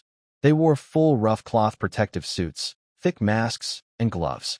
Riding 6-legged lizards equipped with simple shock rune seats, they moved quickly but in a disciplined formation. When they were a few hundred meters from the 5 figures, they split into 2 wings, cautiously approaching and signaling the figures to stop with long poles. Through the binoculars, Fong saw the patrol leader seemingly shouting commands from a distance. The 5 figures gestured excitedly, and one of them vomited. Then, the patrol team took out several strange masks that looked like bird beaks, probably makeshift gas masks, and handed them to the 5 people. They then guided them to turn and walk away from Gray City's main area toward a temporary quarantine medical station set up at the edge of the wilderness. The situation was handled quickly and carefully, with plans and protective measures in place. Xiao Fong relaxed a little, but he knew this was just the beginning. The news was quickly sent back to the command center through a new phone line. In the meeting room, the atmosphere was serious. Li Weiguo had just put down the receiver. 5 people, initially identified as free farmers and small vendors near Greystone City. They claimed to have fallen ill after drinking water from Blackwater Creek. Symptoms include stomach pain, vomiting, weakness, and one shows signs of dehydration. The Greystone City guards refused them entry and drove them away. Blackwater Creek. Li Xiuying found the winding line on the map. It flows through the Plan No. 3 reclamation area downstream. What does the medical team say after their initial check? Chen Jingwo asked. The symptoms match acute gastroenteritis or mild poisoning, but the exact toxin is unknown. Samples have been sent for testing. The 5 are isolated, and the medical team is wearing level 2 protective gear, Zhao Jigang reported. I've ordered multiple water samples from the section of Blackwater Creek within our control area, and all downstream personnel are to stop using that water source and switch to backup water. Good job, Chen Jingwo said, tapping his fingers on the table, but his eyes looked toward the southwest outside the window. Greystone City responded quickly. They refused entry and drove people away. Framing us? Or are they really afraid of an outbreak? Wang Taizhu asked quietly. Both are possible, Li Weiguo said sharply. If it's framing, their methods aren't very clever, but it's disgusting. If there really is a problem, they're trying to drive out the source of illness. They're ruthless. The key point is that creek water. Let's wait for the water test results, Chen Jingwo interrupted. Until then, we shouldn't jump to conclusions. But, he paused, his voice steady and strong. Notify Zhou Rue to stay alert. Especially watch Greystone City's recent water management, material flow, especially medical supplies, and special items. Also, inform all border patrols and watchtowers to increase surveillance. Any personnel or items coming from Greystone City that seem abnormal should be handled with the highest alert. Additionally, he looked at Su Xiaoya. Any new updates from the system? Su Xiaoya had been looking at her phone and raised her head when spoken to, her face showing some concern. Just now, the message bandwidth assessment in progress disappeared. It changed too. She turned her phone screen to show everyone. Bandwidth assessment complete. Currently, the stable communication types are voice, text, and static images, low resolution. The next upgrade requires completing an effective order disturbance, intervention, or resolution. Static images. Low resolution is acceptable. Wang Tieju's eyes lit up instantly. Li Weiguo and Zhao Jigang also became excited. This means that next time, the signals from Earth might include not just sounds and words, but also drawings, photos, and charts. The guidance will be more visual. However, Chen Jingwo's face showed little joy. He only looked deeply at the upgrade requirement. Note. Complete an effective order disturbance, intervention, or resolution. 5 Weak Farmers by Heishui Creek. The strange muffled sounds late at night in Greystone City. Gordon's restless xenophobic remarks. Are all these related to the so-called order disturbance? Keep monitoring, he told Su Xiaoya, then looked around at everyone. Meeting adjourned. Each to their duties. Remember, the enemy may not attack directly, but the first wave of probing has already begun. The meeting ended. Chen Jingwo walked back to the window. Toward the west, 3 observation towers. The new signal tower reflected a faint metallic shine in the sunlight. The blue crystal at the top flickered faintly, like a watchful eye. The phone line was connected, making the eye brighter and the ears sharper. But the bitter taste in the wind seemed even stronger. He picked up the internal communicator and connected to Wang Taizhu, who was busy in the workshop. Taizhu, how is the defense of the signal tower? The receiver came with a slightly surprised voice. Commander Chun, it's just a wooden frame with coils, not much defense. Add more, Chen Jingwo said simply. Strengthen it as much as possible without affecting functionality. The observation and signal towers might be the first targets.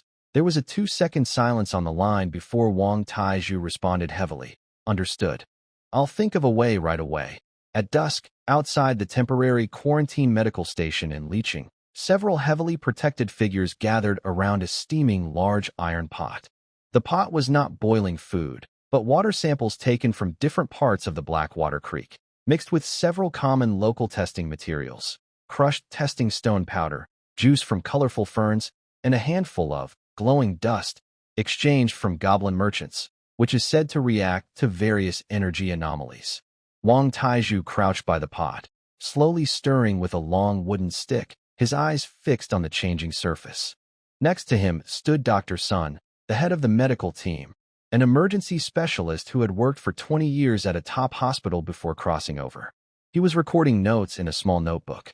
Upstream, near the Greystone City sampling point, after boiling, a film of oil floats on the surface, Dr. Sun said quickly.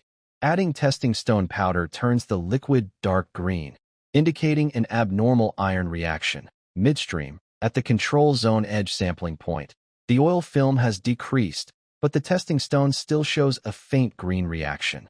Downstream, close to our planned reclamation area, the oil film has mostly disappeared, and the testing stone reaction is normal. Wang Taiju stopped stirring and used the stick to lift some sediment from the bottom of the pot. Under the firelight, he examined it carefully. This isn't ordinary mineral pollution. If it were iron or residue or volcanic ash, the sediment wouldn't be so fine, and the color would be different. This stuff looks a bit dark red. Dr. Sun leaned in to look and sniffed cautiously.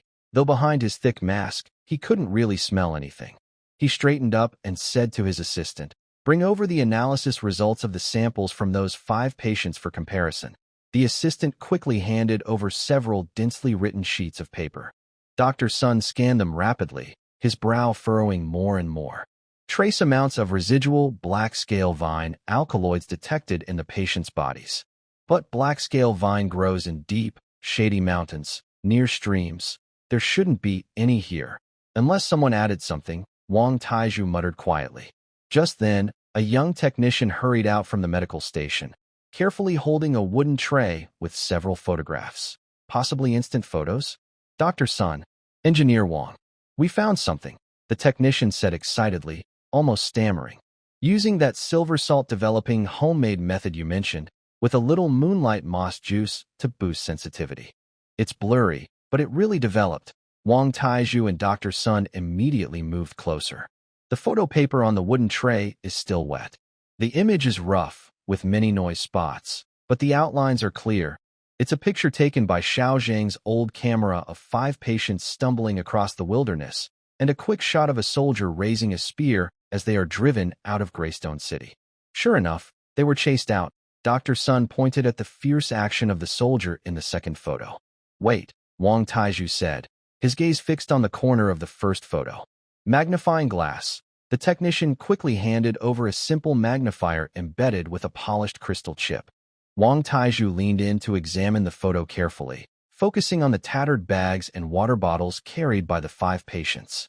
Look at this person's water bottle, Wang Taiju said, pointing at a blurry leather water pouch in the photo. The string tied around the spout. The color and weaving style look very similar to the standard equipment of the Greystone City Guards. Dr. Sun took the magnifier and looked closely, his face changing. Are you saying, this kind of crisscross woven reddish-brown string on the spout is a signature craft of the Greystone City Supply Workshop? It's rarely seen outside, Wang Taiju said in a low voice. How would an ordinary farmer have a military-grade water bottle? They exchanged glances, both sensing a coldness in each other's eyes. These 5 people are probably not so simple. Engineer Wang. Dr. Sun, another voice came from the medical station. It's Su Xiaoya. She hurried over, holding her phone. The screen lit up. Just now. The system had a faint reaction when I approached the quarantine zone. She turned the screen toward them. On the dark gold system interface, where only static task descriptions were normally displayed, a very faint, almost invisible ripple mark appeared below the words order disturbance, slowly flickering. It seems to have reacted to something here, Su Xiaoya said uncertainly. It's very faint, but it wasn't there before. Wang Taiju immediately looked at the dark red sediment in the iron pot, then at the military water bottle in the photo. Dr. Sun, he said, taking a deep breath, I need a small blood sample from the patient, just 1 drop. Also, take a little of the sediment from the pot and put it in a small bottle for me. What are you going to do? Run an experiment. Wang Tieju's eyes sparkled in the twilight.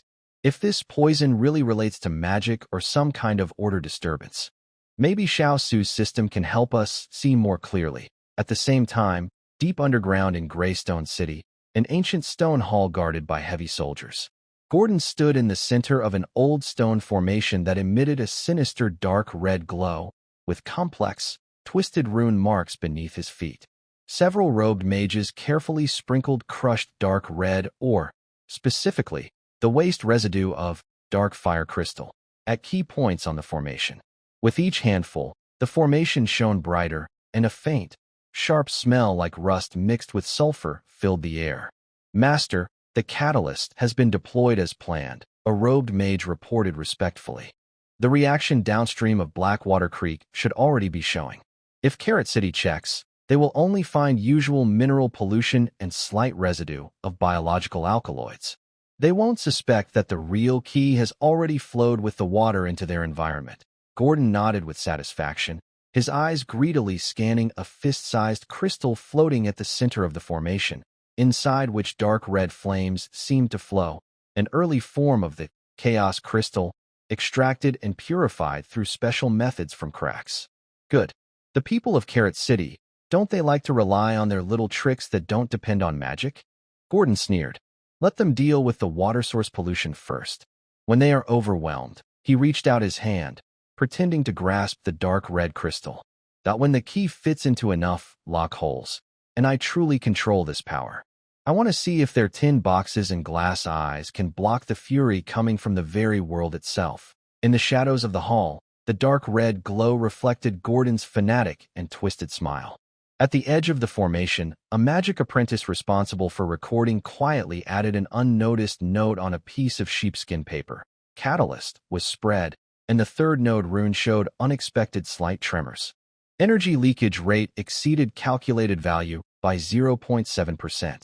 Monitoring recommended. This note was rolled into the depths of a pile of files. Meanwhile, the glow of the formation seemed to stir again, a little more restless than before. On the night of Broken Tooth Cliff, everything was cold and silent. Zhou Rui's team had moved to a new spot, hiding on a high hill that overlooked both Greystone City and the Northwest Hills. The mysterious cavalry that disappeared during the day kept him uneasy. Captain, there's a fire, whispered Xiao Wu, who was in charge of night observation. He handed over a simple telescope, an ordinary one modified with a low-light enhancement rune, borrowed from goblins. It glowed green but allowed him to see many details. Zhou Rui took it and adjusted the direction. In a valley deep in the Northwest Hills, faint lights flickered in the windless area. They weren't campfires, but looked more like lanterns or torches. How far away? About 8 miles in a straight line, but the terrain is complicated, so it's probably farther. Can you see what they're doing? Too far to tell clearly. I can only see that there are more than one group. They seem to be moving something, long, rectangular shadows being carried into a shadowed part of the mountain wall. There might be a cave or a mine entrance there. A mine. Zhou Rui remembered the map markings, an abandoned darkfire crystal mine. The long bundles carried by the cavalry during the day, the fire in the valley at night, and the moving shadows. Could they be connected? Old Sheen, any tremors in that direction? Old Sheen, lying next to a listening device, shook his head slowly. No large-scale activity. Just some scattered sounds, like footsteps crushing stones, intermittent, no heavy digging. Could it be storage? Or some quiet work that doesn't make much noise?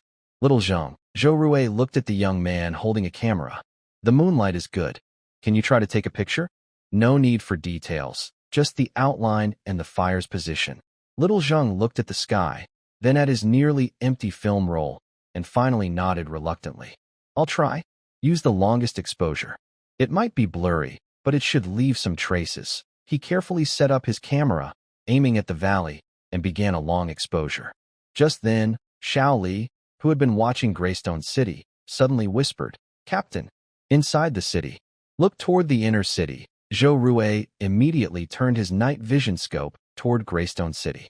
In the noble and important building area within the inner city, Especially near Blackstone Fortress, a faint reddish glow drifted in the night sky. It was a very thin, almost invisible halo, like a weak light from an energy field. Strangely, this glow seemed to pulse rhythmically. Old Sheen, listen in that direction. Now, Old Sheen quickly pressed the copper listening device against the rock and held his breath. After a few seconds, his face changed slightly. There is a very low humming sound, very steady in frequency, not a natural noise. It's mixed with very faint, regular clicking sounds, like some precise mechanism working. Humming? Clicking sounds? Reddish pulsing glow? Zhou Rui's heart suddenly jumped. This was very different from what he expected, Gordon organizing troops and training soldiers. It looked more like a ritual or the operation of a large magic device. Record. Inside Greystone City, at night, an unknown red energy glow with rhythmic pulsing was observed. Ground listening detected a steady low-frequency hum and regular mechanical sounds. Suspected large-scale secret magic or energy activity. He quickly wrote this information in his waterproof notebook, each heavy with importance. Captain Xiao Zheng, after finishing his shot, carefully turned the reel and spoke with a dry voice. When I was filming, I think I saw someone in the valley holding a torch, waving it a few times in the sky. Like a signal. A signal? To whom? Zhou Rui immediately looked again toward Greystone City. Less than a minute after Xiao Zheng finished speaking, he clearly saw the dark red pulsing glow inside the city suddenly intensify, flickering once as if responding, then returning to its previous rhythm. Something was happening inside the city. Outside in the valley, people were responding with firelight. This was not simple resource storage or soldier training. It was a coordinated, connected action. We must find out what's really happening in the valley, Zhou Rui decided. Xiao Wu, Xiao Li, stay here and keep watching Greystone City and maintain communication.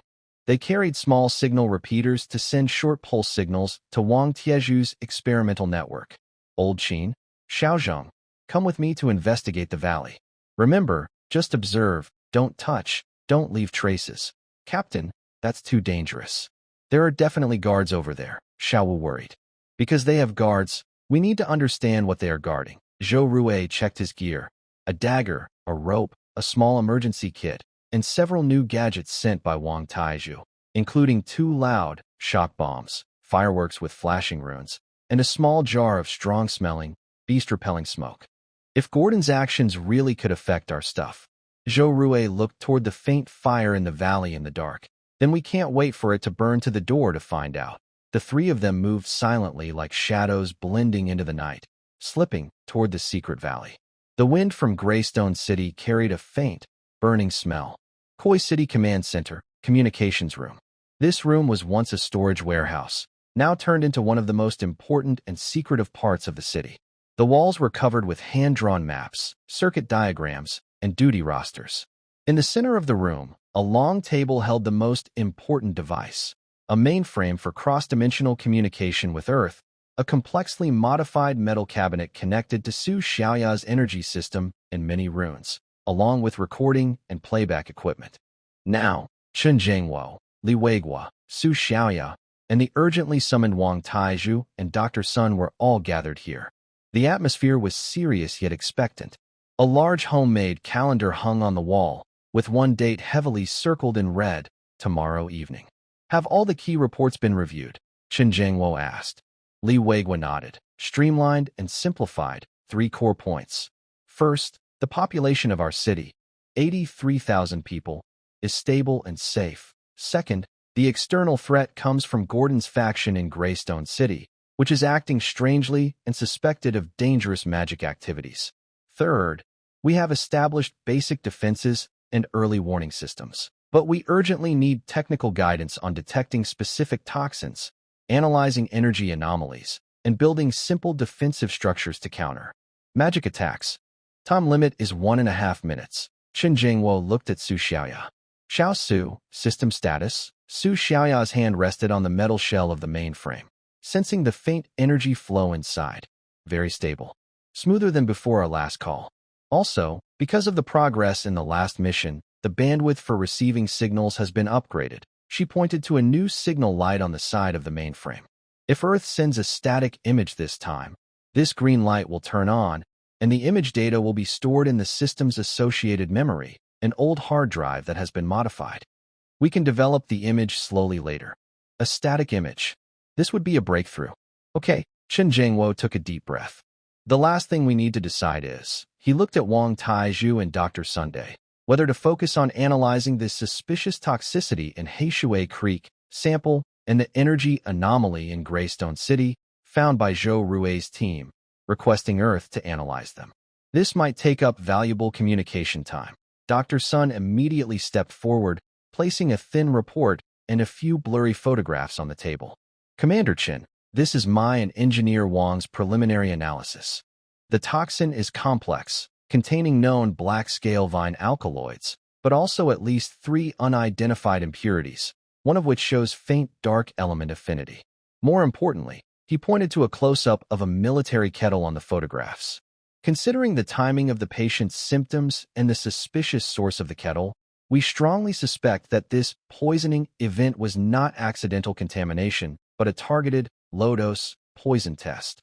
The purpose might be to test our detection and responsibilities, or to prepare for some follow-up action. Wang Taizhu added, I tried to use Sister Su Xiaoya's system energy field to contact the purified toxin sample and the patient's blood.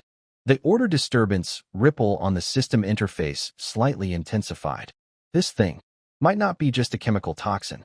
It could be mixed with magic-related elements, or it might be a kind of medium. Medium, Li Weigua frowned. Like a key, Su Xiaoya softly spoke. She stared at her phone screen, where the ripple flickering seemed to match the experiment Wang Taizhu described. The system's prompt of order disturbance. If the toxin is a key, then what is the lock it is searching for? And who is it on? The communication room fell silent for a few seconds. This question made everyone's spines tingle. Also, Wang Taizhu took out a few more blurry photos just developed by the technician. They were distant shots of Greystone City taken with a long lens. Although the details are not clear, pay attention to the rooftops and the sky background in the inner city area. Have you noticed that the night sky in these areas seems darker and more distorted than in other places? It's like there's an invisible, flickering heat wave blocking the view. Everyone looked closely. Sure enough, above the Greystone City's inner area, the stars seemed to have tiny breaks in their continuity, giving the photo an indescribable murky feeling. This is a sign of a large energy field distorting the light, said Wang Taizhu, his voice dry. It's very faint, but it's definitely there. Whatever Gordon is doing inside, it's probably on a large scale. Chen Jiangwo tapped heavily on the table. Things are more complicated than we thought, he said seriously. Gordon's goal might not just be about exclusion or gaining power. The activities he's involved in could be dangerous in ways we don't yet understand. He looked at Su Xiaoya. Add these new findings, suspected magical medium toxins and abnormal energy fields in the inner city, as top priorities in our technical consultation. Include them in the main points of the call. Ask Earth for any possible analysis clues, identification methods, or defense ideas based on these features. Understood. And Chun turned to Li Weigua. Notify all units to be especially alert during tomorrow's communication. Gordon might not know the exact time of our calls, but he can definitely sense our increased vigilance recently. We need to prevent him from making sudden moves before or around tomorrow. Got it. I'll deploy the arrangements immediately. Everyone disperse to prepare. In the communication room, only Chen Jiangwo, Su Xiaoya, and the silent machine connecting to their distant homeland remained. Xiao Su, Chen suddenly asked, how do you feel when you talk to Earth? Su Xiaoya hesitated for a moment, then thought, it's wonderful. The system feels like a channel. My consciousness seems to stand on this side of the channel, faintly sensing the vast, orderly, and stable existence on the other side. But the details need the system to translate. I feel more like a switchboard operator. Switchboard operator. Chun pondered the word. Yes, a switchboard operator. Everything we do here, digging channels, smelting iron, healing, investigating, is to keep this line secure, making the voice clearer. Then, we pass on what our homeland has taught us, survive here, and find a way to go back. His gaze fell on the dark night sky outside the window, towards the southwest. Tomorrow, we not only need to report safety, but also ask about life and death, Chen Jiangwo said softly, but with great strength. Comrade Su Xiaoya, are you ready? Su Xiaoya clenched her phone, feeling the faint warmth from the device that resonated with her palm, and straightened her back. Ready, Commander Chun. The clock on the wall in the communication room ticked loudly, its second hand moving toward the marked time with a click. In the quiet of the night, it seemed as if invisible radio waves were gathering between dimensions, waiting to send messages across the starry sea. In the direction of Greystone City, the dark red glow inside the city seemed clearer and more active tonight than ever before. It was just dawn when Zhao Ming pushed open the folding door of Zhao's barbecue. He woke up especially early today because last night, old Chun from the patrol team mentioned over dinner that the water in the West Creek has smelled strange lately. Be careful with your ingredients. Strange smell? Zhao Ming paid close attention. His barbecue sauces and marinades all pointed to the old spring at the lower reaches of Blackwater Creek. He grabbed 2 empty buckets, mounted his assisted rune tricycle, and creaked toward the reclamation area to the west. The morning breeze was cool, carrying the scent of dew and earth, but as he got closer to the creek, Zhao Ming wrinkled his nose. No, wait. There was definitely a smell in the air. It wasn't like decayed leaves or dead fish, but more like the steam and water vapor from a blacksmith's forge when cooling metal, mixed with a hint of burnt herbal ash. It was faint, but not enough to fool someone like him who dealt with spices all day. He parked his bike on a small path a little way from the creek, carefully carried his buckets, and approached. The creek looked clear enough, flowing gently. He squatted down, scooped up some water, and brought it close to his nose for a careful sniff. The strange smell was even more obvious now. There was also a barely perceptible, almost chokingly bitter sensation in the water. Boss Zhao? Coming to fetch water so early? A voice came from behind. It was Sun Bo, an old farmer responsible for this reclamation area, carrying apparently here to check the situation. Good morning, Sun Bo. Zhao Ming stood up, shook the water off his hands, and asked, don't you think the water smells a bit off? Sun Bo came over, squatted down, and sniffed the air. His brow immediately furrowed. There is a problem. It wasn't this obvious yesterday. A few days ago, I used this water to water the newly grown leafy vegetables. Several of the leaves are slightly yellowed and curled at the edges. I thought it was just dry weather. They looked at each other and saw worry in each other's eyes. Water is vital. This is a serious matter. Let's go upstream to check, Zhao Ming decided quickly. They followed the creek upstream. The further west they went, the less the strange smell seemed to be. But some drought-resistant weeds along the creek showed signs of abnormal withering, not just dry and yellow, but dull and faded. After walking about 2 miles, they reached a jumble of rocks. Zhao Ming suddenly pulled Sun Bo aside and hid behind a large stone. What's wrong?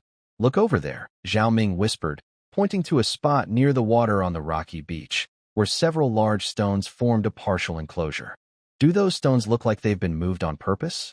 And nearby, the grass is trampled down.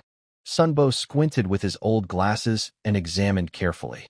It looks like a small shelter that could fit 2 people, who would come here to build a shelter. Just then, a low cough and muffled, accented curses came from inside the stone shelter. This place is cursed. So cold. How long do I have to stay here? Someone was there? Zhao Ming and Sun Bo dared not make a sound. They carefully crouched down. From the sound of it, at least 2 people, with a clear accent from Greystone City. What were they guarding? The strange-smelling creek water? Zhao Ming tugged gently at Sun Bo's sleeve. The 2 quietly retreated until they were far enough away, then stood up and hurried back. We must report this quickly. Sun Bo's face was pale. People from Greystone City are so close to the water, crouching there. This water, it's probably connected to them, Zhao Ming said, jumping onto his tricycle. Sun Bo, go back and tell our people not to use this creek water. I'll report to the command center. He pedaled the tricycle quickly, the assist rune humming as he sped toward the city. At the command center, Chun Jingwo had just finished listening to Wang Tieju's report on the reinforcement plan for the signal tower when he saw Li Weiguo leading a hurried Zhao Ming into the room. Commander Chun. Director Li, Zhao Ming, unable to even wipe his sweat, said urgently, there's a problem at Heishui Creek to the west. He quickly explained everything, like pouring beans from a bamboo tube, about discovering strange smells, investigating with Sun Bo, and hearing about the hidden personnel with Greystone City accents. Are they guarding by the water? Li Weigua's eyes sharpened. Are they trying to keep throwing things, or are they afraid we might find something? Chen Jiangwo was silent for a moment, then looked at Wang Taizhu. Taizhu, you mentioned earlier that the toxin sample had magic residue? Yes. Wang Taizhu nodded. Dr. Sun suspects it's not just poison, but more like a mark or trigger. A mark or triggered. Chen Jiangwo tapped his fingers on the table. If the creek is the channel for delivering the trigger, then their ambush upstream might be to keep the channel open or to observe how the trigger works. He turned to Li Weigua. Immediately send a team of plainclothes agents, led by experienced hunters familiar with the terrain, to monitor the rocky shoal from a distance. Don't alert them. I need to know how many they are, what equipment they have, their shift patterns, and what they are actually doing. Understood. Also, Chen Jiangwo said to Zhao Ming, Boss Zhao, thank you for your vigilance. The situation you found is very important. Go back and notify trusted merchants and residents to avoid using water from the lower part of Heishui Creek for now. We will give clear instructions soon. Zhao Ming nodded firmly. Rest assured, Commander Chen, I understand the importance. After Zhao Ming left, Chen Jiangwo turned to Wang Taizhu. Taizhu, when can your signal tower establish stable contact with Zhou Rue and the others? The relay rune for the signal has already been carved. It can be sent to the front line this afternoon. If all goes well, we can try a short communication by tomorrow morning. No longer just pulse signals, Wang Taizhu said confidently. Good. Chen Jiangwo looked out the window. We need Zhou Rue's eyes to see more clearly. Gordon is adding something to the water and placing nails outside the city. His big plan has probably already started. He remembered the ripple of order disturbance in Su Xiaoya's system and the blurry funnel mark. Time might be more urgent than we thought. At dusk, the command center's communication room was once again crowded. The atmosphere was calmer than before, but more focused. Su Xiaoya sat in front of the main console, her palms slightly sweaty. This is not nervousness, but a state of full concentration. She can feel that after 2 successful calls and the city of Li successfully thwarted Gordon's first attempt to frame her, as well as the initial discovery of anomalies in Blackwater Creek, her connection with the system and the channel between the system and Earth seem to have become more smooth and accepted. After the last call, the system interface briefly displayed a prompt. Based on successful early warning and initial intervention against low-level order disturbances, some information reception protocols have been optimized. Next cycle, try transmitting structured data units. Structured data units. That's what the system calls them. Wang Taizhu and others prefer to call them data packets. This means that today, they might not only hear sounds, but also receive more detailed information from Earth. Time's up. Chen Jiangwo's deep voice broke the silence. Su Xiaoya nodded and pressed the start button. A familiar faint hum sounded. She spoke clearly into the receiver. Home. Home. This is Li City. Third regular communication, starting now. Her report was more concise than before, getting straight to the point. First, the city is generally stable, but faces clear external threats. Second, the threat group Gordon Forces from Greystone City is conducting multiple dangerous activities, including polluting water sources with mixed magic media, setting up hidden posts near the border, and there are signs of ongoing abnormal energy activity at their control center. Third, we have begun initial responses but urgently need the following key guidance. 1. How to quickly identify and block possible magical media or triggers in the water source. 2. Suggestions for covert reconnaissance and countermeasures against hidden posts. 3. Any known characteristics or weaknesses of the abnormal dark red pulsing energy. Report complete. Awaiting instructions. After finishing the report, she held her breath and focused. A few seconds later, a response came. It was still Lu Mei's voice, but more fluent and professional. Li City, received. The information has been passed to the expert team. Please note, this time we will attempt to transmit 3 sets of structured data. The first set includes comparison charts and simple identification methods for common magic energy markers and natural pollutants. The second set covers optimized designs and counter-espionage points for simple unmanned reconnaissance devices, non-magic driven. The third set provides basic analysis of specific spectral energy fields and an overview of possible interference methods. starting transmission. As she spoke, on one side of the communication room, the old hard drive connected to the system cache began blinking rhythmically. Next to it, a makeshift crystal panel displayed a slow, very simple progress bar. Wow, the image is really transmitting. Wang Taiju stared tightly at the slowly rising progress bar, his fists clenched. Dr. Sun had already taken out a notebook, ready to record at any moment. Amid the faint sound of data transfer, Lu Mei's voice sounded again, this time with a touch of warmth. Comrades in Liqing, your situation on the front lines is always on the country's mind. The experts from the Homeland team are working day and night to analyze every piece of information you send back. Please believe, you are not fighting alone. Keep a scientific mindset, use collective wisdom, and protect yourselves and those around you. The country is waiting for your safe return. End of message. G. After a slight crackle of electrical noise, the communication was cut off. But this time, everyone did not fall silent immediately. All eyes focused on the progress bar finally reaching 100% and the hard drive indicator stopping its blinking. It's done. Wang Taiju was the first to jump up. Quick, let's see the data. The technicians immediately got busy. As they operated, a simple projector using glowing moss and focused crystal began casting a blurry but visible image onto the screen. The first image showed a comparison of colors and textures. On one side were normal mineral and plant pigments. On the other were abnormal samples labeled with words like suspected energy attachment, arcane residue, and chaos tendency. Although rough, it was clear at a glance. Look at this. Dr. Sun pointed to one of the diagrams with a dark red spiral pattern. This looks very similar to the microscopic pattern we found in the patient's blood sediment, which contained an unknown substance. My hometown says this might be a chaos tendency marker. The second image was a simple sketch of flying machines, with notes on how to use lightweight wood, rubber bands, and small windmill blades for unpowered gliding or short-distance launching, as well as tips on camouflage painting and choosing hidden observation points. This is great. Li Weigu's eyes lit up. It's more practical than the model planes we studied before. Low cost, easy to make, perfect for our frontline reconnaissance.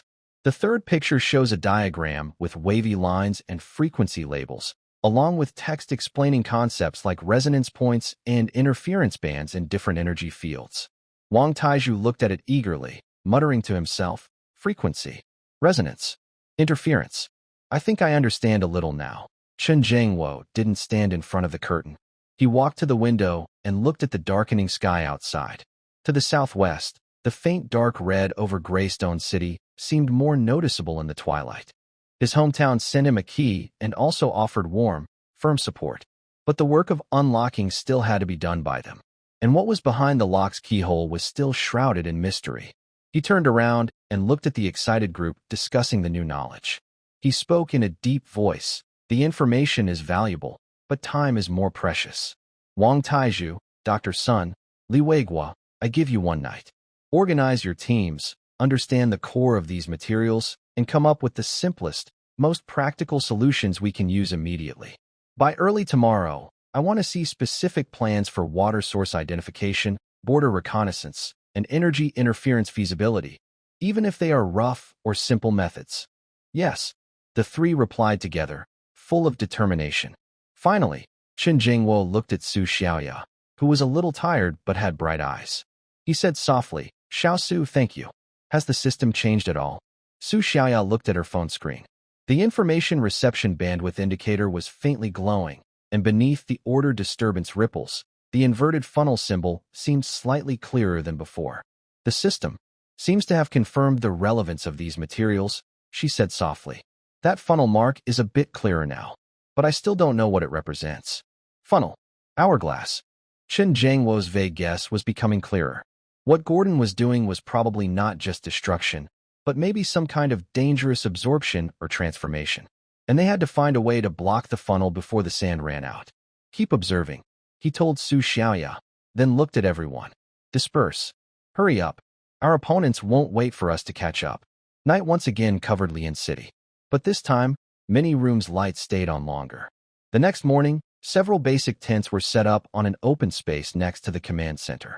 Under the first tent, Dr. Sun, along with a few veteran pharmacists and eager residents, was examining bottles and jars. A comparison chart was enlarged and taped to a wooden board. Old Zhang, your eyesight is good.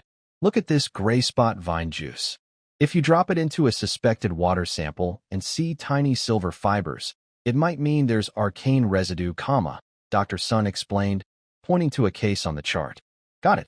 We just need to see if it changes color or forms fibers, Old Zhang said, suddenly understanding. This method is simple. Let's prepare several types of local plant juices that change color when magic is nearby, make test strips, and give them to water sources. Exactly. It's a rough testing kit. Not precise, but quick to spot problems. Under the second tent, a few old carpenters and skilled young people were comparing drawings, assembling strange little devices from light wood, thin bamboo strips, and fish glue, shaped like a long, winged cross. This is called a hand-thrown gliding bird, explained Wang Taiju. It's made from elastic branches and launched with a slingshot. It can glide in the air for a while. We can attach a small mirror to reflect light or coat it with special paint. Using telescopes below, we can observe the reflected light or movement to see if there are hidden people or unusual terrain changes. Great idea, a young carpenter said excitedly. It's much safer than sending someone close. Just need to adjust the wings properly, or it might crash. Practice makes perfect, Wang Taiju encouraged. Under the third tent, the discussion was loudest and most intense. Li Weiguo, Wang Taiju, and a few sensitive musicians and clockmakers gathered together.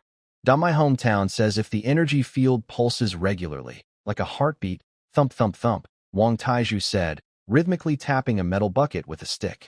If we create another sound, bang bang bang, and disrupt its rhythm, it might make it uncomfortable or even choke. But how do we know what its heartbeat sounds like? Asked an older musician. Li Weiguo said, let's assume that the humming is its main heartbeat.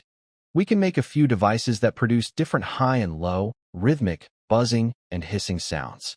The larger ones use copper drums with cymbals to vibrate, and the smaller ones use metal tubes or hollow wood of different lengths. When the time comes, we can try different methods. We might get lucky and guess one or two correctly. That's the same idea as using drums to scare away mountain spirits, Lao Lijiang smiled. The earth is just earth, but maybe it will work.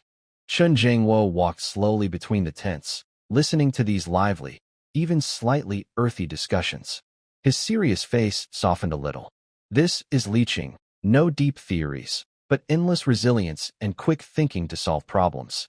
Just then, Li Weiguo hurried over, holding a crumpled piece of paper with a rough sketch of a pulse signal decoding. Commander Chen, urgent report from Zhou Rui's team. They didn't sneak into the mine, but from a higher point farther away, they used the prototype hand-thrown gliding reconnaissance bird provided by Zhao Ming and others for a high-altitude observation. And what did they find? Li Weiguo handed the paper to Chen Jiangwo, looking serious. The marker on the gliding reconnaissance bird, coated with glow moss juice, showed abnormal quick fading above the mine entrance at a specific height, like its light was being away. Meanwhile, Zhou Rui's team used telescopes with new engraved glow enhancement and energy flow spying runes to observe. They confirmed that the dark red glow leaking from deep inside the mine had a pulsing frequency that was perfectly synchronized with the buzzing sound of the energy field in Greystone City. Also, they saw new, heavily covered vehicles transporting supplies to the mine late at night, unloading large containers of dark fire crystal waste. The mine's energy was synchronized with the city. Large amounts of dark fire crystal waste. Chen Jiangwo stared at the paper, all the pieces in his mind suddenly colliding. The trigger in the water. The observation post outside the city. The mine's synchronized energy and waste. The city's pulsing hum. A funnel. That inverted funnel symbol. He suddenly looked up. Gordon isn't hiding things in the mine. He's processing things there. Using dark fire crystal waste, combined with the energy of the cracks, to make or transform something. All the activity outside the city is serving this processing plant. The trigger in the water might be part of the raw material, or it could be a mark indicating the future product deployment area. His voice was quiet, but it made the people nearby in the sheds fall silent and look over in shock. So, what is his product? Wang Tieju's throat was dry. I don't know. Chen Jiangwo shook his head, with a cold look in his eyes. but it's definitely not good stuff. Also, based on the need to mark the deployment area, this thing might not be a point-to-point attack, but a wide-range coverage. Su Xiaoya from the communication room had also come out quietly. She looked at her phone screen, where the ripple next to the funnel mark was trembling violently. The system's response is very strong, she said with a trembling voice. Order disturbance assessment index jumped 5 points in just that moment. The secret of the mine might be at the core of the disturbance source. Chen Jingwo looked around at everyone and ordered firmly, speed up all makeshift tests, anti-surveillance, and sound wave interference experiments. Priority is to ensure border and water source safety. Li Weiguo informed Zhou Rue to keep a close watch on the mine, but make sure to maintain a safe distance. Wang Taizhu, focus on establishing a stable voice connection with Zhou Rue on the front line. We need more timely intelligence. He paused, then looked toward the southwest sky. Our next call might not just be about how to defend. Instead, it will be about asking, what is he making, and how can we destroy it before he finishes? The sunlight shone on the busy sheds and people in the open field, but a cold chill was quietly spreading. Gordon's countdown seemed to be clearly audible. The counterattack from leeching must be faster and more precise. At dusk, in the forest called Deer Jump Ravine, on the east side of Greystone City, everything was so quiet that only the flowing creek and the chirping insects could be heard.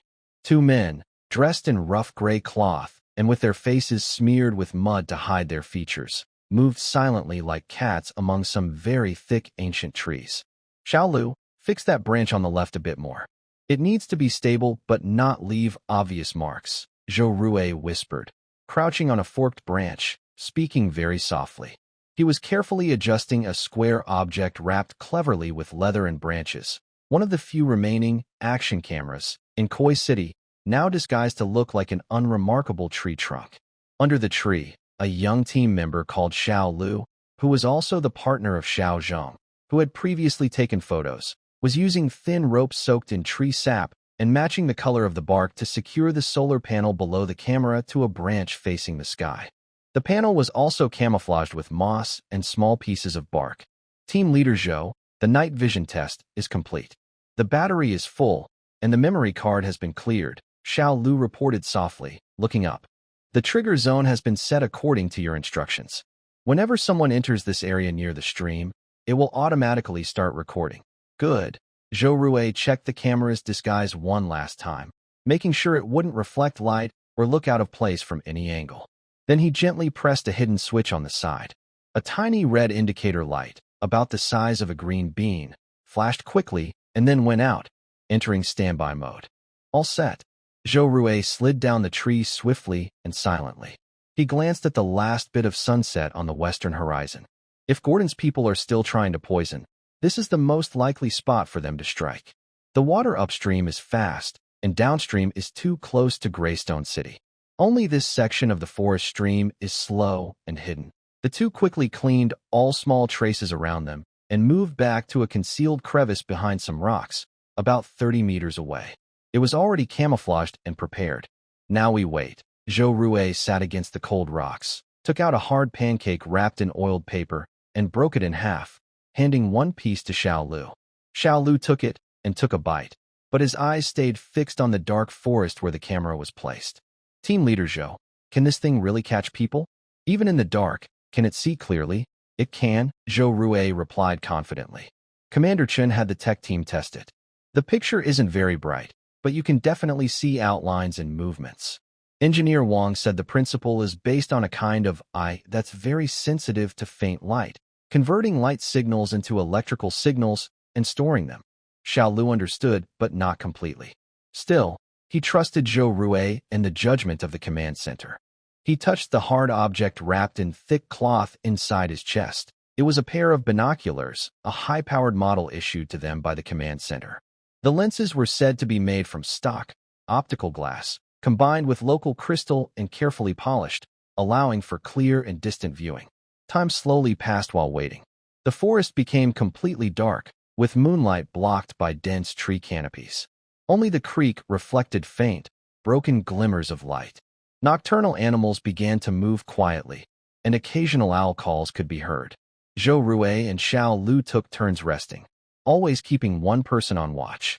The binoculars' tubes looked like silent gun barrels, pointing toward the direction of the camera's hiding spot and the likely path of any approaching people from downwind. Late into the night, the temperature dropped further. Xiao Lu tightened his coat and was about to switch with Zhou Rue when he suddenly caught a very faint movement, different from natural sounds, the sound of breaking dry branches. It was very quiet and cautious, but clear in the silent night. Someone's here. Xiao Lu immediately nudged Zhou Rue with his toe. Zhou Rue snapped to attention and grabbed the binoculars. Both held their breath, peering through the cracks in the rocks toward the source of the sound. The moonlight barely outlined the blurry shapes in the forest. Two dark figures were sneaking from the direction of Greystone City along a game trail toward the creek. They wore dark clothing, carried small packs, and moved carefully, showing signs of training. They're coming, Zhou Rue silently thought, adjusting the focus of the binoculars. The shadows drew closer, stopping about 20 steps from the disguised camera, seemingly observing their surroundings. Now was the moment. Zhou Rue's eyes locked onto the figures. He saw one of the shadows reach into a bag on their back, something that looked like a pouch or a clay jar.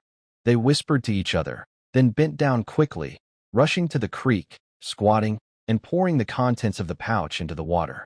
They're poisoning the water, Xiao Lu whispered through clenched teeth. Zhou Rue said nothing, only keeping the crosshairs of the binoculars fixed on the side of the black figure's face as they poured, trying to memorize every detail. He silently prayed. The camera must capture this. The two figures moved quickly. After pouring, they hurriedly packed the pouch back into their bags and looked around cautiously. At that moment, a sliver of moonlight broke through the clouds, briefly illuminating one of their faces, a middle-aged man with a hooked nose and short beard, clearly visible in Zhou Rue's binoculars. That person seemed to sense something and suddenly looked in the general direction where Zhou Rue and Lu were hiding. Zhou Rue and Xiao Lu immediately lowered their heads, hearts pounding. Was it just an illusion? Or had they been spotted?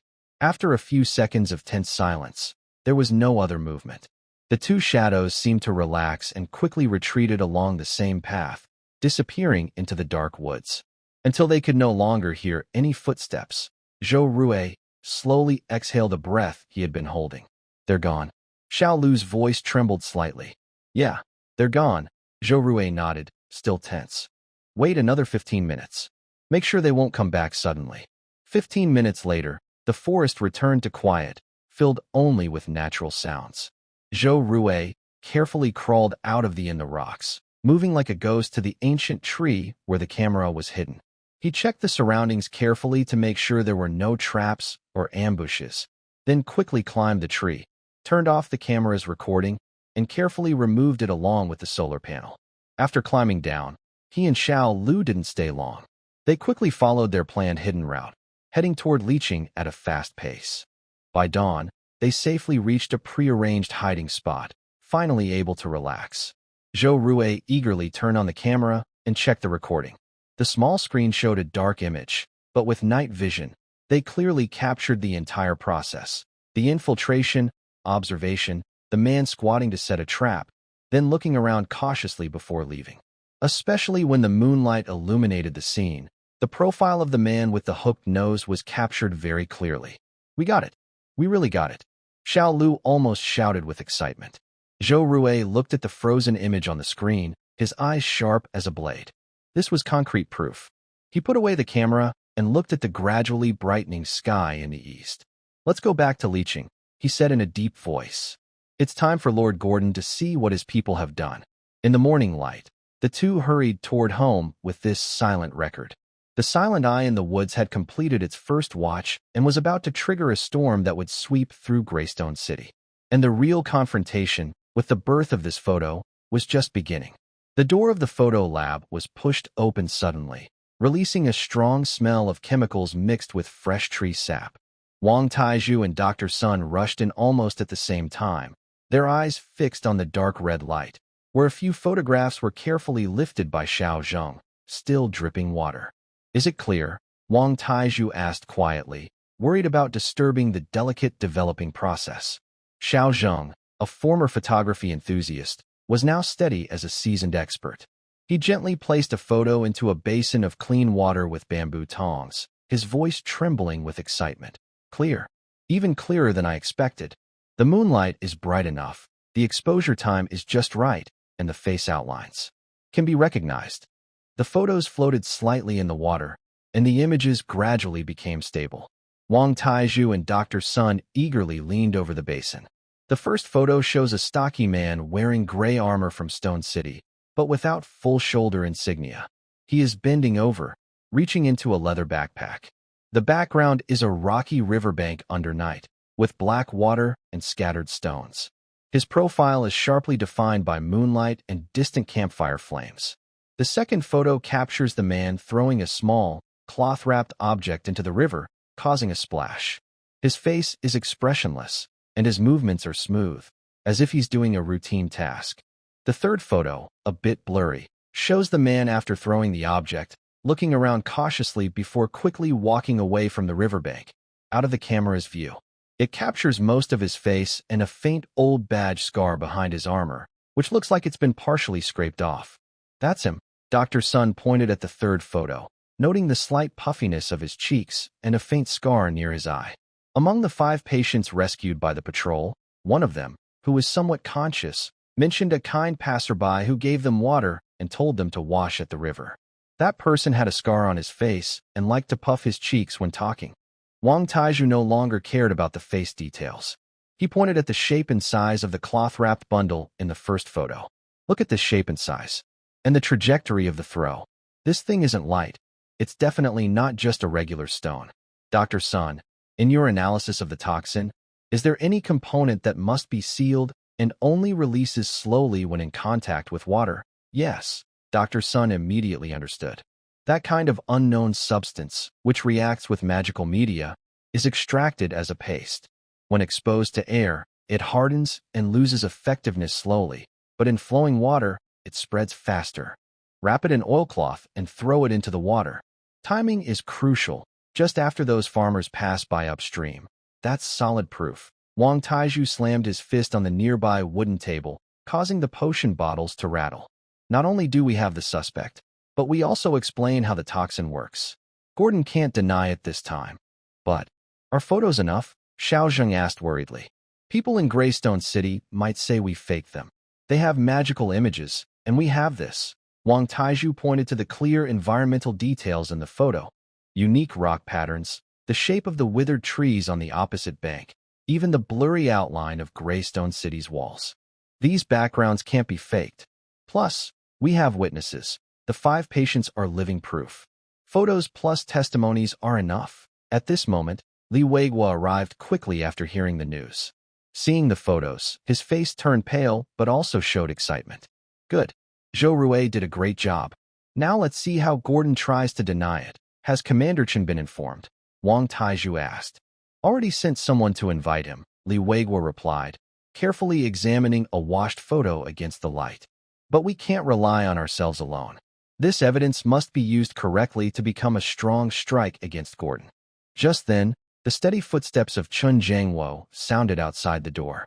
He entered without asking many questions, his gaze fixed on the photographs. Wang Taizhu quickly reported the situation. Chun Jiangwo listened silently, carefully examining each photo, especially the front-facing shot and the damaged insignia behind. That insignia, he pointed to the photo. Can we trace its origin? Li Weiguo nodded. There are several small factions within Greystone City's defenders, each with their own secret marks. The damage pattern on this insignia. I'll have someone compare it with previous intelligence we've collected. Do it quickly. Chun Jiangwo put down the photos and looked around. The evidence is crucial, but how we use it is even more important. We need to do 3 things immediately. His tone was steady but carried undeniable authority. First, Dr. Sun and Xiao Zheng. Copy the photos at least 5 times each. Frame them with the strongest waterproof material. Keep the original safe. Second, Wang Taizhu, immediately adjust the communication equipment to ensure flawless connection next time. This time, we need to find a way to describe these photos to Earth. Just telling them someone was poisoned isn't enough. We need to make them see it. Third, Li Weiguo, Assign trustworthy people to secretly meet with neutral representatives and a few lawmakers inside Greystone City who have had dealings with us. They should bring copies of the photos and summaries of the patient's testimony. Just show them the materials. No need for extra words. We want to create an inside Greystone City. Everyone responded seriously. Additionally, Chen Jiangwo added, notify Zhou Rui's team that the mission has changed. The camera and existing film must be sent back immediately through the most reliable channels. Their next task is to closely monitor the transportation and personnel activities at the mine, especially the details related to the city's internal pulse. We need to know how far Gordon has progressed with that device. Understood. Chen Jiangwo then looked at the photographs that captured the evidence of the crime, his eyes sharp as a blade. Gordon wants to use sneaky tricks to ruin our water and disturb our minds. But we will use the least respected little tricks of his. Capture his dirty hands on film, and then slap this picture right in his face. Let's see if he's got a thick enough skin or if his walls are about to break. The atmosphere in the communication room was even more serious than before, tinged with a faint sense of urgency. In front of Su Xiaoya, the main console had finished warming up and the energy flow was stable. But her attention was split, half on the system interface and half on several quick charcoal sketches beside her. These sketches were based on photos, narrated by Xiao Zhang, and drawn from memory and understanding. Keyframes showing the poisoner's features, momentary actions, and the creekside environment. They couldn't transmit images directly, but they could use words to help Earth's experts paint a picture in their minds. Time's up, Chen Jiangwo whispered. Su Xiaoya nodded and pressed a button. A humming sound began. Home, home, this is leeching. Fourth regular communication, starting now. Her voice was clear and steady, but slightly faster than usual. Core report. We have obtained direct evidence that the Gordon forces in Greystone City have poisoned our water source. Below are the key details. Please record them. She picked up a sketch and began to speak as if giving a court testimony. First, physical features. The suspect is a male, about 5.5 feet tall, local measurement, with a strong build. Features, square face, thick eyebrows, a long old scar at the corner of his eye. His right cheek tends to puff slightly when chewing. When found, he was wearing a standard Greystone City leather armor, but without full shoulder guards. The back of his armor had a damaged badge, shaped like a round shield with a crossed sword pattern, the sword handles worn down. This matches the insignia used by Greystone City's inner city guard. She paused briefly, organizing her words for the next, more important scene. Second, behavioral evidence. It was observed that the suspect, during local nighttime, at a specific section of the Heishui Creek, coordinates recorded, took a small cloth-wrapped object about the size of a fist from his bag and threw it into the flowing stream. The throwing was skillful, and the water entry point was at a bend in the creek, ideal for spreading.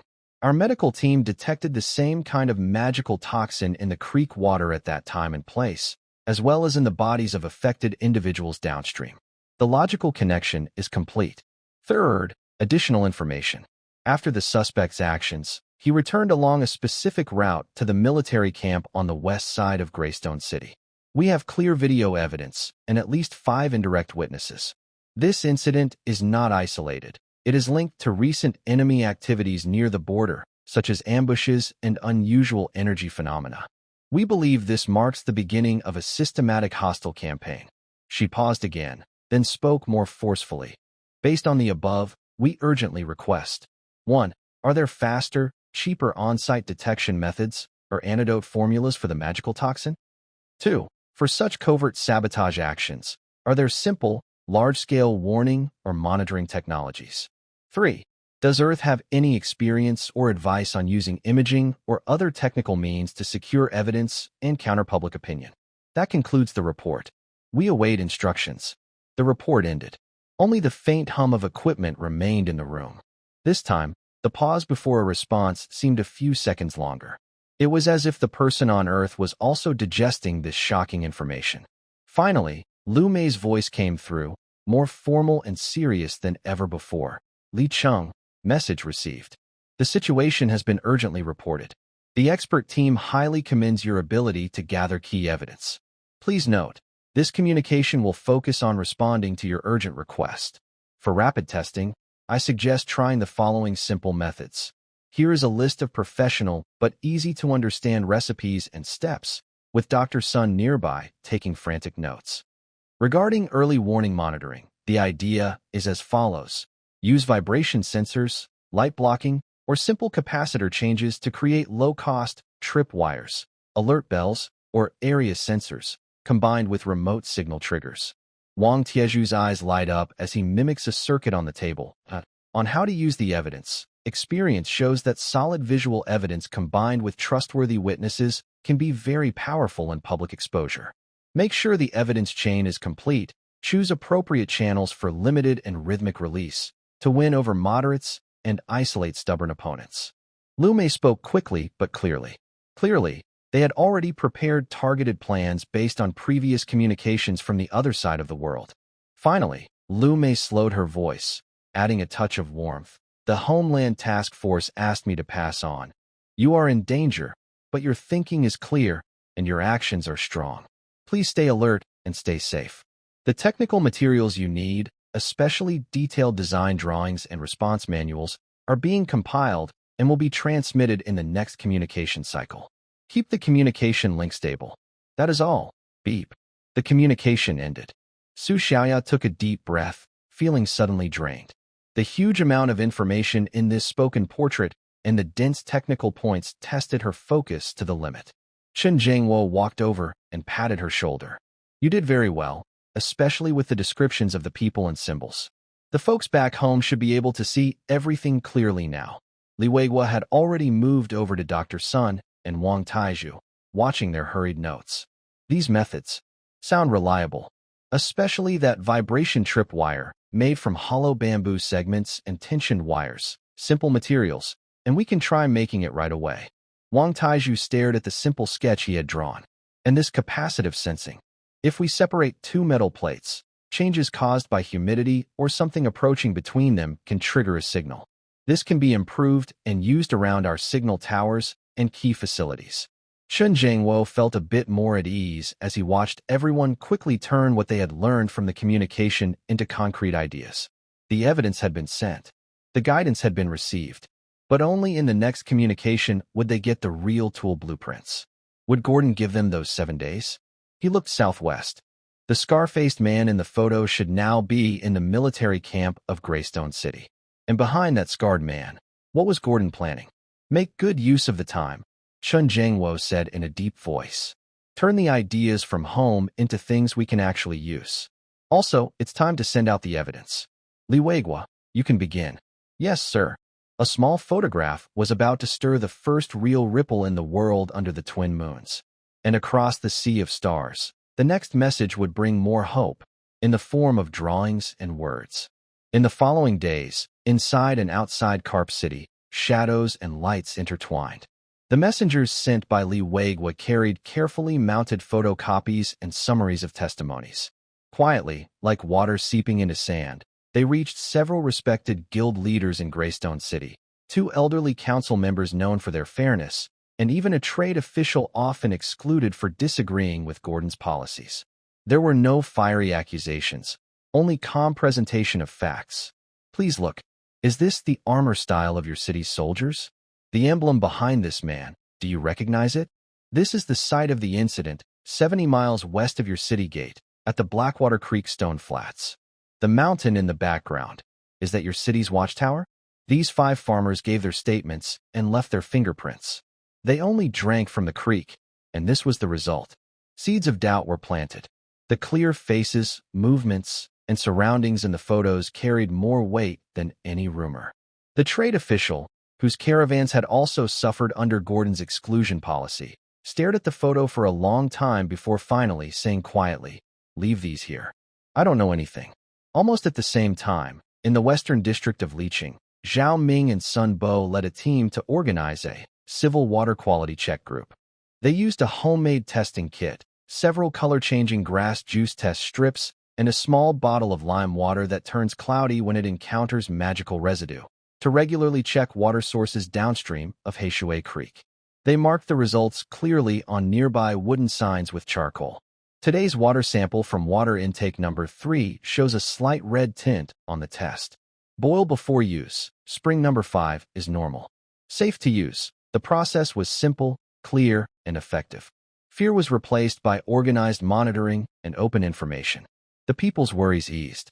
On the border, Wang Taiju and his team set up the first batch of simple shock tripwire traps and light-blocking warning bells along the most likely infiltration paths. Although rough, during the trial run, a giant lizard foraging at night triggered a tripwire, causing the bamboo bell to ring through the quiet valley. This startled the patrol guards from Greystone City on the other side, who retreated in surprise.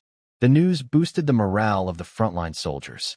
At the command center, Wang Taiju focused on communicating with Zhou Rui's team. That afternoon, the team carrying reinforced rune fragments finally arrived at the front line and successfully installed and tested their equipment before nightfall. That night, in the communication room, for the first time, a voice from over 100 miles away crackled through with some static, but was still very clear. Control tower. Control tower. This is Wolf-Eye. Do you hear me? It was Zhou Rui's voice, slightly distorted, but every word was understandable. Wolf-Eye control tower here. Loud and clear, Wang Taiju grabbed the microphone, trembling with excitement. Report the situation. Target mine. Increased transport frequency.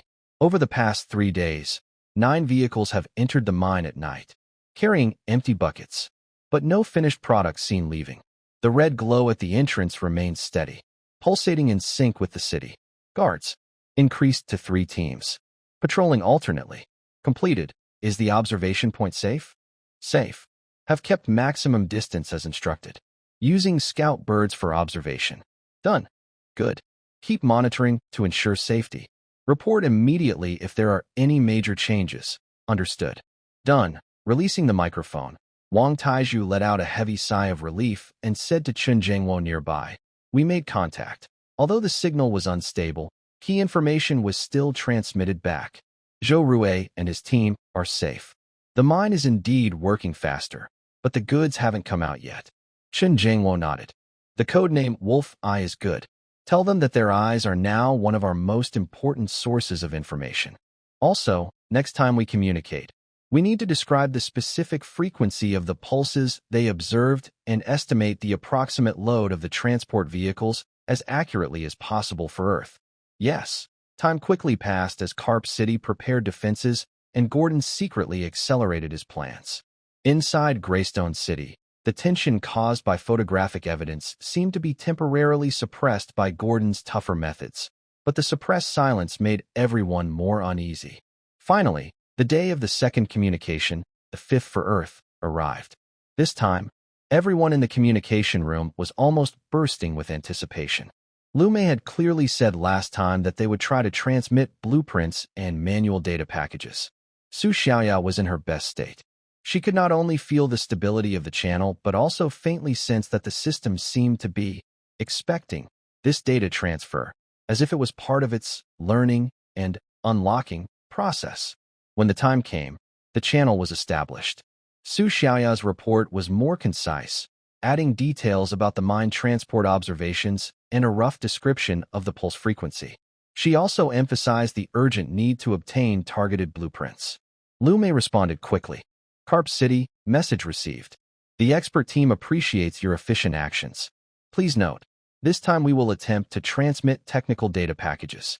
The transfer list is as follows. 1. Simple field phone network wiring optimization and relay tower design diagrams.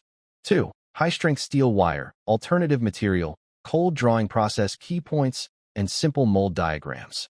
3. Basic magic energy field disturbance observation and simple counter manual. Starting transmission, here it comes." Everyone held their breath as the progress bar, representing data transfer, lit up again, slowly and steadily moving forward. This time, there was no extra voice message, only a steady, continuous hum of data flow. When the progress bar reached the end, the green light turned on, indicating the transfer was complete. Even before Su Xiaoya fully disconnected, Wang Taiju and several technical experts rushed to the storage device. The data was imported, and the simple projector started working again. On the curtain, the first thing that appears is a clear, detailed blueprint. It is no longer a blurry sketch, but a real engineering drawing that can be measured with a ruler. The drawing carefully shows how to twist telephone wires, insulate cables, build relay towers, and embed rune arrays, even including installation plans for different terrains. My goodness, this is so detailed, an old cable worker said, eyes wide. The way these wires are twisted, the signal loss could be cut in half. The relay tower structure is much sturdier than our current wooden one. Next, there is a second diagram. How to use existing low-quality iron materials through cold drawing and specific annealing, using room-controlled temperature instead, to produce strong, tough steel wires, along with steps to make simple wire drawing molds. This is great. We've been worried about not having good steel wire for stronger phone lines and defense nets, Wang Taiju said, excited. The third is a manual with pictures and text, explaining how to use crystals, special coils, and simple runes to make a device that can roughly detect energy field fluctuations and strength, called a field strength counter. Maybe it can help us measure that pulsing, Dr. Sun said, excited. Chun Jingwo looked at the clear shadows on the curtain, at the faces around him filled with uncontrollable joy and excitement. His tense heart finally relaxed a little. The eyes and hands from his hometown had truly crossed the starry sea and reached them. Although it was just the beginning and the road ahead was still dangerous. With these blueprints and methods, they could build stronger walls and make their eyes shine brighter. Organize learning immediately and digest everything overnight, Chun Jingwo said firmly. Wang Taiju, for the new phone network and defense wires, I want to see initial results in 10 days. Dr. Sun, get that counter prototype ready as soon as possible. He paused, looked out the window. In the night, the southwestern sky still seemed heavy. Gordon is rushing to finish his thing.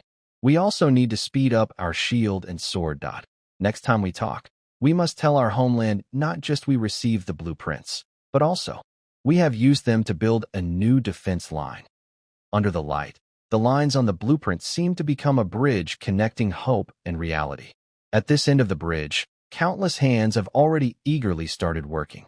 Master Wang, something's wrong. A young apprentice hurried into the blacksmith's workshop. Master Lu and the goblin are arguing. It's in the east warehouse. Wang Taiju was sitting with a few old friends around the forge, studying the blue fire. When he heard this, he grabbed a coal-dusted towel, wiped his face, and ran outside. What now? Didn't we agree to trade their iron strips for our spicy sauce? It's not about trading, the apprentice followed, panting. It's about the thin iron wire we need. The goblin said their best wire drawers can't make such even, tough wire.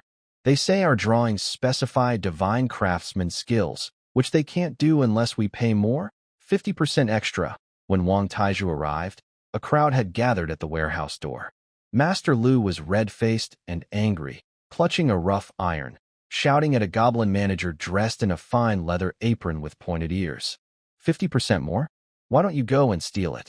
This wire already has many impurities, and we have to refine it ourselves. Now you want to make it thinner and charge more? Are we going to lay down telephone lines or not? The goblin manager, Galu, who had worked with them before, blinked his small eyes and rubbed his hands.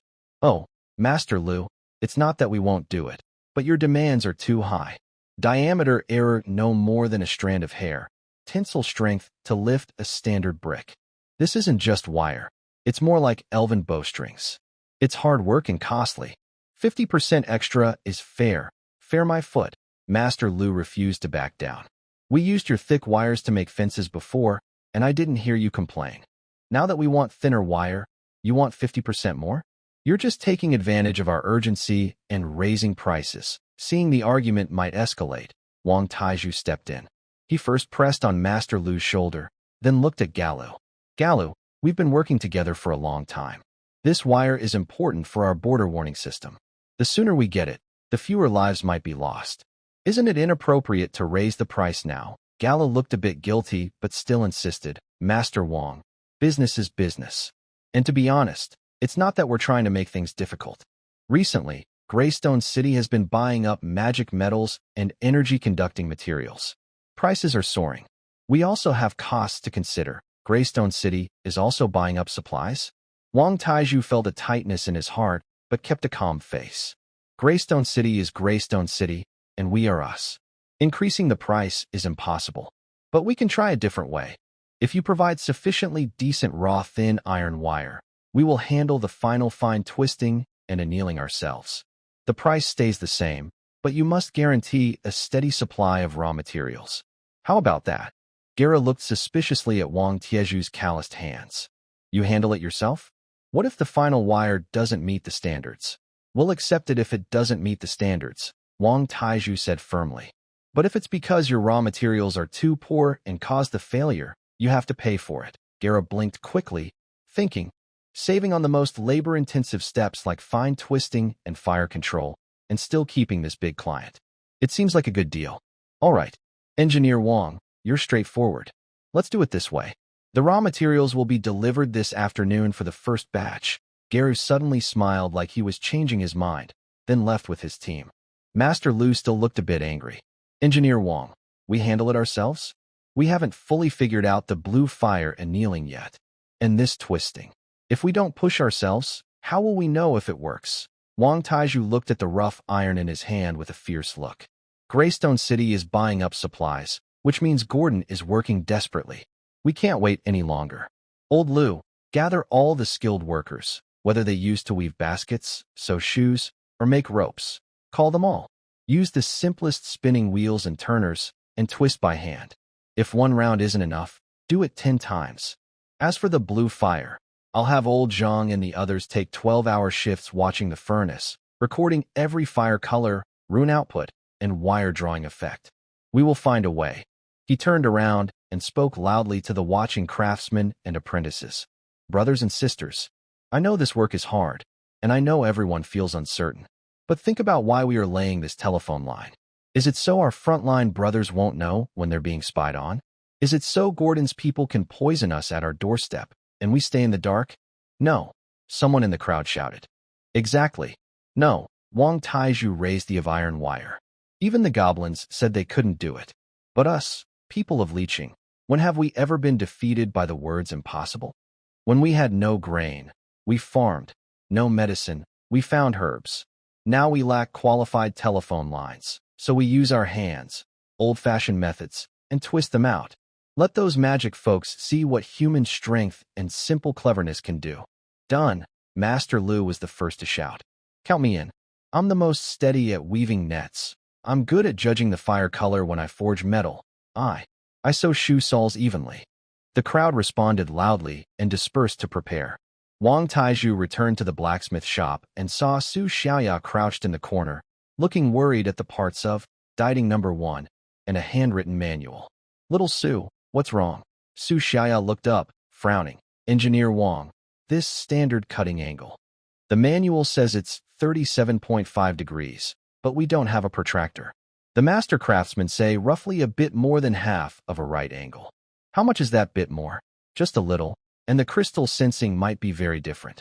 Wang Tieju scratched his head, looked around, then suddenly went to the wall, picked up a carpenter's right-angle ruler, and found a thin string and a small stone. He tied one end of the string to the stone, held the other end, letting the stone hang naturally, close to one side of the right-angle ruler. Then he marked a point on the ruler at about half, using his fingernail to scratch a mark. See, this is half, 45 degrees. He then estimated about 1/3 between the 45-degree line and the right-angle line, and made a second mark. This is probably a little more than one small finger. Here, bring me your raw crystal, and face it toward this mark. Use the finest sand to slowly grind, just a little at a time, then look at the edges in the light. Keep doing this until the reflection looks about the same as the even scattering on the drawing. We don't need perfect precision, just get it roughly right. Su Xiaoya looked at his rough but clever method, paused for a moment, then nodded firmly. Okay, I'll try. In the workshop, the fire blazed, and the sounds of hammering, grinding, arguing, and encouragement filled the air. The lines on the blueprint, through these stubborn but resourceful hands, stumbled and struggled but gradually moved toward reality. 7 days later, in the evening, on the West Third Watchtower, Guard Xiao Li carefully shook the telephone handle. This time, the sound from the receiver was so clear that almost no noise could be heard. West 3rd Tower, signal test. Control Tower, West 3rd Tower received it. The sound is as clear as if it's right next to my ear, Xiaoli reported excitedly. Good. Keep the communication lines open. After hanging up, Xiaoli couldn't help but say to the squad leader nearby, Squad leader, this new line is amazing. It used to crackle loudly, but now it sounds like we're talking face to face. The squad leader also smiled, but his eyes showed more caution. He raised his binoculars and scanned the border again. The sunset cast a golden-red glow over the wilderness, and everything seemed normal. But he knew that some things had changed. About 2 miles from the watchtower, behind a bush, 2 figures dressed in gray-brown camouflage were lying silently. They were new scouts sent from Greystone City, tasked with figuring out what these newly built signal towers and the occasional flying, strange birds, gliding reconnaissance drones, were for. Boss, it looks like the person on the tower is talking through that metal box, whispered the young scout. Obviously, replied the scar-faced man called the boss, who was the same Carl from the photo, looking grim. Stay alert, don't step on any invisible wires, and don't block the light. The higher-ups said we need to understand the pattern first. They carefully crawled forward, trying to get closer for a better look. When they crossed a small rocky, the young scout in front seemed to accidentally break a very thin, nearly transparent silk thread, a tough spider silk soaked in tree resin. Click! A very faint sound, like a dry branch snapping, came from a hollow wooden tube disguised as a stone near his foot. Carl's hair stood on end. Not good. Retreat. Before he finished speaking, whoosh. A dazzling white light burst out from the stone, brief but bright like a small lightning bolt in the dim evening, illuminating the 2 frightened faces and the surrounding scenery. Almost at the same time, a small copper bell connected to a receiver on the distant watchtower rang sharply with a ding. 2 o'clock direction, at the edge of the bush, triggered by a flash. Alert! The squad leader shouted into the phone. The warning bell on the tower rang out, echoing heavily in the dusk air. Nearby patrols immediately rushed toward the flashing area. Run! Carl, the scar-faced man, ignored hiding and jumped back. The young scout scrambled to follow, crawling and rolling as fast as he could. They just rushed down the gravel and stepped onto a softer patch of sandy land. As they ran ahead, Carl suddenly felt his foot sink into something soft, like a pit, and he tilted his body forward. A thick, pungent, greenish-yellow smoke, mixed with the smell of sulfur and decayed herbs, burst out from several small holes in the ground, quickly enveloping both of them. Cough! What is this stuff? My eyes. I can't see. The smoke wasn't deadly but was very irritating and stung their eyes. Both of them cried and tears streamed down their faces. Their vision blurred, and they could only crawl back by memory. When the patrol team from Leeching arrived, they saw scattered footprints on the ground, a small patch of blackened, triggered shiny stone shells, and the lingering, strong-smelling smoke in the air. Captain, the people ran away, but they left something behind. A sharp-eyed soldier picked up a small leather bag from the sandpit. Inside were some dried food, a simple symbol drawn on a leather map, and a bronze badge from the inner-city security team of Greystone City. The patrol captain weighed the badge and sneered. Looks like our little gadget not only lit up, but also bit the other side. Let's go. Take this back. The news was sent back to the command center. Li Weigwa took the badge and went straight to Qin Jiangwo and Wang Taizhu. It's the person in the photo, Scarface Carl. He's back again, trying to get our tower. We chased him off with flashbangs and stink bombs, and he left this behind. Wang Taizhu took the badge and examined the tiny scratches on it carefully, then let out a breath. Our eyes and ears are finally working.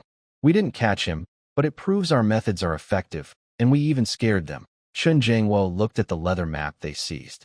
It had rough sketches of several points, roughly marking the locations of the signal towers and watchtowers on the west side of Leeching, with some strange symbols next to them. They're not only checking our positions, but also recording our defense patterns. Qin Jiangwo pointed at the map. Gordon wants to disable our eyes. Inform all frontline units to strengthen the security of the signal and watchtowers, both day and night. Also, starting tomorrow, patrol routes will be irregular and cyclical. He paused and looked at Wang Taizhu. Any news from Tingting No. 1? Wang Taizhu shook his head. No new data from Zhou Rui yet. However, Xiao Su said that the funnel symbol in the system has become more stable over the past few days, but the noise from the ripples seems to have increased. While they were talking, Su Xiaoyan knocked on the door, holding her phone, with a strange look on her face. Commander Chun, Engineer Wang, the system, just showed a message. What message? Su Xiaoya turned the screen around. The number next to technical analysis match rate flickered from 18% to 20%. Below, a new, clearer line of text appeared. Based on successful early warning and countermeasures against low-level physical interference, the information reception protocol has been partially optimized. Next time we connect across dimensions, we can try increasing data transfer bandwidth and content complexity. Did it succeed? Wang Tieju's eyes lit up. We use simple methods to block their reconnaissance. Does the system reward us for successful countermeasures? Su Xiaoyan nodded. It seems so. It said next time we communicate, we can try transmitting more complex data. Maybe. Not just blueprints and manuals? Chen Zhengwo thought for a moment. So, every effective action we take here is also sending information to Earth, and at the same time, unlocking more help from this system. It seems to be that logic, Su Xiaoya said uncertainly. The system appears to be evaluating our ability and efficiency in dealing with threats in its own way. That's good. Chen Zhengwo's eyes sharpened. This means we're on the right path. Gordon makes a move, we respond, counter, and become more effective. Keep going, and we'll get more tools. He looked out the window, where night had fully fallen. There are 4 days until the next communication. During these 4 days, we need to turn Gordon's eyes into blind spots, and his ears into deaf ears. Then, with our brighter eyes and sharper ears, we can see what really hides in his mind. At the Broken Tooth Cliff observation point, Zhou Rui's team had been on continuous watch for 11 days. Listening device number 1 turns on daily at scheduled times, recording the steady energy, heartbeat, of the mine, mixed with noise. They have gathered a lot of data, but the core secret still remains hidden deep inside the dark mine.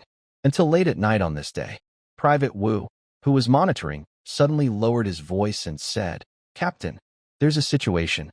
The mine has sent out another convoy. This time, it's bigger." Zhou Rui immediately moved closer to the telescope.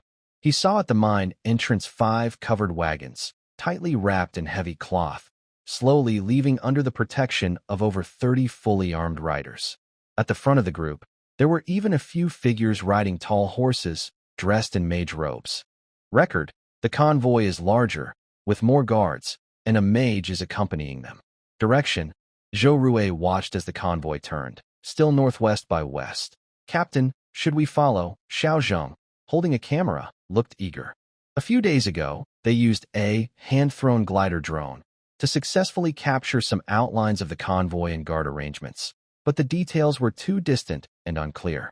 Zhou Rui stared at the convoy moving under the moonlight, feeling a fierce internal struggle. Following them was very risky. If they were discovered, in this wild mountain area, it could be very dangerous. Not following might be the key to understanding where Gordon's supplies are going. He remembered Chen Zhengwo's order, stay alive and bring back the intelligence. He also thought of the dark red glow deep inside the mine, pulsing rhythmically, and the strange heartbeat caught by Ting number 1, Old Qin. "Wu, you stay here and keep watching the mine and Ting, Zhou Rui finally decided. "Xiao Zheng, take your camera and the shortest lens and come with me. We'll just follow from afar, see which mountain they go into, and never get close. If there are signs of being discovered, immediately retreat, understood?" Understood. The two changed into their best disguises, packed their essential gear, and slipped down the rocks like shadows. Using the terrain for cover, they followed the silent convoy from a distance. The mountain road at night was rough and difficult. The convoy moved slowly, but their route seemed carefully chosen, avoiding areas with people or hunters, sticking to remote paths. Zhou Rui and Xiao Zheng dared not get too close. They relied on occasional high ground to confirm the convoy's direction and outline with binoculars. After about 2 hours, the eastern sky began to lighten. "Captain, it looks like they're about to enter the mountains," Xiao Zheng pointed ahead. There was a narrow pass between 2 huge mountains, dangerous terrain, with fog swirling inside, making it hard to see what was happening. Zhou Rui raised his binoculars. The convoy paused briefly at the narrow pass, as if someone was inspecting something. Then, under the protection of guards, it slowly entered the white fog, and the figures gradually blurred until they disappeared. They did not continue forward. The area near the pass was open and lacked cover, making further movement too risky. Zhou Rui quickly marked the pass's location and the approximate time the convoy entered on a waterproof map with a charcoal pen. Note: the target convoy entered the Twin Wolves Pass before dawn, possibly heading toward the abandoned dwarf fortress in the north. No exit was observed. It is recommended to use the scout bird for high-altitude reconnaissance of this area later. The two quietly returned along the same route. When they reached the observation point, it was already bright. Lao Qin immediately reported, "Captain, after you left, the dating readings changed. The large fluctuations decreased significantly, by about 30%, and the noise tremors almost disappeared. Only just now did they slowly start to return a little. Is the energy output weakening? Could it be because a large amount of products was taken away?" Zhou Rui quickly organized the tracking observations and the changes in the dating data, then sent pulse signals back to Liqing. That afternoon, at the Liqing Command Center, Chen Zhengwo, Li Weiguo, Wang Taizhu, Su Xiaoya, and others gathered around a map and the dating data records. Twin Wolves Pass. Behind it are the Blackstone Hills. Further inside is the Rusty Gorge. Marked on the map are several abandoned dwarf underground outposts and a small forge. Li Weiguo pointed at the map. If Gordon is storing things there, or doing further processing, it's a good hidden location. The energy readings dropped sharply after the convoy left, Wang Taizhu analyzed. This suggests that the production in the mine and the transported materials are directly related. The transported items are either finished products or key components. Now the readings have recovered somewhat, indicating it has started producing again, and there's a mage accompanying them, Dr. Sun added. This means the transported items need magical protection, or require a mage to operate at the destination. Chen Zhengwo pointed from the mine's location to the Twin Wolves Pass, then to the hill area marked with abandoned dwarf facilities. Gordon's chain of evidence is becoming clearer. In the mine, using dark fire crystal waste and energy to manufacture some dangerous goods, transporting them via convoy to a hidden northern location for storage or deployment. At the same time, we are preparing to set a trigger, possibly to activate those dangerous materials in the future. He looked at Su Xiaoya and asked, "Has the system been updated?" Su Xiaoya had been looking at her phone. She raised her head and looked surprised. "Yes, just now, after receiving Captain Zhou Rui's message, the part about the hypothesis of key material connections changed. The description of the unstable polymer carrier went from words to a very simple, rotating 3D diagram. It was labeled high-concentration chaotic energy inert encapsulation, triggered by specific environments or media to release in a chain. The effect range depends on the carrier density and trigger medium. Although some technical terms remained, the meaning was clear. Gordon is creating a large-scale bomb that needs a trigger to explode. His spreading of poison is actually planting triggers. The conference room suddenly fell silent. A cold feeling gripped everyone's hearts. "We must stop him," Chen Zhengwo said firmly, like a steel blade. "We need to break his chain before those bombs are deployed and the triggers are everywhere." He looked around at everyone and gave a sharp order.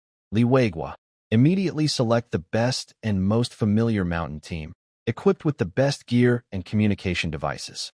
Secretly set up observation points outside the Shuanglong Pass, understand the vehicle flow and guard patterns, and assess infiltration possibilities. Do not let him notice us. Wang Taizhu, gather all resources to speed up the development of the improved and miniaturized Ting No. 2 device. We need portable, quick-deploy energy detection tools to find possible buried bombs or triggers around us. Dr. Sun, focus on developing quick detection and neutralization methods for the triggers. Even if it's just theoretical, in our next call, we want specific plans from Earth. Little Sue, keep an eye on the system. Report any new hints immediately." Everyone responded loudly. The sense of crisis didn't bring panic, but a determined resolve to fight. Chen Zhengwo took one last look at the map, at the red circle marking the mine, and the symbol for Shuanglong Pass.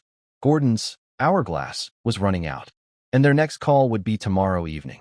This time, they not only needed to ask what to do, but perhaps also ask, "Can you help us find a way to destroy it?" As night falls again, behind the countless lights in Car City, there are many watchful and determined eyes. The feeling of an upcoming decisive battle has spread through the wind, carried by the pulsating mine and the departing convoy. As night descends, the command center's lights shine as brightly as daytime. Tomorrow is the sixth and final call, a crucial moment. Chen Jingwo, Li Weiguo, Wang Taizhu, Dr. Sun, and Su Xiaoya sit around a long table. The table is covered with maps, data logs, waveform diagrams of Tingy number 1, and a three-dimensional sketch of the unstable composite carrier, drawn with charcoal, based on the system's data. Is everyone clear? Chen Jingwo's voice is hoarse from not drinking water, but his sharp, eagle-like gaze scans everyone present, as if he can see into their deepest thoughts and doubts. Everyone nods, showing they understand the importance and urgency of the task.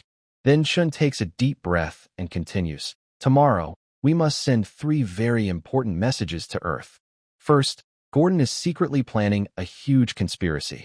He is developing a large-scale magic bomb that needs a special trigger to explode. Second, based on current intelligence, these deadly bombs are likely being secretly transported to the northern mountains for hiding. Lastly, and most importantly, we need to obtain 3 essential items or pieces of knowledge. 1. A way to quickly detect and neutralize those mysterious triggers. 2. Advanced technology to accurately locate where the bombs are hidden. And 3. Theories and possibilities on how to interfere with or completely destroy these special carriers. At this moment, Li Weiguo, who had been silent, suddenly speaks up. Besides that, I think there's one more thing we shouldn't overlook. The latest reconnaissance results show that the convoy transporting these dangerous goods is guarded by professional mages, and their route passes through the famous Double Wolf Pass. This might help Earth better analyze what kind of environment these bombs are suitable for. Dr. Sun adjusted his glasses and pointed at the waveform diagram.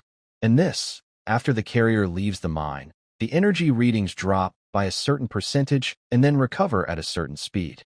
This might be related to its recharging cycle or production rate. Wang Taizhu stared at the 3D schematic. The key is this, triggered by a specific environment or medium. If our hometown can analyze how the trigger and carrier work together, even just a guess, we might find a weak point to break the chain. Xiaoya Su carefully placed her phone in the center of the table, as if it were a rare treasure, then gently pressed the power button. A faint electrical sound sounded, and the screen lit up instantly. The previously dark display became very bright. At the top, a system message in small green characters appeared, preparing to increase next connection bandwidth. See, the system is fully ready. Since it successfully judged that our previous measures worked, the stability of this channel has been slowly improving, like a turtle climbing a hill, slow but steady. So, when we start transmitting data for real, it should be much better than last time. Maybe it can even carry more complex information, Xiaoya Su said excitedly. Hearing this, Chen Jingwo nodded with satisfaction. Then he shifted the topic and asked another key question. That's good, but I have one last doubt. If we really manage to get the relevant plans or blueprints, how long do you think it will take before we can put it into use? At this moment, Wang Taizhu and Dr. Sun, who had been silent, looked at each other at the same time, as if pondering how to answer. After a moment, Wang Taizhu clenched his teeth, seeming to make a big decision, and said, as long as the principles behind these methods or blueprints don't have major flaws, and we can barely gather the necessary materials, even if we use the most primitive and rough method to make a prototype, it would take at most 7 days.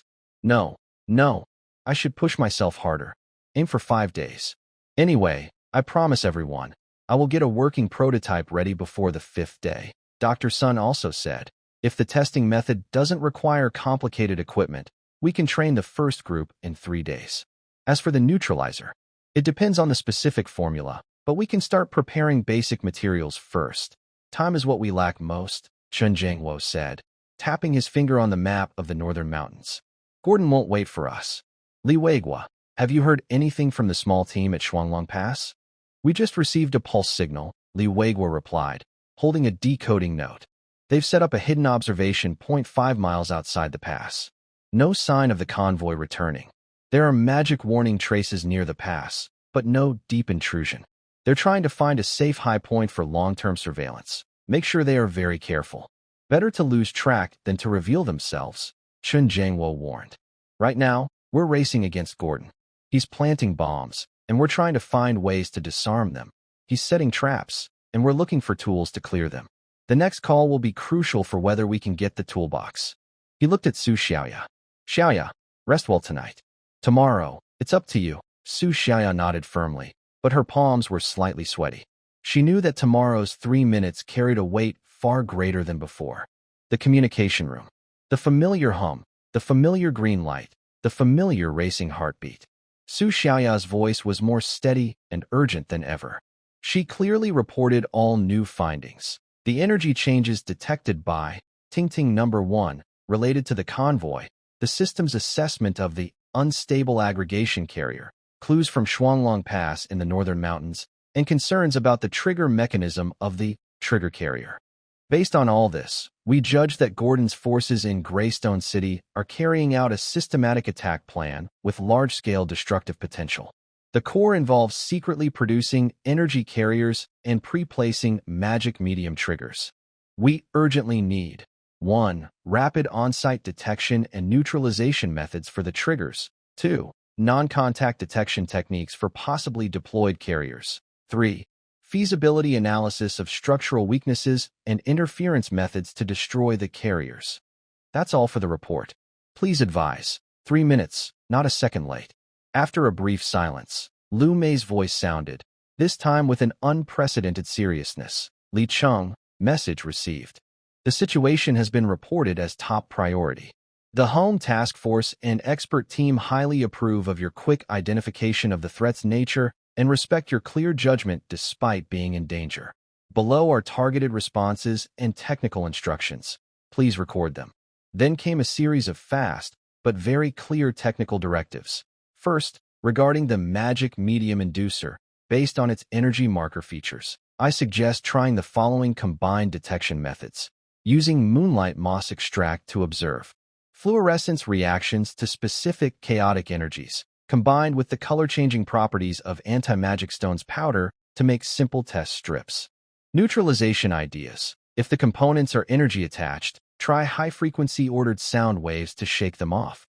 If they are chemical compounds, use targeted chemical reagents, preferably from local natural strong alkaline or oxidizing substances. Dr. Sun was recording frantically, his fingers trembling. The instructions were very detailed. They provided clear actionable directions. Second, for detecting hidden energy carriers, start by observing the faint energy fields emitted by the carriers. Improve your existing Ting listening device, focusing on increasing sensitivity to the specific spectrum, dark red pulses, and chaotic interference. You can also try using the slight disturbances these carriers might cause to the surrounding geomagnetic field, creating a simple magnetometer array to help locate them. Wang Tieju's eyes lit up as he quickly sketched improved diagrams on paper. Third, regarding the weaknesses of the carrier. If its structure is a high-energy inert encapsulation, there are 3 possible ways to break it. 1. External strong physical impact, high risk of explosion. 2. Using higher-level ordered energy fields to wrap and isolate it, gradually dissolving it. 3. Finding its shell's resonance frequency and using specific energy pulses to induce internal structural failure. Note, this part involves high-risk theoretical speculation, so verify carefully. Every word felt like a heavy to everyone's hearts, but also a sound of hope. The technical instructions finished, Lu Mei paused briefly, then spoke again with a commanding tone. Comrades of Li Cheng, please pay attention. Based on your outstanding performance since your crossing, especially in recent times when responding to external threats, maintaining order, and gathering information, the Home Task Force has received approval from higher authorities. We are now officially announcing the launch of the Spark Regular Data Support Agreement. According to the agreement, after this communication cycle ends, the Earth Home Task Force will send you a structured technical data support package at regular weekly intervals. The package will include targeted technical drawings, operation manuals, analysis reports, and related materials based on your previous reports. These will mainly be static images and text. The first official data package will be sent in 7 days. Please note that due to current bandwidth limits across dimensions, the package size is limited and transmission still depends on a stable connection. This channel is currently one way. You can provide feedback on how you use the data and request new needs through regular reports, which will guide the content of future packages. Again, this is the official start of the Spark agreement. May this small help from your homeland light your way forward. End of message. Beep. The communication ended. But in the communication room, everything was silent. Everyone was stunned, even forgetting to breathe. Regular, weekly, data packages, technical support. Wang Taizhu opened his mouth, and the charcoal pen in his hand fell to the ground. Dr. Sun supported the table, barely keeping himself from sitting down weakly. Li Weiguo pinched his thigh hard. Even Chen Jiangwo, with his hand behind his back, couldn't stop trembling slightly. Then, joy exploded like a flood, sweeping away the brief shock. It's done. It's really done. Wang Taizhu was the first to jump up, his face turning red. Every week. Drawings. Manuals. Our homeland. Our homeland really opened a supply line for us. Dr. Sun took off her glasses and wiped the blurry lenses forcefully, voice choked with emotion. We have a direction now. Those detection methods, those ideas. We're not just guessing anymore. Li Weiguo punched the wall hard. Great. This is fantastic. Now our toolbox can become bigger and better. Su Xiaoya, exhausted, leaned back in her chair but smiled with relief. She looked at the new notification on her phone screen. Spark regular support agreement confirmed. Information reception mode upgraded. Preparing to receive the next data package. The system interface also seems to have become brighter and more stable. Chen Jiangwo slowly turned around, looking at the excited crowd who could hardly contain themselves. He took a few deep breaths to calm the surging emotions in his chest. Did everyone hear that? His voice remained steady but carried an unprecedented strength. The Spark Agreement. This is not the end, but the beginning. It is the trust from our hometown, and also a heavy responsibility. He returned to the table, pointing at the technical notes he had just recorded. The first wave of our toolbox from home has been delivered. Now, it's our turn. Wang Taizhu, Dr. Sun, organize all efforts immediately. Follow the key points just received and focus on developing the trigger detection pack and listening number 2. I want to see usable results within 5 days. Li Weiguo informed the team heading to the pass about the possible weaknesses of the carrier. Let them try long-distance observation and verification while ensuring absolute safety. Also, launch a citywide initial sweep for the trigger, using the quick method Dr. Sun just came up with. Little Sue, keep a close eye on the system. Report immediately if there are any details about data packet reception. His gaze was sharp, sweeping over each excited and determined face. In 7 days, we will receive the first official Spark data packet. But during these 7 days, we must act to show our hometown that we can receive and use the tools you sent. Dismissed. Action, hope, like a spark, has been transmitted from a distant shore. And Carp City will use its own hands to turn this spark into a blazing fire that illuminates the way forward and burns away the gloom. The excitement over the Spark agreement lasted only until midnight. At dawn, the entire Carp City's technical team started working frantically, as if wound up tight. In Wang Tieju's blacksmith workshop and lab, the furnace fire burned all night. Based on the ideas from Earth, the focus for improving listening number 2 was on filtering and focusing. Adjust the rune frequency that captures the dark red pulse to this level. Yes, the one that Zhou Rue and the others recorded, the 7-breath cycle. Wang Taizhu, covered in soot, directed the rune carving workers. And this noise enhancement circuit needs to amplify those irregular shivers. Use thinner copper wire, wrap 10 more turns. An experienced craftsman looked at the complex symbols on the blueprint with a worried expression. Engineer Wang, we're almost turning this into a tangled mess. Will the energy flow go out of control? Don't worry. Just start engraving. After that, use magic absorption stone powder mixed with insulating glue to seal the gaps. We care about the effect, not how it looks, Wang Taizhu shouted. 3 days. In 3 days, I want to see a prototype that can tell normal energy fluctuations from those like a bomb wave. Meanwhile, on the other side, Dr. Sun was working in a makeshift lab. Really just a simple, reinforced tent. Inside, there was a strange, hard-to-describe smell filling the air. The room contained several huge clay jars, each holding different colored liquids. The first jar emitted a faint blue glow, containing moonlight moss extract. Next to it was a jar with a cloudy, grayish suspension of magic absorption stone powder. There were also some potent herbal decoctions made from local plant roots, possibly very alkaline or oxidizing. Quick, drop a sample of water number 1 and observe the fluorescence reaction. The magic absorption stone powder turned black.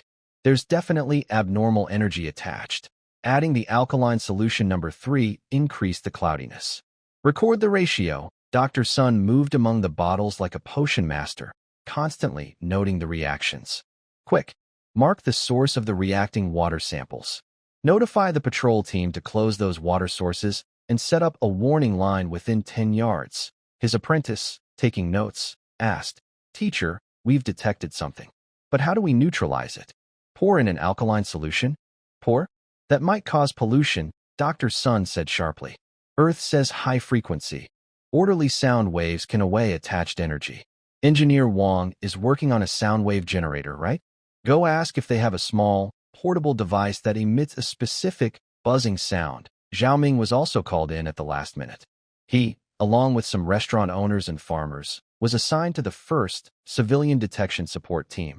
The task is simple. Learn to use the Easy Test Kit, created by Dr. Sun, a thick paper soaked in mixed chemicals. Every day, test the public water sources in your assigned area, especially water wells and stream outlets.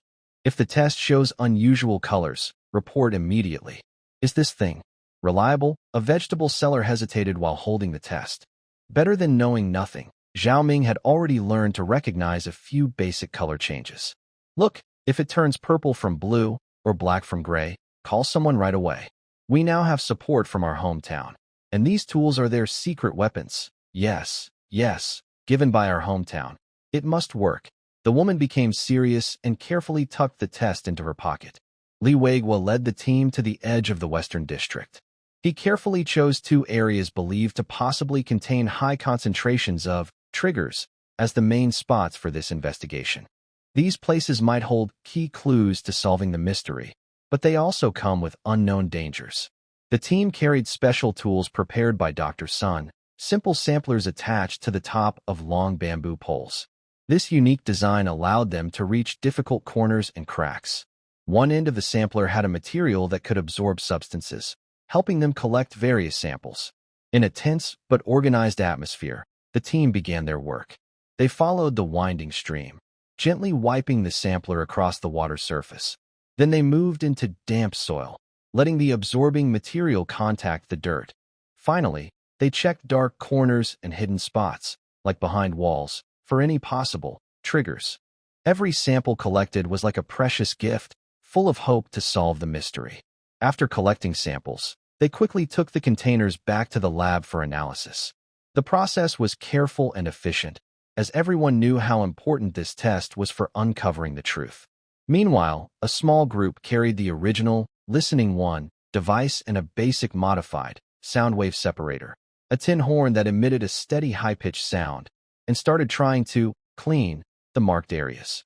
The results were preliminary and a bit amusing. When a team reported that after sampling at a creek side, they used a sound wave speaker to make noise for a while, and subsequent tests showed a slight decrease in abnormal energy readings, the entire command center was excited. Useful. The simple method really works. Li Weiguo, holding the report, excitedly found Chen Jiangwo. Although slow and maybe not completely clean, this proves the way is correct. The trigger can be detected and disturbed. Chen Jiangwo looked at the report and finally showed a slight sign of relief. Good. Expand the pilot area and gather more experience. Focus on protecting water sources and residential areas. Tell everyone involved that we are not only protecting our homes, but also testing solutions for our hometown. Every success makes the next batch of data more accurate and useful. Su Xiaoya moved between different test points. She noticed that whenever a new simple method trial made even a small progress, the technical analysis match level in her phone system would subtly increase. The ripple next to the funnel mark seemed to fluctuate very slightly with the sound wave cleaning attempts. The system was truly learning and adapting to their local practices. Night fell again. The workshop still buzzed with sounds, the laboratory was brightly lit, and new security devices were silently lurking along the border at night. 6 days remained before the first Spark data package arrived. Leeching did not wait. They were using the simplest methods to digest the first nutrients sent from their hometown and were eager to prove that these nutrients could grow here, producing thorns and blades to fight the darkness. Meanwhile, Gordon's shadow still loomed over the southwestern and northern mountains. Time quietly passed amid intense development and careful inspection. The oppressive feeling of an impending mountain rain hadn't disappeared, but holding the tools tighter gave them more confidence and passion. Under the cover of night, the earth seemed to be soaked in thick ink, pitch black. The chaotic stones on the upstream of Blackwater Creek appeared especially peaceful, with only the gentle sound of flowing water breaking the silence. In a higher position near the creek, two seemingly insignificant rocks were quietly lurking in a. However, upon closer inspection, it becomes clear that these are actually the only two sports cameras in Car City equipped with night vision. Their shells are cleverly coated with dirt and moss, successfully camouflaging them to blend seamlessly with the surroundings, making them hard to detect. At this moment, these two mysterious cameras are steadily aiming their lenses at the rocks around the bend in the stream, which have clearly been tampered with. Meanwhile, farther away on a more rugged mountain ridge, a figure lies quietly on a weathered rock that has been worn by time. This person is Zhou Rue, who remains perfectly still, pressed against the hard stone. He holds a night vision binoculars, constantly adjusting the focus to get a clearer view. As he does so, the entire scene is filled with a green glow, making what was hidden in darkness now clearly visible. Not far from Zhou Rue, another person is also lying prone. It's Xiaozheng. He tightly grips another spare camera, not daring to relax for a moment. He also tries to keep his breathing quiet to avoid attracting any unnecessary attention. It's the third day. Xiaozheng's voice is hoarse. Will they come back again? Yes, Zhou Rue replies without taking his eyes off the lens. Gordon succeeded in poisoning us for the first time, and the public opinion in Greystone City is against us. He's tasted success and will strike again while the iron is hot, trying to smear us further. And, he pauses, according to Dr. Sun's analysis, that kind of toxin needs continuous application to maintain its effect. The medicine packs buried under those rocks are almost used up. Time slowly passes amid the sounds of insects and flowing water. Late at night, the moonlight is blocked by clouds, plunging the world into dark chaos. Suddenly, in Zhou Rue's binoculars, the bushes across the stream move very slightly.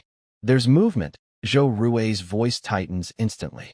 Suddenly, two blurry figures dart out from the dense bushes, moving lightly and swiftly over the protruding rocks in the stream as if trained. They cross the rushing water with ease. Both are dressed in dark clothing and do not carry torches, but one of them holds a small, delicate leather bag. It's here, it should be right, Xiaozheng whispers nervously, barely daring to breathe, murmuring to himself. Two mysterious figures quickly approached the bend in the stream, then stopped and looked around carefully and alertly. One of them, holding a wrapped object, slowly crouched down and carefully moved some special marked stones. Meanwhile, the other held a bowstring tightly, staying alert and facing directly toward Zhou Rue's direction. At this moment, a bright full moon briefly peeked through the clouds, illuminating half of the alert man's face. His square chin, thick eyebrows, and a noticeable old scar near his eye. Scarface Carl, Zhou Rue silently thought, gently tapping Xiaozheng. Xiaozheng understood and slowly extended his camera's zoom lens through in the rocks, aiming at the stream. Scarface Carl seemed uneasy and whispered urgently, "Hurry up. This place feels strange. Last time, I felt like someone was watching us." The crouching man had already dug a small hole, took a small oil paper-wrapped object from his leather bag, and was about to place it inside. Now was the moment. A faint, click, sound, almost drowned out by the flowing water, came from Xiao Zheng's camera. In night vision mode, the camera faithfully captured the scene. Scarface Carl glancing around cautiously, his partner burying the oil paper package and the unique landscape features around them. Suddenly, a night breeze swept over the ridge, rustling some dead leaves where they were hiding, making a soft rustling sound. "Who's there?" Scarface Carl suddenly turned his head sharply, his keen eyes staring toward the ridge. He quickly raised his short bow. "Retreat," Zhou Rue shouted softly, his voice full of anger. Without hesitation, he grabbed Xiao Zheng beside him, as if afraid to lose him. Then, the two of them rolled backwards swiftly and quietly, like startled mountain cats, disappearing into the darkness and among the rocks in an instant. Just at this critical moment, a sharp whistling sound suddenly rang out. An arrow shot like lightning, hitting a hard rock behind where they had just crouched. The arrowhead was deeply embedded, and the arrow shaft trembled violently, buzzing loudly. "Chase! Catch him!" At the same time, from far away by the stream, Scarface Carl's furious and desperate shout echoed, full of rage. However, at this moment, Zhou Rue and Xiao Zheng had already used the complex terrain around them as cover and successfully escaped to the other side of the ridge. They moved quickly and skillfully, like ghosts, and in the blink of an eye, they disappeared into the night, making it impossible for Scarface and others to follow. Not only that, these two clever guys also didn't forget to casually take the two action cameras that had been cleverly disguised as stones. These cameras stored footage that could be much more valuable than their own lives, as it might contain crucial evidence. Behind them, the frantic search sounds gradually faded away. In the core meeting room on the third underground floor of the command center, the air was heavy and tense. On the long table, instead of maps, there were several rough sketches and data sheets hurriedly copied with charcoal and feather pens. The flickering light from the kerosene lamp cast dancing shadows on everyone's faces, highlighting their furrowed brows and bloodshot eyes. So, Chun Jingwo broke the 5-minute silence, pointing at a diagram filled with circuit symbols. "This data package sent from Earth mainly focuses on standardized production process." Not just that, Wang Tieju's voice was hoarse. He had stayed up 2 nights in a row, and the spiderweb blood vessels in his eyes made him look like a fanatic prophet. He pointed with a homemade metal pointer, actually a broken wrench, at a cloth projection on the wall. It displayed images exported from Su Xiaoya's system. "Look here, Commander Chen. The Spark #1 data package contains 4 main modules." His pointer moved over. First, a reference chart of basic electronic principles and rune energy conversion. Basically, it shows how their electric current and our elemental energy flow are equivalent and interchangeable. Second, design diagrams for 6 basic industrial machines, including a hand crank winding machine, a small stamping bed, a simple lathe. With these, I can equip each militia unit with a bow and arrow repair station. He was so excited that spittle flew, and he heavily tapped the third section. Third, this assembly line production organization manual, illustrated with diagrams and text, showing worker positions, parts transfer routes, and even how to calculate work hours. This isn't just giving us fish, it's teaching us how to weave nets, build ships, and catch fish ourselves. Li Weiguo looked closely at the diagrams of the small figures demonstrating disassembly actions and couldn't help whistling. Wow, is this management technique from my hometown? Using this on the battlefield is like dividing forces into groups and coordinating in steps. Exactly, Wang Taiju patted his thigh. Director Li hit the nail on the head.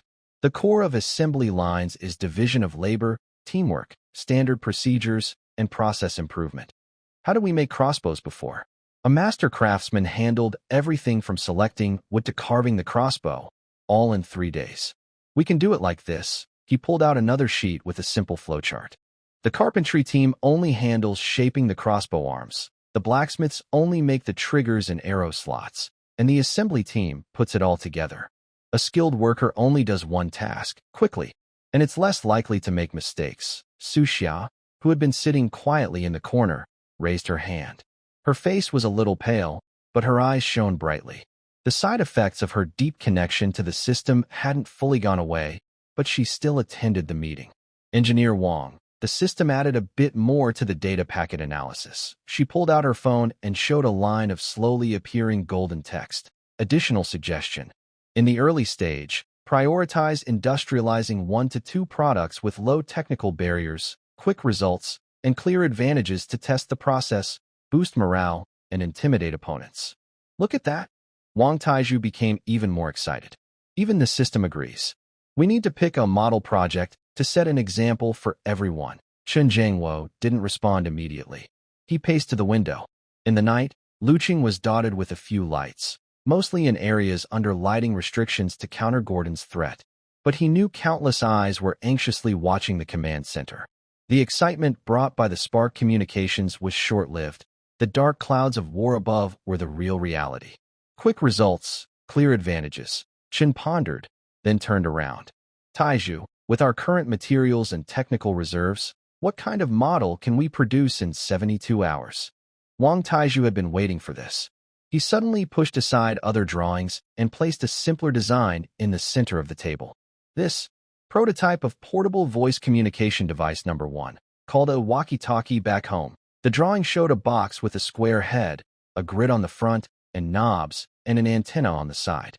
The core, Wang Taiju pointed to a complex rune-covered transistor-like object on the internal structure diagram. Is this the low-frequency signal amplification and modulation rune array? The principle from my hometown is sound vibrations turn into electrical signals, which are amplified by this rune transistor, then sent out through an antenna. The receiver works the same way. Dr. Sun adjusted his glasses and asked, sounds similar to sound transmission or communication crystals? Far from it. Wang Taiju waved his wrench excitedly. First, sound transmission needs the caster to use magic constantly, has limited range, and can be easily disturbed. Second, communication crystals are expensive and only used by important people. Our design, he pointed firmly at the blueprint. As long as we solve the mass production and power supply issues of the rune transistor, theoretically, every squad can have one. Low cost, sufficient range, and most importantly, he looked around at everyone and said clearly, no need for mages. A hush fell in the meeting room. No mages needed. This means communication can go from a few elite groups to regular soldiers and even civilians. This is not just a technical breakthrough. It's a change in the power structure. Li Wei's eyes lit up. If each patrol team and lookout tower has one, the speed of command delivery and enemy reports could be 10 times faster. Gordon's cavalry messengers are still on the way, but our troop movements are already done. And the problem? Chen Jiangwo asked calmly. 2 problems, Wang Taiju replied quickly. First, the core of the rune transistor is a substrate that can stabilize and amplify elemental energy. My hometown suggests using high-purity silicon, but we don't have it. I tested 17 local materials and found that dried moonlight moss fused into a glass-like substance, doped with a small amount of conductive silver powder, barely meets the performance standards. The issue is production. Materials go to Li Xiaoying, Chen Jiangwo said, looking at Li Xiaoying, who was responsible for trade and logistics. Li Xiaoying, who had been quietly taking notes, looked up and pushed her makeshift wire-fixed crystal glasses. Her old glasses broke during the crossing. Moonlight moss, collected from the eastern swamp area. The supply is okay, but more workers are needed. Conductive silver powder. Galu, the goblin merchant, probably has enough stock, but this old guy has been raising prices lately. We need to negotiate carefully. Negotiate, Jian Guochen firmly said. Trade with food, chili sauce, or anything else he's interested in. If necessary, we can show him the vision of our spark plan and paint a big picture. But we need to act quickly. Second, Wang Taiju continued, energy. Our hometown originally planned to use chemical batteries or solar panels. We can't gather enough raw materials for chemical batteries. As for solar panels, he smiled wryly and spread his hands. They work by converting light directly into electricity, which requires semiconductor materials, more difficult than silicon. In the short term, we can only use a simple method. He showed another sketch. A hand crank generator, simple in structure, like a magnified hand crank grinding wheel. Hand crank generator. Crank for a minute, and you can talk for about 3 minutes. It's troublesome but very reliable, and anyone can operate it. Good. Jian Guochen nodded decisively. Let's make this walkie-talkie our first prototype for the spark plan. Taiju, you are in charge of technical development and setting up the production line. Li Xiaoying personally handle negotiations for all raw materials, land, and the Gallo Goblins. Weigua, select 100 skilled and quick-witted young people from your security and engineering teams to be trained by Taiju. Xiao Su, he looked at Su Xiaoya. Does the system give any specific time estimates or success probabilities? Su Xiaoya focused and communicated with the system for a few seconds before reporting. The system indicates, under conditions of sufficient resources and effective organization, the probability of successful industrial production of prototype, one of the portable voice communication device, is 78%. The initial production target is set at 50 units. She also added a comparison parameter table. She turned her phone screen to everyone. There were 2 columns of data side by side. Leeching walkie-talkie, prototype, Greystone City, standard communication method, cost per unit. About 3 silver coins, in large quantities, crystal for sound transmission, over 500 gold coins, usage requirement. Manual handle crank sound transmission magic, requires a formal mage, consumes magic power continuously, communication range. 5 to 10 kilometers, depending on terrain, sound transmission magic, usually 1 to 3 kilometers, number of groups that can talk. Simultaneously, theoretically unlimited, different channels, limited by mage's mental strength, usually single line, production speed, target of 20 units per day, assembly line. Mage training, several years or decades, such a detailed comparison. Li Weigua slammed his fist on the table. If Gordon saw this table, he'd be so angry he'd spit blood. We only need a common soldier's equipment to match a precious mage's tools. This is what we call system advantage. All right, everyone take action. In 72 hours, I want to see the first production line running and hear the first sound of leeching voice. Meeting adjourned. Everyone responded loudly, quickly standing up with excitement they hadn't felt in a long time. As Su Xiaoya was leaving, Chun Jingwo softly called her. Little Su, can your body handle this? No problem, Commander Chun. The system connection seems more stable now. Su Xiaoya paused, then whispered, just now, when I was showing the parameter table, I felt a faint emotion from Earth. Emotion? Yes. Like relief? And a bit urgent. She tried to describe that vague feeling. It's like they're watching us, happy about every bit of progress, but also hoping we can go faster, even faster. Chun Jingwo was silent for a moment, looking out at the endless night sky. Tell them, leeching has never been lazy. Su Xiaoya nodded firmly and turned to leave. The meeting room was now empty except for Chun Jingwo. He looked again at the comparison parameter sheet, a cold smile forming on his lips. Gordon, your mage is very valuable? Good. I'll use a small box that every soldier can carry to show you what People's War really means. Wang Taiju felt like he was going crazy. Not despairing crazy, but the kind of crazy driven by huge possibilities that could explode, forcing him to turn ideas into reality immediately. His first armory, which was really just a large shed connecting the old blacksmith shop, carpenter's workshop, and 2 big warehouses, was now bustling with noise, like a beehive that had been stung. Over there, third group. The jig on the winding machine is crooked. Recalibrate. Where are the moonlight moss glass sheets sent by Comrade Li Xiaoying? Quality inspection. Test each piece for energy transparency. The gears of the hand crank generator are making strange noises. Oil them. No. Disassemble and reassemble. Wang Tieju's voice was hoarse from shouting. He held a metal horn, rushing back and forth inside the several hundred square meters of workshop like an angry lion. His work clothes were covered in oil, wood shavings, and a strange silver powder. In front of him, the city's first industrial assembly line was struggling to come to life. The process started at the raw material area. Several women carefully placed dried moonlight moss into clay crucibles, then sent them into high-temperature coke furnaces for firing. The resulting glass-like material was quickly moved to the blending room, a highly secretive space accessible only to Wang Taiju and 2 trusted old craftsmen.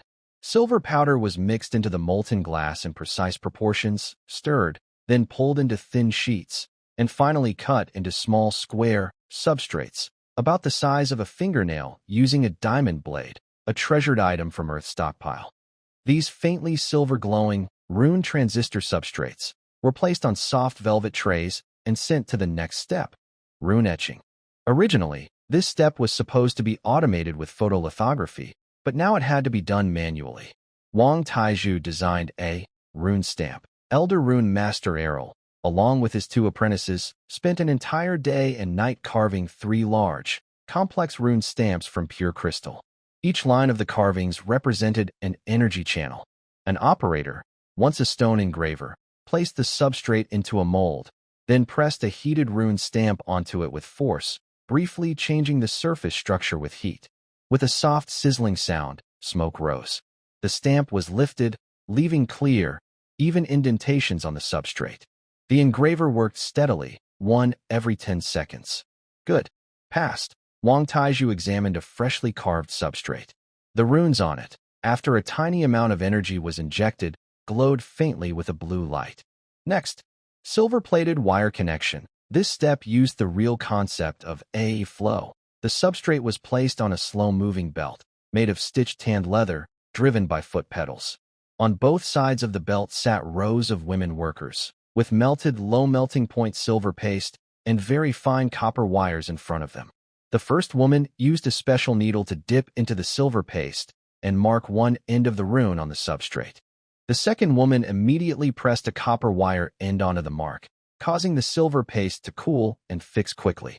The third woman trimmed the wire to the right length with tiny scissors. The fourth connected the other end of the wire to a pre-made copper interface plate. Each woman repeated only one action, almost without looking away from her work. Their movements were unpracticed, but no one stopped. Many of them were family members of soldiers, whose husbands or sons might be patrolling the borders. They understood what these small objects in their hands meant. Wang Taizhu watched the conveyor belt carrying semi-finished products slowly move to the next area, the assembly zone, where transistors, capacitors, ceramic sheets coated with conductive paint rolled up, coils, made with a hand-crank winding machine, and shells, standard-sized wooden boxes provided by the carpentry team, would be assembled. His heart was pounding. Engineer Wang. Engineer Wang. A young apprentice ran over, crawling quickly. Director Li brought some people.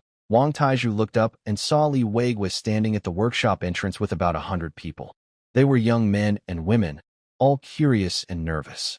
These were carefully selected skilled workers from across the city, former tailors, watchmakers' apprentices, and even 2 performers with steady hands. "We're handing them over to you, Master Wang," Li Wei was said with a smile. "You decide how to train them." Wang Taizhu took a deep breath and stepped in front of the young group. He raised a metal horn and said, "Comrades, do you know what you're here to do?" The crowd was silent. "See that moving belt?" Wang Taizhu pointed to the assembly line. "In the next 3 days, you will learn how to become a tiny part of it. Your work might seem simple, like just applying glue to one part repeatedly. Boring? Yes. Important? Absolutely. I tell you, it's more important than fighting on the front lines." He picked up a semi-finished circuit board that just arrived. "This little piece, if you damage a line on it, the whole machine is useless. Our comrades at the front might get surrounded because messages can't get through. You don't have guns or knives, but right now, you are the sharpest tech soldiers in Liqing." The young people's eyes started to focus, even igniting with a spark of fire. "Now, work in pairs and learn from the master craftsman. I only ask one thing: accuracy. Speed can be slow, but mistakes are not allowed. Begin." The workshop grew busier. The newcomers brought chaos, but also energy. Wang Taizhu acted like a firefighter, rushing wherever there was a problem. Engineer Wang, a female worker who was winding coils, raised her hand. She had a small pile of irregularly shaped coils in front of her. "This insulated wire keeps breaking." Wang Taizhu went over and saw that the tension on the winding machine was not set properly. He adjusted it himself and demonstrated. "The force needs to be even, like spinning thread. Don't rush. Think of it as winding yarn for your child." The female worker blushed, nodded, and tried again, and it worked much better. Engineer Wang. "Garlu the Goblin is here, over at Comrade Li Xiuying's place. It seems there's a fight," another apprentice reported. Wang Taizhu frowned, gave a few instructions to an old craftsman nearby, grabbed a slightly clean coat, and ran toward the warehouse area. Before he entered, he heard Garlu's sharp, slick voice. "Director Li, I didn't refuse to help. The silver powder for the guide can't be helped. Our stock is low. Recently, magic material prices have soared, and you know how aggressively the city of Greystone is buying up supplies. We really can't lower the price anymore. Li Xiuying's voice was calm and firm. Mr. Garlu, this isn't our first time working together. You know the credit and payment ability of Carrot City. We're not looking for a one-time deal but a long-term, stable, and large supply. The price can be negotiated, but delivery times can't be delayed. The first batch of 100 kilograms of silver powder must arrive within 3 days. 100 kilograms, Garlu shouted. Are you trying to drain my resources? Unless I can use a share from the Spark plan in exchange. I want priority purchasing rights. Wang Taizhu pushed the door open. He saw the well-dressed goblin merchant Garlu, wearing a fancy velvet coat, with sharp little eyes gleaming. Opposite him stood Li Xiuying, backed by 2 assistants holding ledgers. Mr. Garlu, Wang Taizhu said, the products from the Spark plan are currently only supplied within the Alliance. But if you can become a stable raw material supplier and offer fair prices. He paused deliberately. We might consider giving you regional agency rights for future civilian versions. Regional agency? Garlu's ears twitched. That means, besides Carrot City and designated allies, only your business can sell in nearby city-states. Wang Taizhu painted a tempting picture. Imagine, small boxes that transmit sound over thousands of miles without mages. Merchants, mercenary groups, even minor nobles will be fighting over them. Garlu's small eyes darted quickly, calculating rapidly. He knew Carrot City had been active lately, and he had heard rumors about the intercom device. If this worked out, it wouldn't be just a one-time deal, but a chance to grab a money-making opportunity. Price, he hesitated.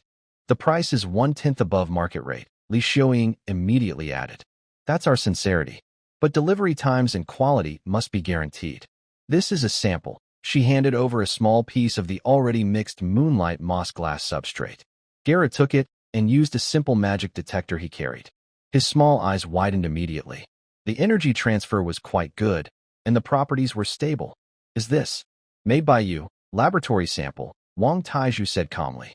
For large-scale production, you need stable silver powder. So, Garu, are you going to make quick money and then rely on others, or join us to earn money for the next 10 or 20 years? The goblin merchant took a deep breath and rubbed his hands eagerly. Deal. 100 kilograms of conductive silver powder with over 95% purity to be delivered in 2 days. But we need a contract for the agency rights. Using a magic contract. That's fine, Li Xiuying smiled. After sending off the satisfied yet eager Garu to restock, Wang Taizhu and Li Xiuying looked at each other and smiled. You're still the ruthless one, Li Xiuying shook her head. You even dare to give out agency rights. It's just a civilian version. The core military version will definitely stay in our hands, Wang Taizhu said, looking at the busy workshop outside the warehouse. And we need the goblins' channels to expand our influence. This isn't just a trade. It's also a publicity battle. Suddenly, cheers erupted from inside the workshop. Wang Taizhu and Li Xiuying hurried over. They saw at the end of the assembly line a young technician trembling as he held up a complete walkie-talkie, encased in a rough wooden shell. The shell was unpainted, showing the wood grain. The antenna was a straightened copper wire, with a hand crank on the side. It looked so crude, like a child's toy. But everyone held their breath, watching it. Wang Taizhu walked over, took the walkie-talkie, which felt heavy. He turned the switch on the side and began slowly turning the handle. Inside, tiny gears and coils hummed as they turned.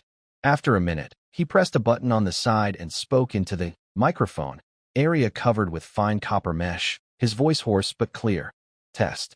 This is Wang Taizhu. Can you hear me? Silence. Then, at the other end of the assembly line, a trainee responsible for testing suddenly heard a crackling sound from another walkie-talkie, followed by Wang Taizhu's voice. Test. This is Wang Taizhu. Can you hear me? The sound was a bit distorted, mixed with static, but every word was clear. I heard it. The apprentice jumped with excitement and shouted into his walkie-talkie, Engineer Wang. This is Little Chun. I hear you clearly. The workshop was silent at first, then erupted into deafening cheers. The female workers dropped their tools and hugged each other. The male workers threw their hats into the air, and the apprentices laughed and jumped with joy. Wang Taizhu looked at the simple square box in his hand, then at the excited faces around him, and his eyes suddenly warmed. He pressed the talk button again, and this time, his voice echoed throughout the workshop. Comrades, we did it. The voice of leeching Model 1 has been successfully tested.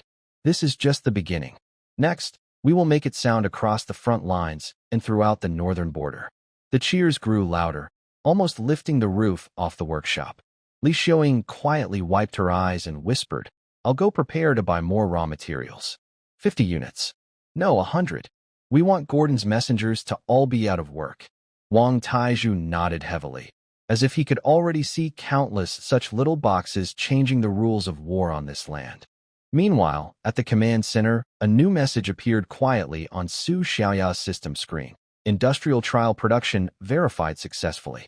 Civilization compatibility slightly increased. Technology diffusion process unlocked. In the corner of the screen, the dark red funnel-shaped symbol representing Gordon's threat seemed to faintly dim just a little.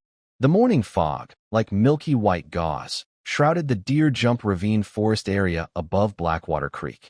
Zhou Rui crouched behind a dense patch of iron wire fern, his camouflage suit making him almost blend into the damp soil and mottled tree shadows. He chewed on a slightly spicy root to stay alert, eyes fixed through his binoculars on the winding trail 300 meters away crossing the woods. That was the path used by the Greystone City patrol team. 5 meters to his left, reconnaissance soldier Xiao Wu was lying like a stone, clutching a fully loaded repeating crossbow. 10 meters to his right, the communications soldier Delu was carefully taking out a boxy, olive green wooden box from a waterproof bag.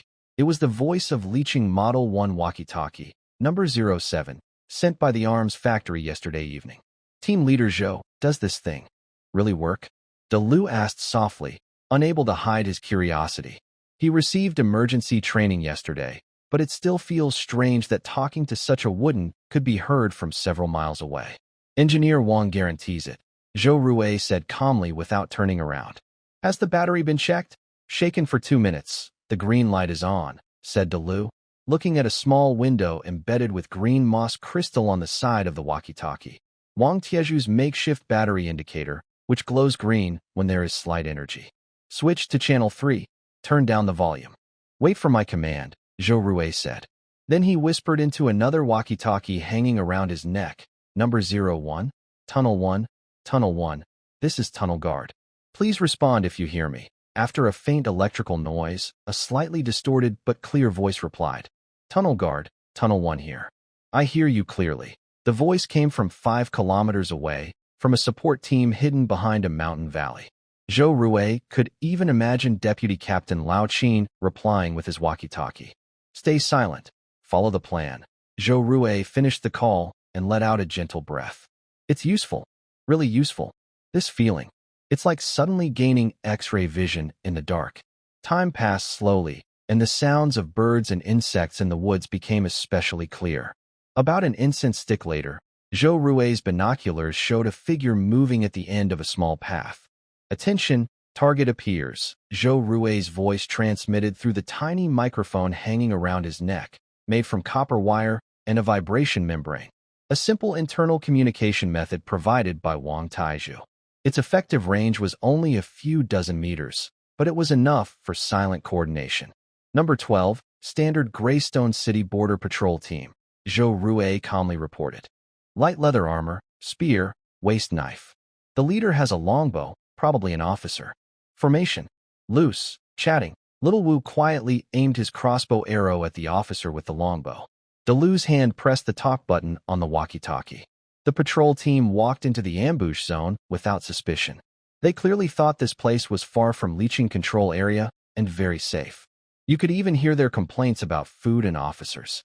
Now was the moment. Zhou Rui whispered into the tiny microphone. Attack. Puff. A slight sound of a crossbow string. Little Wu's arrow precisely pierced the side of the officer's neck. The officer made no sound and collapsed to the ground. Almost at the same time, Zhou Rui and another team member across the road, hidden on the other side, threw several shock grenades. These were not gunpowder weapons, but a byproduct of Wang Tieju's laboratory. Sealed bamboo tubes filled with lime, magnesium powder, and a reactive acidic plant juice that reacts violently when struck.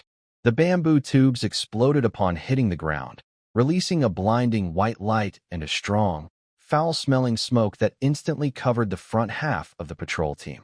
Enemy attack. The patrol team immediately panicked. The people in the back instinctively crouched down and raised their spears, but were blinded by the smoke. Dalu, Zhou Rue whispered urgently. Dalu quickly pressed the walkie-talkie button and shouted the prearranged secret code at maximum volume. Black water, black water, black water, 3, black water. Signals meant the ambush was underway, requesting the support team to move to the sides as planned, cut off their escape routes, and create a surrounding trap. 5 kilometers away, Lao Qin in the mountain valley heard the signal and immediately responded. Dong Guai, Dong Yao understood. Move out. He turned to the dozen soldiers beside him and shouted, Group 1 to the left, Group 2 to the right. Expand the encirclement. Wave the flags, the horns. Make some noise. The soldiers quickly acted. They didn't approach the battlefield directly, but moved around the perimeter, shaking tree branches tied with leaves to create the sound of a large army moving, and blowing short bursts on horns to simulate an attack. These were all psychological tactics planned in advance. Meanwhile, Zhou Rue and Xiao Wu had already leapt out like hunting leopards. They didn't rush into the smoke, but used the chaos caused by the shock grenades to quickly approach from the side. A soldier from Greystone City staggered out from the edge of the smoke and was immediately shot down by Zhou Rue's crossbow arrow. Another squad leader trying to organize resistance was stabbed in the shoulder from behind by Xiao Wu with a dagger coated in paralyzing poison and collapsed to the ground. Retreat. Retreat eastward, someone shouted desperately from the patrol team. The remaining 7 or 8 members panicked and fled along a small path to the east, the direction they came from and believed to be safe. But less than 100 meters away, they heard louder noises from the forest ahead, along with faint sounds of horns. We're surrounded. Despairing shouts rang out. In reality, only 2 soldiers sent by Lao Qin were making a show of force. However, due to the precise performance, coordinated via the walkie-talkie and the panic from their initial ambush, the retreating soldiers completely lost their judgment. Turn around. Go west, someone shouted again. A group of people, dizzy and confused, ran back westward. To the west, Zhou Rue had already taken a comfortable position with Xiao Wu and Dalu, occupying a strategic high ground. 3 crossbows were aimed at the intersection. Drop your weapons. Surrender, and you won't be harmed. Zhou Rue shouted in the common language. The defeated soldiers stopped, frightened by the well-prepared enemies ahead. They looked back at the sounds of pursuers behind them, then at their comrades lying on the ground, uncertain if they were alive or dead. Clang. A spear was thrown onto the ground. Then came a second, then a third. 2 minutes later, 7 soldiers from Greystone City crouched with their hands on their heads. Zhou Rue's team successfully ambushed and captured more enemies than their own number, with no injuries on their side. Count the loot, tie up the prisoners. Dalu, report the situation, Zhou Rue ordered while keeping watch. Dalu excitedly picked up the radio again. Dong Yao, this is Dong Guai. The fight is over. We captured 7 enemies, killed 4, and 1 escaped, deliberately released as a messenger. No injuries on our side. Repeat, no injuries. Requesting next instructions. Clear words transmitted through the radio 5 kilometers away. In the mountain valley, Lao Qin and the soldiers from the support team heard, no injuries on our side, and were first stunned, then burst into restrained cheers. Dong Guai, well done. Lao Qin's voice was also excited. According to Plan 2, clear the battlefield, carry the prisoners and loot, and move to the second evacuation point. We will meet you at the first pass. Dong Guai understands. Zhou Rue cut off the communication, looked at the dejected prisoners on the ground, then at the unassuming wooden box in his hand. An indescribable feeling welled up inside him. This ambush went too smoothly. It was so smooth it didn't feel like real combat. The key was the one-way transparency of information. The enemy knew nothing about what had happened, how many enemies there were, or where to run. Meanwhile, their side had clear commands, precise coordination, and could even create the illusion of a vast army using just sound. He walked over to the dead officer, picked up a small leather pouch from his waist.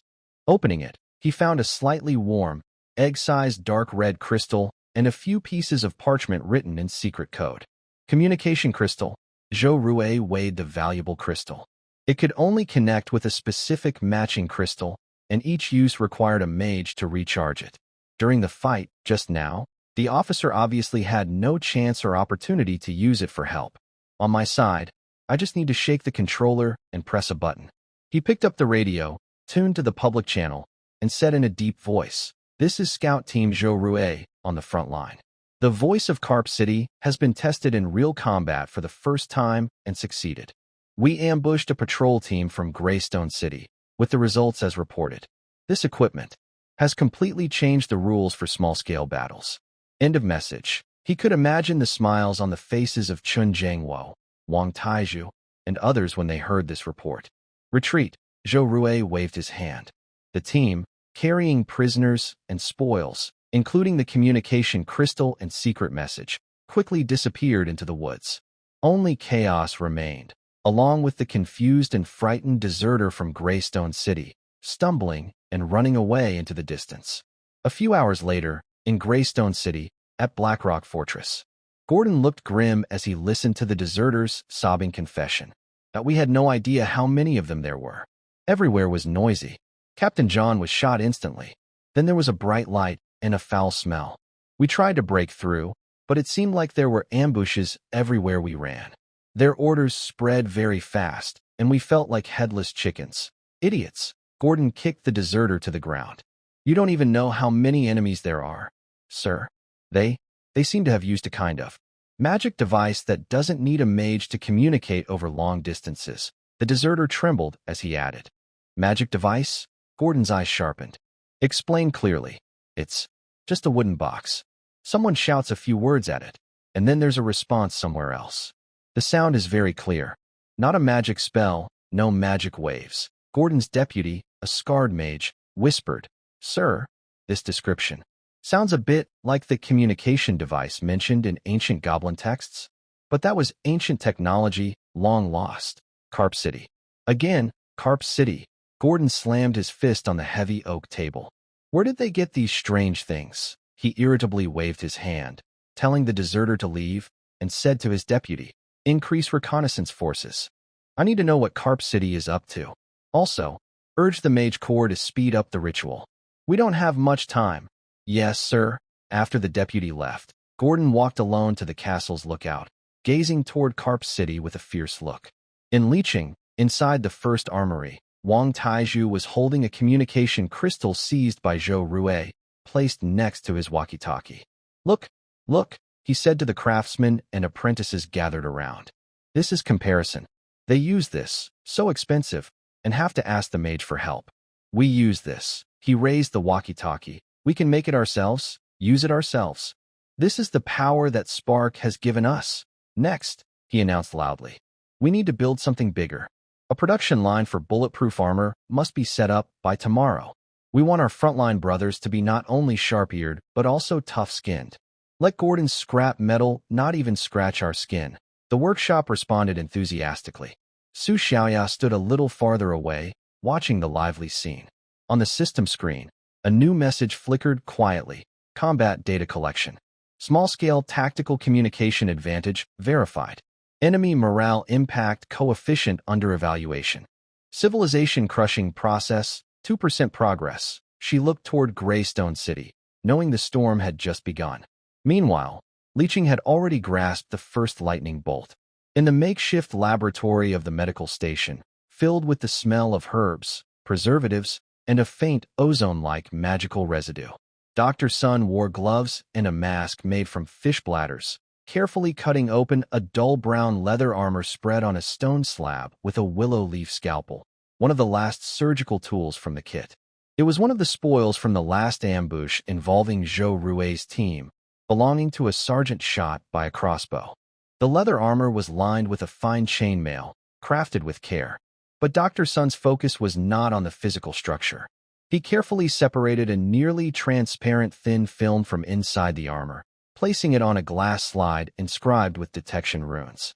"Indeed," he muttered, adjusting a crude microscope nearby. The objective was a polished crystal, and the light source was glowing moss. Under the energy detection runes, the film revealed extremely fine, rhythmic golden patterns flowing subtly. Is energy directly forming a protective layer? Not exactly. Dr. Sun pointed to a damaged spot with tweezers, where the golden pattern was broken and dull. Look here at the arrow hit. The physical defense was broken first, then the energy layer failed. The order is important. This energy layer acts more like a strengthening and deflecting shield, not an absolute barrier. It can disperse blunt strikes and deflect sharp weapons, but if hit with enough focused force, it still breaks. He straightened up and wiped sweat from his forehead. The principle is similar to, non-Newtonian fluids? They harden under quick impacts, but flow when squeezed slowly.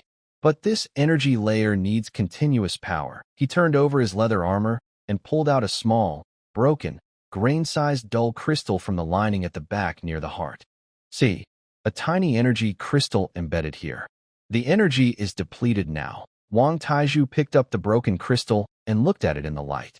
So this thing is a consumable? After a few hits, you need to replace the battery, or it just becomes normal leather armor. That's one way to understand it. And the manufacturing process, Dr. Sun pointed to the barely visible patterns on the thin film, requires a mage to manually guide the energy engraving, which is very time-consuming. The cost of this armor might be enough to equip an entire squad. Wang Tieju's eyes lit up with excitement, the thrill of seeing a problem and thinking of a way to solve it himself. Consumables? Manual work? Relying on external power? Dr. Sun, do you know what that means? Dr. Sun adjusted his glasses. It means we can bypass it? Exactly. Wang Taiju eagerly rubbed his hands. We won't use energy reinforcement. Instead, we'll use physical resistance stacking and structural energy absorption. They use magic to harden a layer of leather, but we use 10 or 20 layers of different materials, making it impossible to pierce or cut through. He immediately grabbed a charcoal stick and started drawing on the nearby stone wall. Look, my idea. The outermost layer, tanned hard rhinoceros hide or multiple layers of oiled canvas, to resist chopping and wear. The middle layer, here's the key. We use a composite sandwich. He drew a sandwich-like structure. 2 layers of tough spider silk fabric, with a very fine, cold-drawn steel wire mesh in the middle. The silk fabric holds everything together, and the steel wire resists piercing. Dr. Sun, you said earlier that the energy layer is like a non-Newtonian fluid? Funny you should mention that. I heard that the Li Xiaoying trade team brought back a type of gel mud algae from the southern swamp tribe. It is usually soft, but can harden instantly when hit hard. We can seal it inside thin pouches, cut into small blocks, and sew them into the lining layers as extra shock absorption. Dr. Sun listened carefully and, being a professional, asked, what about the inner layer? It needs to be comfortable, breathable, and also prevent secondary injuries from broken arrows or bone splinters. The reply was, the inner layer uses soft deer leather, lined with our own disinfected cotton linen fabric. Key areas. Wang Taiju drew circles on the chest, abdomen, and back, will have removable steel plates, fixed with rivets, so they can be replaced easily if broken. He became more excited as he spoke, his voice echoing in the lab. And we produce everything in a standard way. 1 size for the outer layer, 1 for the middle layer, 1 for the lining, and 1 for the steel plates. All on an assembly line. Women sew the outer layer, craftsmen press the steel mesh, apprentices fill the gel capsules. Then assemble everything. No need for mages. No energy crystals needed. When something breaks, just replace that layer. Keep costs as low as possible. Dr. Sun was amazed by this large-scale industrial plan and took a moment before asking, what about the weight? With so many layers, can soldiers wear it comfortably? We've calculated that. Wang Taiju, clearly prepared, said, the rhinoceros leather outer layer, combined with the composite middle layer and lining, stays under 8 kilograms. Add the front and back steel plates, plus 2 more kilograms. The whole set weighs about 10 kilograms, lighter than their chainmail and leather armor. The best part is it offers better coverage and even protection. At that moment, the lab door was pushed open. Zhao Ming peeked in, followed by a middle-aged woman with an apron and flour on her hands. His wife, Zhao Shen, famous in Liqing as the barbecue beauty and the most organized among all the food vendors. Engineer Wang, Dr. Sun, am I interrupting? Zhao Ming said with a smile. My wife heard we're making new style armor and insisted on coming to see. She says sewing, mending, and cutting fabric are her specialties. Zhao Xin cheerfully added loudly. Engineer Wang. Our kitchen women, they're quick and sharp, sewing dozens of aprons a day, cutting and patching. If you need someone to sew your armor, just say the word. We don't want pay, just meals. It's better for the frontline kids to wear thicker armor and bleed less. Nothing's more important. Wang Taizhu was overjoyed, worried about finding sewing help. He immediately showed Zhao Xin the sketches and explained how each layer connects. Aunt Zhao, look, this part needs double stitching for strength. Here, we should leave an opening for easy lining replacement, and the straps here must be adjustable. Aunt Zhao squinted at it for a moment, then patted her thigh. Got it. It's like making a thickened pot mat or arm sleeve, just bigger and more careful. Don't worry, Engineer Wang. Give me the design and measurements, and I promise to form a sewing team of 50 within 3 days. Our food street may lack many things, but we have quick and skilled women. That's great. Wang Taizhu excitedly shook her hand. Aunt Zhao, you are the chief of our bulletproof armor project. I'll have Li Xiaoying coordinate the fabric, needles, and workspace right away. Dr. Sun also sighed. This is the strength of leeching. While the front lines bleed, the back is thinking about making shields for them. Engineer Wang, how do you plan to test the protection? Wang Tieju's eyes hardened. We'll test it with real weapons. Once the first batch of samples is ready, we'll go to the back of the weapons factory and set up targets. Use captured Greystone City bows and their arrows to simulate direct hits from different distances. Then try cutting with knives and stabbing with spears. We won't mass produce until we see the results. 3 days later. On an open space beside the weapons factory, several wooden stakes wrapped in old quilts were set up. Around them gathered people, Wang Taizhu, Dr. Sun, Li Weiguo, Aunt Zhao, and her sewing team representatives, along with Zhou Rue and a few reconnaissance soldiers. On the stakes hung 3 armor samples. One was the enchanted leather armor from Greystone City, out of energy. Another was the old iron-inlaid leather armor from leeching. And the last was the quickly assembled, composite bulletproof armor No. 1 by Wang Tieju's team. Begin, Wang Taizhu personally ordered. First, they tested the bows. From 30 steps away, a strong-armed soldier used a standard Greystone City longbow with armor-piercing arrows. Whoosh! Thud! The enchanted leather armor. Out of energy, the arrow sank deep, almost through the back. The old iron-inlaid leather armor. The arrow hit the metal plate and slid off, but pierced the nearby leather. The composite bulletproof armor. The arrow hit the steel plate on the chest, making a crisp clang and bouncing off. It left only a white mark on the steel. The crowd gasped softly. Then, at 15 steps, almost direct fire. Whoosh clang. The composite armor was hit in the front.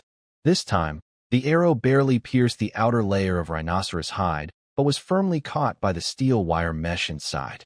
The feathered tail trembled, but didn't the lining. Good. Zhou Rue couldn't help but cheer.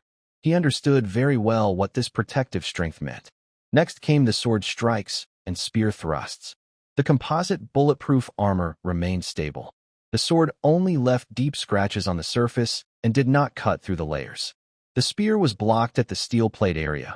On the side without steel plates, the spear tip was stopped by wire mesh and gel capsules, preventing it from penetrating further. Finally, Wang Taizhu, with red eyes, used a captured double-handed sword to strike the same spot with all his strength. Clang! The heavy sword bounced off, causing the outer layer of the bulletproof armor to. The spider silk fabric and wire mesh were severely deformed, but the armor was not completely broken. The soft deer leather lining was still intact. Stop! Dr. Sun shouted, stepping forward to check. The outer layer and the layers inside are damaged, but they absorbed most of the impact energy. The internal organs were hit, but it's not deadly. If it were a living person, it might be a fractured rib, definitely not a penetrating wound. Silence. Then, suddenly, applause and cheers erupted. The women of the sewing team embraced each other and cried. Every stitch they sewed had become real protection at this moment. Wang Taizhu approached the battered but mission-keeping bulletproof armor, gently touched its damaged surface, then turned to Zhou Rue and said, Captain Zhou, the first 100 sets are prioritized for your reconnaissance team. I want you to wear them and go around Gordon's eyes. Then, come back alive and tell me if they work." Zhou Rui stood straight, saluted, and said firmly, "We will complete the mission." That night, 100 sets of composite bulletproof armor, infused with the warmth of women's hands and industrial wisdom, were secretly sent to the front line. Meanwhile, in the weapons factory, the rhythmic sound of sewing machines, simple foot-operated, the rustling of fabric cutting, and the clanging of craftsmen hitting steel sheets blended into a powerful symphony for survival. Su Xiaoya passed by the workshop. The system vibrated slightly, and the screen displayed breakthrough in industrializing basic protective equipment. Predicted increase in soldiers' basic survival rate by 21%. The process of material advantage accumulation is accelerating. She looked out the window at the dark south, knowing that when the sun rose again, the soldiers in Liqing would have a layer of skin that Gordon could not understand. Early morning dew clung to the tips of the grass. Zhou Rui crouched behind a small rise covered with ghost needle grass on a dirt mound. The cold, damp earth seeped through his bulletproof armor lining, but his heart was burning hot. He gently touched the firm yet flexible feeling on his chest. His composite bulletproof armor had been worn for 3 days. He was used to its weight, which gave him a sense of security. A small bone conduction headset, a modified version of the walkie-talkie, attached to the cheekbone and transmitting sound through vibrations, making it more discreet, played clear breathing sounds and occasional low confirmations from his teammates. Position at hole 2, good visibility. Hole 3 in position, no abnormalities on the left side. Holes 4 and 5, bait team has reached the designated spot. Zhou Rui licked his dry lips and responded to the hidden microphone under his collar. Hole 1, received. Stay silent. Wait for the target to take the bait. Their target was a patrol team from Greystone City, a group of 12, led by a boastful old soldier.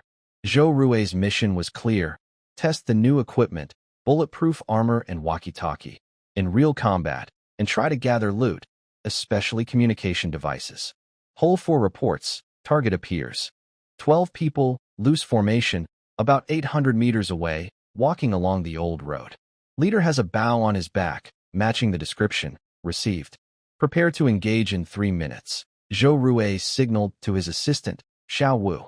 Xiao Wu nodded, checked the magazine of his rapid-fire crossbow, and touched the 3 shock grenades hanging at his waist. Seconds ticked by. Only the rustling of wind through the treetops could be heard. Suddenly, distant voices of low-pitched shouts and curses came from ahead.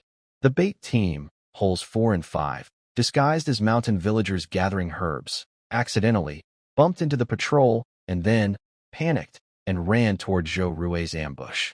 Behind them, the patrol's shouts and footsteps grew closer. Get ready. Zhou Rui's calm voice transmitted through the headset to everyone. 6 pairs of eyes peered through the grass, staring at the bend in the path. The first to arrive were 2 Greystone City soldiers, panting from the chase. As they turned the corner, the front one suddenly tripped and fell forward. An almost transparent, tough fishing line stretched across at ankle height. Fire! Zhou Rui shouted. Whoosh! Whoosh! Whoosh! 3 crossbow bolts shot from different angles, accurately hitting the unprotected legs of the pursuers. The 2 screamed and fell to the ground. The main patrol team had just turned the corner when they saw their fallen comrades. The forest ahead was silent, and they immediately became alert. The leading officer, the one carrying the longbow, raised his hand. Stop! There's an ambu. Before he could finish the word, the stun grenade that Xiao Wu had thrown flew through the air and landed right in the middle of the group. Bang! Hiss! A blinding flash and thick smoke exploded together. The patrol's formation fell into chaos, with coughing and shouting all around. Team 2 and 3, suppress the left flank. Team 4 and 5, circle from the right. Team 1, move forward. Zhou Rui's orders were short and clear. The 6-person squad moved like a well-oiled machine. The 2 on the left fired their repeating crossbows blindly into the smoke, not aiming to hit, but to create confusion and pressure. The decoy team on the right had already flanked around and threw another wave of stun grenades, further splitting the enemy. Zhou Rui and Xiao Wu crawled forward from the front. As the smoke began to clear, they saw the patrol scattered into small groups, some hiding behind cover, some trying to retreat, and 2 brave ones charging toward the left flank where the arrows had come from. Take down the ones showing themselves first. Zhou Rui aimed at the fastest attacker and pulled the trigger. The bolt struck the man's leather armor but didn't pierce it. Still, the impact made him stumble. Xiao Wu followed up with a shot to his leg, and the attacker fell. Team 4, 1 is running west. Cut him off. Got it. With the radio, Zhou Rui had a full view of the battlefield. He kept adjusting his commands based on his teammates' reports, gradually isolating and breaking down the larger but disorganized enemy force. A Greystone City archer hid behind a rock, trying to shoot back at Zhou Rui. As soon as he peeked out, Team 4 spotted him. Team 1, 10 o'clock direction, behind the rock. Archer. Zhou Rui quickly turned and fired. The bolt grazed the edge of the rock, making the archer duck back in fear, unwilling to show himself again. The fight turned into a one-sided hunt. The Carp City squad used their communication and coordination advantage to keep local superiority, always outnumbering and overwhelming smaller enemy groups. The enemy officer was cunning. He hid behind a tree, speaking quickly into a small glowing stone, a magic communication stone. He was calling for help. Team 1, the leader is using a communication stone. Xiao Wu shouted urgently. Keep an eye on him, don't let him escape. Focus fire on holes 2 and 3, and concentrate on the leader's position to suppress him. More crossbow bolts flew toward the officer hiding in the big tree, causing bark and wood chips to fly. The officer was suppressed and unable to communicate effectively. Finally, after losing more than half of their team, the remaining 4 soldiers from the Greystone City collapsed, threw down their weapons, raised their hands, and knelt to surrender, including the squad leader officer. Stop shooting. Control the prisoners, Zhou Rui ordered. The battle ended.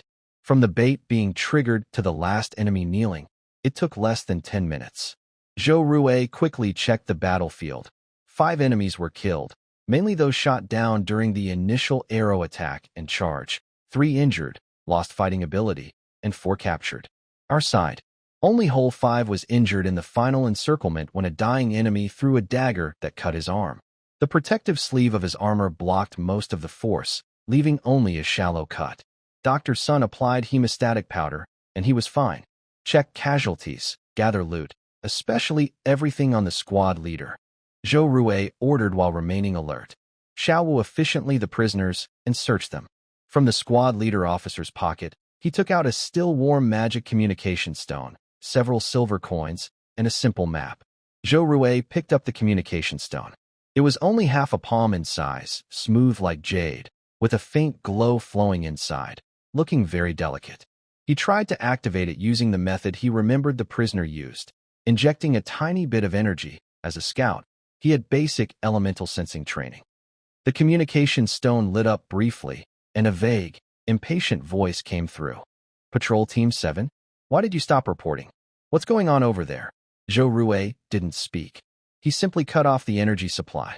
The stone dimmed. He picked up his walkie-talkie, pressed the call button, and said, Hole 1 calling the base. Battle over, mission complete. Our side has 1 minor injury, and we captured a magic communication stone. Over. The clear, steady voice, without any magical fluctuations, was transmitted via radio waves to the temporary command post several kilometers away. After a moment, a reply came. Base received. Well done. Proceed with the planned withdrawal. Over. Zhou Rui placed the communication stone and the walkie-talkie side by side. One was delicate, expensive, reliant on mages, and limited in use. The other was rough, cheap, accessible to everyone, and used for instant communication. He picked up the walkie-talkie, tuned to the public channel, and said in a deep voice, Attention all units. This is Scout Team 1, Zhou Rui. The new bulletproof armor and communication devices have been tested in real combat for the first time. The armor effectively defends against dagger throws and flying arrows, and meets safety standards. The tactical communication system shows clear advantages. Our team of 6 defeated a 12-person enemy squad with no casualties. Repeat, the bulletproof armor and walkie-talkie have been proven effective and reliable in combat.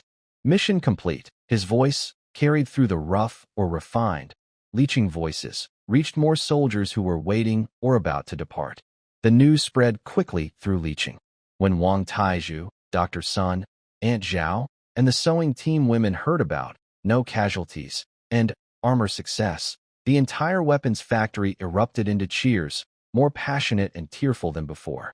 Aunt Zhao wiped her tears and said to her equally tearful sisters, "It was worth it. Our sewing can block knives. It was worth it." Wang Taizhu then took the confiscated communication stone and found Su Xiaoya, who was adjusting the long-range relay antenna. "Xiao Su, also record this data. The magic communication stone has an unknown effective range, but it requires a specific target, a mage to charge it, or the user to have a small amount of energy. The cost is estimated to be at least 100 times more than our walkie-talkies." Su Xiaoya entered the information into the system. A comparison box appeared on the screen, and in the communication cost and popularity column, the bar graph for leeching instantly far surpassed the representative bar for Greystone City. Tactical system verified successfully. Generation gap advantage preliminarily established. Enemy response strategies are being simulated. The system provided a calm assessment. Meanwhile, in Greystone City, the officer waiting for the routine report from Patrol Team 7 finally realized something was wrong. When he repeatedly called through the communication stone with no response, he could only send someone on horseback to check. What he saw were signs of battle, bloodstains, and abandoned damaged weapons. And there was also a neat note, deliberately left by Zhou Rue, written in common language on the back of a torn map with charcoal. "Thanks for the gift. The equipment works well. Leeching Reconnaissance Team." When this note, along with the news of the entire patrol team being wiped out, was presented to Gordon, the conservative noble shattered his favorite crystal wine glass. "Search. Find out exactly what kind of dark magic those commoners in Leeching used." He didn't know that the name of the dark magic was industrialization and standardization. This unequal fight has just begun. Rune Enchanter Errol stood at the entrance of the first armory, Rune Stamping Workshop, feeling his worldview shaken like never before. He was invited by Wang Taizhu, supposedly for technical exchange. But everything before him was completely different from his lifelong magical education and the rune art he was familiar with. There was no quiet meditation or incense burning, no careful guidance of elemental energy, and no reverence like creating art. Only noise, sweat, and a sense of cold, efficient work. In the center of the factory stood a huge, impressive foot-operated stamping machine. It was originally an old mining machine provided by goblins, carefully modified. Under the constant stepping of workers, it made loud, rhythmic banging sounds. Bang, bang, bang. Each strike seemed to shake the roof and the entire workshop. Above the stamping machine, a blazing steel, rune seal, was tightly held by a powerful mechanical arm. The mysterious seal shone with hot light, like a falling star. The arm moved precisely, lifting and lowering it smoothly, like flowing clouds. Meanwhile, a long conveyor belt moved steadily. On it were many small, delicate glass bases called moonlight moss glass plates. They were only the size of a fingernail but contained endless energy and potential. These bases had already been mixed thoroughly with conductive silver powder and were being continuously transported to below the seal, waiting for the crucial moment. Sizzle. Smoke rose. When the seal lifted, a complete, clear, and identical complex rune, an initial simplified version of the Fortify rune, was left on the base. Next to it, a female worker used long-handled tongs to pick up the hot base, place it on the conveyor to cool, check if the pattern was clear and complete, then push it to the next step, silver wire connection. The whole process took less than 15 seconds. A trainee pushed a cart filled with freshly stamped, faintly glowing rune bases, several hundred pieces. "Are these all Fortify rune bases?" Errol's voice was a bit hoarse. He took at least half a day to make a rune stone containing the power of strength, from selecting materials, calming meditation, guiding carving, to energizing and solidifying. The success rate was less than 70%. And here, with a loud bang, "Was that a?" "Yes, Master Errol," Wang Taizhu said, having come over unnoticed, with dirty hands but a bright smile. "The main seal you carved is excellent. The lines are clear, and the energy guidance efficiency is 15% higher than all previous versions we tested. Now, with this line, we can produce 3,000 pieces a day at full speed. 3,000? Errol felt a bit dizzy. 3,000 strength runes?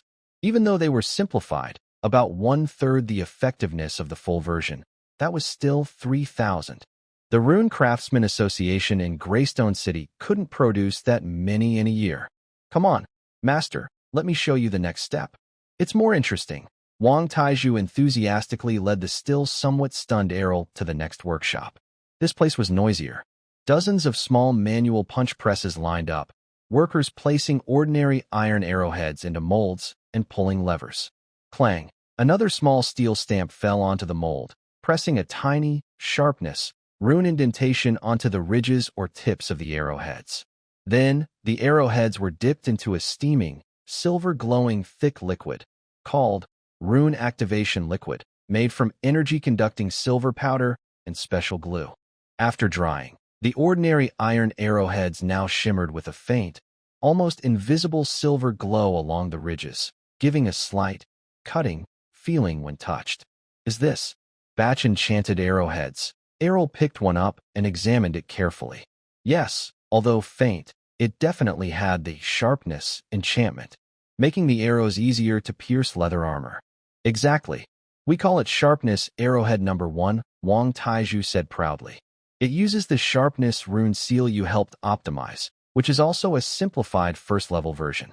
The effect should increase the arrow's penetrating power by about 15% to 20%.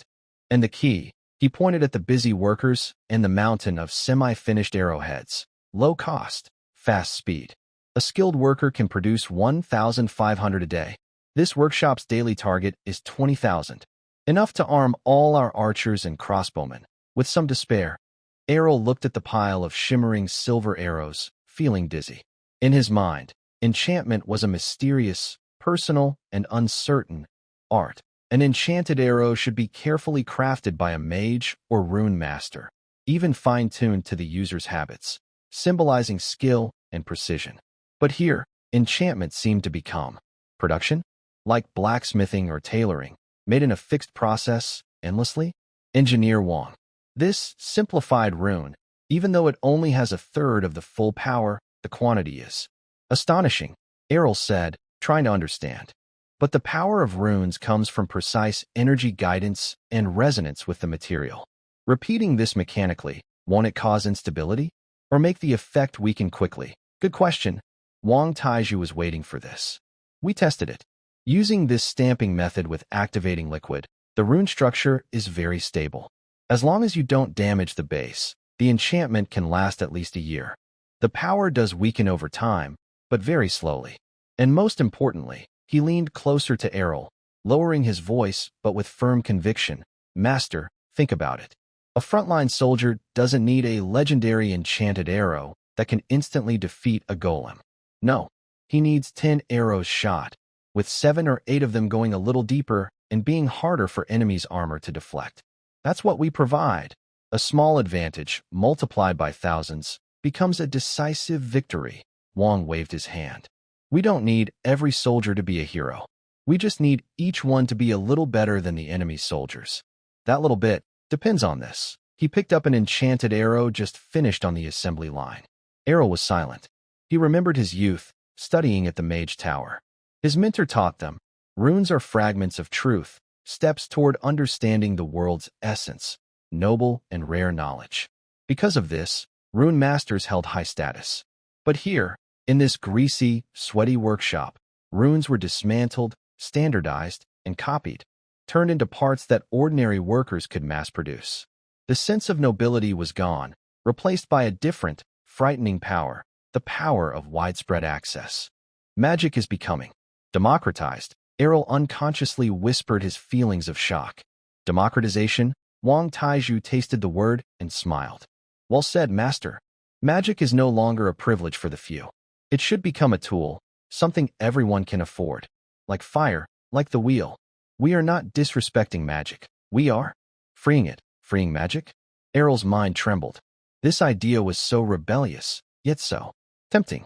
Master, look, Wang Taiju said, pulling Errol to a testing table with some new design sketches spread out. This is the next generation. Composite rune board, combining common runes like strength, lightness, and element resistance into one standard board, stamped in one go. Then used on our bulletproof armor or on weapon grips and shields. And this, he continued, pointing to another sketch, is the assembly line charging idea. We currently use activation liquid, but its efficiency is low. I want to design a closed track where stamped boards pass through several stable energy fields to be mass-charged, like charging batteries. Errol looked at these imaginative yet logically structured sketches. Something deep inside was loosening and reshaping. He realized he was no longer offended but curious, even excited. Engineer Wong, Errol said, taking a deep breath, his eyes serious and passionate. About the composite rune board design, energy flow overlap might cause interference. I have some ideas. Also, the stability of the mass-charging energy field. There are records in the Rune Masters Guild ancient texts about similar large magic arrays. I can go back and research. Wang Taiju cheered loudly, patting Errol's shoulder so hard he nearly made the old Rune Master stumble. Great, Master. Let's form a runic industrialization joint R&D team. You develop the theory, we handle the engineering. Together, we will turn magic from a craft into a science, into an industry. When Errol left the weapons factory, the sunset stretched his shadow long. He looked back at the bustling workshop, full of raw materials and producing standardized rune items, and felt a complex emotion rise in his heart. Disappointment? Maybe a little. But mostly, a thrill at witnessing the dawn of a new era. He touched the small bag of sharp arrow clusters that Wang Taiju had given him and decided to hold a meeting with the apprentices. Some traditions that have lasted for hundreds of years may be ready for change. At the command center, Su Xiaoya received the latest system alert, technology diffusion process activated. Local magic knowledge system and otherworldly industrial system are beginning to merge. Civilization adaptability and evolution assessment has been greatly increased. Warning: this process may speed up the backlash from the local vested interests. Chen Jingwo looked at the message and said to Li Weiguan nearby, "Did you see that? We're not just making weapons. We're changing the rules of how this world works. What Gordon and others fear might never have been our swords and blades, but this." He looked out the window. The lights of Liqing stretched across the night, brighter and more steady than ever. Let the storm come stronger. Our shield is already forged. Our arrows are ready to be shot. The Greystone City, Blackrock Fortress. In Gordon's study, the scent of old parchment and expensive incense filled the air, but it couldn't hide the gloom on his face. He clenched several crumpled frontline reports in his hand, his knuckles turning white. Good-for-nothings. A bunch of useless fools. He suddenly slammed the reports onto the heavy oak desk, causing the ink bottles to jump. A patrol of 12 men wiped out by 6? Not a single decent message has come back. Is the magic communication stone just for show? Standing at the desk, the scar-faced mage, Carl, lowered his head, afraid to speak. He was Gordon's confidant, but lately, there had been too many bad news. "Sir," Carl cautiously spoke after Gordon's anger subsided a little, "the soldiers who escaped say. Those people in Liqing aren't using ordinary methods. They seem to have some kind of small box that can send messages through the air and commands spread very quickly. Also, their armor, our arrows. Can't pierce it. Can't pierce it."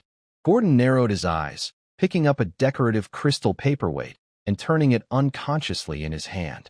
"You mean those country bumpkins somehow got better gear than our enchanted leather armor? And that small box? Relic of ancient goblins? Or did they find some ancient ruins?" "I don't know," Carl answered honestly, "but it's certain that their equipment is upgrading very fast. Our previous harassment tactics are becoming less effective." Gordon stood up and walked to the window with stained glass, looking out at the dull castle courtyard. His plan was facing an unprecedented challenge. The sudden appearance of the Car City people was like a hard, foul-smelling stone blocking his way to dominate the northern region. "We can't let them develop peacefully," Gordon said coldly. "If we can't fight them directly, we'll cause chaos from within. People need water, right?" Carl immediately understood. "You mean, Moon Spring?" Gordon turned sharply, his eyes sharp. "That's the biggest water source west of Car City. Go and select 5 trustworthy, clean-handed, water-savvy mages. Don't use strong poisons, they're too obvious. Use corrupting water." "Corrupting water?" Carl gasped. It was one of the forbidden drugs strictly controlled by the Mage Association, made from corrupted magical plants and the venom of certain sick beasts. It was colorless and tasteless, slowly releasing into live water, making drinkers weak, causing diarrhea, and lowering immunity, like a persistent plague. The key was that it was very hard to detect, and its symptoms could be mistaken for common water poisoning. Exactly. Gordon returned to his desk and took out a small crystal bottle sealed with black wax. Inside, a thick, dark purple liquid swayed. This bottle is enough to make the people downstream of Moon Spring sick for a month. When the Car City people fall ill from drinking water and are busy treating themselves, our ritual will be nearly complete. He looked at Carl with a firm tone. Lead the team yourself. Go at night. Be quick and discreet. Don't alert anyone. Pour it into the springs upstream, then leave. I want Car City to lose at least 30% of its workforce in the coming weeks. Carl took the heavy, corrupting water bottle, feeling a chill in his palms. Yes, sir. I will leave tonight. Remember, Gordon patted Carl's shoulder firmly. If you succeed, you'll become the chief mage of Greystone City. Fail. You know the consequences. A shiver ran through Carl. He bowed deeply. Understood, sir. As night fell, Carl changed into dark clothes and selected 4 apprentice mages skilled in stealth and basic water magic in the castle's secret chamber. They all knew the risks, but under Gordon's pressure and promises of the future, no one dared refuse. Listen, Carl lowered his voice and spoke to the 4 young mages. We are not going to fight. We are going to put poison. Move quickly and quietly, leaving no trace. This is corruption water. Even a little bit is trouble, so handle it carefully. He filled 5 small, sturdy gel pouches with the water and handed one to each person. When we reach the upstream of the spring, follow my instructions. Pour in the poison, then immediately disperse and withdraw. Meet at the old place. Do you understand? Yes, master. The 4 apprentices nodded nervously. Late at night, 5 shadowy figures silently slipped out through the side gate of Greystone City, blending into the wilderness like ghosts, heading toward Carp Spring. They avoided main roads that might have patrols, choosing difficult forest paths and valleys, moving toward the moonlit, crescent-shaped spring. Carl was thinking, if the poison works, Carp Spring will be in chaos. Lord Gordon will complete the ritual and gain power. Then, the Greystone army will attack from all sides. He could already see himself wearing the chief mage's robe, respected by others. But he didn't notice that shortly after they left, an old mage in an old robe on the highest watchtower of the castle sighed softly and put away his telescope. He was Errol, a rune master, an old friend of Gordon. He was increasingly worried about Gordon's recent madness. Corruption water. Gordon, you're playing with fire, the old mage muttered. After a moment of hesitation, he turned and left the tower. Some news might need to be known by certain people. The crescent spring flowed quietly in the night, unaware of the coming danger. Downstream, the lights of Carp Spring shone warmly in the darkness. Most people had already fallen asleep, unaware that a conspiracy against their source of life was approaching in the shadows. Wang Tieju's eyelids had been twitching a lot lately, as if something was about to happen. He crouched in the backyard of the armory, worried about some broken bamboo tubes and scattered debris on the ground. Gordon had suffered setbacks and definitely wouldn't give up easily. Should they attack directly? Carp Spring was relatively strong now, so that was not a concern. But what was the most sneaky plan? Poison? Sabotage the water source? Old Wang, what are you thinking? Not eating your meal? Li Xiaoying came over with 2 multigrain buns and a bowl of vegetable soup, handing him one. Thanks, sister-in-law. Wang Taiju took a bite of the bread, still staring at the bamboo tube. He said, I'm thinking, since our front line is getting longer, we don't have enough people. For a place as big as Crescent Spring, we can't have a whole company guarding it every day. Is there a cheap and effective way to keep watch? Li Xiaoying looked in the direction of his gaze and smiled. You expect those broken bamboo tubes to guard for you? Do you think they can shout intruder on their own? Hey, don't underestimate them. Wang Tieju's eyes lit up. They can't shout, but they can make noise. Look, sister-in-law. He picked up a hollow bamboo tube and gestured. We can hang a small bell inside, bury the bamboo tube in the ground, leaving just the opening visible. Outside, we stretch a clear, strong string across the path, just above the ground. He showed with his hand, about an inch above the ground. When someone or a big animal walks by and trips the string, it moves and the bell rings. The bamboo tube can contain the sound and make it travel farther. Isn't that like an automatic alarm? Li Xiaoying understood and found it interesting. This method. The ground is a bit loose, but it sounds workable. It's cheap too. Bamboo tubes are everywhere, and we still have plenty of rusty bells in the warehouse. Just polish them up. What about the string? Rope is too obvious. Use this. Wang Taizhu picked up a nearly transparent fine thread from nearby. It's shadow spider silk. I traded with the goblins last time. It's very tough, almost invisible, but a bit precious. We only need a few strands at key points, not much. They got to work immediately. Wang Taizhu called over some skilled apprentices and explained the idea. The young men, quick-witted, quickly made a few samples. In the yard, they tested them, gently touching the hidden spider silk, and sure enough, the bamboo tube rang out with a clear ding-ding. In a quiet environment, the sound could carry 20 or 30 meters. Let's call it the Earth Listener, one apprentice excitedly suggested. Good. The Earth Listener it is, Wang Taizhu agreed. Sure too, take a few men tonight and sneak near Crescent Spring. Bury this device at key spots along the common paths. Be sure to disguise it well and keep the string at the right height. Once buried, inform the brothers at the nearby watchtowers. If they hear this special bell, it means there's trouble. Don't worry, Engineer Wang, the young hunter named Shirtu said confidently. That night, a few inconspicuous little devices appeared on the small paths around Crescent Spring. A bamboo tube is half buried, with an opening facing the sky, inside hanging a small copper bell. Nearly transparent spider silk stretches across the path at a height that is easy for humans to overlook but difficult for small animals to touch. Late at night, Carl and his wizard team sneaked into this area. They moved carefully, taking the most remote and densely wooded animal trail. The third apprentice wizard felt nervous.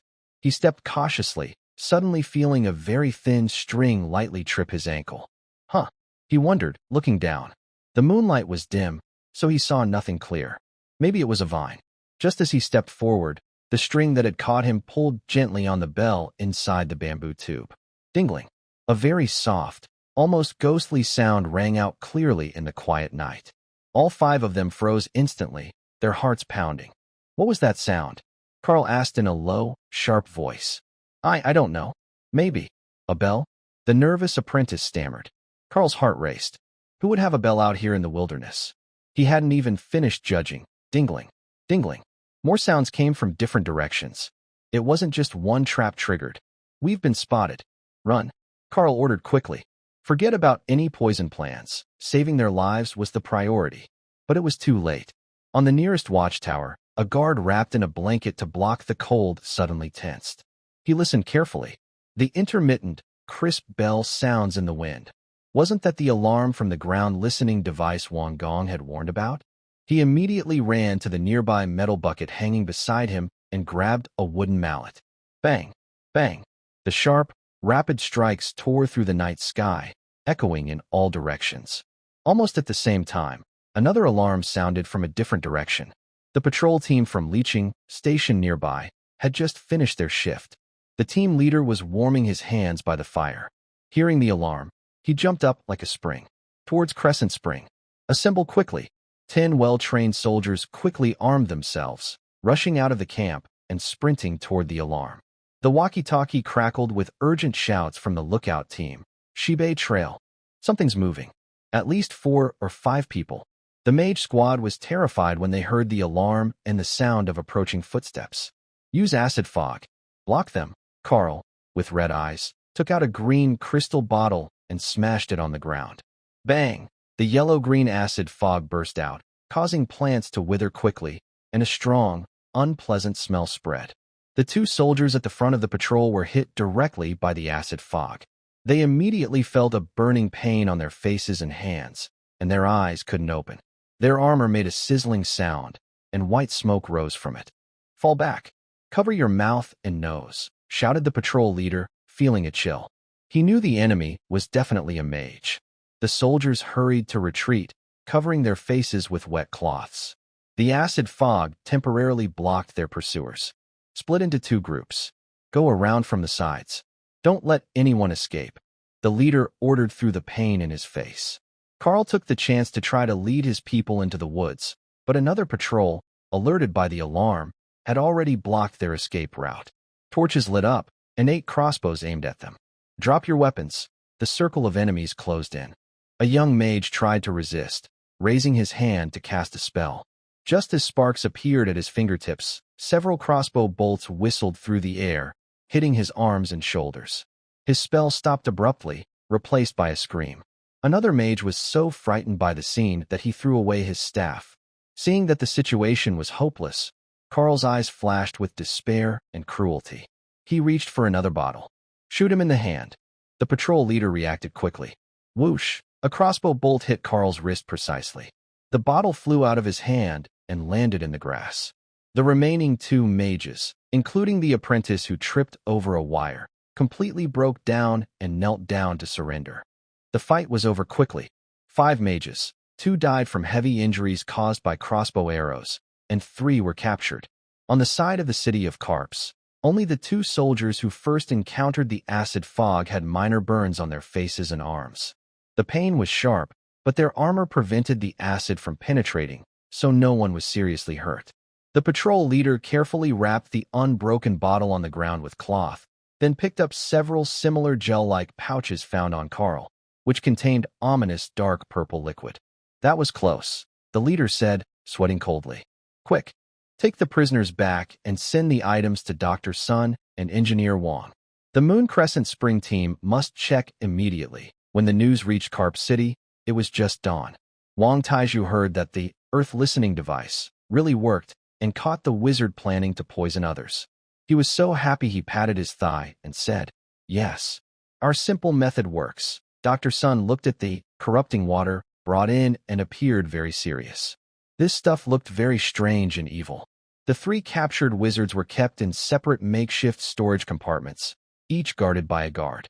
The young apprentice was already terrified and confused, answering questions honestly and openly.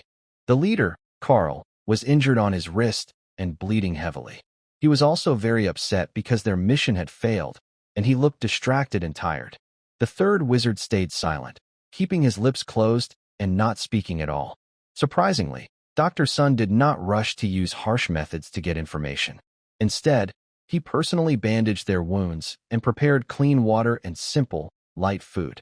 Dr. Sun wore a clean white coat made from rough, thick fabric, and his assistant, Xiaowan, was right beside him. This made him look more like a caring doctor than a fierce judge. When they reached the young apprentice's room, Xiaowan was carefully changing a bandage on his shoulder. She kept talking like a caring sister, saying, "Oh, I tell you, it's so late, and you went so far. It's really dangerous. It's so dark here. What if you fall or hurt yourself? Was it just to pour that dark stuff into our spring water? What is that thing? It looks so scary." The apprentice was eating hot porridge and had already broken down emotionally. He sniffled and said, It's the corrupting water. My teacher said if you pour it into fresh water, it can make people sick and weak." "Sick? Diarrhea?" Xiaowan asked casually. "No, not only that. They will get a fever, develop red spots on their skin, become weaker, and lose their appetite. Like a chronic plague." The apprentice lowered his head. "The mentor said it's not to kill people, but to weaken them. To cooperate with the great ceremony in the city." "Great ceremony?" Xiaowan blinked. "What kind of ceremony needs to make people sick first?" I don't know the details," the apprentice whispered, glancing outside the door. "I heard that Lord Gordon is working on a very powerful ancient ritual that needs a lot of living people's vital energy. Healthy people have steady vital energy, so it's hard to draw from them. But when they're sick, it's easier to take." Xiaowan's heart skipped a beat, but she kept a calm face and continued bandaging him. "That's enough. Rest well. Don't think about those things. No one here will take your vital energy." In another room, Dr. Sun personally changed the bandages for Carl. Carl kept his eyes closed and said nothing. The wound was treated in time, so there's no infection, but the tendons were damaged. "If you want your hand to be as flexible as before, it will be difficult," Dr. Sun calmly explained. Carl's eyelids twitched. "I looked at the corruption water you used," Dr. Sun said as he packed away his tools, as if discussing a scientific topic. "The magic energy mixed with biological toxins designed very cleverly. It's not meant to kill quickly, but to cause ongoing weakness and drain life force. It reminds me of some ancient evil spells about stealing life energy for sacrifices or infusion. Carl suddenly opened his eyes, looking at Dr. Sun with suspicion and surprise. Dr. Sun met his gaze. Gordon wants to use the entire city, or even more people who are weak or sick, to fuel his ritual, right? Carl's lips moved, but he didn't admit it, nor deny it. A complex look flashed in his eyes. He's not without conscience, but earlier he was overwhelmed by greed and fear. Do you understand what that means? Dr. Sun's voice grew serious. That's not a war. That's using living people as firewood. Today, it could be the people of Lily City. Tomorrow, it might be the common folk of Greystone City, who can't pay their taxes or work. Carl shivered, his face turning even paler. He remembered the increasingly harsh conscription in Greystone City and the growing number of pale, thin civilians. Dr. Sun said nothing more, leaving behind some medicine and a warning to take care of yourself, then departed. In the laboratory, the bottle of corruption water was carefully divided for testing. Dr. Sun's judgment was quickly confirmed. This mixed poison could greatly weaken the body's healing ability and destabilize the energy field. Chen Zhengwo, Li Weiguo, and Wang Taizhu all gathered in the lab, listening to Dr. Sun's analysis, their faces growing more serious. Gordon is trying to destroy us from the inside, Li Weiguo said through clenched teeth. He's fighting us at the border while trying to drain our strength, maybe even using our weak bodies as fuel for his ritual. 30 days? Chen Zhengwo suddenly spoke, pointing at the timeline on the table that Carl had finally provided. The prisoner said Gordon ordered that the energy must be gathered within 30 days. His urgency, even resorting to such sneaky methods, shows his ritual is at a critical stage.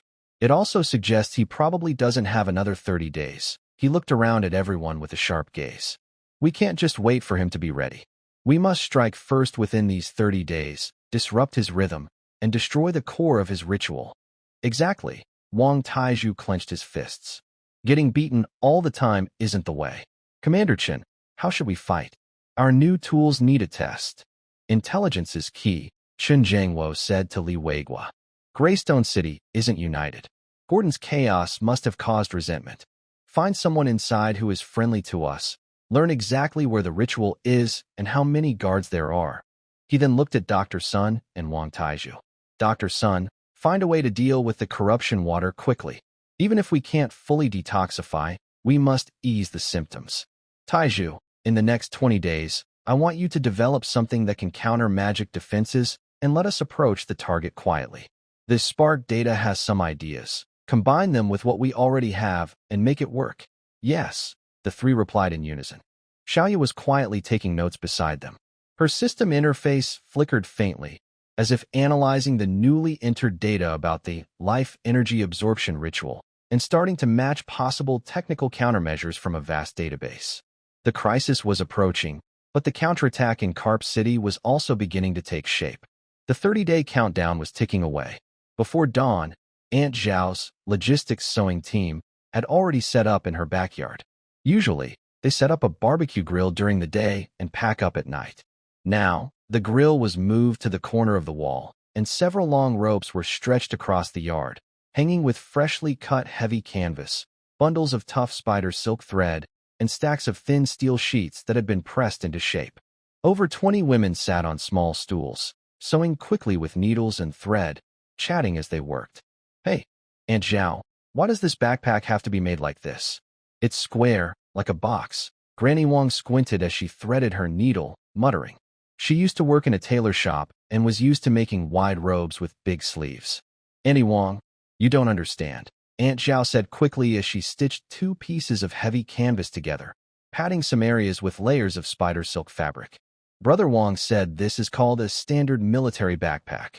The square shape helps carry more stuff, and it has compartments, dry food on one side, water bottles on the other, and a side slot for a spare arrow tube. It fits snugly on your back and doesn't sway when you run. Look at these wide shoulder straps, with soft cloth inside. They don't cut into your shoulders. She picked up a half-finished bag, showing the strange straps and metal rings on the back. You can hang a rolled-up blanket here, and a small shovel can go here. Brother Wang calls this modular design. You can attach whatever you need, making it convenient. Oh, that's really thoughtful, said Widow Li nearby, whose son was in Zhou Rui's reconnaissance team. My boy used to stuff his gear into a messy cloth bag, jingling and clattering when he ran. This bag is neat and tidy. Exactly. Aunt Zhao raised her voice proudly. Our kids on the front line are risking their lives, so we need to make sure their gear is comfortable. So the stitch is tight. Hide the loose ends. This is about whether they can run smoothly and stay safe. The women looked serious, working more carefully. In one corner of the yard, a few older children helped organize yarn balls and boiled water for everyone, busy and happy. Meanwhile, Old Wang's rations workshop was steaming with heat. Old Wang used to be a chef at a state-run cafeteria with excellent skills in making pastries. Right now, he was directing a group of elderly men and women to mix ground grains, dried meat, crushed nuts, and some herbal powders provided by Dr. Sun to boost energy in the right proportions. They added salt and kneaded the mixture into a firm dough. Old Zhang, make that marching ointment thicker. Yes, just like that. When it cools, it can be cut into blocks, chewed for energy, and dissolved in water to make a paste. The so-called marching ointment was made from animal fat, honey, fried flour, and some nutritious root powders, forming a concentrated energy block. It didn't taste great, but it was very high in calories, easy to carry, and could be stored for a long time. Old Wang, is our compressed biscuit baked too hard? I can't bite through it with my poor teeth, complained an elderly woman holding a dark, hard square. It's supposed to be hard. Old Wang picked up a piece, trying to break it, but it didn't move. This is for the soldiers on the front lines during their quick marches. It needs to be filling and resistant to moisture and pressure. What's the big deal about it being hard? You can break it with a stone, soak it in water, or slowly dissolve it and swallow. Better than starving. The elders nodded and kept busy. The yard was filled with the aroma of baked grains and a faint herbal scent. The children's task was to carry small baskets to gather common herbs like dandelion, plantain, and mugwort at the foot of the city wall and along the fields. After washing and drying them, they brought the herbs to Dr. Sun's medical station. Though these were ordinary herbs, in large quantities, they were useful. The entire city of Liqing was like a big machine, with every part working toward the goal of 30 days. In the streets and alleys, people talked less about family matters and more about the front, gear, and supplies. In the afternoon, the central square suddenly became lively. Several engineers, under Wang Tieju's command, climbed the tall flagpole in the middle of the square. They installed a large, black, trumpet-shaped metal device at the top, connected to thick wires that stretched down to the nearby command building. Engineer Wang, what's this new gadget? Curious passers-by stopped to look. This is called a loudspeaker. Wang Taiju wiped his sweat and said proudly. Basically, it's a device that can project sound very loudly. The command center talks into this wire, and the sound goes into the speaker, so everyone in the square can hear clearly. Oh my goodness! Does that mean it can send messages over 1,000 miles? An old man exclaimed. Even more convenient. No need for magicians. Anyone can use it. Wang Taiju was adjusting the equipment. Soon, the same loudspeakers were set up in 2 other main markets and squares. In the evening, the setting sun cast a golden edge over Liqing. People, busy all day, gradually went home, and smoke rose from cooking fires. Suddenly, hello? Hello? Test the sound. Test the sound. A slightly distorted but very clear and loud voice suddenly came from the loudspeakers in all 3 squares at the same time, spreading across half of Liqing. Everyone was stunned. They put down their work and went to the door or window, listening carefully. Fellow residents of Liqing, comrades, I am Chen Jiangwo. His voice was steady and strong, coming through the rough sound system, with a strange sense of reality and penetrating power. Many of you have heard some recent rumors and seen the changes in the city. Yes, we are facing a threat. Gordon from Greystone City wants to poison our water and use evil magic to take away our vitality. He wants us to fall ill and become weak, so he can take away our right to live and hope. Just like harvesting crops, in the square and on the streets, people held their breath and listened, their faces serious. But are we afraid? Chen Jiangwo's voice suddenly rose, full of strength. Look at yourselves. Look at your neighbors. Aunt Zhao and her sisters are sewing the strongest backpacks. Old Wang and the master craftsman are making the best dried food. Our children know how to gather herbs. Our blacksmiths are working day and night. Our soldiers are guarding the border. We are not afraid. We are acting. Each of us is doing our part to defend our home, our parents, children, and brothers and sisters. This is not just one person's war. It is the shared war of all 83,000 people in Liqing. His voice echoed in the dusk, touching everyone's hearts. Many clenched their fists, their eyes filling with tears. What do we have? We have hard-working hands, clever minds, and united will. We also have wisdom and help from our distant hometowns. Gordon has magic, but we have science.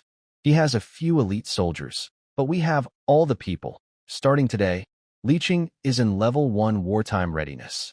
But this does not mean panic or chaos.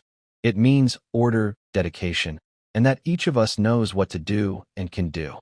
Workers will produce at full speed, farmers will ensure harvests, merchants will keep trade flowing, and the elderly and children will handle logistics.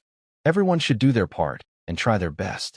I promise you that the command center will do everything it can, using all wisdom and strength to help everyone get through this difficult time.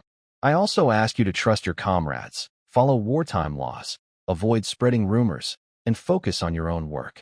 Our strength lies in every small effort, each stitch, brick, and second. 30 days. Fellow villagers and comrades, give us 30 days. In these 30 days, we will prepare everything. Then, we will fight the fire where it should burn and eliminate threats before they grow. For Liqing, for our home, for each of our futures, Liqing will win. The last 4 words were almost shouted out by Chun Jiangwo through a loudspeaker, echoing like thunder over Liqing. After a brief silence, someone was the first to shout, "Liqing will win." Soon after, others followed, second, third, and more, voices rising from every corner. At first, it was chaotic, but quickly it became a strong, organized, powerful cheer. Liqing will win. Liqing will win. Aunt Zhao and the women from the sewing team, with tears in their eyes, held hands and shouted. Old Wang and the elders from the grain group straightened their backs. Children jumped excitedly. Pedestrians on the street stopped and raised their fists. The 3 loudspeakers remained silent, but the words just spoken had deeply touched everyone's hearts. Fear was pushed away, confusion cleared, replaced by a clear sense of mission and a fierce fighting spirit to stand against the enemy. The broadcast ended, but the night in Liqing was destined to be restless. Under many lights, more busy figures moved, with even more determined gazes. The war had not truly begun, but the entire nation's war machine was already roaring to life. 3 days later, at a training ground on the outskirts of Liqing's west side, the atmosphere was unusual. A simple viewing platform had been set up nearby, covered with clean coarse cloth, with a few tables and benches. Several special guests sat on it. The goblin merchant Galu, wearing a new silk jacket with gold embroidery, his small eyes darting around. Rune Master Errol, dressed plainly in gray robes, holding a staff tightly, looking serious but curious. The representative of the tundra herd, Batu, was a strong man with a weathered face, wearing a thick leather coat, looking around curiously. Chen Jiangwo, Li Weiguo, and Wang Taizhu stood nearby. Many other officials and selected residents from Liqing also gathered, forming a large crowd of several hundred people. Commander Chen, you've brought us here so seriously.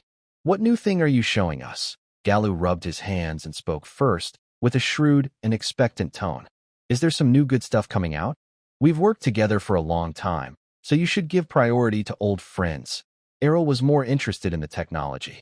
He looked at the soldiers in the distance, who were neatly lined up, dressed in uniform gray training clothes, carrying new-style backpacks. He whispered, Commander Chun, your soldiers seem full of energy. Those backpacks, they look quite special. Bata spoke directly. Commander Chun, are we going to fight? Our herdsmen are not afraid of battle. We just want to know, how do you fight? Chun Jiangwo smiled slightly. Everyone has come from afar, and we trust you all as friends of Liqing. Today's visit isn't to sell products or ask for help in battle. We just want to show you what Liqing can do with our own methods. Maybe it can also give you some ideas for your future choices. He nodded at Li Weiguo. Li Weiguo picked up a metal horn and stepped to the front of the viewing platform. He loudly announced to the soldiers preparing below and the onlookers, Leeching Defense Force is conducting its first multi-activity coordinated drill. It begins now. First, rapid response and emergency assembly. As soon as he finished speaking, sharp, urgent whistles sounded from different directions at the edge of the training ground. It was a simulated attack alarm. The soldiers, who had been resting in the barracks or doing daily training nearby, instantly moved. There was no panic or shouting. The soldiers reflexively rushed to their equipment racks, quickly put on composite bulletproof armor, helmets with woven iron lining, carried standard backpacks, and grabbed either multi-shot crossbows or spears leaning against the wall. Their movements were smooth and precise. What also caught everyone's attention on the viewing platform was that, throughout the process, almost no officers shouted commands loudly. The soldiers seemed to know exactly what to do and where to go. Soldiers from different squads automatically gathered towards several designated assembly points, like streams flowing into rivers. Gara took out a pocket watch, a finely crafted gnome product, and started timing. Errol focused intently and whispered, "No magic communication signals." "How are they coordinating?" Bada widened his eyes. "Such quick movements. Faster than our herders preparing their horses. Only 4 minutes and 50 seconds. The 5 infantry squads, about 150 soldiers, scattered across the large training ground, all stood in neat lines in front of their squad leaders.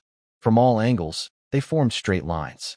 Apart from some light breathing, everything was silent. Report to the commander. First squad assembled. Second squad assembled. Li Weigua saluted and spoke into a loudspeaker. Target. Defense position 3. March quickly. Move out. The troops immediately turned around and jogged toward a distant area with simulated low walls and trenches. Their formations were neat, their steps heavy and uniform, kicking up slight dust. For minutes and 50 seconds, Gara looked at his watch, eyes wide with shock. From the alarm to full assembly and departure, less than 5 minutes. Such efficiency. Even our most elite merchant guard teams can't do that. Errol noticed the details. Their equipment is completely uniform. Everyone knows their position and task. No magic help, just training and organization. Impressive, Bada nodded in amazement. These soldiers look so reassuring. Next, Li Weigua announced after the troops were in position, demonstration of long-range command and coordinated combat. Next to the viewing platform, several signal soldiers quickly set up equipment. A main console with a crank handle, connected to several antenna boxes and operators wearing headsets. Wang Taiju approached and explained to the guests, "This is our battlefield communication system, improved with Spark technology. Now, the command center can directly talk to the squad leaders at position 3. He signaled to an operator, who turned a generator, while another spoke into a microphone. "Dongo calling Mountain Eagle. Dongo calling Mountain Eagle. Please respond." After a moment, a clear but slightly noisy voice came from a speaker on the table. "Mountain Eagle here. Dongo, go ahead." The voice was from an officer at the distant position. The crowd on the viewing platform gasped in surprise. Garu suddenly stood up, stretched his neck, and looked toward the distant position. Then he glanced at the box on the table, his face full of disbelief. Errol's staff trembled slightly as he carefully sensed the magic. There was no strong magical energy, only a very faint and hard-to-understand form of energy. Badu opened his mouth wide, his honest face showing confusion. "What kind of magic is this?" "Shannying, report your current situation and demonstrate the coordinated marking on the left and right wings," Li Weigua ordered through the microphone. "Shannying understands. My squad has taken the left flank of position 3. All personnel are present, no casualties. Now I will demonstrate the coordinated marking. Please observe the hill 50 meters to my squad's right." Everyone looked in that direction. On the position there, a soldier raised a small mirror, reflecting sunlight and flashing it rhythmically to the side. Almost at the same time, another voice came from a different box on the viewing platform. "Hound reports. Observe the flashing signals from Shannying squad. Confirm the direction. My squad is ready to support the right flank." This. Gara was so excited he could hardly speak. From so far away, just talking can command? Can they even say hello to each other? If this is used to protect a caravan, the leader sitting in the carriage could command the front and back teams to surround the enemy. Amazing. This is a magic artifact. Errol was hit even harder. He had dedicated his life to studying magical communication and knew its limitations and high costs well. What he saw now was almost revolutionary. No magic power needed, no precious materials required. Ordinary soldiers can operate it. Commander Chun, is this science really another form of and capable of spreading truth? Chun Jangwo calmly replied, it's just a tool, a way to help us communicate and work together better. Like an axe can cut trees, a sickle can harvest wheat. Tools themselves are neither good nor evil. It depends on how people use them. Battis suddenly clapped his thigh. Got it. Just like how our herders use a lasso and a whistle to command sheep. But your lasso can be thrown farther and the whistle blown louder. Great stuff. Perfect for fighting wolves. He automatically imagined a nomadic scene. Next, Li Weigua's voice sounded again, with pride, testing the effectiveness of new equipment in real combat. The target is a wooden shield formation 100 meters ahead, simulating enemy troops. Everyone's attention immediately shifted. In the distance, more than 20 straw figures dressed in thick leather armor and holding large wooden shields stood in a tight defensive formation. On the other side of the battlefield, a squad of 30 soldiers stepped forward, divided into 3 rows. They crouched and leaned against a low wall, raising their weapons. These were not traditional bows or single-shot crossbows, but a strange-looking crossbow with a rectangular quiver. That is, Errol's eyes sharpened. Rapid-fire crossbow, Wang Taiju explained. It can load 10 short arrows at once and shoot quickly in succession. Li Weigua spoke into the microphone in a deep voice. Eagle, target the shield formation. 3 rounds of rapid fire. Fire freely and quickly. Begin. As soon as the command was given, twang, twang, twang. A dense, sharp vibration of crossbow strings suddenly sounded. It wasn't the usual whoosh of arrows flying, but a rapid, continuous burst like a heavy rain hitting a metal roof. The first 10 crossbow arrows shot out in a loud whistling. Almost at the same time, the soldiers pressed their levers, a simple string-pulling device, and the second set of arrows was already being loaded. Less than 2 seconds later, a second volley of arrows rained down. Then came the third. In just 6 or 7 seconds, 30 crossbowmen unleashed nearly 100 arrows. The projectiles formed a nearly continuous gray rain in the air, crashing fiercely into the shield formation 100 meters away with a sharp, tearing sound. Clang, clang, clang. Splash. The dense impacts sounded like hail smashing tiles. Wood chips flew everywhere. Thick leather armor was easily torn apart, and straw targets wobbled under the force. Many wooden shields were pierced or even shattered by the powerful arrows. After 3 volleys, the smoke, from the friction of the crossbow strings and the dust kicked up by the arrows, dispersed slightly. In the distance, the shield formation was a mess. Almost no intact targets or shields remained. On the viewing platform, everything was silent. Gulu's pocket watch fell to the ground unnoticed. His mind raced. With this kind of firepower density, if it faced goblin cave dwellers or human light infantry, it would be a slaughter. Errol took a deep breath.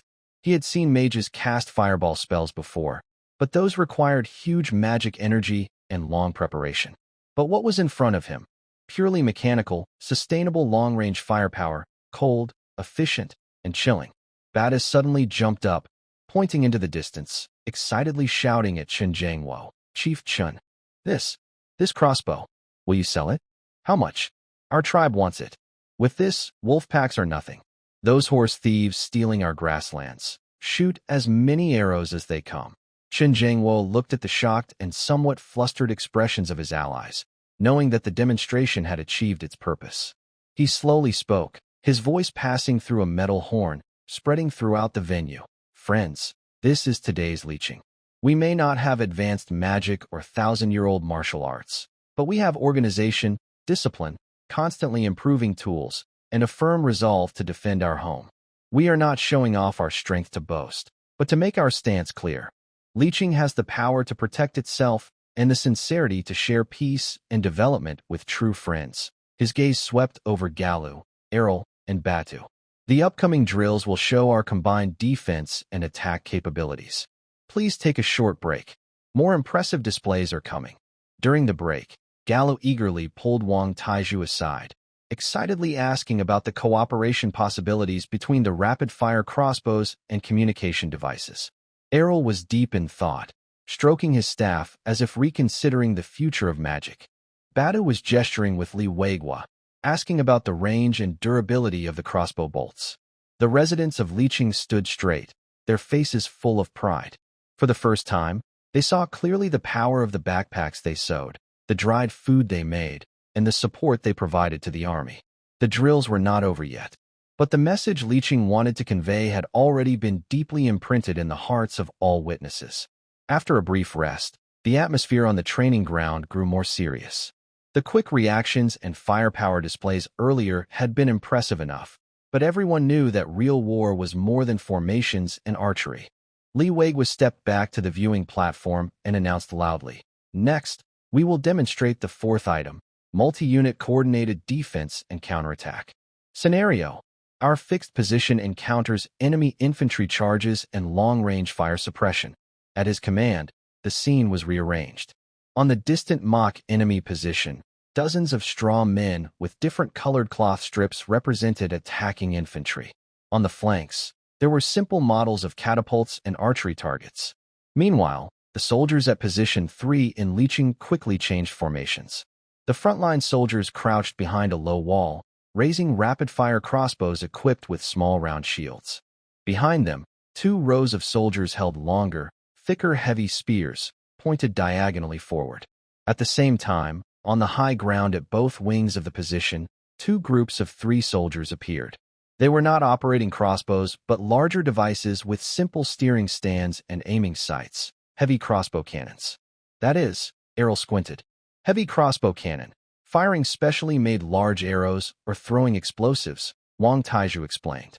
Its range and power are much greater than rapid-fire crossbows, used for suppression and breaking enemy lines. Gallo quickly took out a small notebook to record, muttering, "Good stuff, useful for city defense, warehouse protection, and escorting large merchant caravans." Bada was more interested in the formation of the infantry, spearmen in front, crossbowmen behind. "That's different from our pastoral cavalry charges. Demo begins," Li Weigua ordered. The simulated enemy position first attacked, the flags representing catapults and bows waved. No real stones or arrows were shot, just imagination and narration. "Enemy long-range attack. Stay hidden," shouted the position commander through a speaker.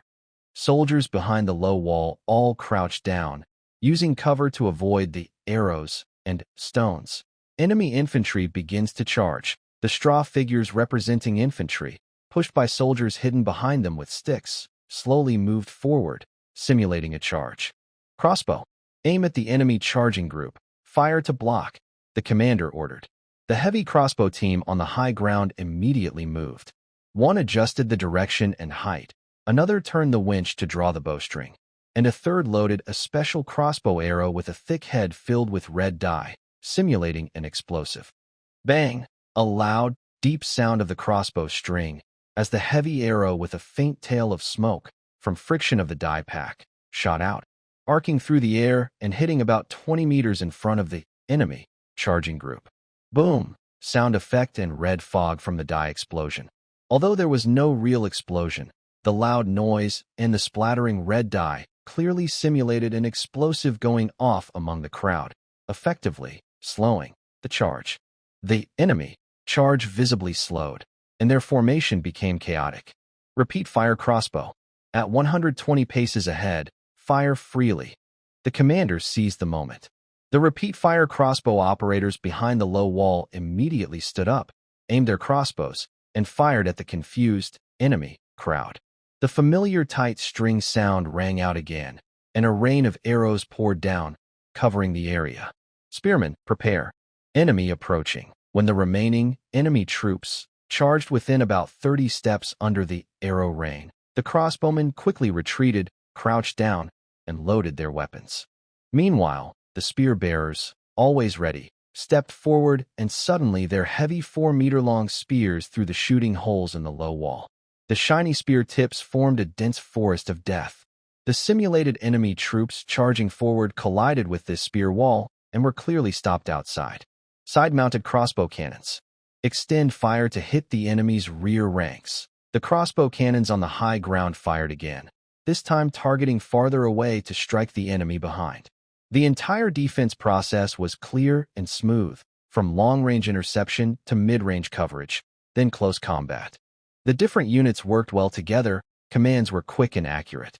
Although there were no real shouts of battle, the cold mechanical sounds, clear commands, and simulated battlefield effects made it easy to feel the tightness and efficiency of this defense system. The enemy troops retreated. The position was held. On the viewing platform, everything fell silent again. Then people couldn't help but gasp and discuss excitedly. Gallo's eyes lit up, and he immediately linked this defense system to his underground shops and important mines. Great stuff, all great. If I put this at my warehouse entrance. Errol remained silent for a long time. He saw not just simple weapons and formations, but a new way of thinking about war, maximizing the fighting ability of ordinary soldiers by using tools and organization to make up for individual weaknesses, creating a systematic advantage. This was very different from the traditional model he knew, which relied on a few powerful individuals like mages and knights to decide the battle. Bada scratched his head and said to Chun Jiangwo, "Chun, your way of fighting looks like a hedgehog or a spider web. Not easy to mess with. But our herders are used to running on the plains, so standing guard like this is a bit unfamiliar. Still, these crossbow cannons are really good. They'll definitely work well against bandits hiding in mountain dens." Chun Jiangwo smiled and said, "Tactics depend on the time and place. Defending a city has its way, and fighting in the wild has its method. The key is knowing what you have and how to use it." The final demonstration was about engineering and explosives.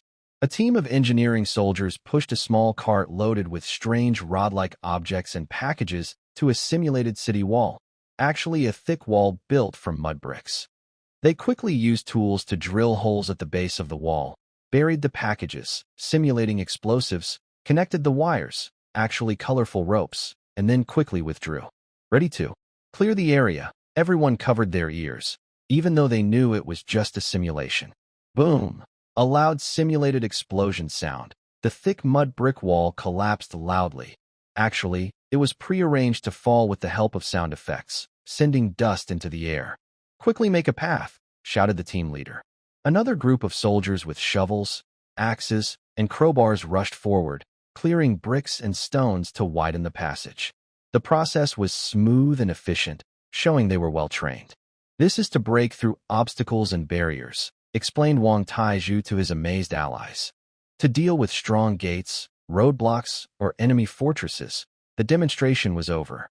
The troops regrouped and lined up to leave. But the atmosphere at the viewing platform was very lively. Gallo was the first to jump up and run to Chun Jiangwo and Wang Taizhu, smiling warmly. "Commander Chun, Engineer Wang, we want to work together. We must cooperate closely. These repeating crossbows, heavy crossbows, and communication devices. Our Goblin Merchant Guild is willing to provide the best metals, the most stable energy crystals, in exchange for priority purchasing rights and some regional agency rights. Prices are negotiable. We can also exchange technology." Errol also stood up, his attitude becoming more serious and respectful. "Commander Chun, Engineer Wang, what I saw today made me think deeply. The way of runes might not be limited to towers and scrolls. Your ideas of standardization and industrialization could bring new life to ancient magic techniques. On behalf of the Rune Master Academy, I propose we establish a joint research project. We are willing to share some basic energy theories and non-sensitive rune knowledge to explore the possibilities of combining magic and science." Badu was even more direct. He pounded his chest and said, "Chief Chun, our herding tribe recognizes you as a friend, and we also respect the strength of Carp City. In the future, if friends from Carp City come to trade or pass through the northern plains, our tribe will protect them. If you need to deal with troublemakers like Gordon, just send a message. We have good horses and brave men. Nothing we lack." Chun Jiangwo looked at his three allies, each reacting very differently, but all very enthusiastically. He knew that the goal of this strength display had been fully achieved. He reached out and shook hands firmly with Galu, Errol, and Bada one after another. "Lee City values every true friend. We can discuss the details of our cooperation later. But I can promise one thing. Lee City seeks shared safety and growth. Our strength will be used to protect what needs protecting and to fight what needs fighting. I hope that in the future, we can work together and move forward. Sunlight shone on the training ground, illuminating the neat lines of soldiers leaving, the representatives on the observation platform who had reached a preliminary agreement, and the proud smiles of many Li City residents. Su Xiaoya was among the crowd, recording everything. Her system interface showed a new message quietly appearing. External approval has greatly increased. The spread of cross-civilization technology is accelerating. The cornerstone of the alliance is initially stable. Next phase task reminder. Turn technological advantages into strategic initiative. The drill was over, but Li City's path to the future seemed clearer and broader amid waves of excitement and anticipation. In the corner of the arms factory's backyard, Wang Taizhu squatted in front of a pile of strange powders, looking worried. Portland cement, mainly made of limestone and clay, calcined and ground fine. Also needs gypsum to adjust setting time. He held a blurry printed instruction sheet from the Spark data packet, muttering, "Limestone is easy. There's plenty in the northern mountain valleys. No shortage of clay. But this calcining temperature, over 1,400 degrees. Our current coke furnace can only reach about 1,100 or 1,200. And gypsum, do we even have that here?" A few apprentices crouched nearby, watching him eagerly. One young man named Shuangzi scratched his head and said, "Engineer Wang, maybe we could try something else." Old-timers use lime mixed with glutinous rice juice or pig blood for building walls, and it's pretty strong. That's for sticking things together, not for bearing weight. Wang Taizhu shook his head. We need to build roads, permanent structures, and carry several tons of trucks. That little bit of glutinous rice juice won't help much. He looked at the samples he had collected from different places. White limestone powder, red clay, gray, and some light, ash-colored powder from near a volcano, volcanic ash. In the Firestone archives, it was mentioned that ancient Romans mixed volcanic ash with lime to make a very durable, natural cement. Wang Taizhu picked up a handful of volcanic ash, rubbed it in his hand, and it felt fine like flour but a bit slippery. Will this work? Let's try it, Engineer Wang. Another apprentice, Dainyu, was brave. These stone powders and mud aren't worth much anyway. If it burns out, it's just practice, right? Let's try. Wang Taizhu also got excited. Thinking alone won't do any good. Let's get to work. They quickly built a small kiln in the corner of the yard, using the best coke, with the blower turned to maximum.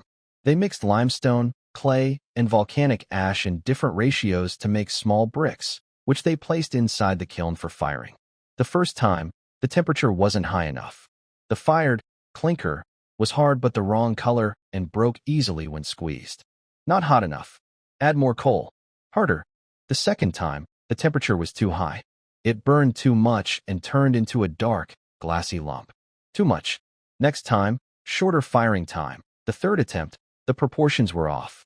The fired material didn't harden in water and was just like mud. Is there too much volcanic ash? Reduce it. For 2 whole days, Wang Taizhu and the apprentices stayed by the kiln, their faces blackened from smoke and their eyes red and tired. They failed countless times, and the yard was filled with strange, misshapen, colorful rejects. Passers-by avoided them, afraid of Wang's fierce look. Engineer Wang, maybe we should take a break, Xuanzi asked cautiously, smelling of burnt ash himself. Wang Taizhu didn't reply. He stared at the latest batch of clinker in his hand. This time, he reduced the clay and greatly increased the volcanic ash, adjusting the firing temperature and time. The clinker was gray-green, even in texture, and the sound when tapped was crisp. Grind it fine, he ordered hoarsely. The clinker was put into a stone mortar, crushed manually, then sifted through a fine screen to get a gray-green powder. Add water. Wang Taizhu personally mixed the powder with water in a certain ratio, stirring until it became a thick, gray-green paste. Pour into molds. They had prepared several small wooden molds beforehand. They poured the cement paste into them and smoothed the surface. Now, we wait. Wang Taizhu sat down heavily on the ground, leaning against the hot kiln wall, eyes fixed on the wooden molds. Time passed little by little. After 1 hour, the surface of the cement started to lose its shine. After 3 hours, it felt a bit hard to the touch. After 6 hours, it couldn't be pressed down anymore. But Wang Taizhu was not looking for this kind of hardness. He wanted the strength to support weight. Waiting was the most painful part. At night, Wang Taiju wrapped himself in a sack and slept near the kiln. Every now and then, he would get up, turn on his flashlight, the last one in stock, he didn't want to use it all, and check the cement blocks. By noon the next day, almost 24 hours had passed since pouring. Wang Taiju called everyone together, including Li Weiguo and a few old craftsmen who came to watch after hearing the news. The yard was silent. Everyone stared at the few gray-green blocks on the ground. Wang Taiju licked his dry, cracked lips, picked up a prepared iron hammer, and gently tapped one of the blocks. Thud, thud. The sound was deep and solid. He took a deep breath, raised the hammer, and struck with moderate force. Bang! A crisp sound. A small white spot appeared on the surface of the cement block. Some small chips flew out. But overall, it was still intact. Wow! The crowd gasped softly. Wang Tieju's eyes lit up. He signaled to Dainiu and Shuangzi, "Bring that big one over." It was a square board about 10 centimeters thick and 30 centimeters long, poured at the same time as the others yesterday. Two young men struggled to carry it to the center of the yard, placing it on 2 bricks underneath. Wang Taiju walked over to a nearby empty dump truck. This was a sample sent by the Gallinome a few days ago, weighing over 2 tons. He climbed into the cab, and in front of everyone's surprised eyes, slowly drove the truck over. Then he adjusted the steering and carefully pressed one of the rear wheels onto the cement board. Everyone's hearts were in their throats. If it crushed, it would be. When the wheel touched, the cement board sank slightly and made a faint, creak sound, but it didn't. It didn't collapse. Wang Taiju kept pressing, allowing the entire rear wheel to fully weigh down on the cement board. It supported over a ton of weight, steady as a rock. It's a success. It really works. Shuangzi was the first to jump up and shout. The yard instantly erupted in excitement. Workers cheered and clapped. Li Weiguo patted Wang Tieju's shoulder hard, and the old craftsman circled around the cement board, touching and inspecting it, marveling at its strength. Wang Taiju jumped down from the truck, squatted in front of a concrete slab, and reached out to touch its solid, cool surface. His eyes were a little moist. 2 days of nonstop effort had been worth it. This thing is called leaching cement. He stood up, his voice hoarse but strong.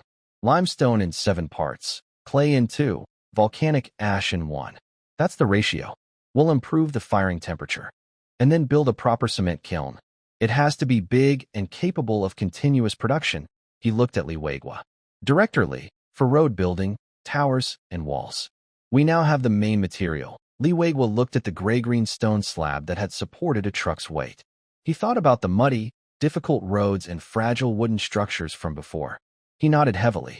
Old Wang, you've made a big contribution again.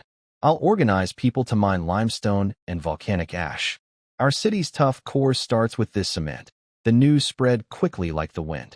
When people learned that Wang had made a magical mud, capable of supporting heavy trucks using crushed stone powder and volcanic ash, their initial doubts were soon replaced by real proof. A new wave of confidence and energy filled leaching. With roads and strong structures, their homes could truly be protected. Meanwhile, in Greystone City, Gordon received a vague report from a scout. Leaching seems to be collecting a lot of limestone and some kind of white ash, purpose unknown. He sneered. Limestone? For wall plaster?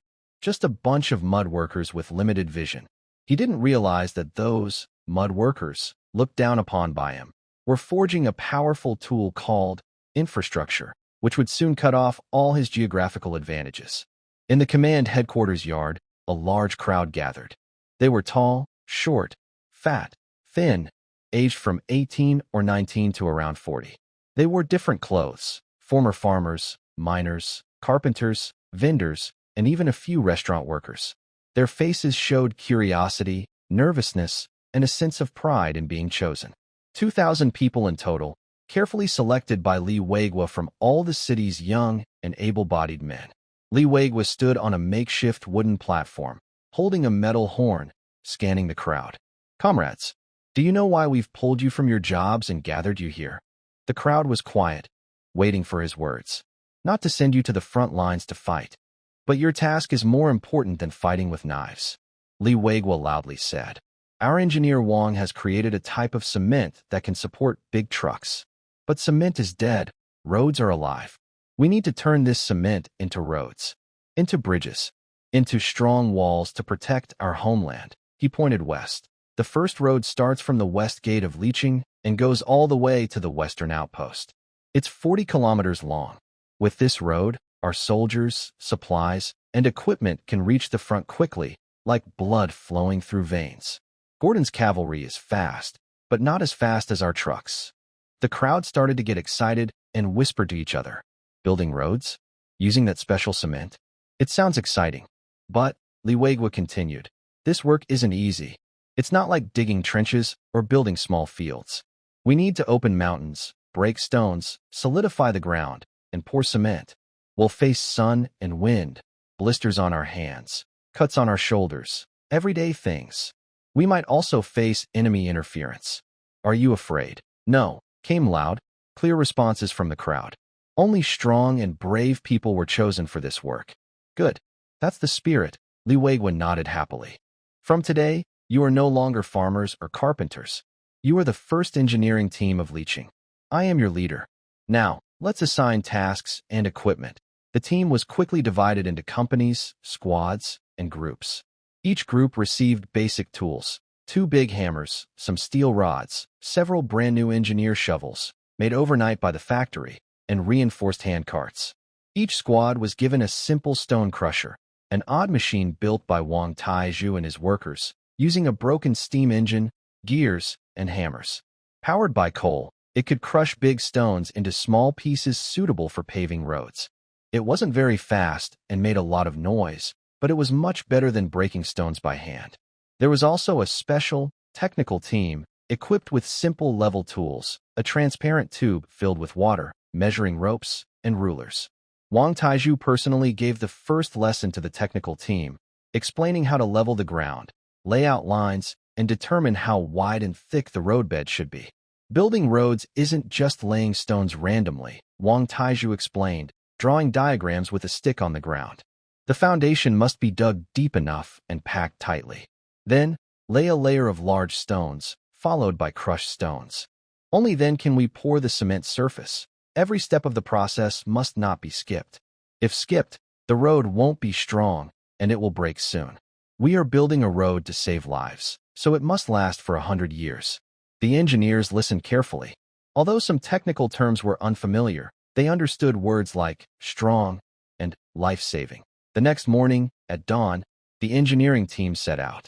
The team was large, carrying tools, pushing carts, and pulling several stone crushers that emitted black smoke and made loud noises. They looked like a long dragon moving toward the wilderness outside the west gate. The chosen route had been surveyed in advance by scouts, trying to avoid difficult terrain. The first step was to clear away plants and loose soil from the surface. The engineers worked hard with shovels, sweating profusely. In the past, working was just to make a living, but now it was to protect our home, and the feeling was completely different. Hey, old Zhang, your shoveling technique is wrong and wastes effort. Watch me. Use your waist and arms, and use leverage, a former miner showed a farmer nearby. This engineer's shovel is really good. It's much faster than ours. That stone crusher is powerful. It broke such big stones with just a few hits. Soon, difficulties appeared. When they encountered a hard rock layer, the shovels couldn't dig through. The explosive team came in carefully, drilling small holes in the rock and planting a small amount of fireworks, actually a byproduct from Wang Tieju's lab, with controlled power. After a muffled bang, the rock cracked open, and the stone crusher was used again. In the afternoon, Wang Taizhu brought some new equipment, large iron rollers that could be filled with water to compact the roadbed, and several wooden, road surface templates that could be assembled to control the width and thickness of the concrete pouring. Although busy, the construction site was well organized. Each team had clear tasks: digging, transporting stones, crushing, and tamping, working smoothly in sequence.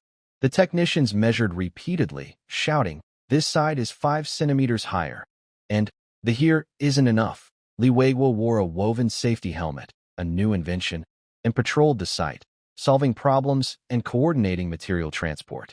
Producing cement took time, and the supply of limestone and volcanic ash couldn't be interrupted. The consumption of coke was also very high. The logistics team, led by Li Xiaoying, was extremely busy, running around nonstop. At the end of the first day, a roughly 6-meter-wide dirt road stretched nearly a kilometer forward. Although it was just a basic dirt road, its straight path and smooth foundation already showed the outline of the future road. On the way back to the camp after work, the engineers were tired but very excited. Looking at the road they had personally built behind them, a strong sense of achievement grew inside them. Once the road is finished, I want to be the first to run on it. Then the grain transport teams won't have to worry about getting stuck in the mud during rain anymore. We're also fighting a war here, using shovels and hammers. News of the progress spread back to the city, and more people were called to help support the engineering team. People delivered water, food, repaired tools, and made safety gear like gloves and shoulder pads. The whole community's enthusiasm for building the road was fully ignited. However, this lively scene soon caught the attention of the people in Greystone City. Gordon would not just sit by and watch a road that could change the course of the war be built right under his nose.